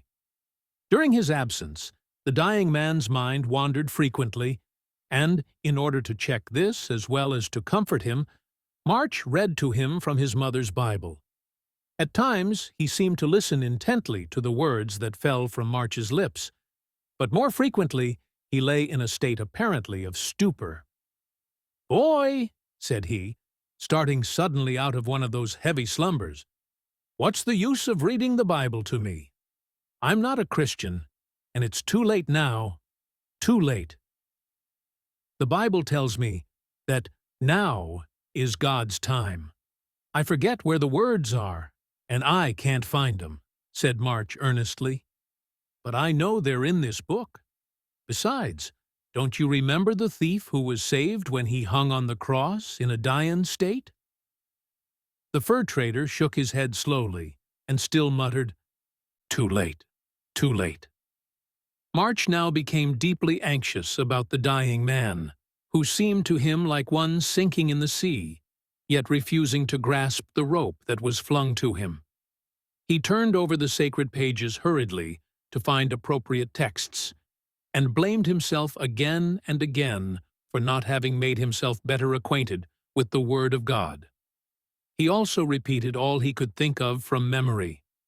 But still the dying man shook his head and muttered, "Too late." Suddenly March bent over him and said, "Christ is able to save to the uttermost all who come unto God through him." The fur trader looked up in silence for a few seconds. "Aye," said he, "many a time have I heard the old minister at Pine Point say that—" "Pine Point!" exclaimed March in surprise. "Perhaps they're true, after all," continued McGregor, not noticing the interruption. "Oh, Mary, Mary, surely I did the uttermost when I forsook ye. Let me see the words, boy. Are they there?" A strange suspicion flashed suddenly on the mind of March as he listened to these words, and he trembled violently as he handed him the book. What's this? Where got you my wife's Bible? You must," he added between his teeth in a sudden burst of anger, "have murdered my boy." "Father!" exclaimed March, seizing McGregor's hand. The dying man started up with a countenance of ashy paleness, and, leaning on one elbow, gazed earnestly into the youth's face. "March, can it be my boy?" He fell back with a heavy groan. The bandages had been loosened by the exertion, and blood was pouring freely from his wound. The case admitted of no delay. March hurriedly attempted to stop the flow of the vital stream, assisted by Mary, who had been sitting at the foot of the couch bathed in tears during the foregoing scene. Just then Dick returned, and, seeing how matters stood, quickly stanched the wound, but his aid came too late. McGregor, or rather Obadiah Marston, opened his eyes but once after that, and seemed as if he wished to speak. March bent down quickly and put his ear close to his mouth. There was a faint whisper, "God bless you, March, my son." and then all was still. March gazed long and breathlessly at the dead countenance. Then, looking slowly up in Dick's face, he said, pointing to the dead man, "My father," and fell insensible on the couch beside him. We will pass over the first few days that succeeded the event just narrated, during which March Marston went about the wild region in the vicinity of the cave like one in a dream. It may be imagined with what surprise the trappers learned from him the near relationship that existed between himself and the fur trader. They felt and expressed the deepest sympathy with their young comrade, and offered to accompany him when he laid his father in the grave.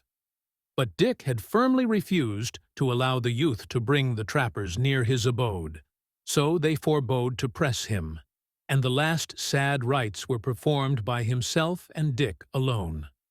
The grave was made in the center of a little green vale, which lay like an emerald in the heart of that rocky wilderness, and a little wooden cross, with the name and date cut thereon by March, was erected at the head of the low mound to mark the fur trader's last lonely resting place. March Marston had never known his father in early life, having been an infant when he deserted his family, and the little that he had seen of him at the mountain fort and amid the wild scenes of the Rocky Mountains had not made a favorable impression on him.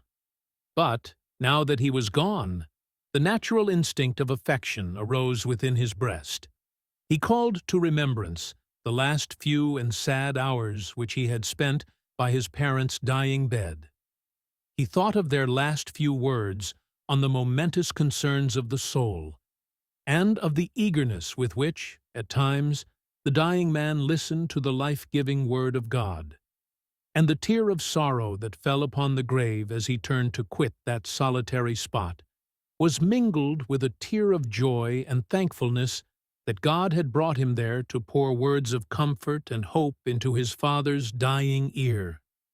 That night he spent in the cave with Dick. He felt indisposed to join his old comrades just then.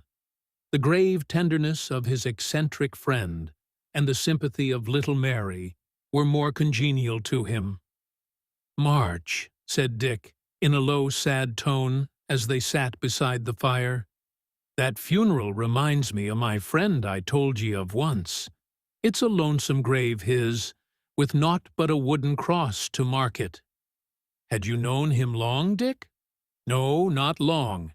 He left the settlement in a huff, being, I believe, crossed in love, as I told you." Dick paused, and clasping both hands over his knee, gazed with a look of mingled sternness and sorrow at the glowing fire. "Did ye ever," he resumed abruptly, "hear o' a feller called Lewis, who once lived at Pine Point, before ye was born, lad? Did ye ever hear your mother speak of him?" "Lewis? Yes, well, I believe I do think I've heard the name before." "Oh, yes. People used to say he was fond o' my mother when she was a girl, but I never heard her speak of him. Now ye mention it, I remember the only time I ever asked her about it, she burst into tears and told me never to speak of him again. Thadwick was his name, Lewis Thadwick, but he was better known as Lewis the Trapper.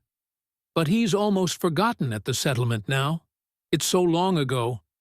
Everyone thinks him dead. Why do you ask?" "Think he's dead?" repeated Dick slowly. "And why not? My poor friend, that was killed when he left his native place, swore he'd never go back. And no more he did. No more he did. Though he little thought that death would step in so soon to make him keep his word." "Was Lewis your friend who died?" inquired March, with much interest and not a little pity, for he observed that his companion was deeply affected. Dick did not reply. His thoughts seemed to be wandering again, so March forebode to interrupt him, and, turning to Mary, said in a more cheerful tone, "Whether would you like to go to Pine Point Settlement and stay with my mother, or that one should come here and spend the winter with you and Dick?" Mary looked puzzled, and after some moments' consideration replied, Me don't know." Then looking up quickly, she added, "Which you like?" "Indeed, I must make the same reply, Mary. I don't know. But, as I can't expect my friend Dick to give up his wild life, I suppose I must make up my mind to come here." "March," said Dick quickly. "I've changed my mind, lad. It won't do. You'll have to spend next winter at home. Anyhow ye can't spend it with me." Had a thunderbolt struck the earth between March and Mary, they would not have been filled with half so much consternation as they were on hearing these words.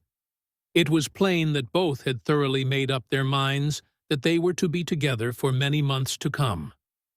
Dick noted the effect of his remark, and a peculiar frown crossed his countenance for a moment, but it gave place to a smile, as he said, "I'm sorry to disappoint ye, lad, but the thing cannot be." "Cannot be," repeated March, in a tone of exasperation, for he felt that this was an unwarrantable piece of caprice on the part of his friend. Surely you don't claim to be chief of the Rocky Mountains. If I choose to come and spend the winter in this region, you have no right to prevent me. And if I offer to bring you furs and venison, besides pretty good company, will ye be such a surly knave as to refuse me a corner of your cave? Nay, lad, right welcome would ye be, with or without furs or venison, but I mean to leave the cave, to quit this part of the country altogether. The fact is, I'm tired of it, and want a change." "Very good, all right. And what's to hinder my going with you? I'm fond of change myself. I'd as soon go one way as another." Dick shook his head. "It's of no use, March. I've my own reasons for desiring to travel alone. The thing cannot be." This was said in such a decided tone that March looked at Mary in dismay. He gathered no consolation from her countenance, however. "March," said Dick firmly, "I'm sorry to grieve ye, lad, but it can't be helped. All I can say is, that if ye choose to come back here next summer, you'll be heartily welcome, and I'll engage that you'll find me here. But I'm quite sartain ye won't want to come." "Won't want to come? I'll bet you $100,000,000,000 I'll want to come." "Aye, and will come," cried March. "Done," said Dick, seizing the youth's hand, "and Mary's a witness to the wager."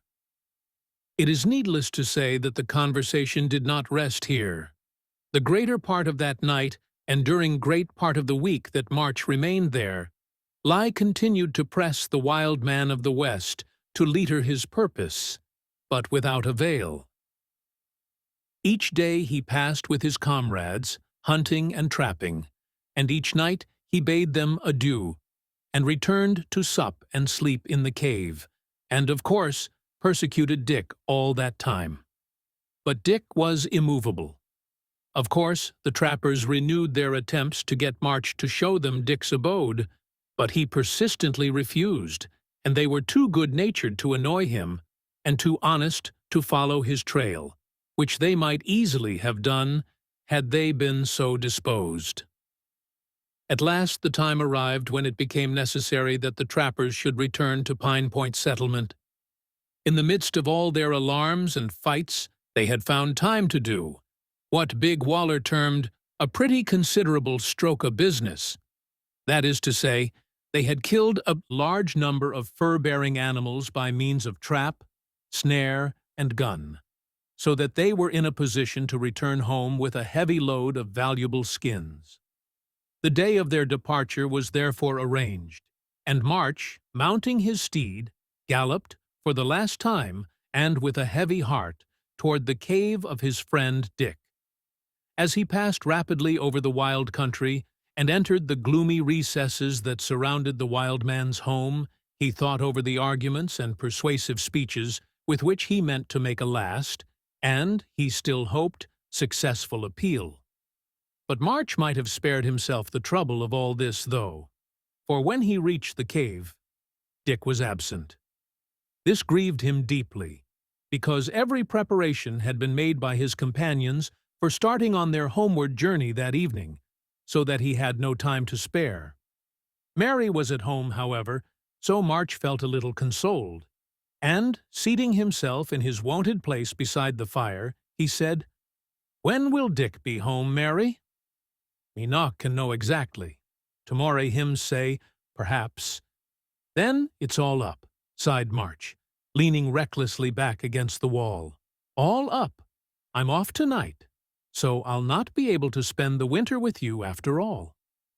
Had Mary burst into tears on hearing this, March would have felt satisfied. Had she groaned, or sobbed, or even sighed, he would have experienced some degree of relief to his annoyed and disappointed spirit. But when Mary, instead of any such demonstration, hung down her head so that the heavy masses of her soft brown hair hid her pretty face, and said, in a tone which March fancied was not very genuine, "What a pity!" he became extremely exasperated and deemed himself ill-used.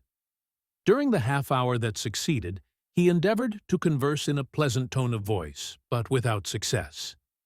At last he rose to go. "Must yon go away dis night?" said Mary, with a look of concern.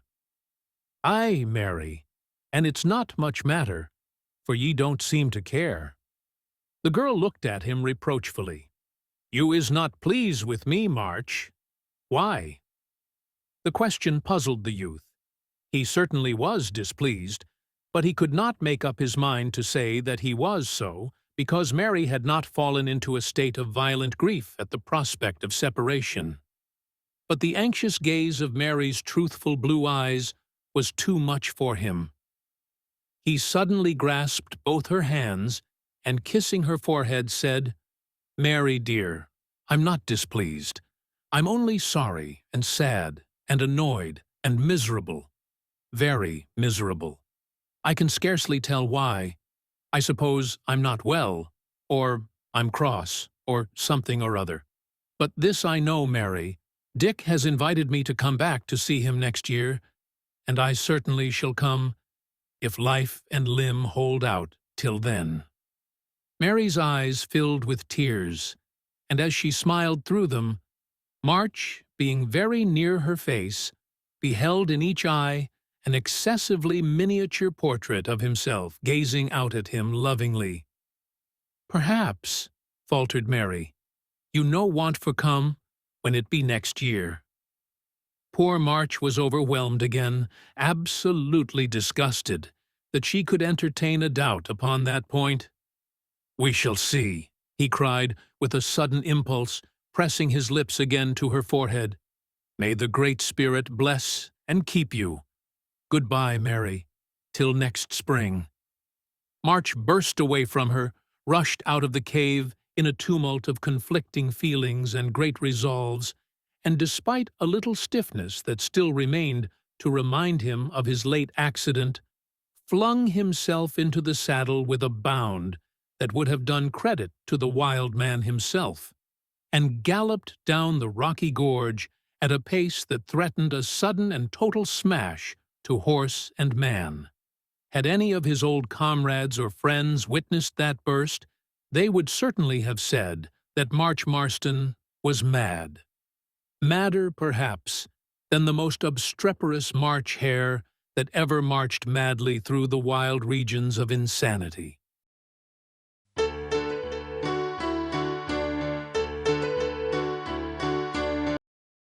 March Marston at home. His astonishing behavior. Narration of his extraordinary adventures. Widow Marston's bower. The rendezvous of the trappers. A strange interruption to March's narrative. A wild surprise and recovery of a lost lover. Great destruction of household goods. A double wedding and tremendous excitement. The wild man of the West, the wisest man in Pine Point Settlement. 3 months passed away, and at the end of that period, March Marston found himself back again in Pine Point Settlement, sitting on a low stool at that fireside where the yelling and kicking days of his infancy had been spent, and looking up in the face of that buxom, blue-eyed mother, with whom he had been wont to hold philosophical converse in regard to fighting and other knotty, not to say naughty, questions, in those bright but stormy days of childhood when he stood exactly 2 feet 10, and when he looked and felt as if he stood upwards of 10 feet 2. 3 months passed away, and during the passage of that period, Marston's bosom became a theatre in which, unseen by the naked eye, were a legion of spirits, good, middling, and bad, among whom were hope, fear, despair, joy, fan, delight, interest, surprise, mischief, exasperation, and a military demon named General Jollity, who overbore and browbeat all the rest by turns.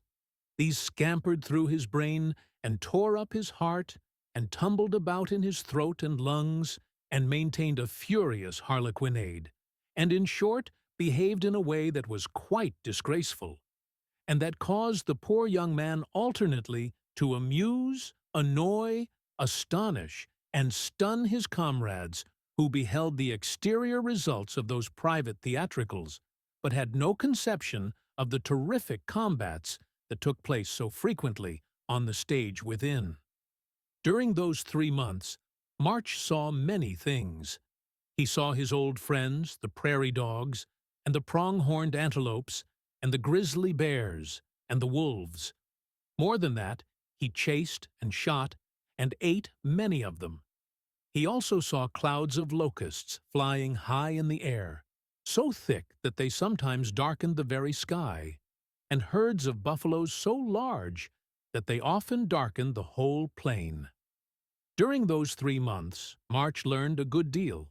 He learned that there was much more of every sort of thing in this world than he had had any idea of, that there was much, very much, to be thankful for, that there were many, very many things to be grieved for, and many also to be glad about, that the fields of knowledge were inimitably large, and that his own individual acquirements were preposterously, humbling, small.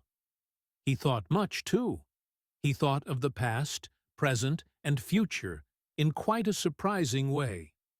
He thought of his mother and her loneliness, of Hick and his obstinacy, of Mary and her sweetness, of the wild man of the West and his invisibility. When this latter thought arose, it had the effect invariably of rousing within him demon despair. Also General Jollity, for the general had a particular spite against that demon, and, whenever he showed symptoms of vitality, attacked him with a species of frenzy that was quite dreadful to feel, and the outward manifestations of which were such as to cause the trappers to fear seriously that the poor youth had gone out of his mind, as they expressed it. But they were wrong, quite wrong. It was only the natural consequence of those demons and sprites having gone into his mind, where they were behaving themselves, as Bounce, when March made him his confidant, said, with horrible obstropolosity.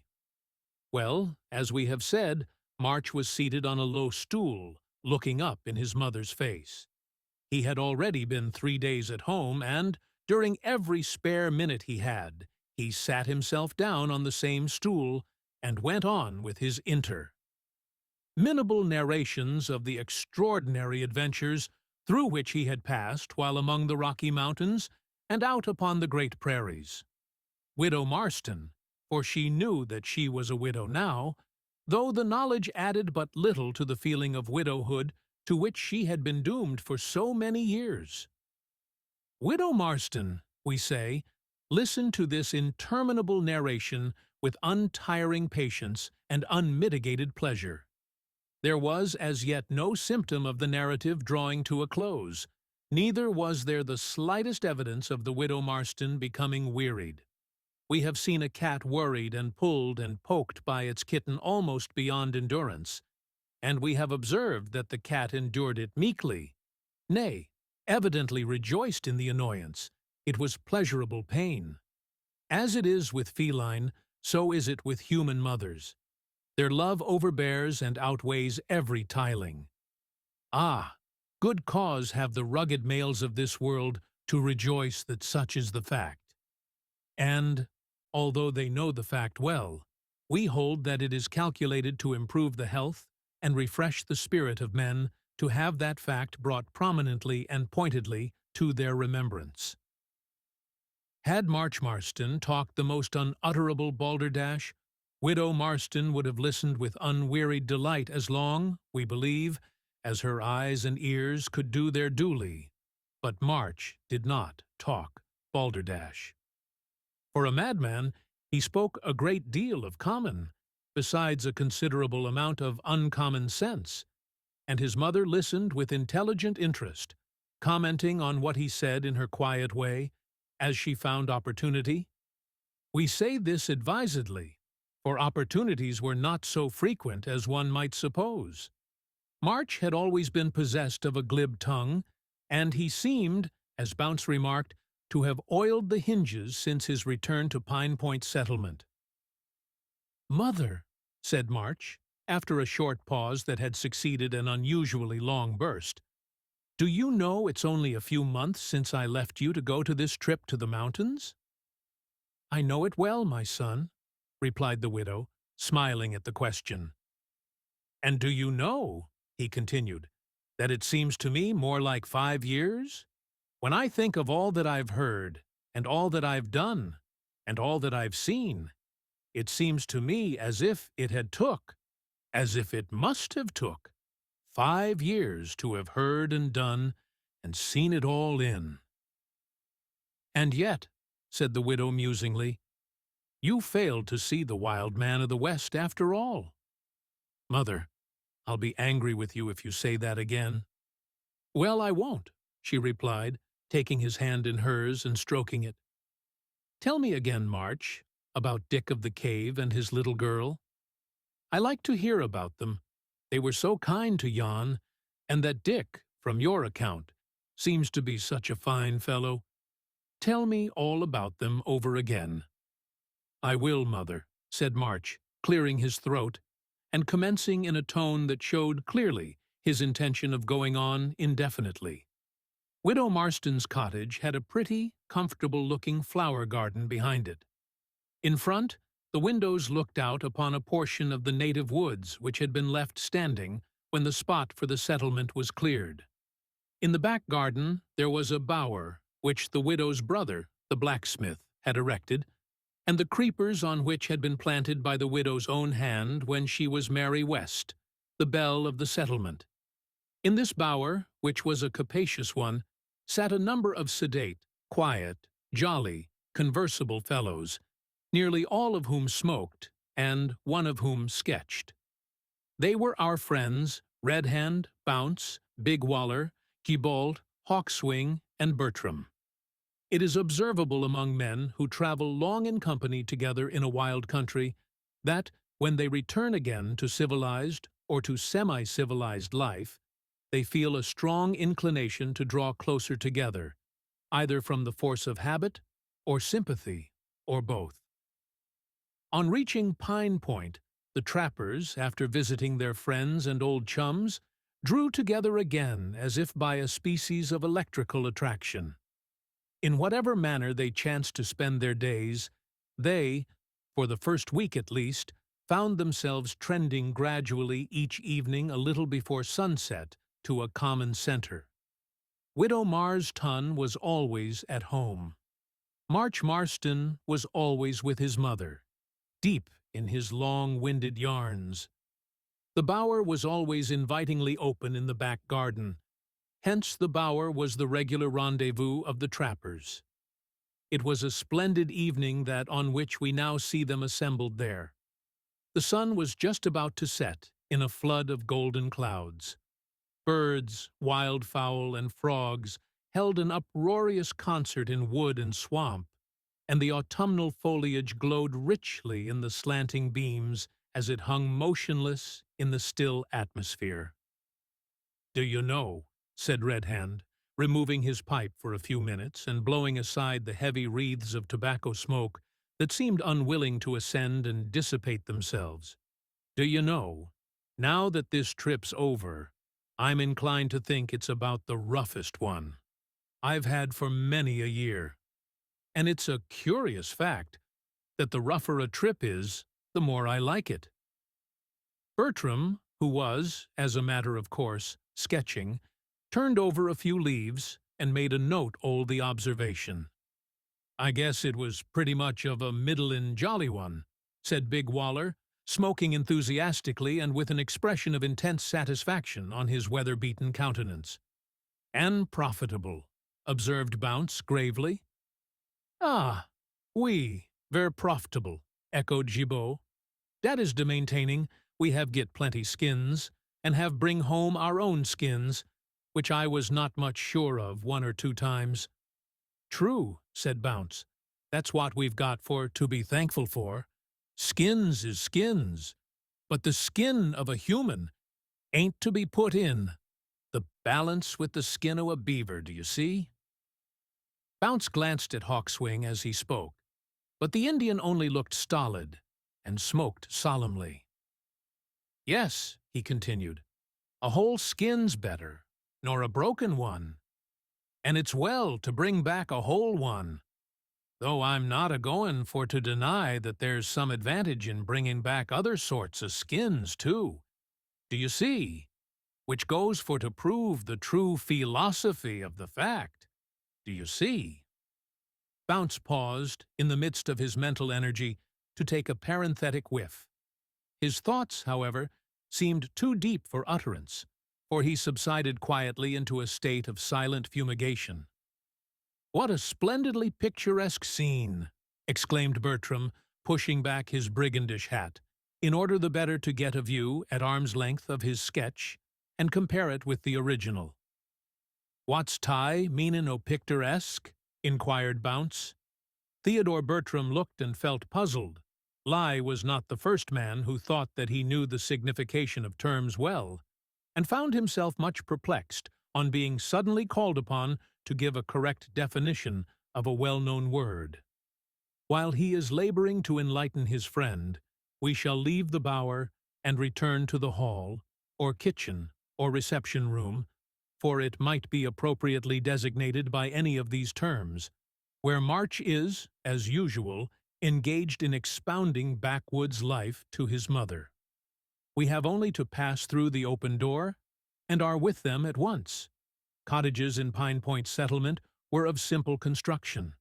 The front door opened out of one side of the hall, the back door out of the other. As the weather was mild, both were wide open. March had just reached an intensely interesting point in his narrative, and was describing, with flashing eyes and heightened color, his first interview with the vision in leather, when his attention was attracted by the sound of horses' hoofs coming at a rapid pace along the road that led to the cottage. The wood above referred to hid any object approaching by the road until within 50 yards or so of the front door. "They seem in a hurry, whoever they be," said March, as he and his mother rose and hastened to the door. "And there's more than one rider, if I've not forgot how to judge by sounds. I should say that there's— Hello!" The exclamation was not natural by any means, for at that moment a very remarkable horseman dashed round the point of the wood and galloped toward the cottage. Both man and horse were gigantic. The former wore no cap, and his voluminous brown locks floated wildly behind him. On they came with a heavy, thunderous tread, stones, sticks, and dust flying from the charger's heels. There was a rude pawing in front of the cottage. The noble horse put its ears forward as it came up, took 2 or 3 short strides, and went over with the light bound of a deer, showing that the strength of bone, muscle, and sinew was in proportion to the colossal size of the animal. The gravel inside the paling flew like splashing water as they alighted with a crash, and Widow Marston, uttering a faint cry, shrank within the paling doorway as the wild horseman seemed about to launch himself, with quixotic recklessness, against the cottage. "Dick!" shouted March, who stared like one thunderstruck as the rider leaped from the saddle to the ground. sprang with a single bound to the widow's side, seized her right hand in both of his, and, stooping down, gazed intently into her alarmed countenance. Suddenly the blood rushed violently to her temples, as the man pronounced her name in a low, deep tone, and with a look of wild surprise mingled with terror. She exclaimed, "Louis!" The color fled from her cheeks, and uttering a piercing cry, she fell forward on the breast of her long-lost lover. Marston stood for some time helpless, but he found his voice just as Red Hand and the other trappers, rushing through the house, burst upon the scene. "Dick!" shouted March again, in the highest pitch of amazement. "The wild man of the West," roared Bounce, with the expression of one who believes he gazes on a ghost. "Fetch a drop o' water, one o' you fellers," said the wild man, looking anxiously at the pale face that rested on his arm. Everyone darted off to obey, excepting Bertram, who, with eyes almost starting out of their sockets, was already seated on the paling, sketching the scene. For he entertained an irresistible belief that the wild man of the West would, as he had already done more than once, vanish from the spot before he could get him transferred to the pages of his immortal book. Trappers are undoubtedly men who can act with vigorous promptitude in their own peculiar sphere, but when out of that sphere, they are rather clumsy and awkward. Had they been in the forest, each man would have fetched a draught of clear water from the nearest spring with the utmost celerity. But, being in a settlement, they knew not where to turn. Big Waller dashed toward a very small pond which lay near the cottage, and dipping his cap into it, brought up a compound of diluted mud and chickweed. Gibault made an attempt on a tiny rivulet with the like success, which was not surprising, seeing that its fountainhead lay at the bottom of the said pond. Bounce and Hawkswing bolted into the cottage in search of the needful fluid, but, being unused to furniture, they upset 3 chairs and a small table in their haste, and scattered on the floor a mass of crockery, with a crash that made them feel as if they had been the means of causing some dire domestic calamity, and which almost terrified the household kitten into fits. Then Bounce made a hopeful grasp at a teapot, which, having happily been placed on a side table, had survived the wreck of its contemporary cups and saucers, and the Indian made an insane effort to wrench the top off a butter churn, in the belief that it contained a wellspring of water. Of all the party, old Red Hand alone stood still, with his bald head glistening in the last rays of the sinking sun, and his kindly face wrinkled all over with a sympathetic smile. He knew well that the young widow would soon recover, with or without the aid of water. So he smoked his pipe complacently, leaned against the doorpost, and looked on. He watched in a few minutes Mrs. Marston recovered, and was tenderly led into the cottage by her old lover, Louis Thadwick, or, as we still prefer to call him, the wild man of the West. There, seated by her side, in the midst of the wreck and debris of her household goods, the wild man, quite regardless of appearances, began boldly to tell the same old tale, and commit the same offense that he told and committed upwards of 16 years before, when he was Louis the Trapper, and she was Mary West. Seeing what was going forward, the judicious trappers and the enthusiastic artist considerately retired to the bower behind the house. What transpired at that strange interview no one can tell, for no one was present except the kitten. That creature, having recovered from its consternation, discovered, to its inexpressible joy, that, an enormous jug having been smashed by Bounce along with the other things, the floor was covered in part with a lakelet of rich cream. With almost closed eyes, intermittent purring, quick lapping tongue, and occasional indications of a tendency to choke, that fortunate animal reveled in this unexpected flood of delectation, and listened to the conversation. But, not being gifted with the power of speech, it never divulged what was said, at least to human ears, though we are by no means sure that it did not create a considerable amount of talk among the cat population of the settlement. Be this as it may, when the wild man opened the door and cried, "Come in, lads, it's all right," they found the widow Marston with confusion and happiness beaming on her countenance, and the wild man himself in a condition that fully justified Bounce's suggestion that they had better send for a strait waistcoat or a pair of handcuffs. As for March, he had all along been, and still was, speechless. That the wild man of the West was Dick, and Dick the wild man of the West, and that both should come home at the same time in one body, and propose to marry his mother, was past belief. So, of course, he didn't believe it. "Hallo! Wait a bit.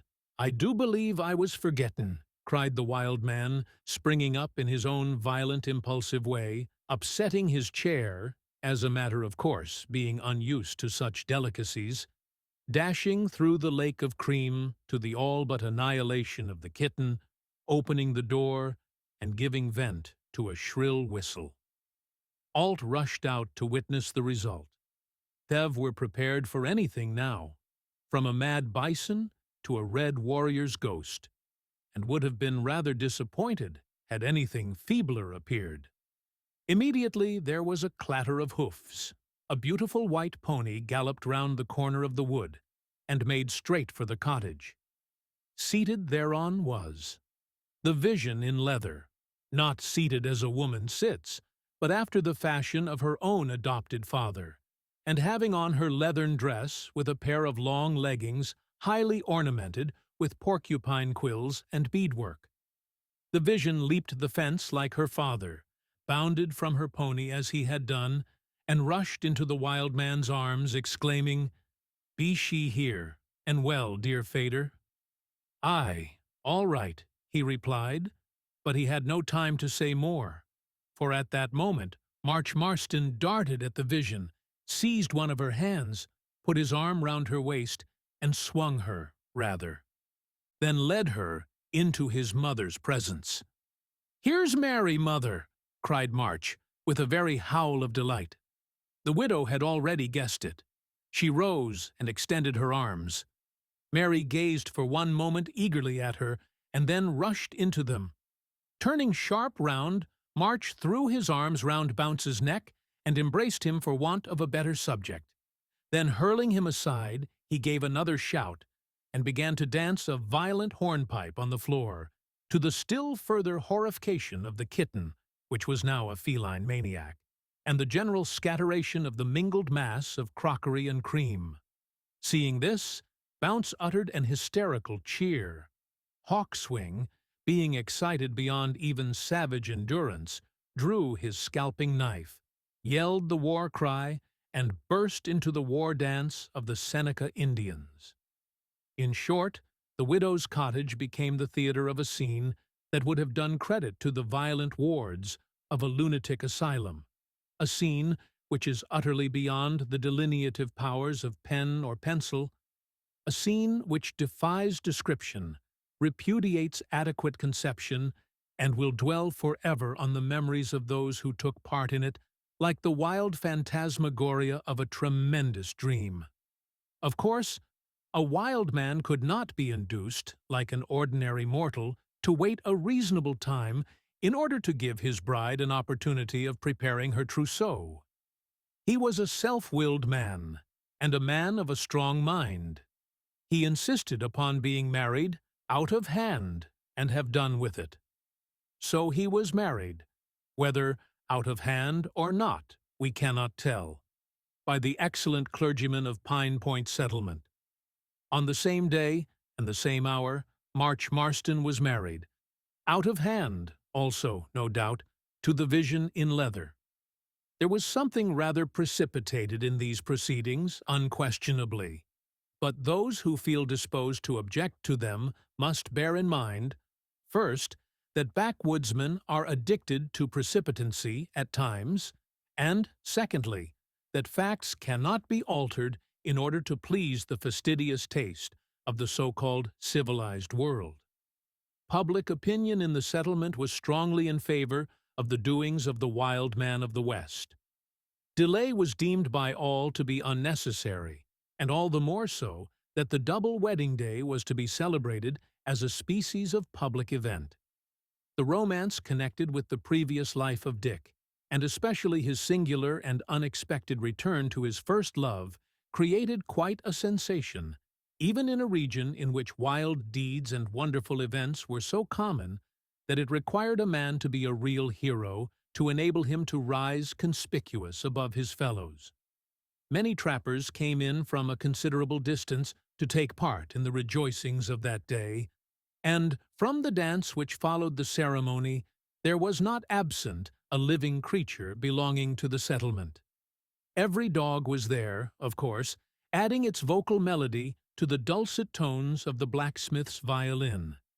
Even the cats of the settlement were present, including that celebrated kitten which had been reduced to a state of driveling imbecility by the furious advent of the wild man.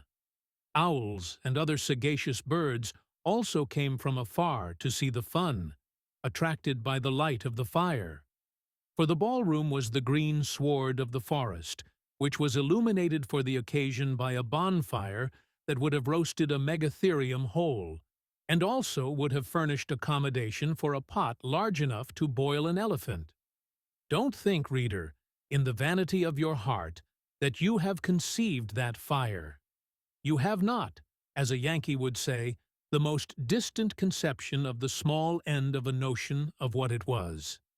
100 brawny arms, accustomed to wield the broad axe, had lent their aid to rear the mighty pile and feed the ravening flame. It was kindled on a wide level plot in the outskirts of the settlement, around which the trees spread their sheltering arms. On a plank raised on 2 casks sat the blacksmith with his fiddle. The carpenter sat beside him with a kettle-drum. More literally, a kettle-drum even than the real thing, for that drum was a kettle. On a little mound that rose in the center of the plot sat, in state, Dick and Mary, March and the Vision in leather, their respective thrones being empty flower casks. Around them danced the youth and beauty of the settlement. These were enclosed by a dense circle, composed of patriarchal, middle-aged, and extremely juvenile admirers. The background of the picture was filled up with the monstrous fire which saturated that spot in the forest with light, bright as the broadest day. The extreme foreground was composed of the trunk of a fallen tree on which sat our friend the artist, delineating the whole with the eagerness of an enthusiast who had at last fallen upon a scene truly worthy of his genius. How bounce did dance, to be sure! How the young trappers and the blooming backwoods maidens did whirl and bound, on heel and toe, and, to a large extent, on the whole sole of the foot.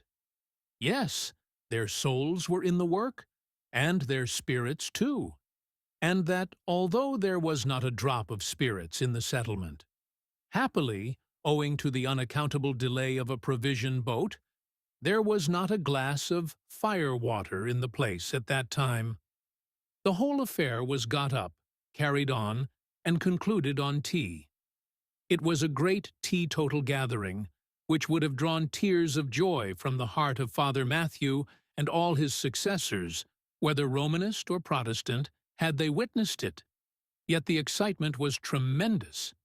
The wild man of the West, strange to say, and owing to some peculiar contradictoriness of character which was unaccountable, was almost the only sane man of the whole party.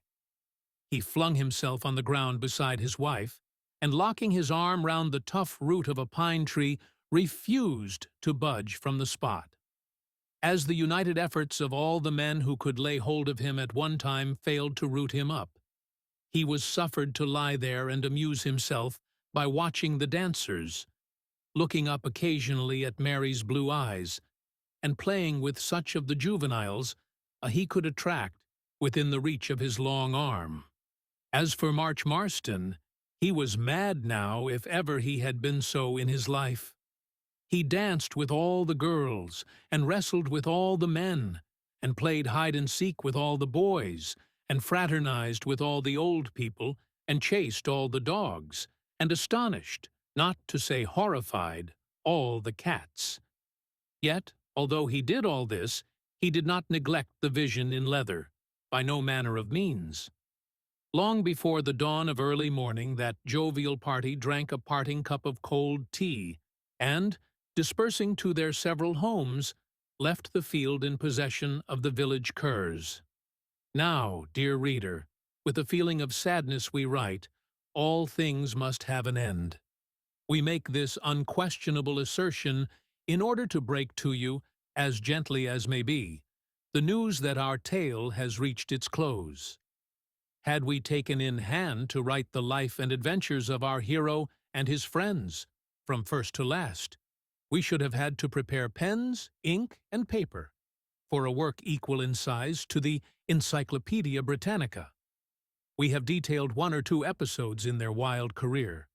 What they did, and said, and saw in after years must be left to future historians, or to the imagination of romantic readers. This only will we say in conclusion, that of all the men who dwelt in Pine Point Settlement for many years after the events narrated in these pages, the kindest, the wisest, the gentlest, the heartiest, the wildest, and the most courageous was the Wild Man of the West. The end. Hey night owls and dream chasers, if you've ever laughed, relaxed, or nodded off to one of my late-night videos, consider tossing a little caffeine my way. Every donation to the Live, Laugh, Sleep AMK Video Coffee Fund keeps the midnight magic flowing and the edits crisp. Well, as crisp as they get at 2 a.m. Think of it as fueling creativity, one jittery cup at a time. So if you'd like to help turn sleepless nights into smooth videos, hit that donate button and make my coffee cup and heart overflow.